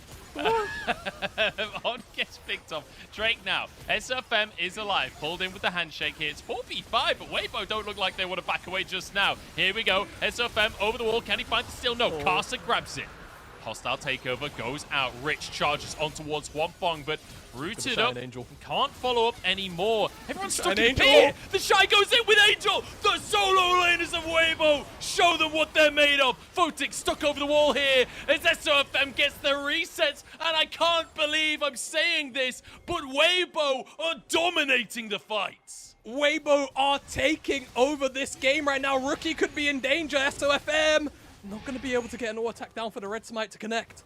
Rookie's going to be able to walk away from that one. I think they lost the dragon in the end. Actually, I can't even remember. This game has been hectic for the last 3 minutes. But it's Angel and the Shy that just pick on everybody inside the pit. There's no flashes available to get out of that one. PP God, Photic, Corsa, everybody lost their flashes in that previous exchange. And they're just sitting ducks inside of the pit. Weibo, I mean, they're only 4k up, but man, such an explosion of gold considering where they were like 5-6 minutes ago. It's an absolutely huge swing of gold. And crucially, like, what a level up from Weibo. It feels like this is a team that there are many series where they really don't perform. But when they are up against V5, when they're up against some nemesis for these players, they step up big time. The Shy does not want to lose this game. No, he does not. And even in a 4v5, right, Rich goes forward. He's on top of Wonfong. That's great. SOFM does his best to try and keep him away. And you can see Angel already just kind of corralled the entirety of V5 with those soldiers, chunked them out a little bit more. And then they just go in and murder them inside the pit as a 2 versus 4. Excellent stuff from the solo laners of Weibo. Oh, yeah, that was almost a disaster, honestly.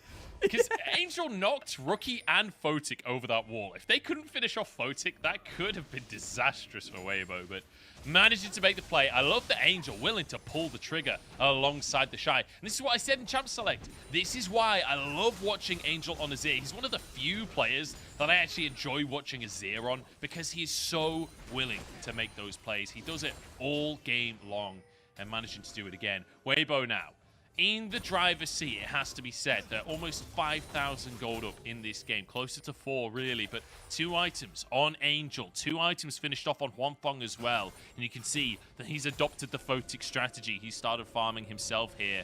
Corsa wants a pick onto the Shy, but he won't be able to find it for the time being. How do we play this one out, Jamada? Put your eyes in the perspective of Weibo. What is the port of call? How do they finish this one off and get a significant upset here against V5? I mean, right now, I think you've got 2 minutes on the Baron, 2 minutes on the Dragon. 4, now I think you definitely want to try and get Wonfong to Rapid Fire Cannon. Angel is sat at 2 items. PP God? Alright, I'm going to ignore that one. Angel's about to hit 2 items, or 3 items rather. And I think once they hit that next threshold in damage, then they're definitely going to look to kind of just continue doing what they're doing. Slowly choke V5 out of vision, right? Because I think face checking into Weibo right now as V5 is definitely going to feel very scary. In fact, they actually only really have Lee Sin, right? They can only really rely on Lee to try and get inside the pit. Blue wards to try and gain themselves a little bit of vision. Not the picture-in-picture flag. Yeah. No. I mean, production are brutal in games like this. It's always the way. They love to pick on the players a little bit. Damage onto this top tier 2 right now, but V5, they are here in force to defend. In the meantime, 1v1, Rich maybe found his opportunity, but Counter-Strike comes on out. Oh, the Zhonya's. Perfect timing there from Rich Dawning Shadow. If Rich hadn't used that stopwatch, 100% he dies. Yeah, I mean, honestly, credit to Rich for making that one look as close as it was. Great stopwatch as well. You have to remember, it's 3 IMs to 2. And it's actually a Morello coming out of Rich, which I guess trying to cut down the Divine Thunder healing. That's my best guess. Rookie. Okay. Forced to use the SOFM was ultimate. all over the wall. That's a 1v1 between the jungler and the enemy mid laner, and SOFM was basically winning it, just couldn't commit any further. In the meantime, though, the pressure has meant that the Shy can take a tower in that bottom side, wants to go for a reset. Drake up in 45 seconds. He wanted to go for a reset, and then Krug spawned. You know how it is, guys. Like, sometimes, You know what? Sometimes you just got to Krug a little. Look. CS per minute. I am the Shy. I'm split pushing. I take all the resources on the side lane. I am Giga Chad. That's how he's playing right now. And to be fair, despite Rich making that one look pretty damn close, he's still 2 levels up. You can't really deny that. Just Shy. He's having a pretty spectacular game. 3v3 scoreline wouldn't really indicate it now. Weibo, they've got control of the mid lane waves. Kasa has snuck in again. Potentially, He but loves Weibo, that spot, doesn't he? He loves that little play. As the Shy's found Rich this time. I'm not really sure who's found who, but I know who's winning it. The Shy just pounds him down with a lamppost. And now into the bottom side of the river. Weibo can go, Kasa. Maybe even up towards that top side. Baron is available, remember. Yeah, I think it's definitely the poor call. You don't necessarily care about the Dragon, but you also don't want to give over the free chance for V5 to hit a soul, right? So pick this one up, secure it for free. Rich is still dead for 25 seconds. They could maybe look to rotate over towards this Baron, pick up Rich's teleport, force that one out. The Shy has found Rookie, but he has ult and Yes, he flash. has. He is not going to let this one go for free. There's the stun with the Counter-Strike. The Shy goes in, bit of damage onto Rookie, but maybe caught out himself as Karsa goes wide on the Q here. Counter-Strike available, but Karsa kicks the Shy to keep his mid laner safe. Now Angel arrives. The Shy goes back in again. He just has no restraint. He's programmed alternatively, and now Weibo, as you say, transition up towards the top side where that Baron lays waiting. Whatever the Shy had for breakfast, I want it. I'm going to need some of that very soon. This man is on a mission to try and take down V5 in this first game of their series. As they're onto the Baron. The 3 iron marks have come in. Actually, Kwan's just a little bit short, but again, Azir, Leandries, they're burning through it. V5 are here. It's going to be late. It's 4K already. Let's see what they can get done. It looks like Weibo not really willing to flip this one. They're going to back away. Hostile takeover is there, but Angel denies the engage. Oh, big damage out from Photic, though. That Inferno Moonlight Vigil was massive. The Shy on the flank, but realizing this ain't one he can go for. Great play from V5 to dissuade the Baron. Yeah, and I mean, we was talking about how Weibo would maybe want to wait to hit a couple more IM spikes, those 3 IM spikes, just to be super strong and sure of their carries to win out in the 4v4s, maybe the 5v5s. But also, Photic, 3 items as well. He has the Infinity Edge, Lord Dom's Gale Force. They're starting up the Baron. Weibo know. Do Weibo know? They've done it so sneakily. PP God moved over to clear vision in the river to make it look like they were just setting up. In the meantime, Karsa and Photic kick this one off. Angel drops a ward in though. Now full vision. SOFM is here, has the ultimate available. He goes into the pit, but Karsa smites it. And it's a pick onto SOFM. 1 for 1, in fact, as Angel now trying to chase down onto Rich. There's a slow. The Gwen, using the skip and slash, try to escape. The Shy doesn't stop. He doesn't slow down. He just goes forward. Stun onto Rich. Now having to back away, though. Is Angel alongside him? No ultimate. It's just come up. It's just become available now. Deep water dive from On. Finds Rookie in the brush. It's a 4v4 in the top lane. No objective. They just want blood. Angel moving forward. Rich trying to get damage down onto the Azir. The Shy goes in, but the hostile takeover denies it. Angel finds one. In the meantime, the Shy pushed away. Photic, big damage onto the team, but the Shy there with the evasion. Photic is down, and Weibo find yet another play. On now, chasing forward. He wants a little bit more, but the charm will save Rookie's life, but will it save the game? The Shy and Angel are too strong. V5 sneak away, slip away with the Baron, just about on a couple of members. But man, I don't feel like they're going to be too happy about the position they're in. It all starts, though, with Weibo trying to pick on this Baron. Great disengage with the Emperor's Divide, but look at Photix. Oh my god! It is so much damage. What an insane Inferno. And then it all kicks off once On returns to the topside fight. They find out Rookie, the Shy. It's unlucky timing with the flash. He should have definitely connected with that. In my opinion, the animation was still going through. Rookie, though, able to get away with a couple more of those Spirit Rushes on the bottom side of the fight. Angel able to disengage, and that, honestly, hang on. Ultimate, oh no. It's all kicked off live. He's dead again. Oh, that's a trade.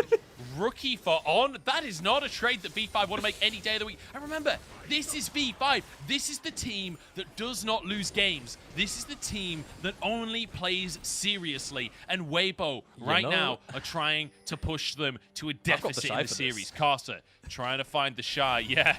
He's 1v3, and I think I take those odds. Carcer kicks him back, though. Photic has the damage. The Shy jumps back onto Carcer, uses the Grandmaster's Might. What else can he do? Onto Photic. Oh my god! He finds the sun. Does he have the damage? Oh my days, the bailout is there, and Photic will survive. That took 4 people from V5, and the Shy almost won it. 4 people, 2 ultimates, 1 redemption, and the Shy still almost gets a kill. My goodness, he is so scary on this Jax, man, and he still has 1 more item to get. Let's not forget.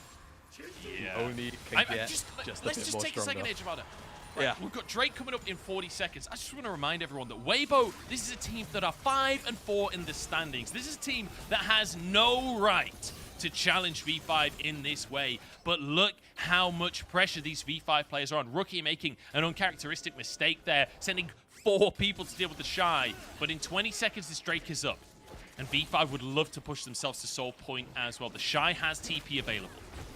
Yes, he does. Once he comes back up. And V5 right now, they have the first move towards the river. I really want to try and see if Rookie can slip into a bit of Fog of War here. But unfortunately, he's on the wards as he tries to do so.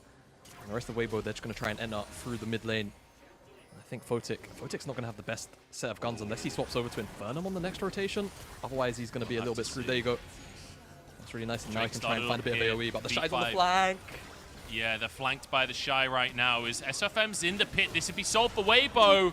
It's taken by Huanfeng of all people. Last thing I was expecting is the Shy uses the evasion, gets a 3-man stun. Now has to retreat to the rest of his team, but he's just still going. He's just hitting Photic in the face. There's nothing Photic can do about it. Taken down. And Weibo just waltz over V5. They make it look easy. V5, the undefeated top team in the LPL, getting eradicated by Weibo. The manner of which Weibo have been winning these fights in this game, if you told me that the nameplates were swapped around and it was V5 on the red side and Weibo on blue, I would have believed you. What an amazing performance from Weibo. And the Shy, we highlighted the potential for wanting to take down V5 specifically just because Rookie is on the lineup. And he has been having an absolute stormer of a game. Weibo, as a unit, have had an absolutely fantastic game, and they are going to take game 1 off of V5. The 3rd game V5 have even dropped this entire split munch. What a performance coming out from Weibo here. People always ask me why I love this team. That right there is why, because the ceiling is absurd. Weibo on their best day, one of the best teams in the world. Unfortunately, they don't usually replicate that very often, but when they do, my God, it looks beautiful. V5 pushed beyond their limits here in game number 1. And, you know, we came in saying, look, at the end of the day, it's V5 versus Weibo. Yes, it's exciting from a storyline perspective, but V5 might just roll it. Absolutely not. Weibo are having none of it and absolutely dominated in game number 1.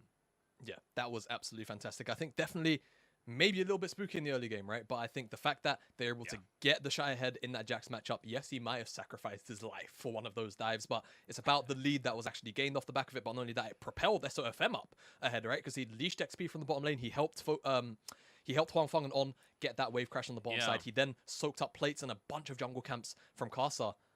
That sequence of play alone, I feel like, just propelled the top jungle so far ahead. And Angel was kind of just untouched in the mid lane. He couldn't be punished, and he just got so far ahead.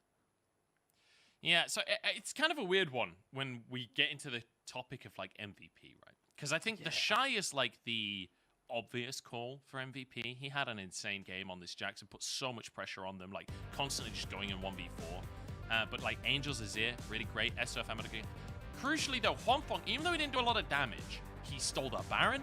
He stole the Drake for the Cloud Soul. Like, it's not really why you lock in center for objective control, but you know what? If it works, it works. I'm just saying Huangfeng should have a fair shout. I mean, to be fair, he even, I don't know if I should technically call it a steal, but he secured the final dragon as well. If you recall, the kill credit went to him too. So, you know, objective machine Huangfeng in this game. Man, I totally agree with you. I think there's really solid shouts for everybody in this game. I think Angel had excellent team fights. SOFM in the early game really enabled a lot of his lanes to have a lot of comfort. The Shy just existing in this game. Yeah, it was an absolute... The Shy being the Shy. Yeah, that was a fantastic game from Weibo. And I think for the first time in what feels like a very long time, we're going to have to see how V5 bounce back from this. Because this wasn't just like a very close game. This felt like for a very long time it was impending that Weibo would win that. And I don't feel like we've seen V5 on the back foot like that for a little while. No, we have not. We haven't seen V5 sweat like that, well, I think ever, honestly, so far this split. Like, I don't think we've seen a game where they struggled in the way that they did here. We'll have to wait and see if Weibo can replicate that, though. We're going to go for a much-needed break. I'm going to go grab a cup of tea for my throat.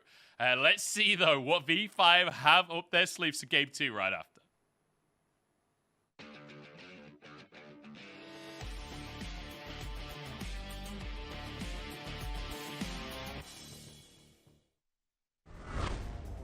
Cold is caught out. He has to flash over the wall. Look at Flandre. Look at Viper. Dragon's Descent. You can't touch him. Aki's going for it. He doesn't find Flandre on the backline. Cream is getting handled here, but he's going right back in. And Shanji can't be touched. Shanji is a literal dragon, and you do not step to the dragon of OMG. Mako gets chased down, and it is inevitable. It's looking like Thanos. That are with their backs against the wall in this kind of situation. They're the ones that are going to have to force a fight if it comes down to it. Yocho goes in. He goes for the flash first to the Sad Mummy. Look, the exit is blocked by the cannon barrage. And it's Ultra Prime heading for the hills. Again, the Heartbreaker used in defense. And anyone's legend is wiping the floor with Ultra Prime. That's a double kill. Finally set a play right, Dagda. Let's see what ZDZ can do here, though. The Shy gonna hook the wall. Against the wall, he's trying. Boomerang, throw the flash. Oh, the Shy.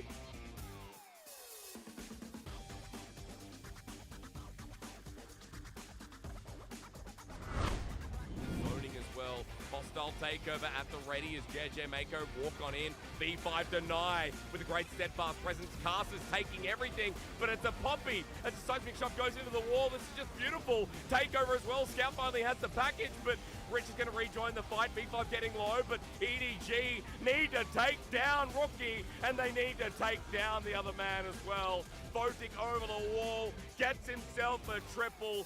Victory 5 continues styling on the world champions all over our screen with a quadra kill.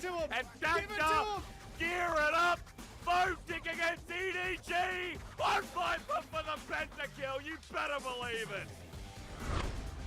Get around the corner here, but trying to get back into the pit. And Barrett, this is a flip.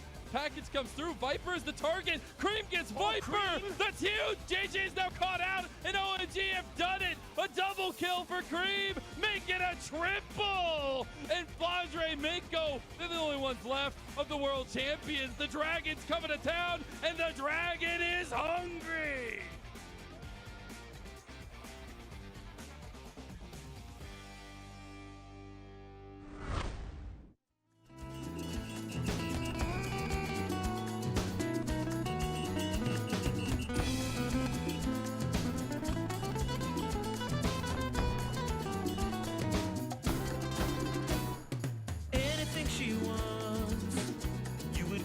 Give her blushing like a fool, 'cause she caught you staring, watching every move. Is she taunting you?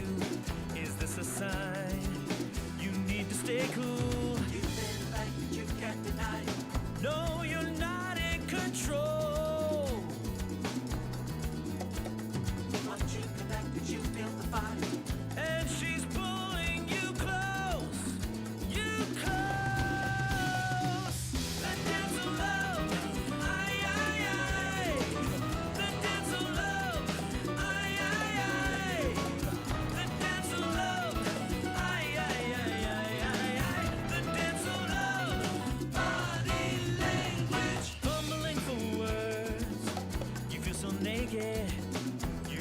tell her, but you don't wanna blow it. She can't hear the words that you're saying. The music's so loud, so let your body say it. The fact that you can't deny it. Yeah, it's taking control. Oh, it's so intense and she feels the vibe. And she's stealing your soul, your soul. The dance of love, aye, aye, aye. The dance of love, aye, aye, aye. The dance of love, aye, aye, aye, aye, aye, aye. The dance of love, body language. The dance of love, aye, aye, aye. The dance of love, aye, aye, aye. The dance of love, aye, aye, aye, aye, aye, aye. The dance of love, body language.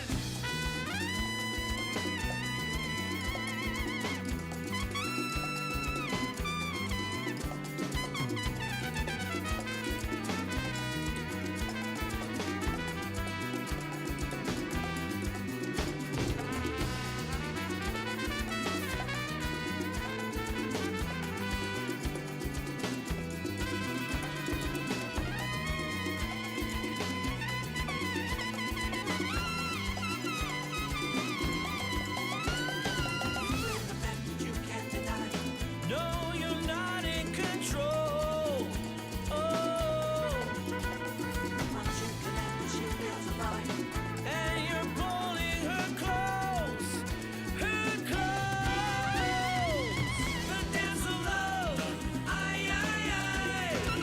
The dance of love, aye, aye, aye. The dance of love, aye, aye, aye, aye, aye, aye. The dance of love, body language. The dance of love, aye, aye, aye. The dance of love, aye, aye, aye.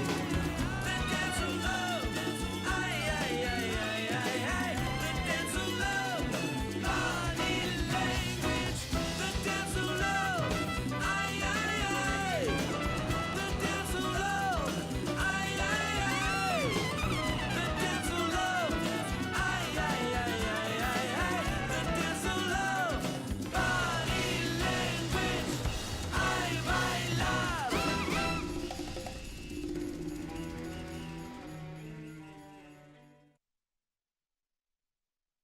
되게 그냥 정상적인 좀 선수라고 생각하고 있고요. 주의해야죠. 약간 서로 할 거를 하는 선수다 보니까 뭐 주의해야 될 점보단 그냥 컨디션 좋은 쪽이 아마 좀 더 좋은 결과가 나오지 않을까. 딱히 별 할 말 없고 그냥 잘했으면 좋겠다.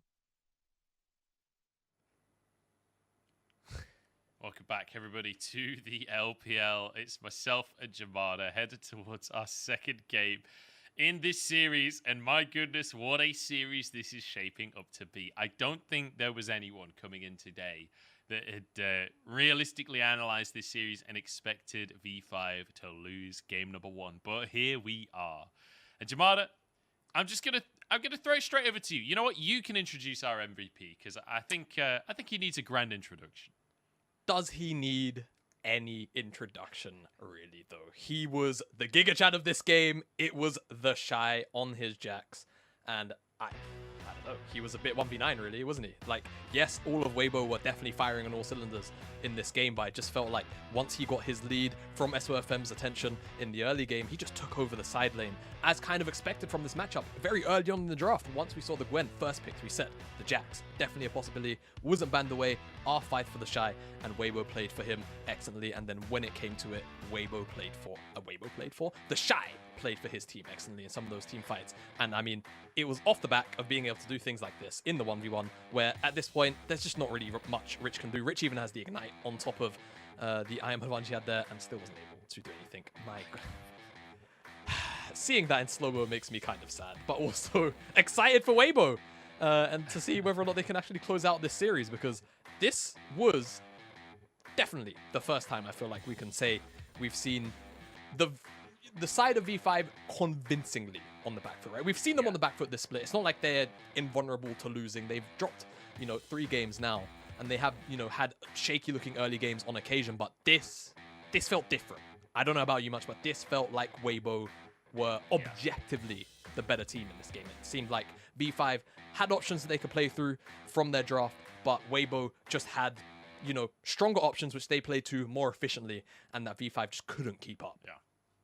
And just for context on like the other 2 teams that have beaten V5 in a game so far this split, RNG managed to take 1 game off of them, which, I think that's very reasonable. The second one is actually Anyone's Legend, who I think a lot of people wouldn't necessarily expect, but Anyone's Legend doing extremely well in the standings right now. I think in the conversation of top 6 right now in the league. So again, relatively reasonable. I think that was one of the games that really proved that AL should be in the conversation for a top team. So, for V5 to lose a game here against Weibo, a team that really need to prove that they're also in that conversation. Well, a game like that will certainly set them up for success. They just need to dot the I's and cross the T's now. It's not easy to replicate that kind of game against V5. But interestingly, Weibo going to be on that red side once again. We're staying on the same sides of the draft. Weibo liking how things worked in game number 1. They'll be able to do it again. The question is, what changes? Because, for Photic PP God, do they just go back to the center Tom catch themselves? Maybe that's the answer. Try and get that tried and true method that they have been dominating with. It's really hard to say. Even I feel like from my perspective, V5's draft, I don't feel like it was terrible. I think the issue was that through mid jungle, they couldn't really punish Angel on the Azir. So maybe you want to take that way. Maybe pick up the Azir yourself super early on in the draft. It seemed like it worked for Weibo, but maybe you're afraid of what Angel could potentially pick into that, yourselves. Obviously, the very obvious answer is the Shy gang Jax into the Gwen. Is it something you should have considered banning away? Yes. I feel like the bans that ended up coming out were also pretty reasonable too. Yes. So it's really up to V5. I don't really have any clear direction here. I feel like this was more on Weibo's execution than necessarily the draft really nailing the hammer home for V5. So we're going to have to more or less just kind of see what the adaptation comes to. The Gwen first pick I think is okay, but again, giving the Shy such a easy matchup in that sense where SOFM could go and facilitate him very early on is also definitely a bit of a problematic thing. Yeah. Now, I believe that the way side selection works is whoever is blue side in the schedule gets to pick for game number 1, and then their opponent gets to pick for game number 2. So, Weibo, I believe, got to choose on this one. Opting into the red side here makes a whole lot of sense, right? After dominating game number 1, for getting counter pick for the Shy, picking the red side again just makes complete sense. They want to have that counter matchup up in the top lane for the Shy. They even ban the Gnar, so there isn't that safe blind pick for Rich. But Rookie does not want to deal with Angel's Azir again. He takes that away right off the bat.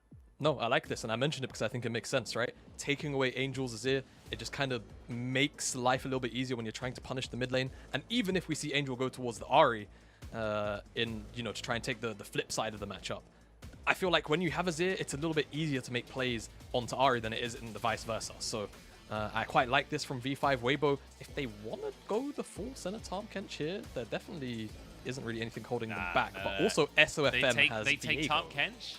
Yeah, they take Viego here because SOFM is a one trick. Yeah, exactly. And they can't afford to let that matchup go. If it doesn't go through here, I'll be quite surprised, to say the least. So I look more towards... Oh, okay. I mean, this is spicy for Angel, and it's definitely in his wheelhouse for sure. We know that. So Angel on his Sylas, into Rookie on his Azir. That is going to be a matchup to watch, absolutely. And I think if we see the full bottom lane here from V5, the crucial thing is that Weibo are kind of locked into going center on R3. They would probably love to pick up SOFM's Viego, but in this kind of situation, what does Tahm Kench really pair with other than center in the meta? The answer is kind of nothing. I'm telling you, Tahm Kench is actually the top lane for the Shy. It's all flex. Yeah, this is very likely to come on through. I just want to quickly shout out, for anyone that doesn't know, the Sylas is a pick that Angel has played a ton of over his career. Now, I mean, it's not one of his most played picks. He's got 13 games on that pick. But crucially, he won 9 of those games. He's got a 70% win rate on the Sylas. He loves this pick. And also, you know what? They came into game number 1 and said, we need an Azir.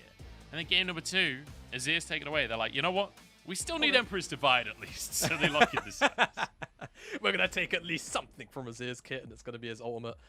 And I guess, technically, if SOFM gets his hands on Viego, he gets the whole champion. But guess what V5 are going to do?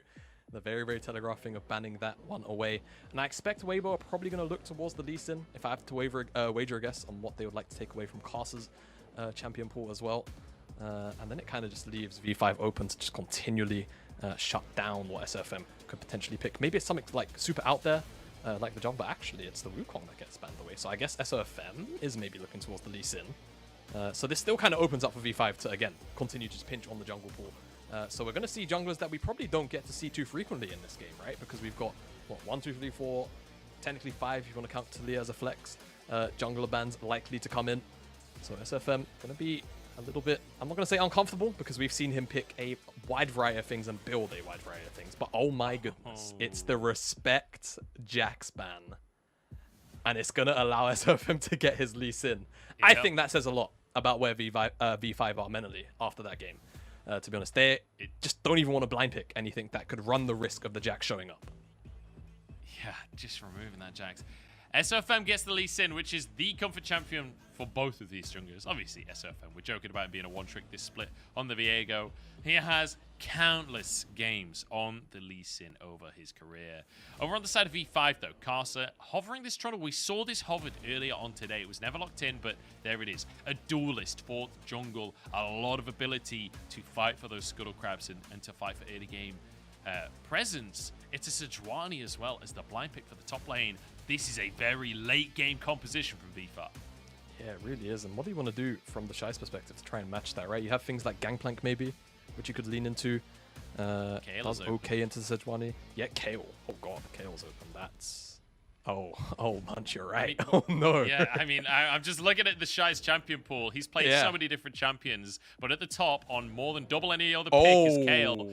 Or the Fiora that's usually banned gets locked in here. This is usually banned against like every player, never mind just the Shy, but the Shy is a monster on Fiora.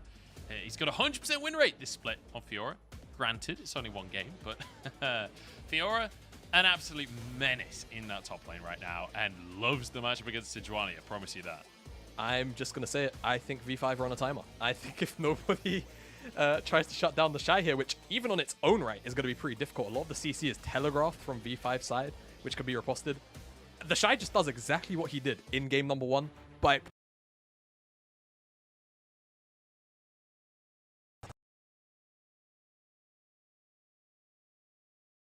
maybe come and rotate in, yes, when it makes sense, but he is going to look to do exactly what he just did. Abuse the side lane matchup, and I'm expecting SOFM to try and maybe even get up there and try and give him a little bit of a push in that direction. If not, though, strong options across the board. He's got Sylas into an Azir, he's got the bottom side matchup with the Senatarm Kench into the Aphelios and the Renar, which we've seen, you know, the setup come into pretty good use time and time again. So I think the option's super wide open for Weibo.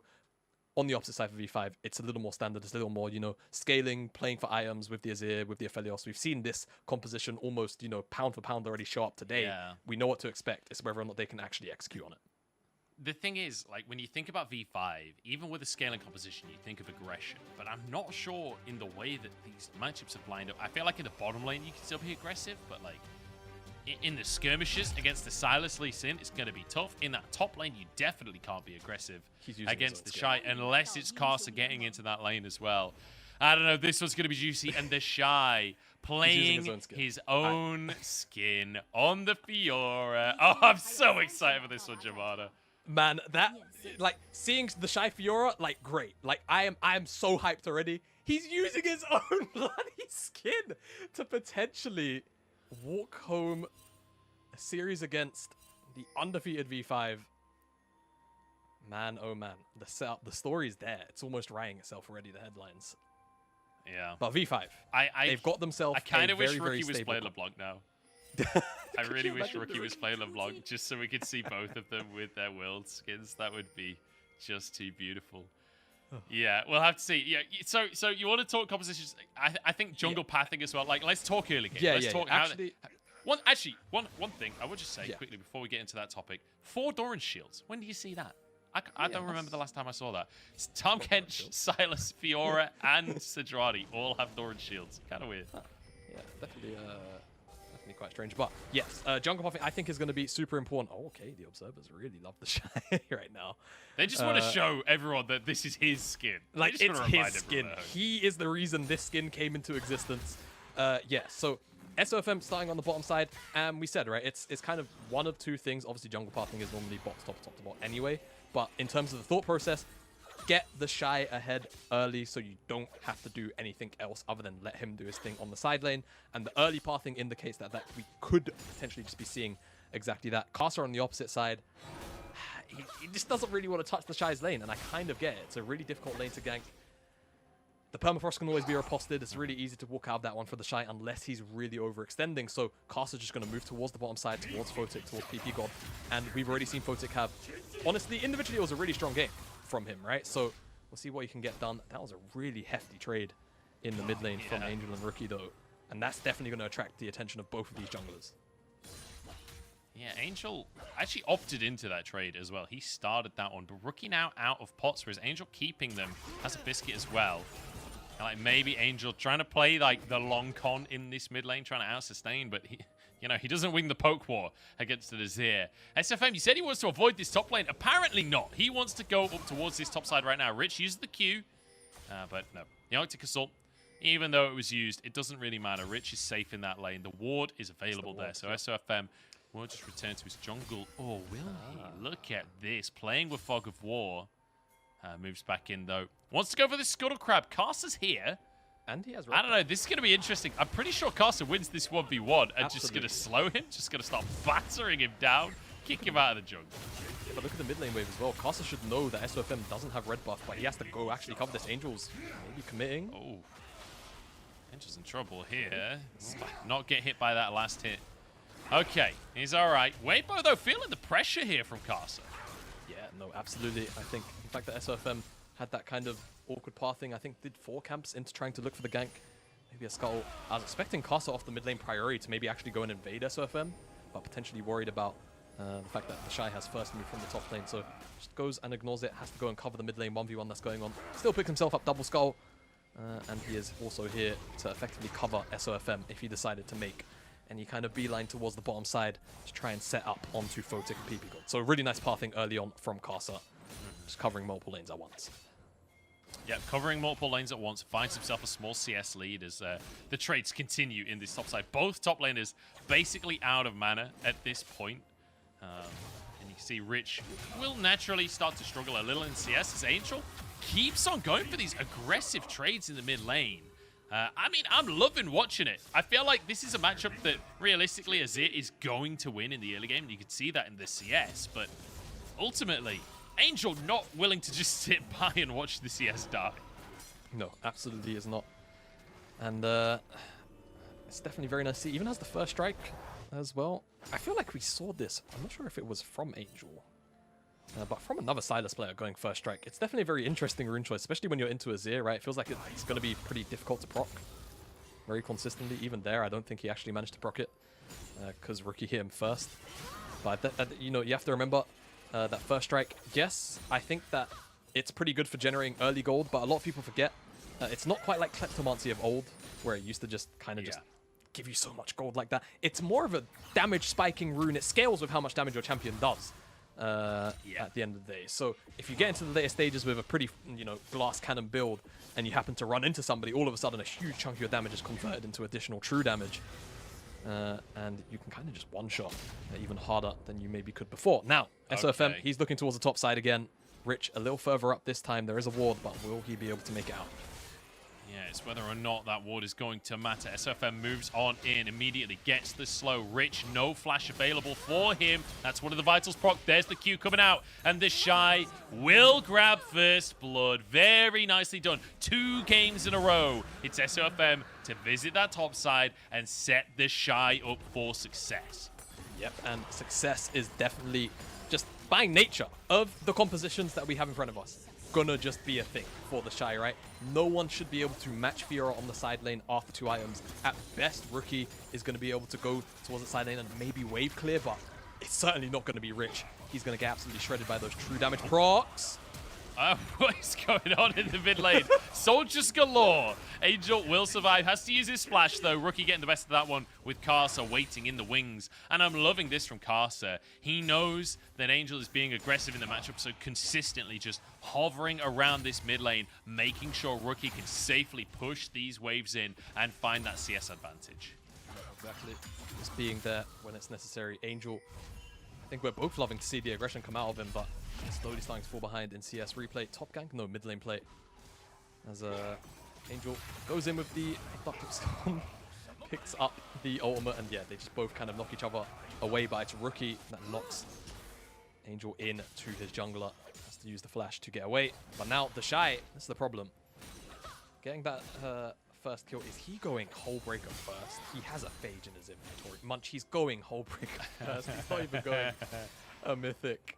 The Shy has no mercy. He has No, literally he does none. not. It's not programmed into him. Like, he just wants to destroy Rich. And to be fair, oh, here we go. Grand challenge. Look how quickly he procs it there. Last one is a little late. And there's an ignite. The Shy doesn't get the sustain he wanted. And now Karsa burning him down with the subjugation. Can he find the 1v1 against Karsa now? Dodges damage from Rich with the flash as well.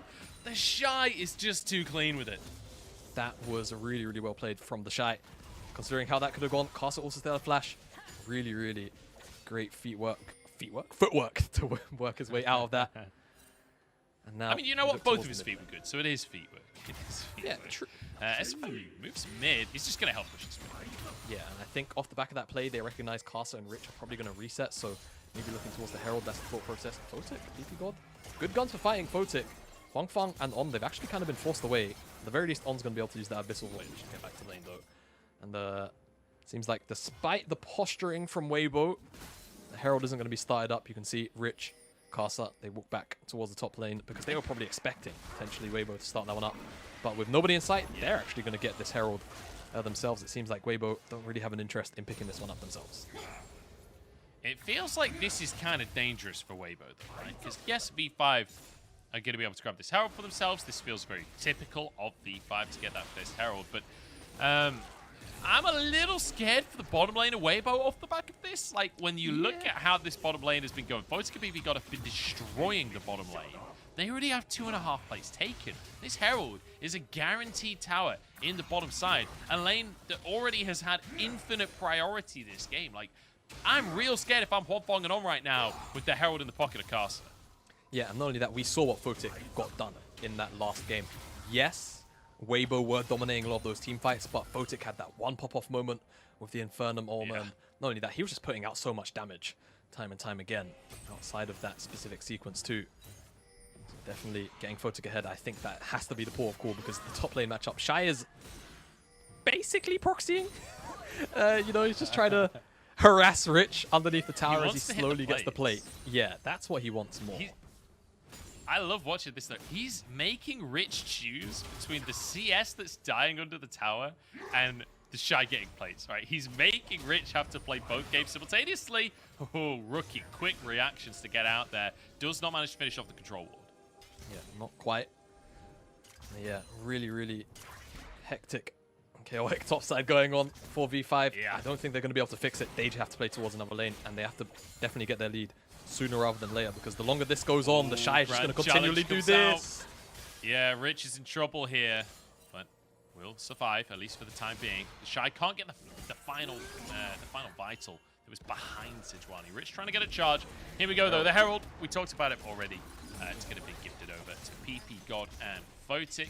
I would love to see PP God move further away there, honestly. I feel like he could have just stepped away from the tower to give Photic all of the gold from the plates, but either way, it's going to be nice for the bottom lane of V5, and they're even going to get a bonus charge as well. I'm pretty sure the eye is just about open now. Photic can't, oh, sorry, Huang can't quite find the auto attack, and there's an Infernum ulti onto Huang as well. In the meantime, Rookie finds a pick onto Angel. The Streamer Shuffle stolen away here. Can they find Rookie? They want an opportunity. Knocked back. SFM flashes on in to try and find Rookie. Kicks him through the team, but Rookie still going strong.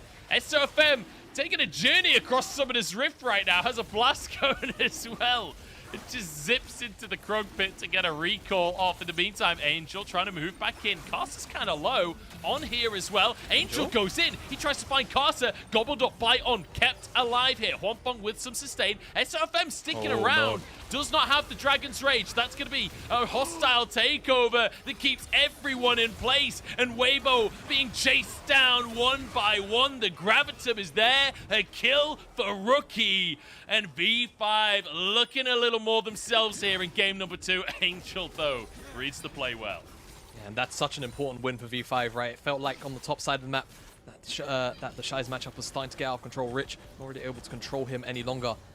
They needed that little bit of pressure. They already just about picked up that tower on the bottom side of the map, and they also got that second charge. The fact that they're able to get additional kills into Rookie in particular is so important for them moving forward, getting towards those next couple of items, towards that sort of 20-minute mark, trying to hope for that 2-item spike so they can try and force some of these team fights so that Shy has to respond in one way or another. As Angel kind of just goes in. It's a pretty smart flash from Photic, to be honest with you. Makes that chain connect onto Casa. SOFM kind of give himself away again, and it's just PP God with this really, really strong Renata armor. I think it hits everybody, right? Yeah, just about hits everybody. Insane, yeah. And there's not really too much Weibo can do other than try and disengage. V5 pick up more free kills off the back of what probably should have just been a dragon, to be honest with you. Weibo had the opportunity to disengage entirely. They didn't have to opt into that. And they did anyway. Dragon was already gone. And now V5 have a couple of kills on Turkey. Put yourself in the shoes of Weibo right now, right? You won game number 1, and the way that you won it was going in. That situation may not have been like a smart go-in, but when you won game 1 in the way that you did, I'd be going in as well, to be quite honest. I understand where they're coming from with that one. What a trade out from the Shy of the top side. I will say, Rich is doing a really good job to maintain CS up there, especially considering he died early on in the lane. And now, Rich is getting some reinforcements. The Shy knows it. He is out of there. Yeah, he doesn't want anything to do with this. 4 people in the top side of the map right now. The only person not here is his ex-teammate, and now he's just going to return back as he has his jungler and support SOFM rotating up. Same with his bottom side of the map. So 4 players on the top side, but it's Photic picking up a couple of plates. Which is definitely the important thing here. And actually, because of the way that everybody's rotated, you can take a look at the mid lane. It's Rookie that's now got free time down there. So if he stays in the mid lane, he's going to get plates. Top side, pressure's mounting. V5 are looking for something maybe. Weibo are just going to be able to stave it off. Yeah, they'll hold on for now at very least. Interesting, you talked about the build from the Shy earlier on. It's actually gone for an Iron Spike Whip as well since we talked about that. So not opting to finish any item first. We talked about a Hull Breaker first, but maybe opted towards the Gore Drinker instead. He seems unsure which direction he really wants to go just yet. It was kind of the same in last game as well. He did this last game, right? But at least he had his Mythic. This time, he's just doing it from the very start. You know, like, it's just very much the Shy. We'll see whether or not he wants that Gore Drinker or the Phage first. I will say, if he goes Gore Drinker at this point, it's a little bit strange. I think the idea is just pick up the Iron Spike Whip for a little bit of extra wave clear, right? You don't pick up the Tiamat very early on in a lot of these Fiora builds, or in some cases at all, for the wave clear. Pick up the Hull Breaker, pick up the Spike Whip just for a little bit of extra wave clear, and then you can start to go towards your Gore Drinker or Stride Breaker. It depends. I think in this game, definitely Gore Drinker is probably the more likely option of the 2. Yeah, definitely. I think right now we should talk a little bit about V5, right? This is a team that, you know, as we've said many times, 9-0 in the standings. This is a team that is comfortably in control of the leaderboard in the LPL right now. And they've just been handed their 3rd loss of the split by Weibo in game number 1. Here in game number 2, though, I feel like they're back with a vengeance, right? 3,000 gold lead at the 15-minute mark. They've got the first 2 Drakes of the game. This will be their 2nd Rift Herald taken as well. While Photic PP God take a tier 1 tower in the top side, it feels like V5 are getting everything they could possibly want. And this is where V5 thrive, right? When they're ahead at the 15-minute mark, they just dominate from that point on. They consistently find themselves wins. So it just feels terrifying for the side of Weibo now when they haven't managed to mess up the early game quite like they did in game number 1. Like when Victory 5 are ahead of 15 minutes, they haven't lost. A singular game this split they have not lost if they were ahead of 15 minutes. So feels scary for Weibo this time around. Feels much more like the V5 that we are used to. Yeah, I will say on the counterpoint, the only consolation is the context of this game. Fiora with no one that can really match her on the side, and if Weibo can hold on against the might that is V5 when they have a lead, They have a very, very valid win condition in my opinion. It seems like Stridebreaker actually will be the port call for the Shy on the Fiora. Just went back to base. This mid lane tower goes down. That's a man. That's a man that wants to chase people down in the side lane. That is not a man that wants to team fight, right? No. That is not the team fight item that you go for. Looks like Weibo are actually just going to opt out of contesting the Drake entirely. This will be 3 Drakes now for V5. And, you know, you're talking about the split push, but realistically, can you afford to split push in this game when Soul is up in 5 minutes? Luckily for the Shy, at least it's a Cloud Soul. Like, yeah, that is... Oh, no. Gravitum available. Will find the root for himself whenever he wants it. And he'll burn him in as well. Dawning Shadow for a shield. Angel? No. There's a Gale Force. He still goes down anyway. You know, a valiant attempt, but a kill. I hate Gale Force. The Aya angers me. But I'm not going to talk about that. What I will talk about is, like you said, the dragons. The fact that it is a Cloud Dragon is a pretty big win for Weibo, right? The fact that it's not one of those big combat dragons. No one really on the side of V5 uses this dragon like super well. There's no Rakan, there's no, you know, Aatrox, Olaf, anything like that. Anything that really wants to run after casting its armor on the side of V5. It's nice to have, but it's not like, you know, the Chainslaw of a Hex Dragon or the Infernal Dragon procs. So gonna be okay giving that one. So I would even say for Weibo, given the state of the game, I think they can give over the Soul. I think you don't even mind waiting to get to that point. The only issue is if you wait to get to that point and you stay behind, you're giving that time to Rookie and Photic to scale up. So the Shy really would have to come online within the next sort of 10-ish minutes, right? Because that Elder Dragon has a 6-minute respawn time. We'll see what the choices are because, yeah, giving over a Soul, it's never going to feel good objectively regardless. No, it will not. But hey, let's see what the Shy is going to purchase as he goes for the reset here. I'm curious what his inventory is going to look like in a moment's time. Couldn't quite finish off another item. Grabs that pickaxe for himself. Grabs a little bit of MR as well. Has his freebie boots from his runes. But, you know, it feels like he's not really able to push the advantage against Rich recently. Like, got some damage onto that tower and will get a bounty if he finishes the tower off as well. But look at the mini-map right now. V5 are moving over. They want to protect their top laner. They want to keep Rich alive in the play. And Rich manages to deny the vitals once again. That's twice he's done that this game. And here comes Photic. The Shy knows he's in all kinds of trouble.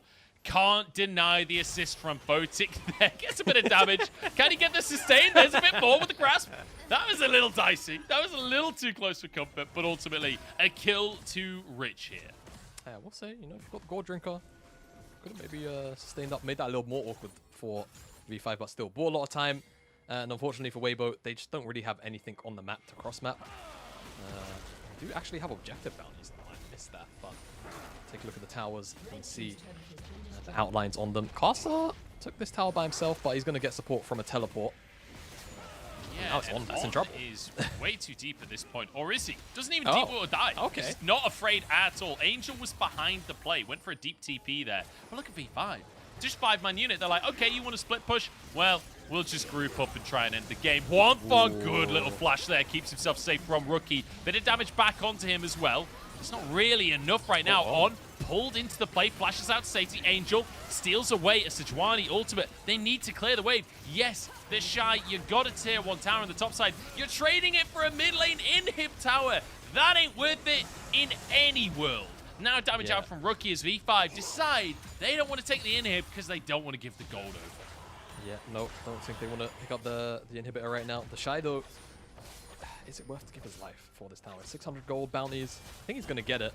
And V5 actually don't seem too interested in stopping him. So it's definitely not a great trade as your base is now open. So if you lose something... He's in a bit of trouble, but we'll just CC Rookie up. Will he actually escape with this one, though? I'm not so sure. Okay. Also trying to chase him. The pillar doing a lot of work there, but Angel does survive. Okay, 2 towers.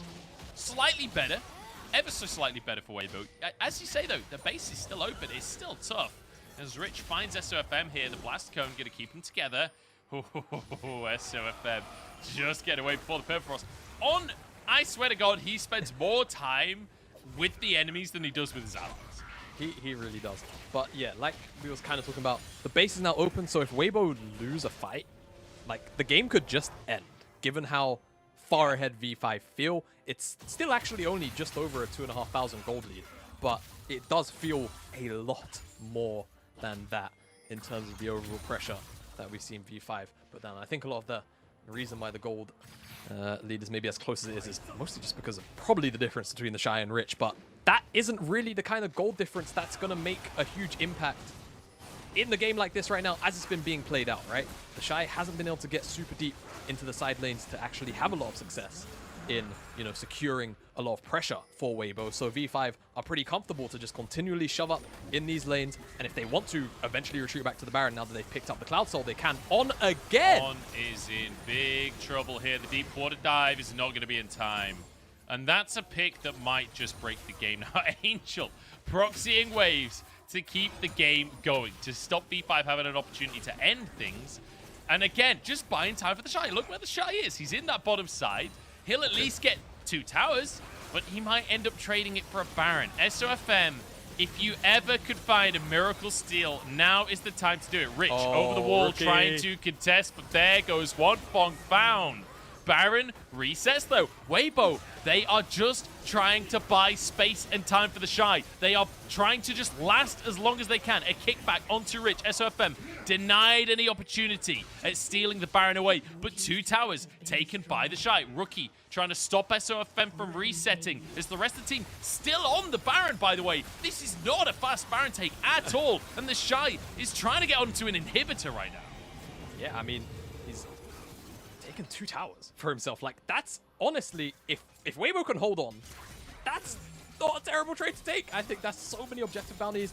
The Shy also is probably going to base and get really close to his 3rd item. You can see Tiamat plus that Vamp Scepter, so he's about 1,500 maybe away from a Ravenous. It's all about this rookie flank to set up onto Huang Fan and onto SOFM.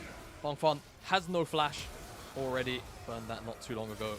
And VD5, they're able to get onto the Baron. Angel does his best to try and make something of a situation down here. But it's kind of easy for Photic to just do that through the plants. Yeah, exactly. I mean, like, right, okay. Jamana, we're in a really weird spot right now. It's a long time since I've seen a game where a team is truly committing to the split push. I feel like in 4 minutes' time, we're going to see Elder spawn onto the map. V5 are the team that want to, you know, just exact the pressure that they have right now. They've got a 4,000 gold lead and take that objective. But somebody has to stop the Shy ending the game during that. I genuinely feel like Weibo, if an Elder fight happens, they're just going to throw their bodies at V5 and just stop any recalls and let the Shy try and end the game. Speaking of which, the Shy is currently trying to take an inhib tower that Rich is trying to defend. Rich is desperately trying to hold on. Oh wait, what? Rich! It's just solo killed the Shy. I have no idea what happened. The Shy still has flash available. The 1 win condition for Weibo just flushed itself down the toilet. My only assumption is that he tried to tower dive the Rich underneath the tower, and now V5, Baron in pocket. They have the ability to try and end this game. All they have to do is look for an engage. Weibo, last legs. Yeah, not many minions available for V5, though. They're being pushed back for the time being. Rich is with the team. Damage out from Angel. Has the Emperor's defied if they go too hard on towards him. The Shy, 10 seconds on the respawn, but again, not built for the team fight, not built to go for a 5v5. V5 are in such a strong position and just continue to muscle forward. They want to push to 3 games. They want to make sure that their undefeated streak remains in the LPL here. The Shy just goes in, on towards Rookie, on towards his old mid laner, but he's taken down by PP God.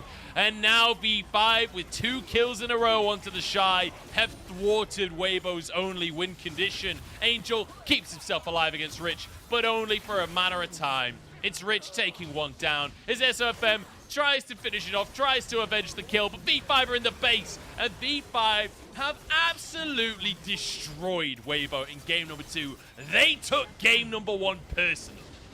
They did indeed, and this was more of the V5 we were expecting coming into the day.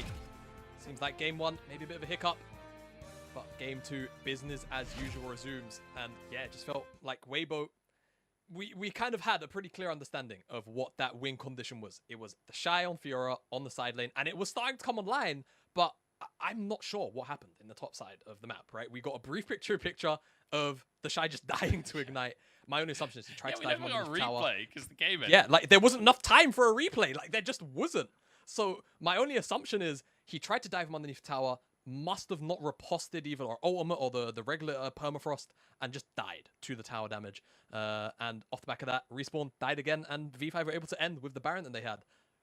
Definitely a bit of a disappointing way. You know, I feel like V5 were almost always going to win that game, but there was always the fringe hope that the Shy could maybe make something happen on the side lane. Wasn't quite there this time around. And now we're sitting at series point in a series which I feel like could honestly go either way if we get another ceiling performance from Weibo like we got in game 1. The thing is, I feel like this series is just the Shy in a nutshell, right? It really Game is, number 1, isn't it? he's on the Jax, he's 1v5ing, just annihilating them. Game number 2, he's on the Fiora, good in the laning phase, gets solo killed because he tries to dive the Sejuani, and then just runs in 1v5 and dies at the end of the game. Like, the way that game ended was incredibly the Shy. And obviously, this wasn't exclusively the Shy's fault. Like, the Shy was the only condition. The rest of Weibo fell apart long before every egg was in the Shy's basket. But very the Shy way for that one to finish out, honestly. Yeah, no, I definitely agree. And I just feel like V5 able to play to the win conditions a lot better than they were in game number 1, right? You have very hard scaling AD carry. You got Photic ahead. Rookie was able to procure his own leads in that matchup 1-1. I feel like Angel was just on the back foot in that matchup for a majority of it, and Castle was around that lane a little more than SOFM was, which was probably, you know, the opposite of the expectation we were looking towards, right? Lee Sin, Silas trying to find setup onto the Azir. It just makes sense, but we just never ended up seeing it. And this is maybe about the only time, that little clip that we had briefly there on the screen, that we actually saw SOFM give the Shy a bit more attention, which compared to game 1, you would have actually expected in a matchup like that to see SOFM give him more resources and time. But not only that, towards both solo lanes, never came to fruition. And now we sit in a situation where we're going to game 3. We certainly are, Jamada. We certainly are going to game number 3. This has been a mental series so far, and I hope it continues as it has been going. I hope we get a close early game and we get a bagger one to round our day out. We'll jump into break, and we'll see you guys shortly.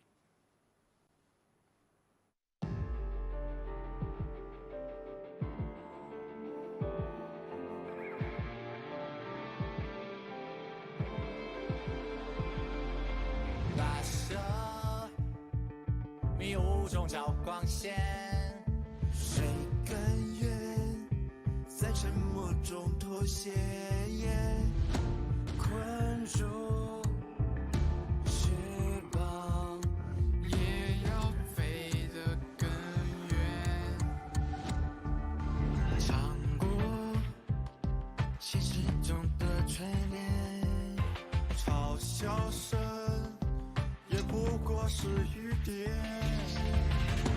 勇者的入场券，拒绝最廉价的怨言。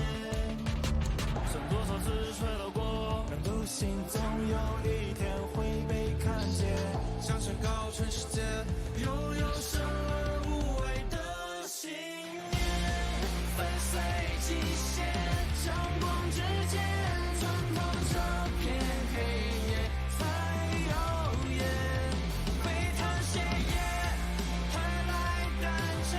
心中永远燃着炽烈的火，不熄灭。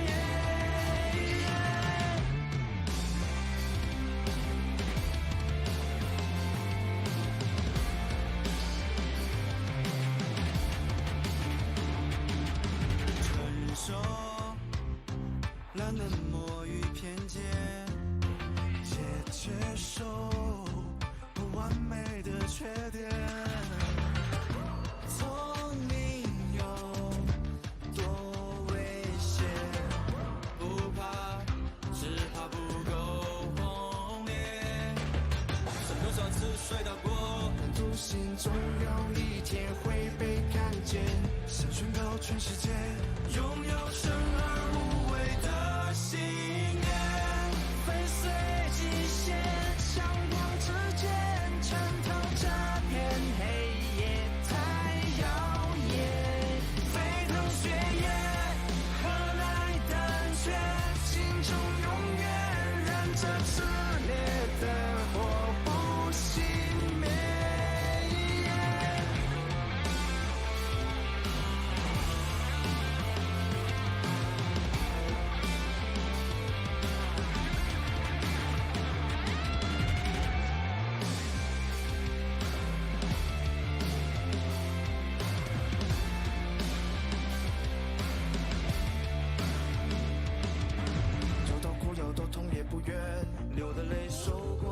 上都会终结。被否定被拒绝多少遍，挡不住勇气疯狂蔓延。一颗心一双脚都匹配，这条路不走到尾绝不停歇。每个你每个我很渺小，却有生而无畏的信念，战胜一切，向光之间穿透这片黑夜才耀眼，展翅闪电，点亮世界，心中永远燃着炽烈的火，不熄灭。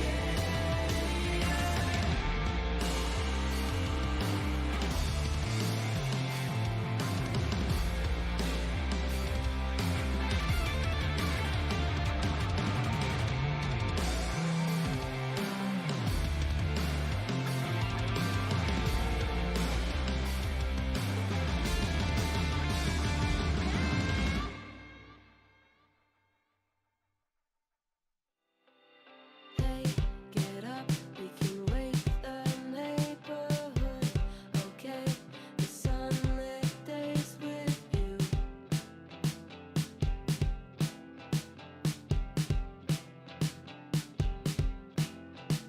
Hey, get up, we can wake the neighborhood. Okay, the sunlit days with you.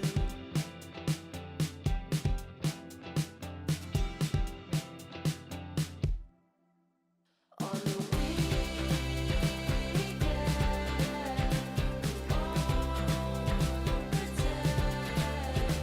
swim against the tide, look up at the sky. I just don't know why, I just don't know why.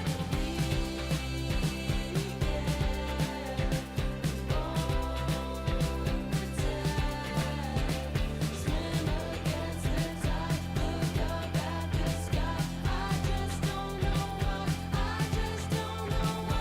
Run away as the sun goes down. Okay, as long as I'm with you.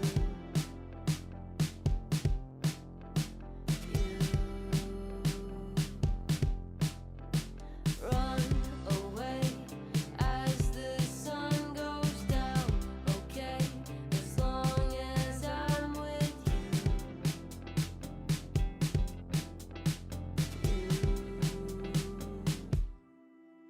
On the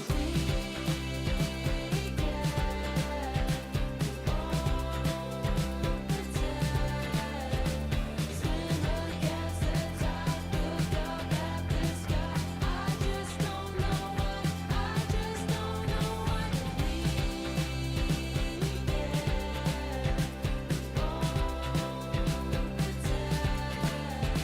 Swim against the tide, look up at the sky. I just don't know why, I just don't know why.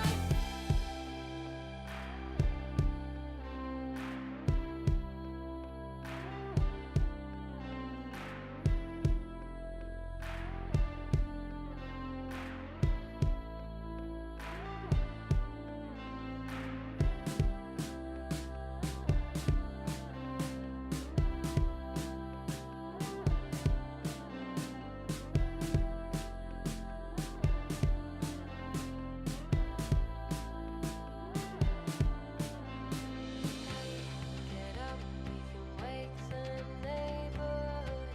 Okay, the sunlit days with you.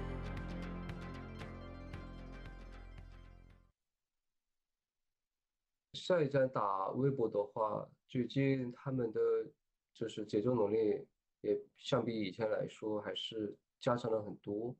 然后我们也是比较喜欢就是打中野这一块儿的。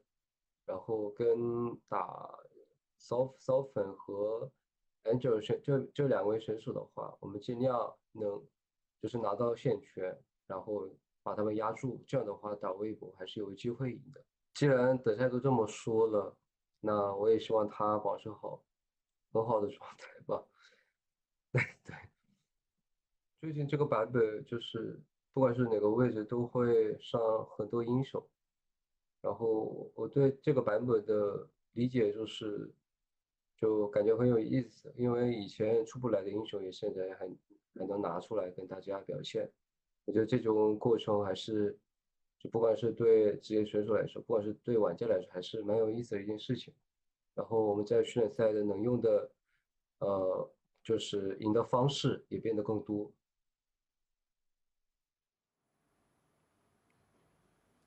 Welcome back, everybody, to the LPL. I've taken my shirt off because it's getting just too hot. It's real hot in England right now. But hilariously, we're basically matching now, Jamana. We coincidentally have worn basically the same T-shirt.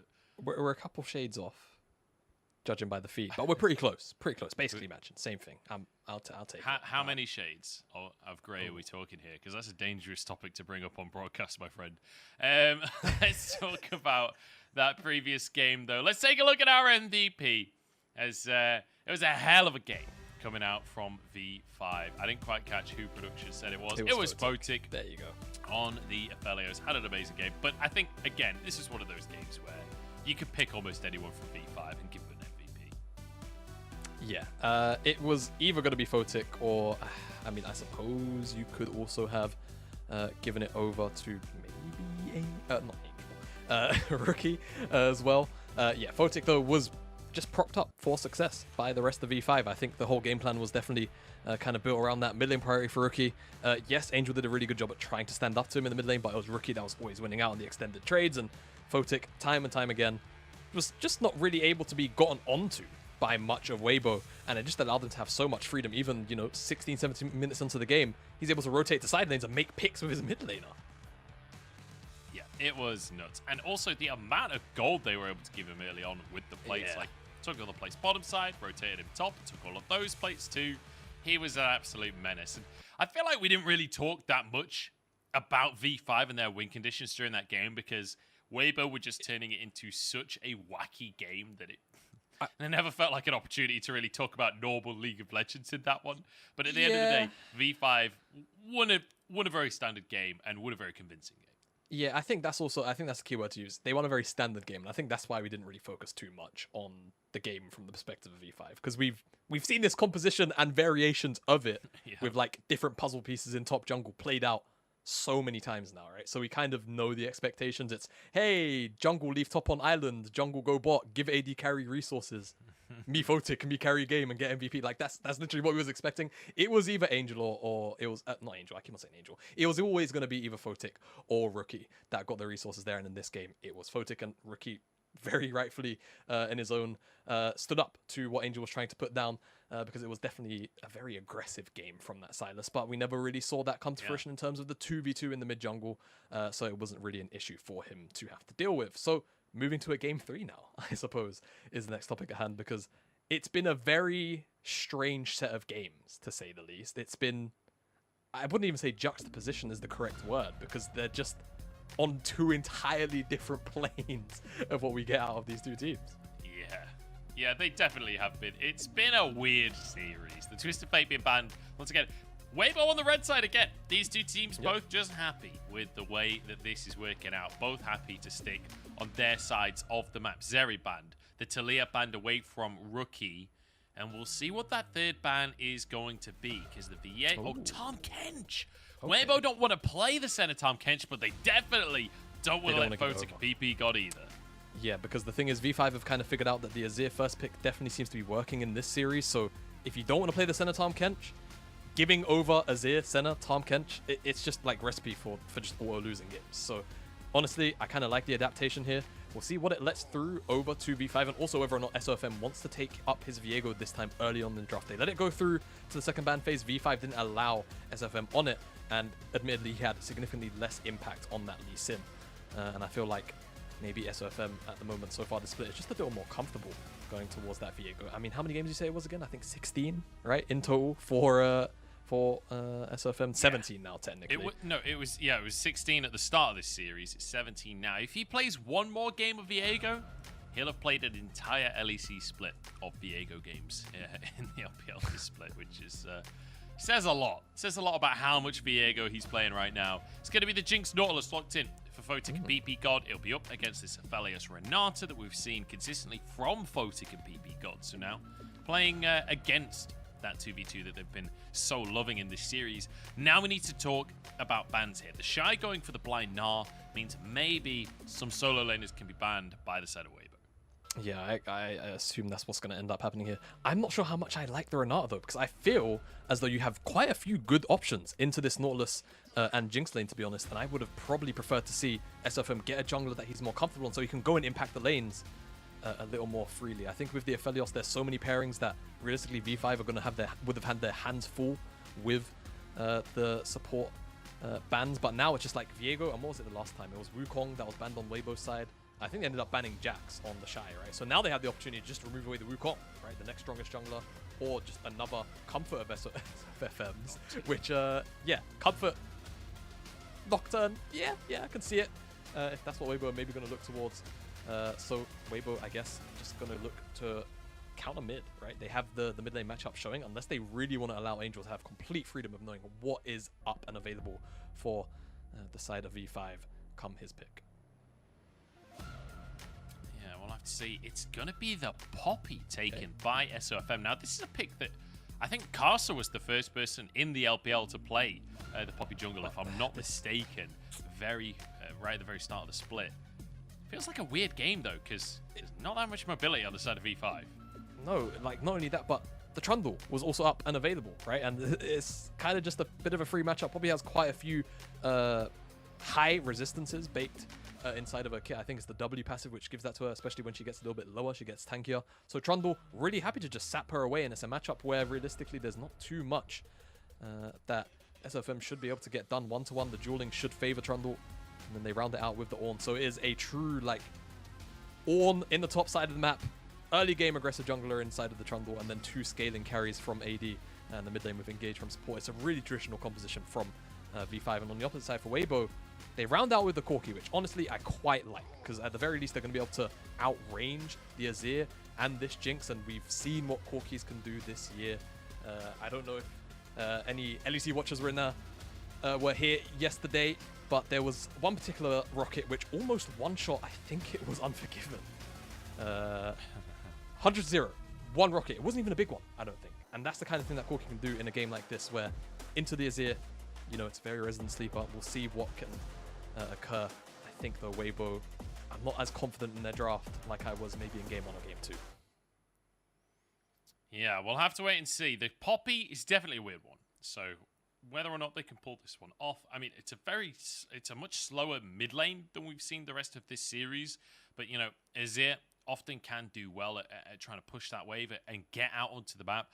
Ricky talked in this pre-game interview, or the interview we showed before this game anyway, not necessarily a pre-game for this, but he said, you know, against Weibo, we need to overwhelm the mid jungle 2v2, and well, he's got a fairly neutral matchup, and the jungle matchup is very winning for the side of V5, so certainly ticking those boxes for the side of V5. We'll see if they can actually exact that win condition. Hwangpong and Ondo, I feel like, have their work cut out. I feel like they have the potential to find aggressive moments here. Maybe can find priority against this Jinx Nautilus with the ranged matchup that they've got for themselves.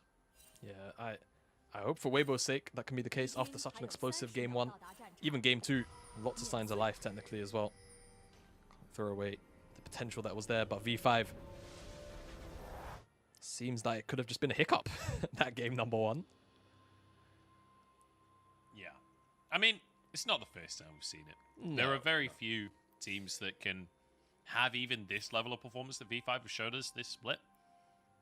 Expecting that to happen without singular game losses against teams whose caliber is exceptional, right? Weibo, yeah. People like to meme on Weibo a lot, but when you look down this roster, 4 of these players are essentially legendary players. Like, you know, Hwangpong, still in the grand scheme of things, relatively new to the league, right? But made it to World Finals in his first year of professional play. Like, that is unbelievable. The Shy, SOFM, Angel, they speak for themselves on moving into the league and very rapidly building a name for himself as this aggressive support that likes to change the way the game is played. And this Renata especially, for me, is one of his standout picks, right? Well, we saw the clips earlier on today. of him flashing forward aggressively on this Renata. He's more than happy to use this Renata as an engaged champion, which is not really the way Renata was designed necessarily, but On doesn't really mind. So this is a team that I think, you know, coming into the series, yes, they were the underdog, but it doesn't surprise me that they were able to take a game. No, absolutely not. I agree with you 100%. I think, like you say, the caliber of player, the pedigree, it kind of just speaks for itself. Weibo, yes, they get memed. Yes, they have very interesting looking games, but you can't deny the natural talent that this roster has. Is 2v2 on the bottom side, gonna kick off. Level 2's come in. Big hook onto Huanfeng. Maybe they don't have the natural talent after all, but then again, turning it around. PP God was still only level 1 there. It's still a favorable trade for the side of V5 because it's support damage versus AD carry damage, but with the fleet footwork and with that Severum, Huanfeng should be able to keep himself safe. But Ignite for heal, that's a positive for V5. SFM. Okay, never mind. Rookie just slides on out to safety. Yep. Corki is a resident sleeper. Who would have guessed it? Even if junglers try. As top side, Shy just uses jump. Yes, he did. Oh, the flash comes out from Karsa. He does not want to let the Shy escape. On the pillar is beautiful. The Shy just got completely bodied by Karsa. That was complete shutdown on an attempt to flash over that wall there. Because as you get right past the geography of where that wall spikes out, you get exactly where he placed the pillar. If you get there, you can flash over the wall. Denied entirely from Karsa. Really good stuff to shut down the Shy very early on in that matchup. And so he's going to get a little bit of information for himself that the red buff is unavailable. And they also see where SFM is, so he's going to take that red buff. In the mid lane, Rookie is beating on Angel in this matchup right now. And SFM, So, side map. you know, I know it's not an exciting matchup to talk about, Jamada, but talk me through, like, Corki versus Azir. Is this meant to be as one-sided as it currently looks? I mean, it definitely can be. Depending on how well the Azir plays it. As you can see, Rookie getting a really bear into these trades. But again, replay, looking at how nice that pillar was. And again, it's placed perfectly because that is almost the exact spot in the wall where you can flash over the wall. And just denies him away, knocks him back. But yeah, I think it's more or less like, you know, Azir early on, priority, trading power really does lean in his favor. Even some all-in threat if the Corki like really missteps. A little bit too much, but then eventually it's sort of around that level 11, give or take, second point in rockets for the Corki, where yeah, he just kind of comes online, starts to outrange the Azir, starts to kind of just out-wave clear him, and then that matchup, you know, 1-to-1 at the very least directly just becomes a little bit unpleasant to play on the Azir side. Okay, well, we'll have to see how that continues to develop as Angel goes aggressive and just gets chonked out. Not convinced on the trading so far from Angel. I'm loving this aggressive version of Angel, though. Like, when you think of Angel historically, this is not an aggressive laner. You know, it's not working for him. He is still just getting destroyed by Rookie in all of these trades. But, you know, last game as well of the Silas, he was more than willing to be aggressive. I'm enjoying the show at very least. He's not basing. He just teleported back to lane. That's the worst part about it. And this wave isn't a cannon, so if he'd based on this timer, he would have missed out on a whole bunch. So he just walks forward, clears the wave, maybe believes Rookie doesn't quite have enough mana to murder him, but knows the cooldowns quite well. And Rookie has a couple of options if he wants to hold that into a freeze, maybe go for a reset. Choice is his. Weibo, someone aggroed the dragon. I'm not sure if that was intentional or not. Seems like the answer is no, and SOFM is just sprinting at Rookie, but nothing's really going to happen. How is this working? Weibo are like, oh, our mid laner is reset. Time to start the Drake and force Rookie out of mid lane. And for some reason, V5 are like, yeah, okay, no worries. We'll just back away. It's like, I'm a little confused on that one. Karsa just pathing up towards that top side. Same for SOFM as well as he moves to his chickens. Yeah, okay. So very strange state of affairs, but both these junglers want the Scuttle Crab, and SOFM had pre-vision of it, just couldn't knock him away. Phase rush. But now he doesn't have that, but there's also no pillar for Karsa. But we have to look at the lane, because Rich has first move, so SFM's going to have to give it up. And he throws up the frog, question mark. I would too. SFM, where are your laners? Where are they? Honestly, so far this entire game has been a question mark frog for me. There's been some weird stuff going on. But you know what? It's V5 versus Weibo. I feel like you can't really anticipate just straight up normal League of Legends. And I will say, looking at this bottom lane, it's been Photic and PP God with the Renata Aphelios all series long, and they've been consistently grabbing plates. Well, On and Huanfeng playing this side of the matchup extremely well as well. using that range advantage, finding themselves an early lead, and a big old CS lead as well down in that bottom lane. 15 CS up. Obviously, there's 6 minions here, so it will be minimized to about 10, but even still, a big advantage for Weibo in the bottom side. Yeah, and it's more about the plates as well, picking those up. There's no base that's actually come through on Hong Kong's side, so he's going to have a good 1,500 gold almost to reset on. Wow. Really good job, and they're going to leverage this. Who needs junglers? Yeah, I guess just, yeah, no jungle. I don't think I've ever seen this. I don't think I've ever seen. I can't remember the last time I saw this kind of thing in competitive, but my god, I love it. I wish we saw it more. Because I was like, okay, yeah, Weibo taking the dragon, SOFM's there. But then I saw the icon that SOFM just purchased boots. Yeah, like he was resetting. Yeah. He was resetting from Krugs. But obviously, like, the thing is, V5 knew SOFM was up at the top side, so why would they be checking the Drake? They just think Hongfeng and On have reset. Really smart dragon. Yeah, honestly, hats off. Great job. And just continuing to leverage the lead that they've garnered practically for themselves, right? SOFM, I guess, showed face, but didn't really have too much impact, at least not on screen. So maybe he forced Photic and PP God off the tower when he was down there. But Dragon picked up for Weibo. Good early signs. And I think Dragons, unfortunately with a Corki Azir Munch, the way games typically go is they last about 35 to 45 minutes, and both of them get really, really fed. And then we start to have to rely on Dragons later on.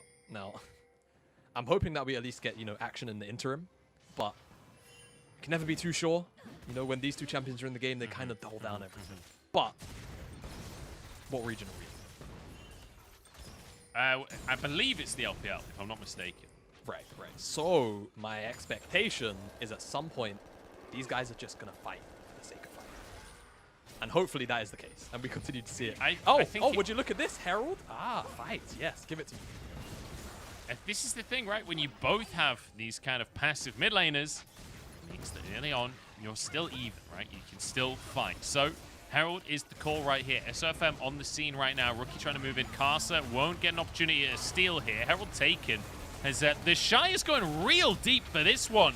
It's big. Rookie goes in deep onto the play, but the Shy's still surviving, and it's turned around. There's a kill for SOFM. His Angel now chasing down Rich. SOFM flashes forward, looking for a stun onto PP God, but pushed against the wall himself. And On can't quite find the handshake. Honestly, really good job from Weibo. They pick up the Herald, and I really want to highlight what Angel was doing there, because he was controlling the choke against Rookie, and I believe it was also against PP God, ensuring that they couldn't link up and make it to the river. Because of that, Weibo, they're able to secure the Herald. The fight is super split on two fronts. Karsa and Rich on the top side, not able to do much now. The Shy potentially in danger. No vision here for himself. Karsa, this should be a bit of a freebie. No flash. Still the hop.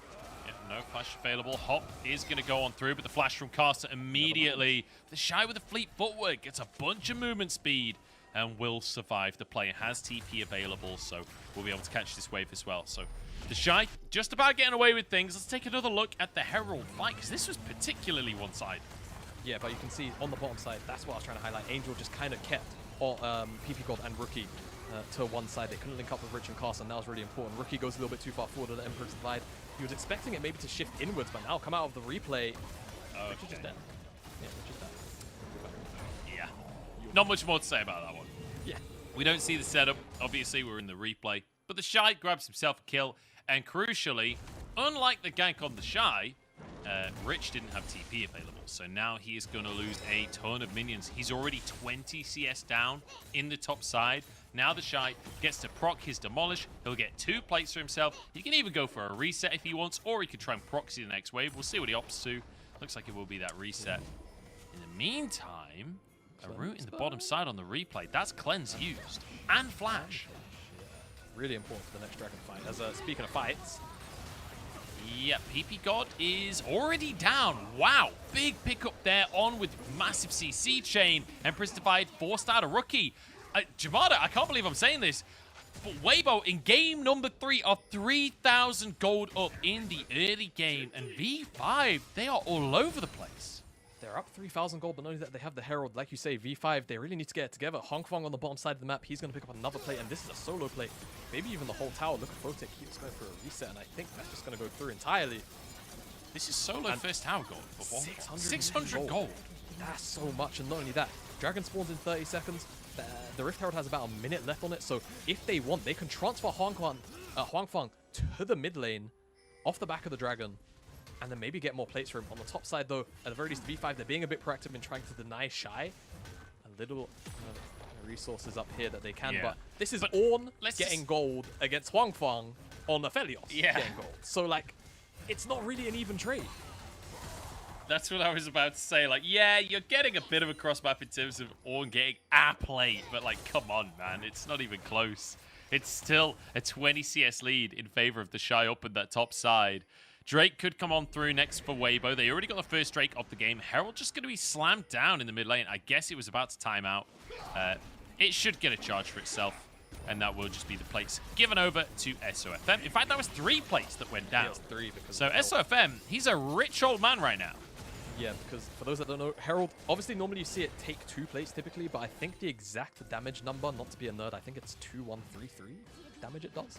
So that mid lane tier 1 didn't quite have 100 HP.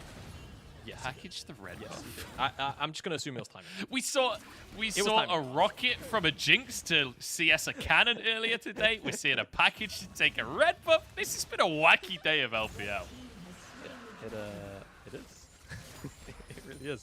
But I think I'm just going to assume it was timing out. Obviously, it needs it to be synced up for the next dragon. And now, so ooh. I mean, honestly, if that connects, that's another play. So I can respect the attempt, to be entirely frank. V5. It's extremely close. Look at this.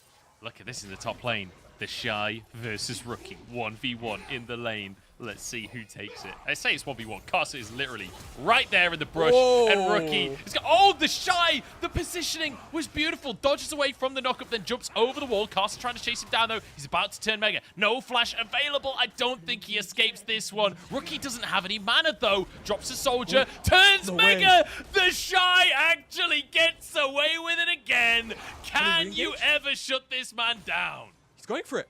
He's going for it, man. No way. No way. The Shy 2v1. He doesn't give a monkey's. Now going to go for a dive on Skarsa. No way does he pull this off. He gets the double kill. The Shy is simply unbelievable. The Shy, man. What can you do about this guy? You sent 2 people for him. It's Rookie versus the Shy. We're like setting it up 1v1. Carson tries to interrupt it, and the Shy says, screw you. I want my kill on Rookie, and he gets it. And he turns it around, makes it a 2-for-1, just for the sake of making it a 2v1. To be honest with you now, look at this sidestep. It's so good, just about able to hop over that wall. It's just pixel perfect. That's the exact way to put it.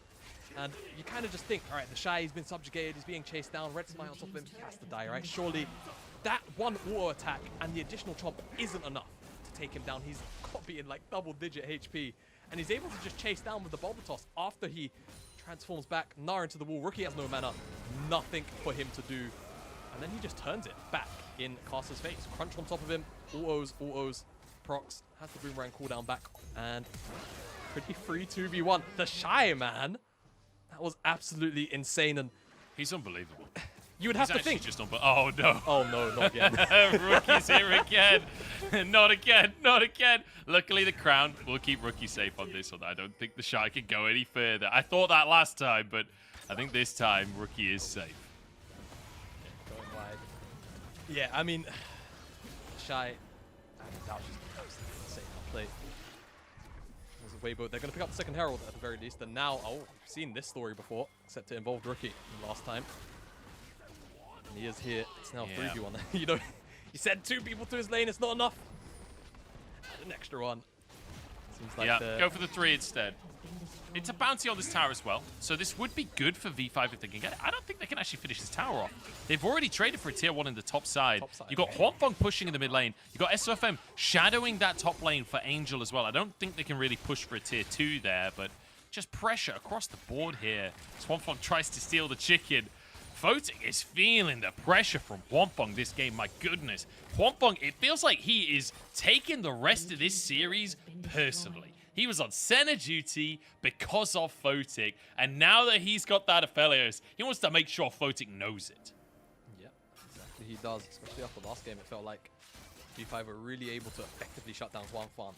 in the bottom side of the map. And this time around, him and On just had complete freedom to do whatever they wanted inside of that lane. It felt like Caster didn't really pressure the bottom side of the map too much, which is definitely kind of strange when you think about it. Nautilus setup with that Trundle to a mobile target. Would have been a very easy lane to try and focus on. Maybe afraid of SOFM joining in the 3v3. But because of that, I mean, how many plates did he take in the first 14 minutes alone, right? I think it was 4 by himself, that whole tower. No, he got the entire tower in the end, didn't he? I think it was a million. So it was so much gold, and he's already almost hit the Lord Doms, and you can already see, as kind of highlighted right now on the screen, the vision line that's starting to be set up now that we're starting to kind of approach the mid-game portion of our matchup here. Do you know what? I think we've been blessed by Atlas today from the LCK, because we have had so many Cloud Souls today. It's another Cloud Soul.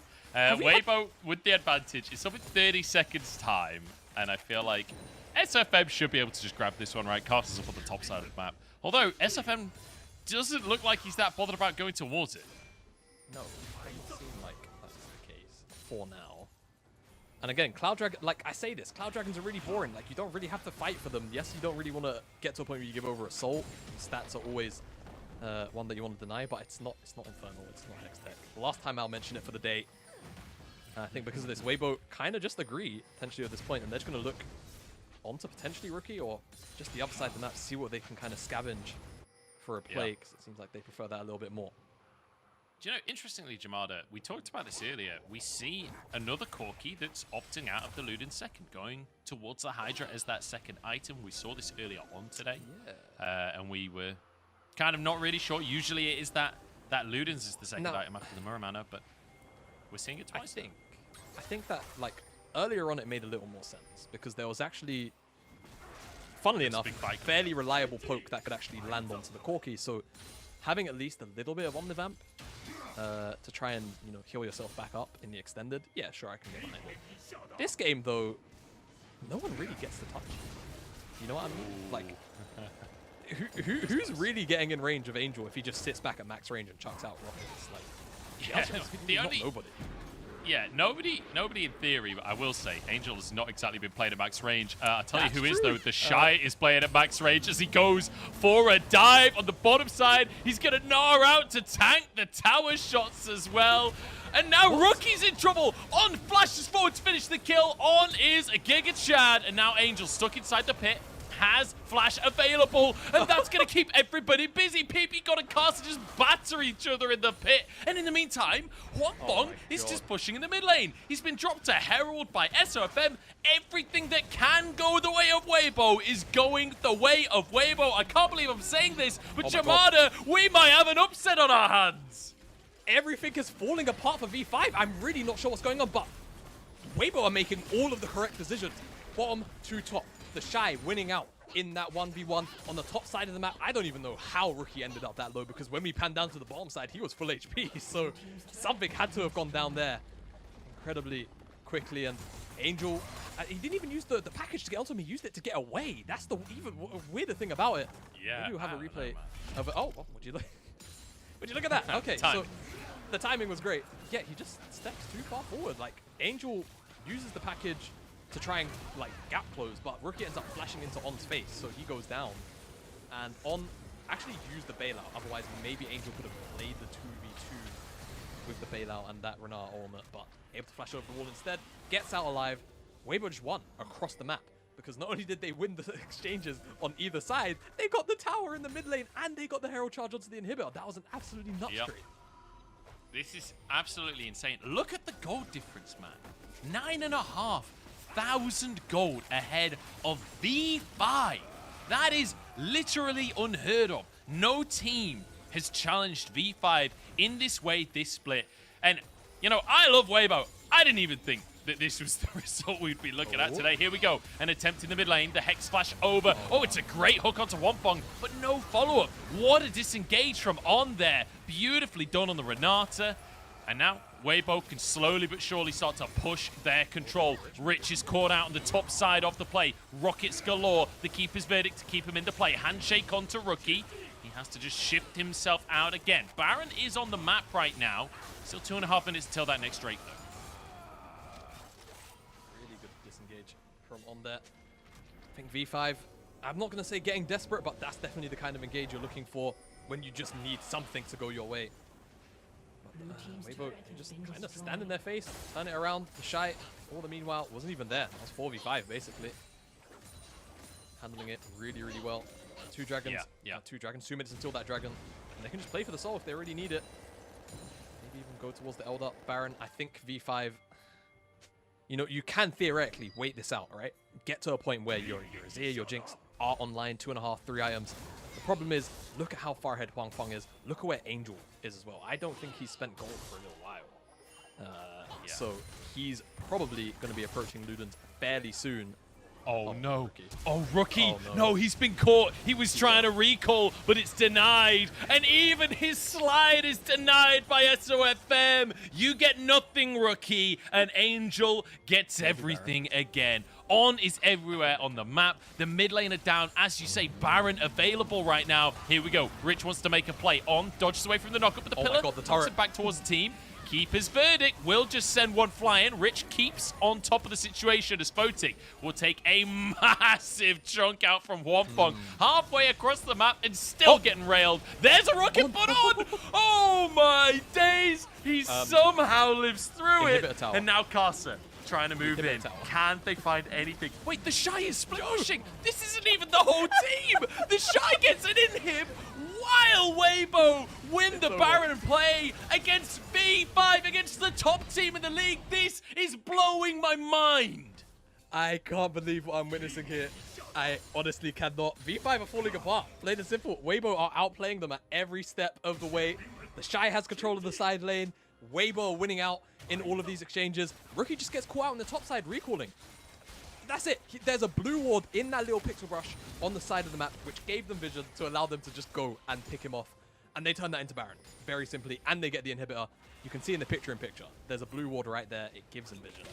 And yeah, I love that. Well, like zoomed in, SFM just appears in the box like, hello, I'm here for a play. 5 seconds on the Drake though, Jabada. This is crucial. They have to give this it. will be sold for Weibo. Give it. Don't even ask the question. They have to give it. Like if they... Okay. Oh, okay. I have to calm down. Yeah. No calm. There is no time for calm. Not in this game. We're 25 or 24 minutes on the clock here as Weibo will grab themselves the Cloud Soul. And I can't believe it, but Weibo are 12,000 gold up. That's 500 gold ahead per minute in the game. That is an absurd lead against any team. That's an absurd lead if it's a top team versus a bottom team in the LPL. This is Weibo against the very best the LPL has had to offer this split, but apparently Weibo are more than a match. And you know, the Shy trolled Rookie plenty of times when they were on the same team. Feels like now he's got a legacy to continue. Yeah, it seems to be the case. There's a bomb side. Shy 3v1, 4v1 soon. Yeah, speaking of the Shy, he's having a little trouble down in his bottom side. He's made some new friends, 4 of them to be precise, as they will get 1 kill, but at what cost, Jamada? At what cost? They lose 2 inhibitor towers and potentially some inhibitors as well. It is 4v5 on the map right now, though, so maybe V5 can find an opportunity. But the thing is, there's just so much damage. Huang Feng knocked back by Rookie. Maybe will go down. This is the moment. This is the opportunity for V5 to get back on the board. A double kill on the Jinx's Angel will take down that mid lane inhibitor, but perhaps punished here. The TP coming through from Rookie. He wants to punish the enemy mid laner, but Angel, he ain't even retreating. He wants to fight for himself, trying to finish Rich off, but he just doesn't have the damage. Rookie finally with a bit of redemption. Okay, Weibo overstep and V5 punish. A little bit too split up on the walk in with the Baron buff. They still get 2 inhibitors, and V5, they're going to be on the back foot for the next couple of minutes either way, but definitely a bit of a sign of life, breath of life maybe, to find a pick like this. Huang Feng just gets caught out by that. Yeah, I mean, no flash, it just makes him a very easy target. Tries to get a force out of it. SOFM, no way to really help his AD carry, goes down with him.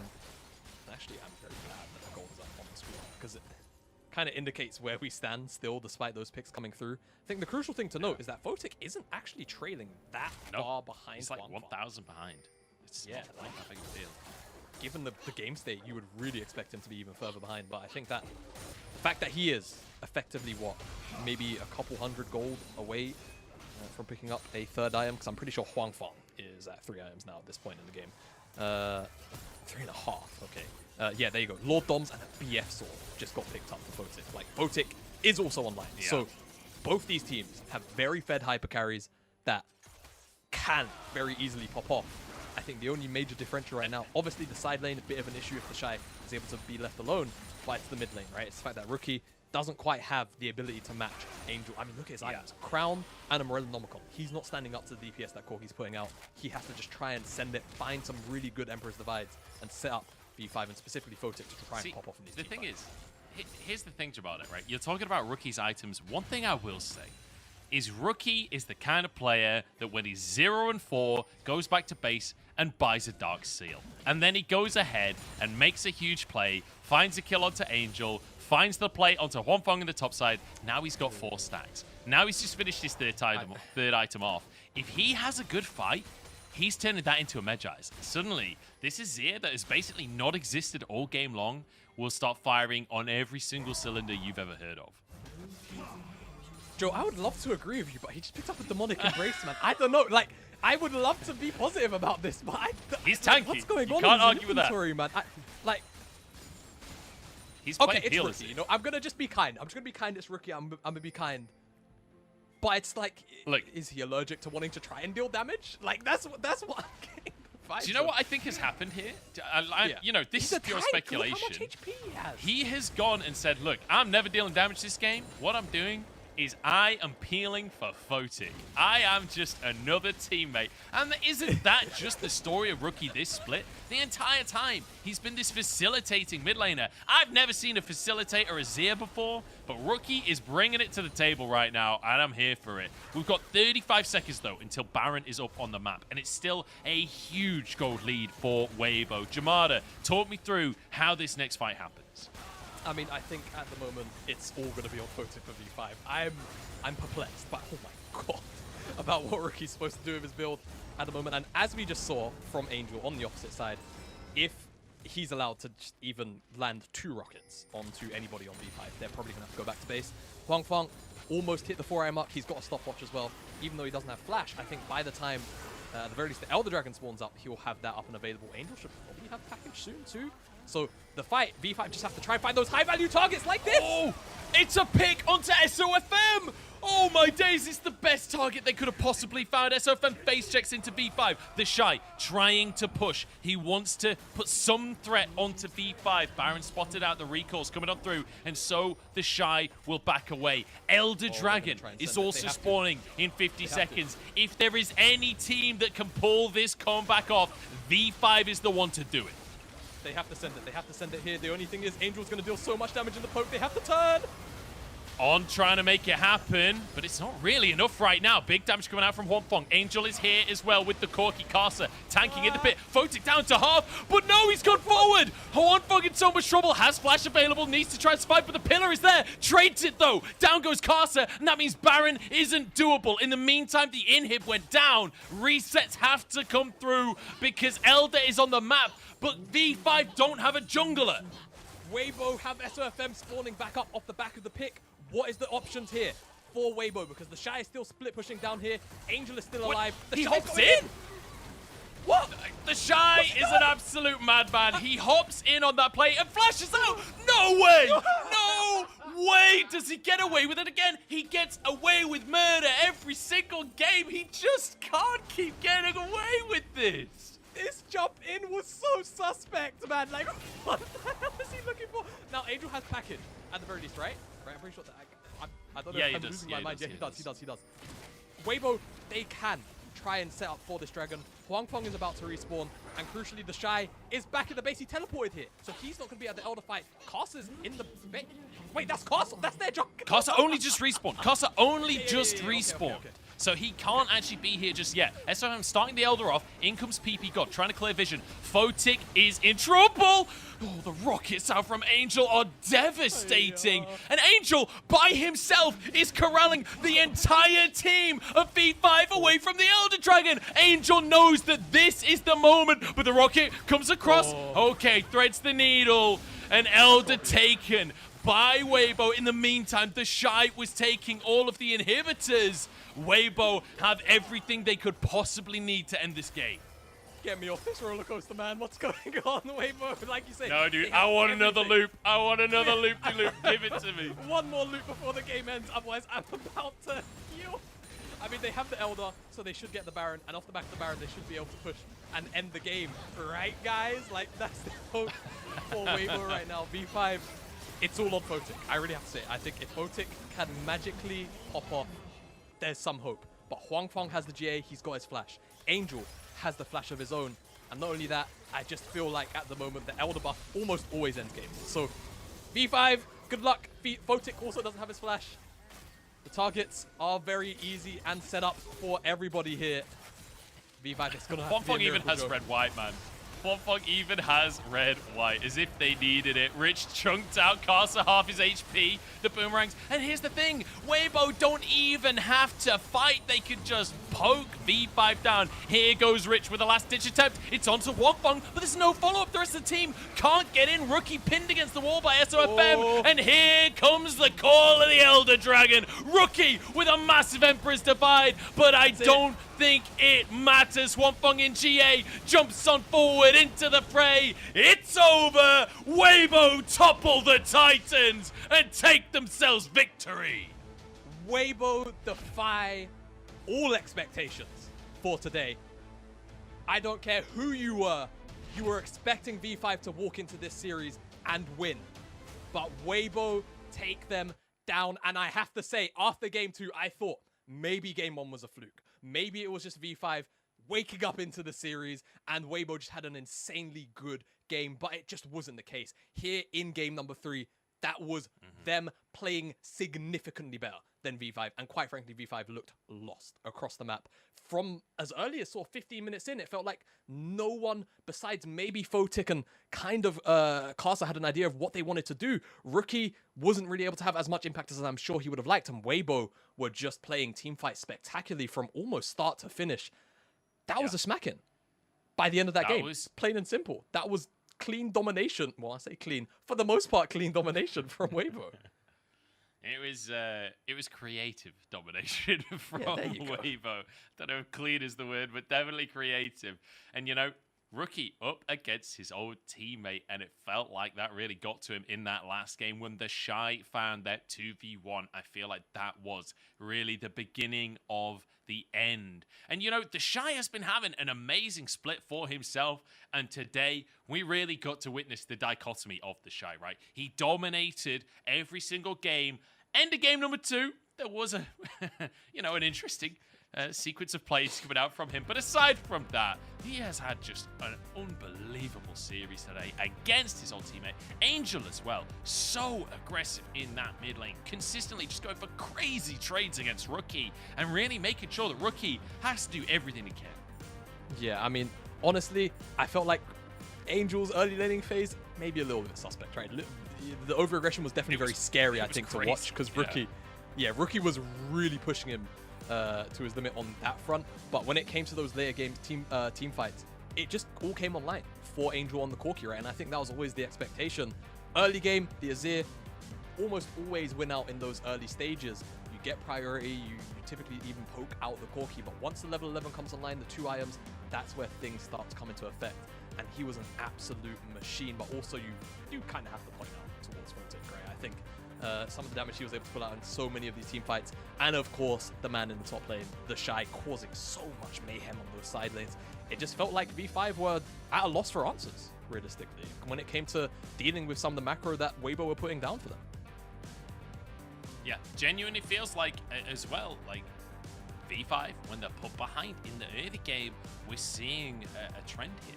This was the big issue for V5 when it came to playoffs in spring, was that yes, they were an incredible team, but then Top Esports beat them in the early game and managed to knock them out of playoffs. It was an upset that nobody was really expecting, but Top Esports managed to pull it off. Now we see in the summer split that again, V5 look dominant most of the time, but if you beat them in the laning phase, if you get a lead in the early stages, V5 struggle to come back from behind. It's consistent across the whole year. And Weibo have managed to find a way to exploit that once again. I mean, granted, it was an unorthodox series. This was by no means normal League of Legends from Weibo, but they managed to find a way to get a win against V5 in the biggest upset of the split. I mean, I'm just going to say that is the biggest upset of the split, period. It doesn't matter what happens for the rest of the time. I agree. Simple as that. I think, like, the only thing that is crazier than that is, like, V5 dropping a game to, like, a team that's just not in contention for playoffs. Like, that's the only way it would be wackier, right? Like, I think the fact that Weibo were able to take them down is just such a surprise. And I think it's just the fashion, like you say, of such an unorthodox series, which kind of just gives it that extra kind of, I guess, vibe to Weibo winning this. And now what is the direction for V5, right? Like, is this just a bump in the road? Is this, like, bad day, bad series? And Weibo also played really well. Because like you say, V5 have a history of just playing so well that maybe when it gets to falling behind, they're just not really sure how to play from those kind of deficits. So definitely a little bit of things to be worked on that front. I mean, hell, they even briefly got exposed by IG with Shun on Nidalee, right? So we'll see whether or not this is just a one-time thing or whether or not this is something that continues as a trend. But for now, definitely a little bit of work to be done in that early game regarding for Weibo. Elation taking down V5, the undefeated series, the undefeated team in the LPL. I mean, what a way to do it. What a way. Like, we start today literally saying Weibo is a team that is fighting to prove that they are a top 6 team in the LPL. Well, you beat V5. I think it's pretty difficult to argue that if you can consistently play like that, you are a top 6 team. You're probably a top 4 team. You might even be a top 2 team. The thing is, can you consistently play like that? That's always the big question for Weibo, because every single split, I've been a fan of Weibo / Suning for quite a while now, and every single year we get a few games that are just unbelievably good, and you have to wait until they prove it to really believe in them. When playoffs comes around, we'll see what form Weibo are in, but if they can make that happen consistently, if they can play like this regularly, this is going to be a team to be feared when playoffs comes around. Let's take a look at our MVP, though, Jamada. It is, as you can imagine, going to be the Shy on his Gnar. The 2v1 in the top side against Casa and Rookie. All of the pressure that he was putting on, TPing to find the inhibs. Like, he had a monstrous game. Yes, he did. It was always going to be the Shy or Angel, I think, by the end of that game. But as you just highlighted, all of those key points, the 2v1 in the top side, being a menace throughout the entirety of the third game on the side lane, no one could match him. I think the fact that we kind of saw this change in priority as well in the draft, right? Because I think Gnar in this game was picked, fourth, I think? Blind. I think it was a counter pick off the top of my head, or maybe it was. But either way, the fact that he was able to take such control off of very limited time invested into him by Weibo was really, really insane to see. And it's just the level of player that the Shy can be. When he's on his day, it just feels like no one can really match him one-to-one. And this replay here, it's a memory books moment for the Shy, really. That's one of those plays that's going to go down in history in League of Legends, if you were to ask me. Name another player that can pull that off. Name another player. You'll struggle, because he started that play with 100 HP against 2 full health bars, but he manages to turn it around. Just unbelievable game from the Shy. Unbelievable series from the Shy, and you could tell that this was personal. The Shy was not going to let Rookie get away with this series. He was not going to let V5 take it. And especially, you know, he was always the Korean top laner that goes along with that Korean mid laner in Rookie. And Rookie got a new Korean top laner, and the Shy was not happy about that. He had to put his foot down on Rich, and boy, did he this series. My goodness, that was a rough series for Rich, it has to be said. Yeah, and I mean, it's definitely a rough series for Rich, but you have to also take into context, he did just play 3 games on blue side against the Shy, where I don't think he got a single counter pick. So there is a little bit of context to be had there, but still, the fact that Shy was able to dominate, that hard in that fashion and bring that much pressure for Weibo is still a thing to be said in its own right. Certainly is. And with that, Jamada, let's take a look at our results as we round out today. It's been a long day, actually. It's already 4 o'clock where I am. LPL usually finishes like 3, so it's been a crazy, hectic day. We started things off with FPX looking like a top team in game number 1, then slowly but surely falling apart in the series as OMG started to dominate, winning out 2-1 in the end. We then went into Ultra Prime versus LGD, another 2-1. Ultra Prime starting to look pretty good by the end of things there. And then finally, I mean, we've just witnessed it, a mental series to finish things off. Weibo upsetting V5, giving them that 1 on their scoreboard, that first loss in that column, 2-1 in the end for Weibo. Yeah, absolutely bonkers series for Weibo, and what that means for the standings, move up to 6 and 4. They're still 7th. Nothing has actually changed. But V5 now tied with Top Esports as things stand. Still have the game difference over them, but have that nice little 1L on the streak column. OMG and FPX, that series as well, super important for that top 10 mark. Has to be said. And Ultra Prime, I'm going to say, I think if any team out of the bottom teams can make a late game run for playoffs, I think it's Ultra Prime. Yeah. I think they have the strength schedule to do it, but we'll have to see how things pan out. I agree. One quick thing I want to say while the standings are up on the screen. Top Esports and V5, they're vying for first seed. It was going to be a battle in week 10 between those two teams to see who won it. Well, now that V5 have that loss, Top Esports can make it even if their game difference is worse than V5's. So that week 10 matchup just got even spicier because it was looking like it might be a V5 first seed even if they lost that matchup. Now whoever wins that best of 3 between V5 and Top Esports in week 10, they're going to be first seed, assuming that JDG doesn't interfere, assuming both teams continue to go undefeated. We'll have to wait and see as that comes up later in the split. Let's take a look at tomorrow's games though, Jamada. As you know, the LPL, we never sleep here. It's just games after games after games. And we'll start off tomorrow with WE up against Anyone's Legend. And Anyone's Legend getting very close to that 8-win mark, a crucial marker for any team. And for Anyone's Legend, a team that not many people would have expected to make playoffs, and they are looking fantastic so far this split. And then we'll go into IG versus JDG as well, as JDG continue to just rampage through the league. JDG still doing their usual regular split behaviors.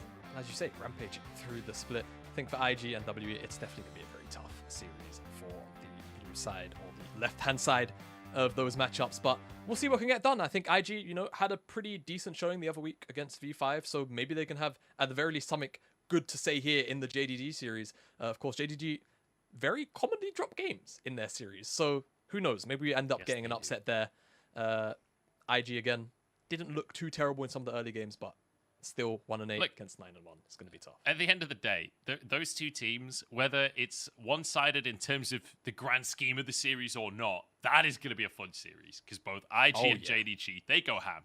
They go in. So I feel like that one is going to be a fun one to watch no matter how the results end up. Even if it's a 2-0 on either side, I expect the games within that 2-0 to be mental. So make sure you're tuning in tomorrow. But Jamada, thank you very much for joining us on the broadcast. I hope it's been a pleasure. You've had some games. You've definitely had some good games as a guest caster. I've been blessed today. Even the Ultra Prime LGD series is obviously very fun in its own right, but man, V5 versus Weibo into probably the upset of the split so far. I can't really ask for much more for being a guest, can I? I don't think you could. Honestly, I couldn't have asked for much more just being one of the main casters. Like, that was an absolute banger. Thank you so much for joining us. That's going to round out the show. Chat, make sure you give some love to Jamada. Go follow him on Twitter and all that good stuff. Thank you so much for joining us. And thank you once again, as always, to production for making it all happen. That's it from us. We'll see you guys tomorrow in chat. But until then, we'll see you in Champ Select.